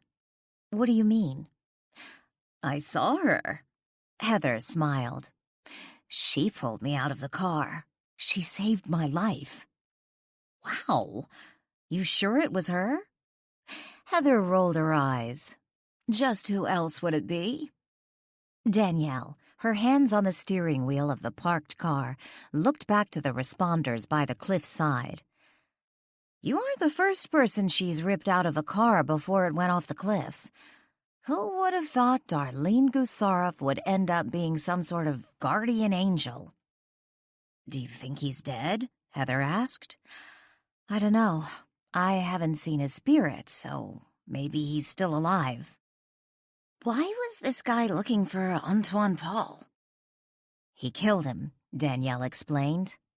Antoine was doing some investigative reporting on Huxley when he fell in love with Huxley's wife, and they started having an affair. Huxley had them both killed, his wife and Antoine. Heather looked at Danielle with a frown. I thought you said Antoine Paul was some sort of killer. I thought you said he strangled that woman. Danielle shook her head. I was wrong. Sometimes things aren't what they seem. Heather leaned back in the car seat and gazed out the windshield just as a tow truck pulled up. A few minutes later, the chief walked up to Danielle's car and leaned into the open window. He's dead. Baron's dead? Are you sure? Danielle asked. Looks like he hit his head when he went over the cliff. The chief looked past Danielle to Heather. You are one lucky lady, Heather. After the chief left, Heather slumped back in her seat again and said, Yeah, right. I am so darn lucky. You are. Heather turned to Danielle. Do you ever think about dying? Removing her hands from the steering wheel, Danielle turned to Heather. I suppose everyone does. It's different for people like us. Danielle frowned. What do you mean? We know this isn't the end. There's something more after this. Don't you ever think about, I don't know, just going now? Going now? Are you talking about killing yourself? Heather leaned back against the passenger door and looked at Danielle. When you say it that way, it sounds bad. It is bad. Heather rolled her eyes. Come on, Danielle. Don't you ever want to just move on and see what's out there? I know your husband's dead. Don't you ever think about checking out and being with him again? No, not particularly, Danielle said dryly. Okay, perhaps that was a bad example. I remember now he was fooling around, wasn't he? When Danielle didn't comment, Heather said, How about this? What if someone you really cared about, someone you were drawn to, had died? Wouldn't you be tempted then? Danielle couldn't help it. She immediately thought of Walt. She considered Heather's suggestion a moment, and then finally shook her head and said, No, even then I wouldn't consider it. Life is precious, Heather. While it's comforting knowing this isn't the end, that there is something else, I've no desire to jump ship prematurely. Seriously? Even if the perfect man was waiting for you on the other side? Danielle smiled softly. Not even then. 39. Taking a seat at the table in the interrogation room, Danielle looked over to the mirror and waved. Why did you do that? Agent Thomas asked. He sat across the table from Danielle. They were alone in the room. Just saying hello to whoever's on the other side of the mirror. Danielle sat up straight in the chair, her hands folded together on the table before her. With a frown, Thomas glanced from the mirror to Danielle. It's a two-way mirror. Danielle explained. "There's a room on the other side where they can see in."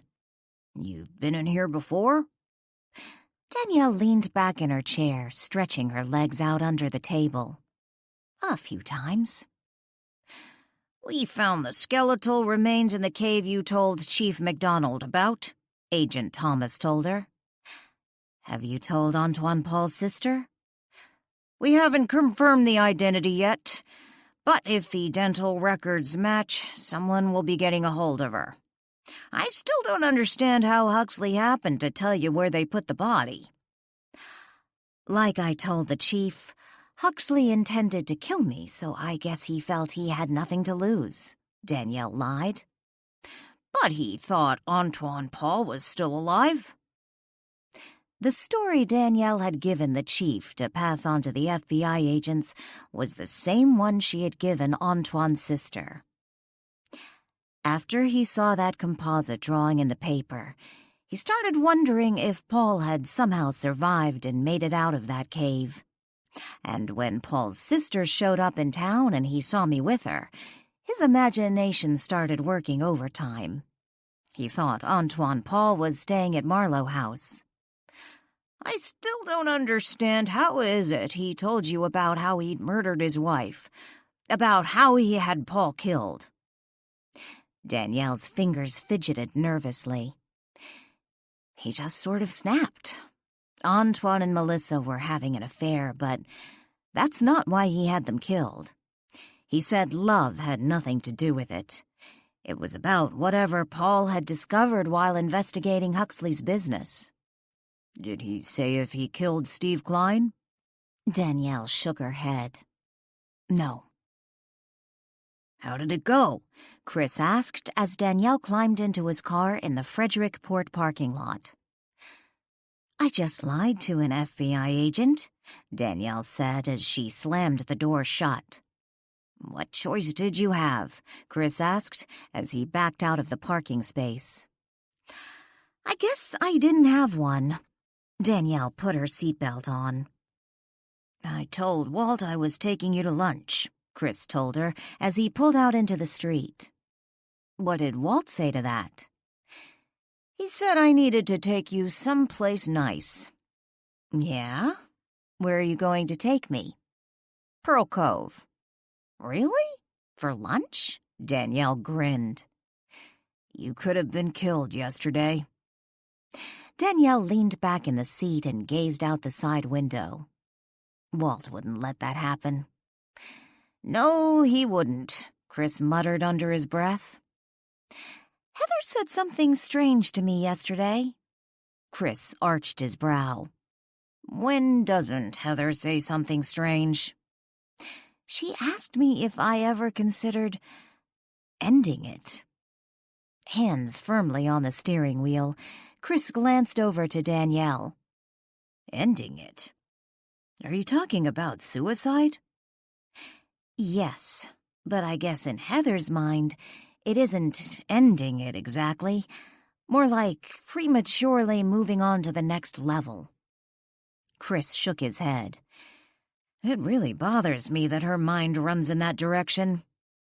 After I told her no, I never had considered something like that, she then asked me what if the perfect man was waiting for me on the other side. Chris didn't reply. Instead, he clutched the steering wheel tighter as he drove down the road. Still looking out the side window, Danielle said, "I told her not even then. Of course, is there really such a thing as the perfect man?" Chris had just ordered dessert when Danielle noticed Beverly Klein enter the restaurant. She was with 3 young adults, 2 males and 1 female. "That's Steve's wife," Danielle whispered.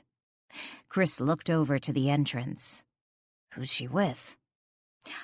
"I bet that's her daughter and son. The funeral's tomorrow, so I'm sure they're in town." "And the other guy?" Chris asked. "Well, I imagine the guy holding hands with the girl is the daughter's boyfriend."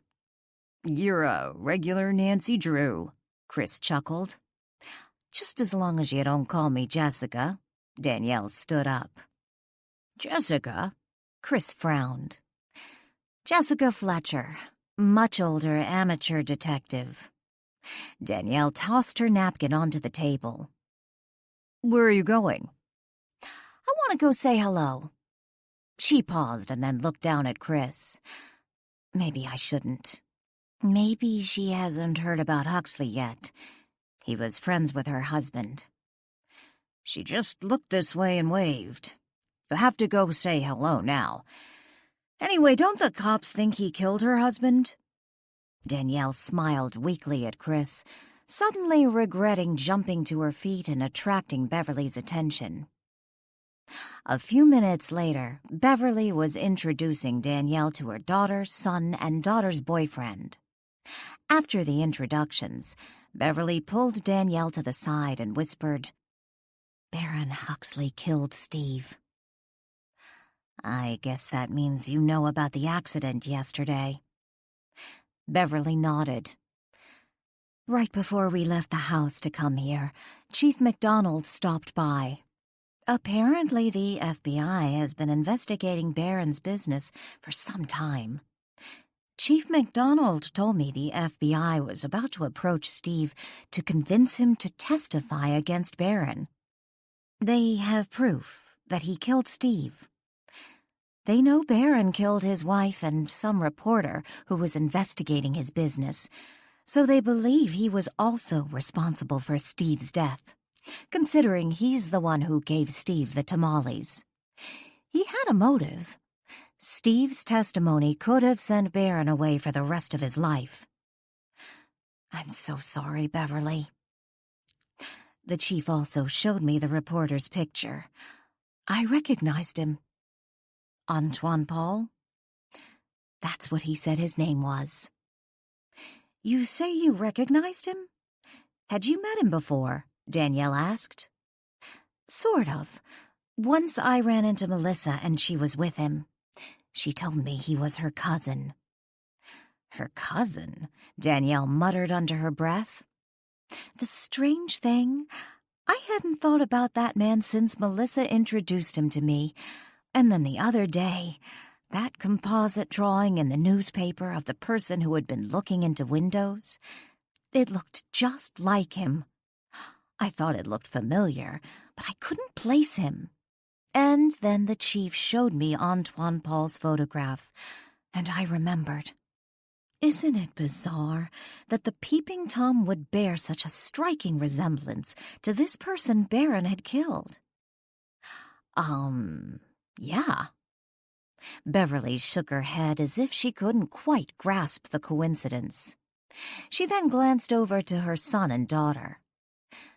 This has been so hard on them, on all of us. So it's official. Huxley killed Steve Klein? Chris asked, before taking his first bite of chocolate cake. The plate sat between him and Danielle. Danielle reached over and speared a hunk of cake. I suppose. After popping the bite of cake in her mouth, Danielle looked over at Chris and smiled. This is good. Not as good as yours, but pretty good. Chris scooped up another forkful. I wonder if Huxley has moved on. Don't imagine Darlene would appreciate him hanging around and muscling in on her haunt. Danielle chuckled. You didn't see him? Danielle shook her head. Neither did Heather. What about Antoine and Hillary? Chris asked. You think they're really gone? Danielle set her fork down on her napkin and then picked up her glass of tea and took a sip. After setting the glass back on the table, she looked over at Chris. I'm pretty sure they are. They both said goodbye. Hillary left first. Antoine left last night. What about solving all those murders? Danielle let out a sigh. When Hillary was still alive, I was sort of hoping she'd help solve the murders. But with both her and Antoine gone, that's not going to be happening. It's probably for the best. Playing Nancy Drew can be dangerous. Picking up her fork again, Danielle helped herself to more cake. I did tell the chief he might want to take a closer look at Hillary's books, her descriptions of the killers.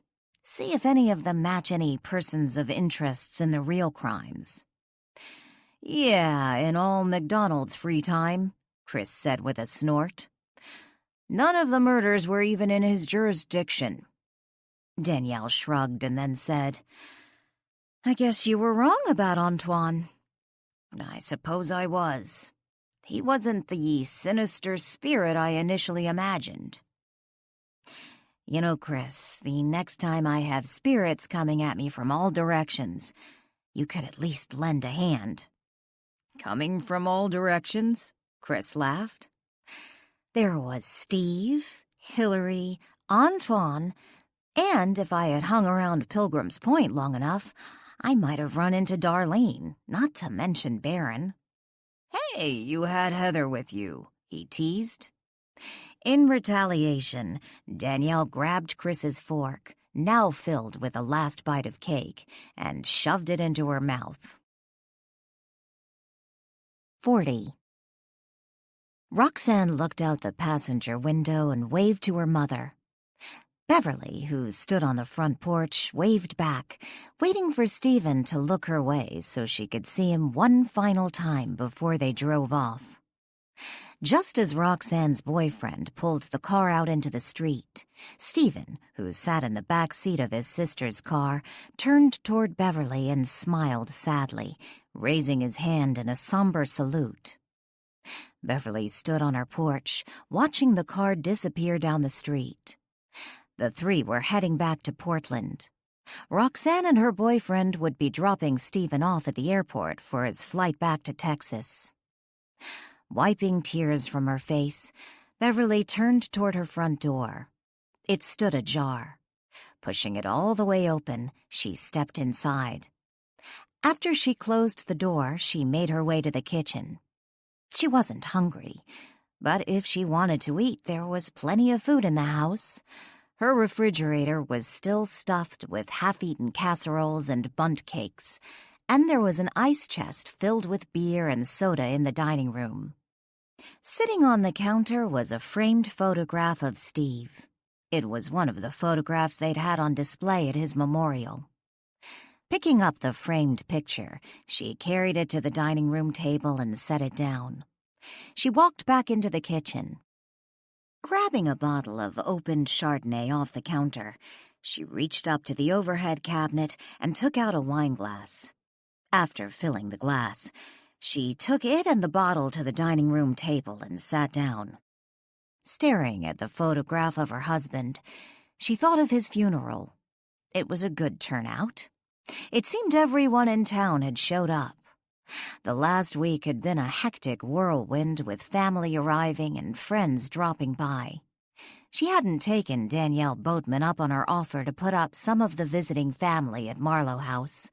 Instead, those who she hadn't managed to fit in her house got rooms at the Seahorse Motel.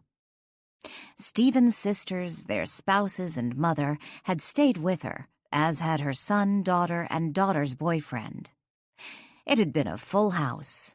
Most of them had left the day before, each fretting about Beverly being alone after they all returned to their homes. "Someone needs to stay with you," her mother-in-law had told her. "You shouldn't be alone." Beverly had assured her she would be fine, and considering all the people she had been surrounded by this past week, a little solitude sounded good. Picking up the wine glass, Beverly took a sip and closed her eyes. She took another drink. This time, not a sip. This time she downed half the glass. Opening her eyes, she smiled and set the wine glass on the table. Picking up Stephen's photograph, she studied it a moment. "I thought we were going to grow old together. I really did." Setting the photograph back on the table, she carefully arranged it so that it stood up, leaning back against its little pull-out flap stand.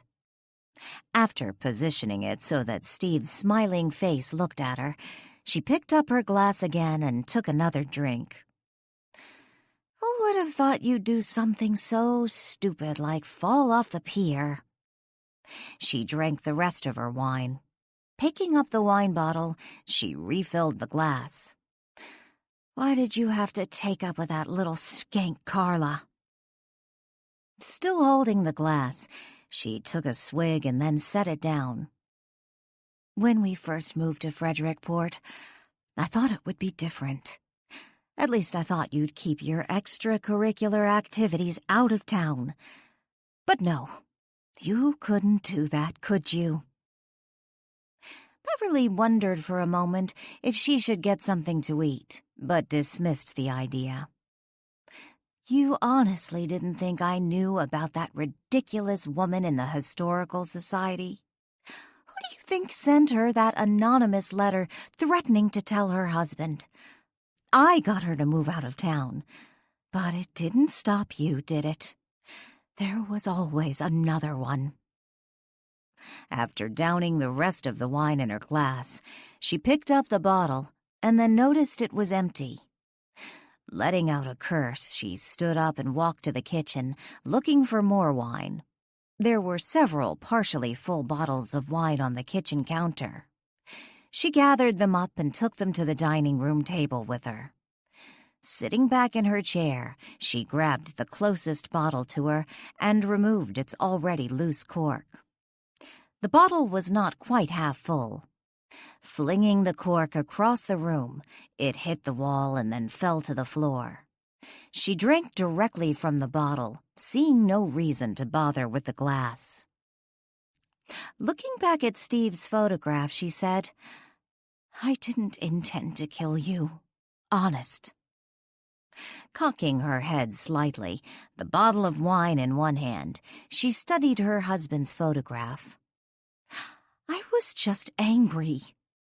Of all people, Carla? The woman had purple and pink hair. What were you thinking? She took a swig from the bottle and belched. By reflex, she covered her mouth with one hand and began to giggle. That was crude. Is that something Carla would do? Still staring at the photograph, she set the bottle on the table and pushed it aside. I loved you, Steve. I really did, but I just couldn't take it anymore. The cheating. Always the cheating. Beverly picked up the framed photograph, holding it in both hands.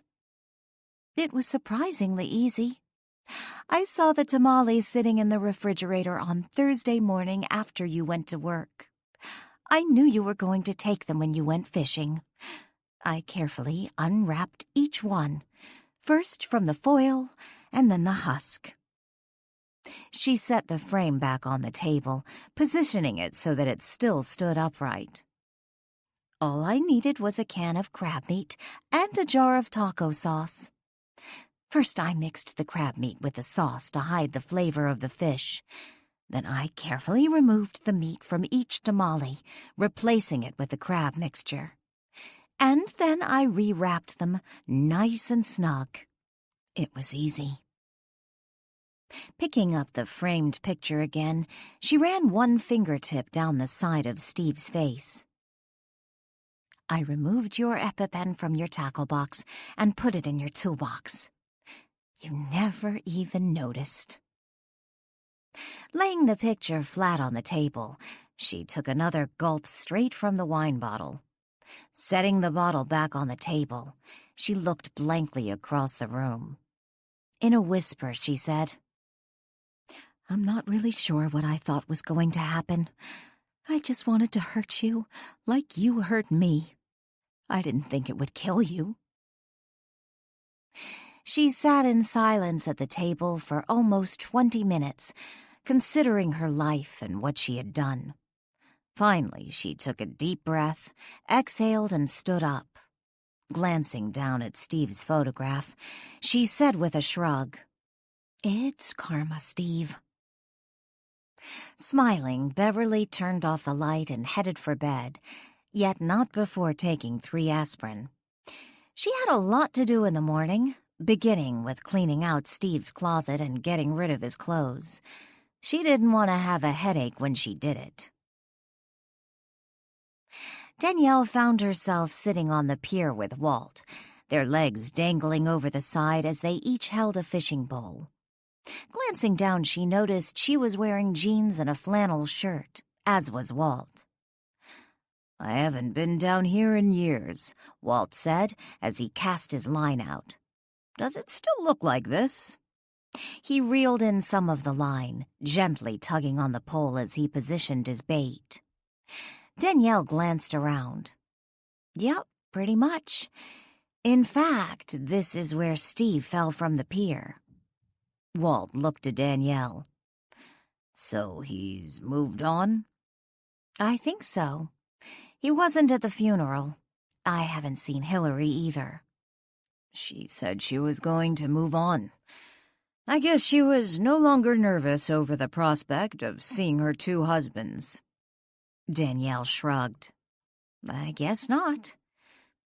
They sat there a moment, watching their lines gently bob in the water. Danielle could hear seagulls nearby, yet there were no other people on the pier, none on the nearby beach. Danielle looked at Walt. "Do you think he would have died if he hadn't fallen off the pier?" Walt considered the question a moment. "I don't know. Didn't you say there was medicine in his car that could have saved him?" "Yeah. The EpiPen he kept in his tackle box was missing, but he still had one in his car. Carla knew where it was. She could have gotten it for him. She wasn't that far, just inside the diner." "If he hadn't stumbled and fallen off the pier and hit his head, then, yeah, he might have survived." Gazing out to the ocean, Danielle frowned. "You know the thing I don't understand?" "What's that?" If Baron Huxley really wanted Steve dead, he didn't do a very good job of plotting his murder. "What do you mean? He might have gotten away with it if Antoine Paul's spirit hadn't shown up." Gazing out into the distance, a frown of confusion on her face, Danielle asked, "How did he know for sure when Steve was going to eat those tamales? He could have eaten them at home and then used an EpiPen he kept there. And if that had happened, how would Baron have explained giving him fish tamales? After all, he could have decided to eat just one, not both of them. And once he had a reaction, it would have been easy to check the second tamale. If anything, that would ensure Steve testifying against him and sending him to prison." Walt shrugged. "It's possible he only put the crab meat in just one tamale. I don't know. I honestly haven't given it much thought." "How did Baron manage to take the EpiPen out of Steve's tackle box?" "Maybe he came down to the pier when Steve was fishing that night and somehow got it out of the tackle box," Walt suggested. Danielle shook her head.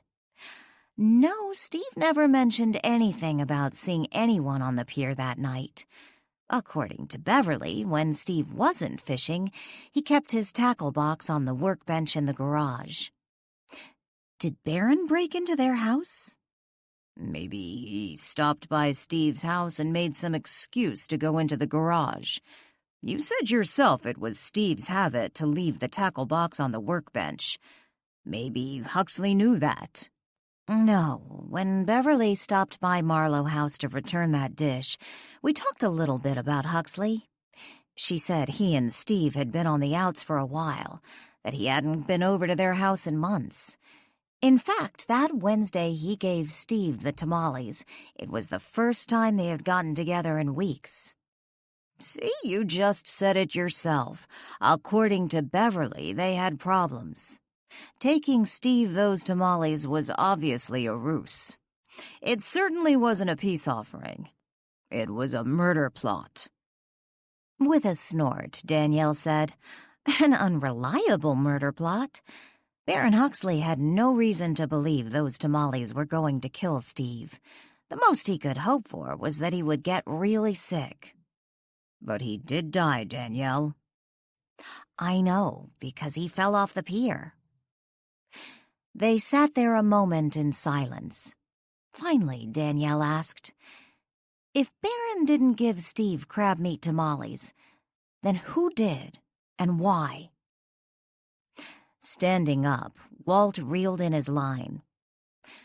"Steve told you those tamales were left in the refrigerator at the bank all day. Maybe one of his employees switched them with crab meat tamales in some misguided practical joke." Danielle cringed. Some joke? If that's true, how could they even live with themselves?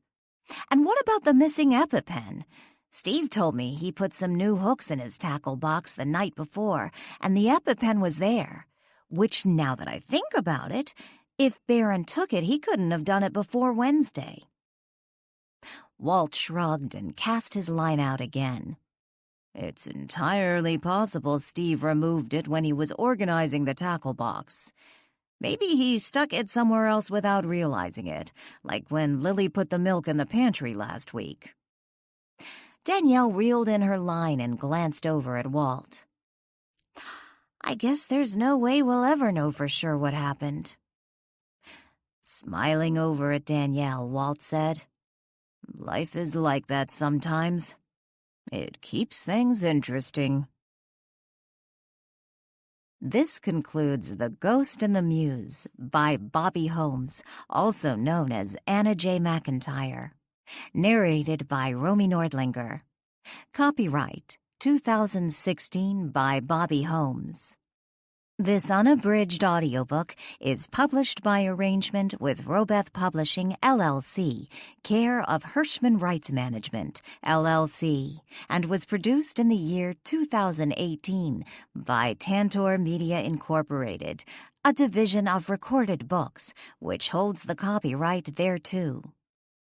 Please visit Tantor.com for more information on our growing library of unabridged audiobooks.